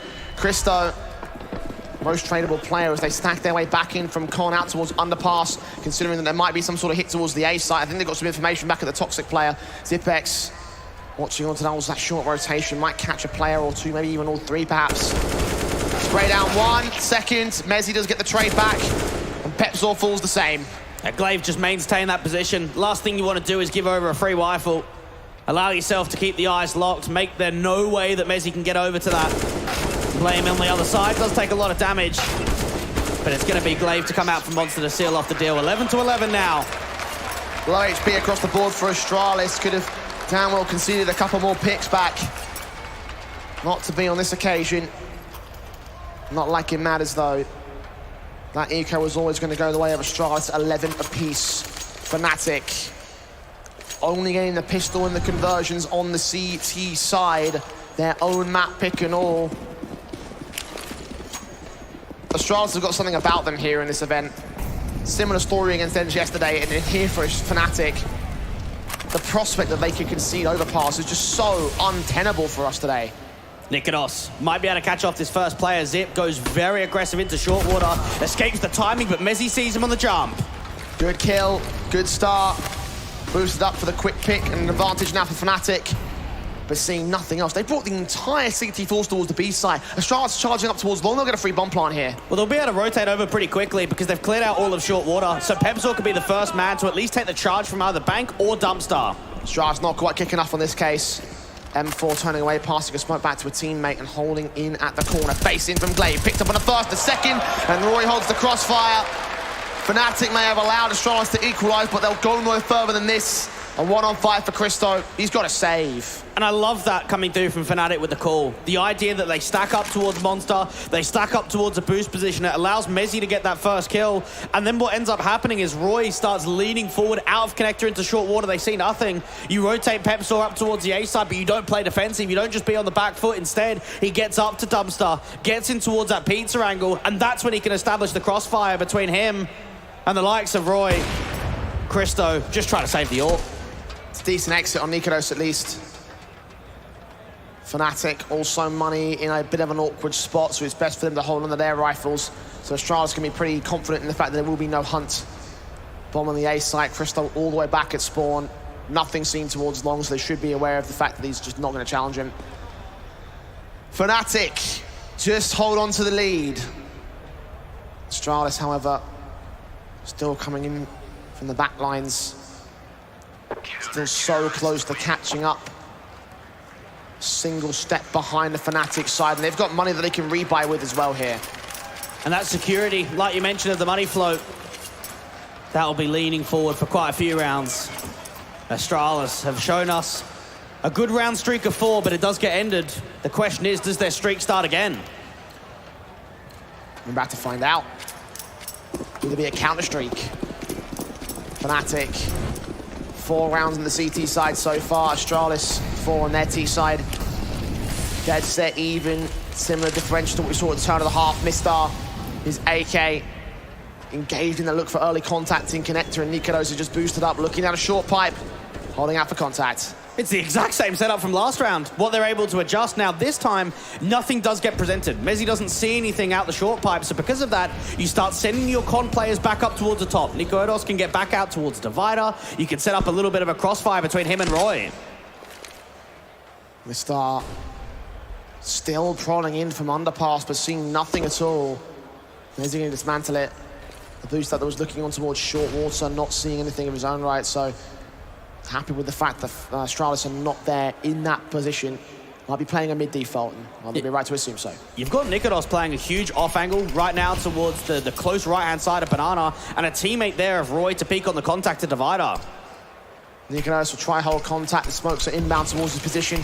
Counter smoke back in the bathroom. He's going to try funnel them in towards this mid control. And Roy at Divider goes for a peek. Spots one, forces them back. No, they aren't that aggressive, so they can stall for time. And it spots the bomb too. They know exactly what's going on. Flash down again. This time he loses it. A little bit too hungry for Roy for me.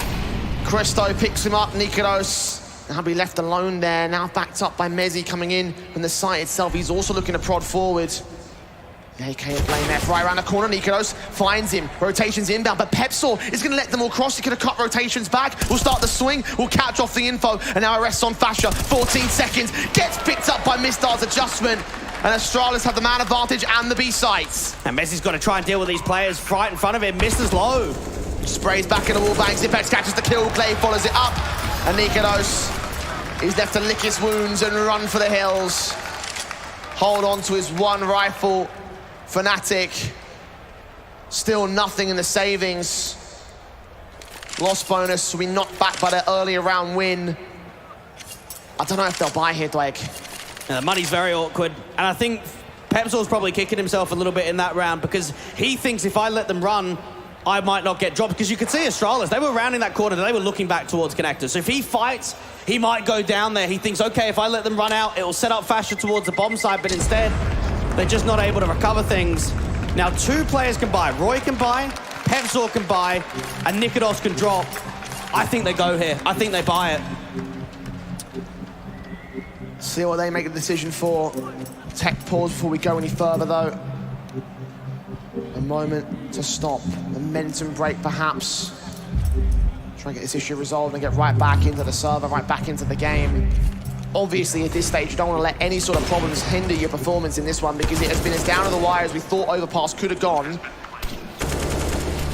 CT side coming up to the goods.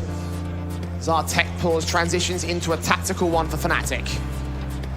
And just start thinking to yourself, okay, we're being tested in this second half. How can we adapt?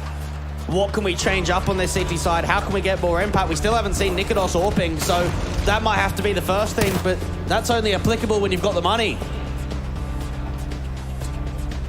Last tactical for Fnatic used up there. Kita can have no further impact. What he has said to his team will now need to carry them forward 4 rounds at the least to get it past the finish line. More if Astralis can get to map point first and the other, the overtime's entirely possible as well here.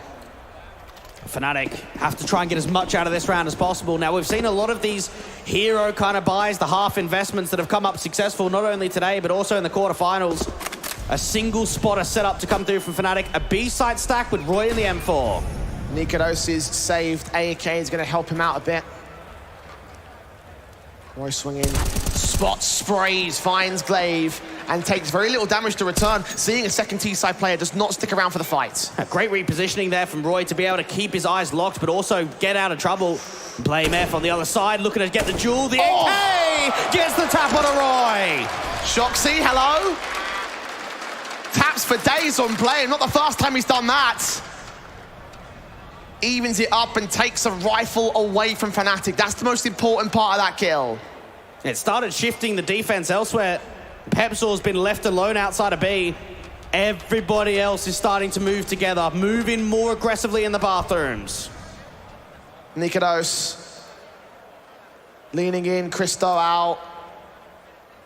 Trying to spot Trying to see someone here, the CT side. They are making progress in mid, but not to his particular position. Got that AK also set him with a swing for Nikodos. He's done one better. Bomb being dropped, orb taken out. Mistar spraying back here. Flashbang sent over, should be turned away by Fasher in this corner. Is he detected? No, he's not. He's tapped up with the USP. Fnatic, again, from the brink of death. They're clawing this round back. And look at the time. Astralis have to start acting. They're going to have to start moving into A. And someone's got to go back for the bomb. That's going to waste even more precious seconds. Now 17 before the bomb can make its progress up towards the A side. BlameF does find Nikodos. Take the AK out. It's down to the Deagle. The USP on the site. Backline held. Smokes in. Zipex. Try plant in the middle of it. Will they go for a denial?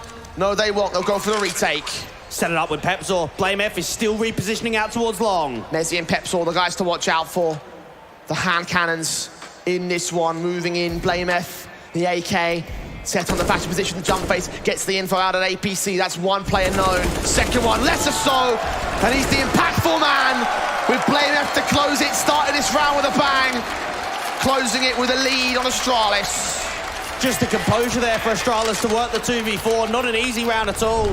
You got to go back and get that bomb. Roy does so much. Nikodos does the same. I think Fnatic will be a little bit disappointed in themselves. That could have been a steal. You had a lot going for you. Had a 4-on-2 at one point, but the firepower and the positional mistakes from Fnatic setting them back, allowing Astralis to get into the lead. Now map 3 starts to feel a bit more likely. Now Inferno feels like it could be our closing point. Will Astralis let it go that far? Missed up, working that connector. You got a teammate of Christo a little bit further behind with that big green. Even Zip doesn't see any jump spot coming through out to the B side at all. Fnatic have finally got the AWP out for Nikodos, but even with that in mind, what can they change with the adaptation? They've got to try and strike with an opening pick. They've got him out to long this round. AWP in for Nikodos. Leaning forward. Smoke's coming down here towards that mid control as well. Counter flash. BlameF will not swing for it. Nikodos sees nothing. It could just all be a distraction. You still got Christo and Glaive to try and pincer through. Quick up from Glaive as well. Nikos his AWP shot connects to Glaive and doubles up, not quite. Got damn close to the quick scope though. BlameF stands at evens in a 4-on-4. He's becoming a major thorn on the side of Fnatic now. Indeed he is. 3 kills away from his 30 bomb. Out here towards the front side of the bathrooms, you've got the bomb tailing and connector, and it's going to be a regroup. AWP backed up, Christo. Flash support in for his teammate. Zipex will be the first man in the bomb site. Pepzor backed up at water. Fasher drawing attention towards Graffiti. Kill found. Zipex was spotted right there. Swing back as Pepzor tries to win this fight as Fasher provides support against BlameF. It's a 4-on-2 for Fnatic once again, this time with rifles, and they use that to great effect as Christo can't hit his shot in the crucial moment. They will not allow Astralis to maintain a lead. It's 13 apiece again. No signs of this one letting up. You can feel the nerves, you can feel the tension. And at 13-13, Pepzor, he stands up and delivers in a huge way down there in the pit angle. No bomb plant. Could that be a factor to a reset if they lose round 27? Rifle buys in for both sides again. Astralis. Quick up for Mistar, BlameF. From T-Con, the AWP of Christo tagged up initially, still trying to find a quick pick in from the short control. Incendiary is ahead of him, can't force forward of that. Still sees one, he's baited though. And you've got the way that Mistar, with that in mind, is now starting to take a little bit more of a stance up here towards the top of connector. The long control's being taken from Astralis too. Now you've got Nikodos over towards A with Roy. That AWP is very deep towards the signpost. AWP standing. Ready to receive, holding that long control. Mistar. Positions held, Glaive in the bathrooms, Nikodos not sure where to look here. Mid is uncovered until Roy gets here, which he will do soon. Flash evaded, shot still not facing. Second one knows exactly where the player is. But a re-smoke comes on, a gap not quite generated. He looks back into mid and Christo punishes him. And rotates coming through from Mezzi. It's all about Roy to stall. Backed up, flashed away. Smoke providing a bit of a gap there to work with on default plant position. As Mezzi gets involved in that position, gets a double up. Will lose Roy. Needs to hunt for the triple, but runs out of ammo. Reload game 3-on-3, and he gets another with Fasher following suit. Look at the spray back. Christo alone. AWP in his hands. Low HP versus 3. Mezzi not spotted. It's creeping around the back lines. He's escaped the ire of the CT forces and gets that one shot. One man behind him, though. It's Mezzi still standing up like Lionel. Advantage Fnatic as they regain an important lead. He might be the saviour of UK CSGO, but he might be the saviour here for Fnatic. What a performance we're seeing once again from Mezzi. Out in map 1, dropping 23. Here in map 2, going surpass that towards the truck control. Him and Fasher just work off one another after the likes of Roy goes down. And the in-game leader of Mezzi has another high impactful round. 25 kills for him now. Top of the board for Fnatic, still behind Blame at 27. You had to find that 30 bomb. And Fnatic can benefit from that. Look at the buy for Astralis. And BlameF's worked so hard in this second half. He's given them so many chances to bring this back. It would be heartbreak if he doesn't completely deliver to a third map. At least he's got the AK. He's got the one of them. Watching. Boosted up for Glaive. The Tech 9 leans in. Zipex hoping for a jump face, hoping Fnatic makes some sort of slight mistake hunting for information, but they're just not biting here. They know they're at the advantage. They know Astralis are broken. And they know that they could win the map off the back of this round. And this is a very cautious and deep setup coming through from Fnatic. For Astralis, get a smoke up towards Heaven and a perfect flashbang. They're going to have to commit. Pepzor and Fasher set to hold the line. Flashes in against them. Fasher does find one. The AK spray back, not quite as successful, but Fasher makes it a double. BlameF trades it. Smokes in from Pepzor's line. Covers off one entry angle. He's looking towards the center of the site as Mezzi comes in with support. Glaive is down. 1 Mac 10 in this round, still trying to work his way forward. A decent trade for Blame, but now is the only man that remains to clutch it with an ace here. He's had 1-1v3 already on the B site for 20 seconds with no bomb in his control, and Nikodos not letting him concede. Map match and semi-final point to Fnatic. Astralis have given him a good run, but surely this is where it ends. And BlameF needed the plant there, Jay. They needed that extra cash injection. The buy's going to be ruined for a second round in a row. And I think you could tell there from Fnatic, they didn't want to give him the respect, just hunt him down. Just get it over and done with. Don't give him the opportunity of getting the plant forward. There's one rifle, a Galil for BlameF. Deagles on 3 others and a Tech 9 for Glaive. Smokes in initially. Roy with a HE. Not doing much damage at the early contact. Astralis needs some major miracles and not just one. Christo trying to back up Glaive. Walking forward. They don't have the util to use a massive amount of it. Roy on the off angle again. Nikodos looking over towards Long with the AWP. Posted. Ready for the first contact. Does make his way back away when mid being covered off by Roy in the corner. Sprays one. Christo down. Orb can't provide support, but Roy still gets a double in. Nades and HE sent back with a smoke scene, but Zipex comes in from long, catches a 3-on-3, and the bomb site is now Astralis's. And Mezzi might try and deny, at least pull up the distraction. There's a backstab from Pepzor. Quick in, bomb plant does go down before we can get there to deny it, so it will be a retake. Spams up through the wall bang, doing damage to Mezzi. Pepzor, however, still sneaks forward. Blame is considering something out of here with the Galil, but his back is turned. Perfect chance for the M4 to strike. 2 more to go for Fnatic. Astralis still giving it their best shot. Glaive's Tech 9 up close. Zipex's AWP finds Pepzor. It's Mezzi alone. Low HP to clutch this. 1-on-2. Astralis, an important steal round for them to take us to round 30. And Mezzi's on the side, desperate to find something. But Zipex keeps us going.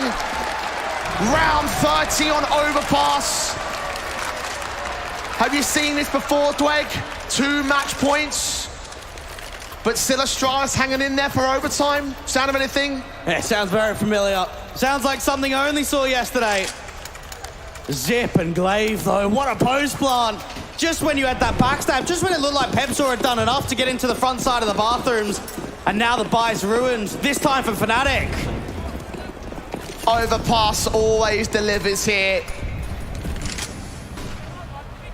Precipice of overtime for Astralis and a survival map for overtime as well.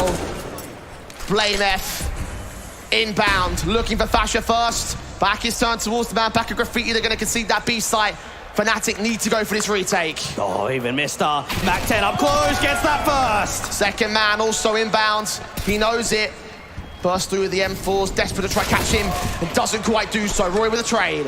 Comes out quickly towards that short water control. There's a player towards Monster of Cristo. They're charging straight in from that short position. The flash is over from Mezzi, going to call him off for a moment as he's smoked off. Can't provide support from that position. Free smokes on from the T side, suppressing that short entrance. Molotovs come back. Glaive gets a kill. Fasher with a deagle. 3-on-3. And Glaive knows that he's got HP to work with against the T side. Nikedos tapping on. Bursts through the AKs. Trying to get involved towards Graffiti, trying to look for one of these picks. Fasher does get one, but Glaive holds his own. Fasher picked up by the IGL, and Roy's all alone. USP pulled out. He knows that Glaive is low. He swings around that corner, but can't get the kill. And once again, Astralis hang in there. Skin of their teeth stuff. Fnatic had two chances to close this one in 2-0. But Astralis are not done. We're on to overtime again. And this is the third time in the event for Astralis that we've gone to OT. The fourth time that we've gone 30 rounds or more. And for Astralis, they're hanging in there. Representing Danish pride. Last true Scandinavian team in this tournament. And Fnatic would like to put an end to that. MR3, 12K for those of you unaware. Roy, HE sent down. Default setting for both sides. Mezzi might get caught off guard. This is 2 on a dry swing out to connector. Lineup not there. Blame gets the kill. Roy able to respond back, looking in for more in mid, gets caught off by Glaive again. Stepping up on his last couple of rounds, but Pepsor has something to say. Mistar falls 3-on-3. Now, Nikedos has still been undetected here in the bathrooms. He's going to be able to retreat while Blame F sits in con. Now, while that's happening, there's a bit of a long take coming through. Astralis have got so many options with the time remaining. Minute on the clock. M4 for Pepsor holds his nerves. Ipex leaning forward, the smoke's down, coming in towards Monster, suppressing that bomb carrier's position. Ipex want to make his way ahead of it. Caught off by Pepsor. Important frag. Follow-ups there as well. I can tap 2, Blame F. And Glaive now in his own clutch. Oh, mate. The youngster, the stand-in from Pepsor. That's not an easy angle. That's not an easy adjustment. But he makes it look easy. And pros like that, you can tell their talent from just how easy they make the hardest things look. That will be impactful difference for Fnatic. 16s, they claim the lead again against Astralis. But that's 1 round out of 4. And they got double AKs, so consider that. Not only are they back in with a positive round, but they've also got rifles to pick up. Molotov's in, look at Roy. Look at Roy here. Progressing so far forward, but just stop short around the corner. Stop short of getting the kill. Cristo's orb is posted, he's ready to receive him. And wallbangs will come through from Mezzi. He either needs a flash or hold and stick. Not going dry off of the back of that. Fasher's going to try and help him out to get in towards short water, or at least give more information. Roy spotting nothing. He's prodding forward in short, leaning into short pipe, sees one. No damage done minimally. Fasher taking some of his own right. Pepsor looking for contact in at Monster. You saw how good he was with an AK. He can go better. He can just put that incendiary down as soon as he gets the util contact. 3 on B, rotate the likes of Mezzi back up towards the A side. Pepsor getting more nades from a teammate. Spotted one. See the second man as well, bursting through, trying to get that headshot. Fasher's spray goes a bit better for Zipex. Pepsor uncontested, gets only 1 kill. The spray up was not quite there, but Roy's double still holds the advantage for Fnatic. Blame F. Another clutch for him to win. Found his 30 bomb in the end. Unknown to the CT side, gets that first. Knows that Roy is on short control. Needs to isolate him, needs to force him out. But Nikedos comes in with AWP support. Claim 17 for Fnatic. What a crossfire set coming through. And you could just feel there for Fasher, he helps his teammate out. Pepsor gets stuck out there towards the toxic barrels. He's being blinded, he's being pressured. Fasher swings out wide. And then that's when Roy from the sandbags is able to do the finishing blow. 2 on the trot for Fnatic. Chance to gain 3 map points and match points. here in the semi-finals. If they just can claim one more, Astralis have to rest on their own CT side to make it up. They set up towards monster control. Look at Roy. He's aggressed really far forward out here towards Park and Playground. This means that they can play 3 very defensive players on B. Pepsor will hold his defense for it as well. Execution attempted. Glaive with one trade, but BlameF falls back in turn. Pepsor continues tapping. You just can't stop him. Nikinotis Orp will close out the last 2. And it's a flawless half for Fnatic. 18-15. Map match and semi-final points again. And I think Mezzy said it in the interview, why they've decided to go with Pepsor as the stand-in. Mate, he has been unleashed in overtime, on overpass. 2 incredibly impactful rounds to get them the 3-0 Def J, the 18-15. Talk about Zonic's law. I'll give you Jay's law. 0-3 in overtime. That is an impossible scoreline to bring back. How do Astralis even think about this with Fnatic having posted a T-side they did in regulation? AWP's in the Glaive that strikes first. Well, that's the start. That's one element you need. Good AWPing skill and an opening kill. Yeah, look at what they've done with the setup. Double AWPing on the CT side, not something that Astralis are known for at all. And try and look for something a bit different. And BlameF even spamming down. A lot of damage done to Fasha. Not dead yet, though. 42 HP. Fnatic only down by 1 man for the time being. A little over a minute to work with. Roy prodding forward back towards that mid control, but the CTs are backed up passive in that A site control.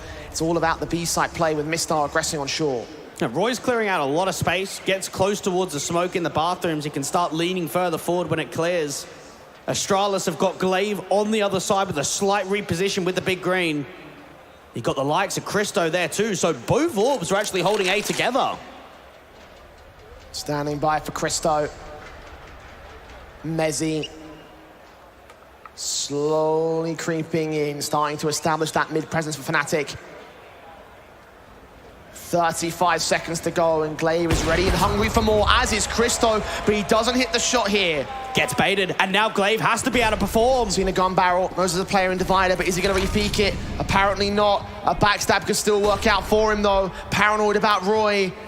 But success towards the site can get gained. Bomb plant won't be denied here. It's down towards Truck, but Glaive still involved in this one. Sees one player, catches Roy with his back turns. And now there's a backstab coming through from Fasha, but while that happens, Pepsor gets dropped. Suddenly, Mezzy feeling a little bit isolated. Fasha needs to come in relatively soon. Mezzy stands his ground, holds his own. Tap up spray back to the second, turns 180 as well. The AWP of Fasha slowly closing in. He doesn't get the shot, but Mezzy still gets it. And BlameF holds it down for the clutch. Another 1v1 with the M4, with Fasha blind and all. Astralis just don't know when to quit. They don't know when to give it up. It's BlameF. It's again, Jay. It's a high-impact clutch. And just when Mezzy finds himself in the most uncomfortable of situations at Pizza Corner, he does so much to get out of this one, but not to be. The flash assist, the peek around the corner, and BlameF clutches the 1v2. Mezzy's gonna be so mad. One missed bullet made the difference. And Astralis are somehow still in this game. Fnatic have caught Zipex. He burns alive the Pepsor. That's a bit disconcerting. That's 1 man down for the CT side, and Glaive gets caught next. This could be the closing moment. Full send into B. Mistar's blind, and Mistar's dead. Blame and Christo 2v5. I think Astralis' time is up. The entries just so rock solid, and even the post-planting position from Pepsor, he can cut the rotate. Open AK, up against it. Pepsor closes. 4K for him in this round. How appropriate it would be to get the ace. This young gun standing in, but standing up for Fnatic. Now on for one more. BlameF. Seen, baited, AK now with support, and he lands it! Of course he does!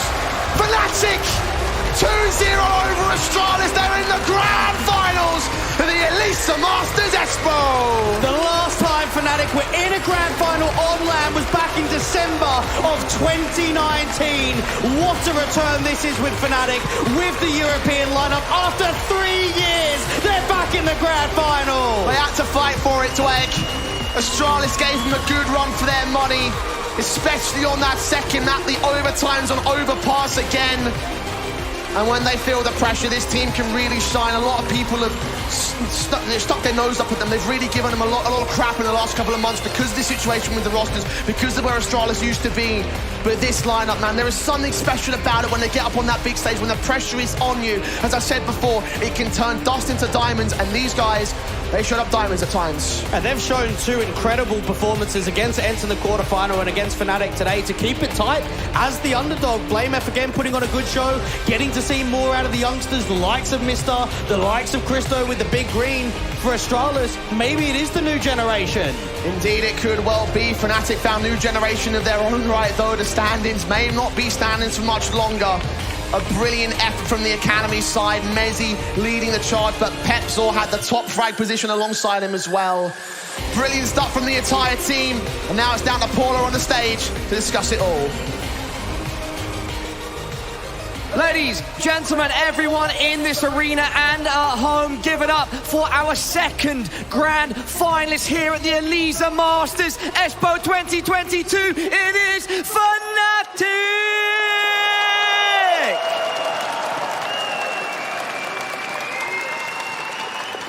And I tell you what, it's tough to be a stand-in in Counter-Strike, but when you're having to fill the shoes of a legend like Crims, it becomes even tougher. But I've got a young man that did just that. Everybody give it up for Pepsor!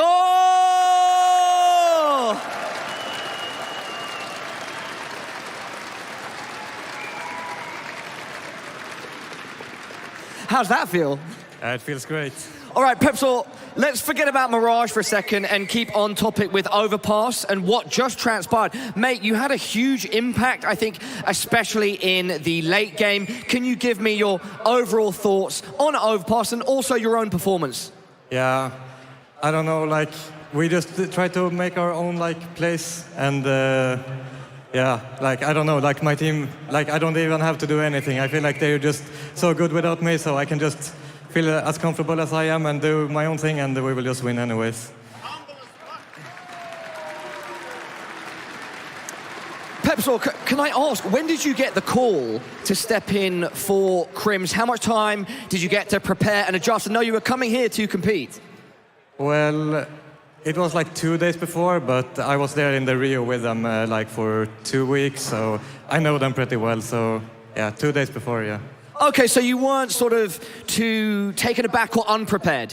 No, I feel like we were prepared. I practiced with them like a bit before, so it was fine. Okay, Pepsor, just, I know it was only 2 maps, and the first one, Mirage, was quite dominant, but overall thoughts on the series as a whole? Super fun to play on the stage, super fun to win. It just feels great. Everyone loves you. This is insane. So Pepsor, grand final. You guys are going to be going up against Big. Now, it wasn't you specifically, but Fnatic. Hello, Nikados, staring at us weirdly in the background. Yeah, Pepsor, the Fnatic boys beat out Big at the Rio Major. It was 2-0, and it got them into the playoffs. Do you and the boys think that you can repeat that tomorrow in our grand final against Big? Yeah, of course. All right, and with that being said, mate, a pleasure to chat. Once again, commendable performance by you and, of course, Fnatic. Everybody, Fnatic are our second grand finalists. Is there anything that you'd like to say to everybody in this arena and everybody watching at home? Thank you all for coming. Once again, ladies, gentlemen, everyone in this arena and at home, give it up for Pepsor and Fnatic. Tomorrow they're going up against Big in our grand final of the Elisa Masters Espoo 2022. Make some noise!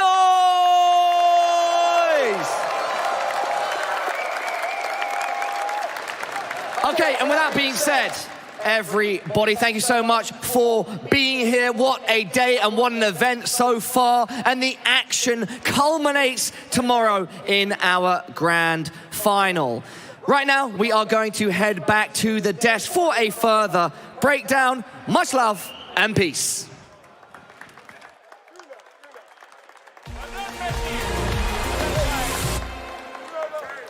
We are back and we are ready to just break down everything we saw here on Overpass. And great effort from Astralis. They did push Fnatic to their limits on their chosen map, but it wasn't meant to be. And once we got to overtime, we saw Fnatic come in full force.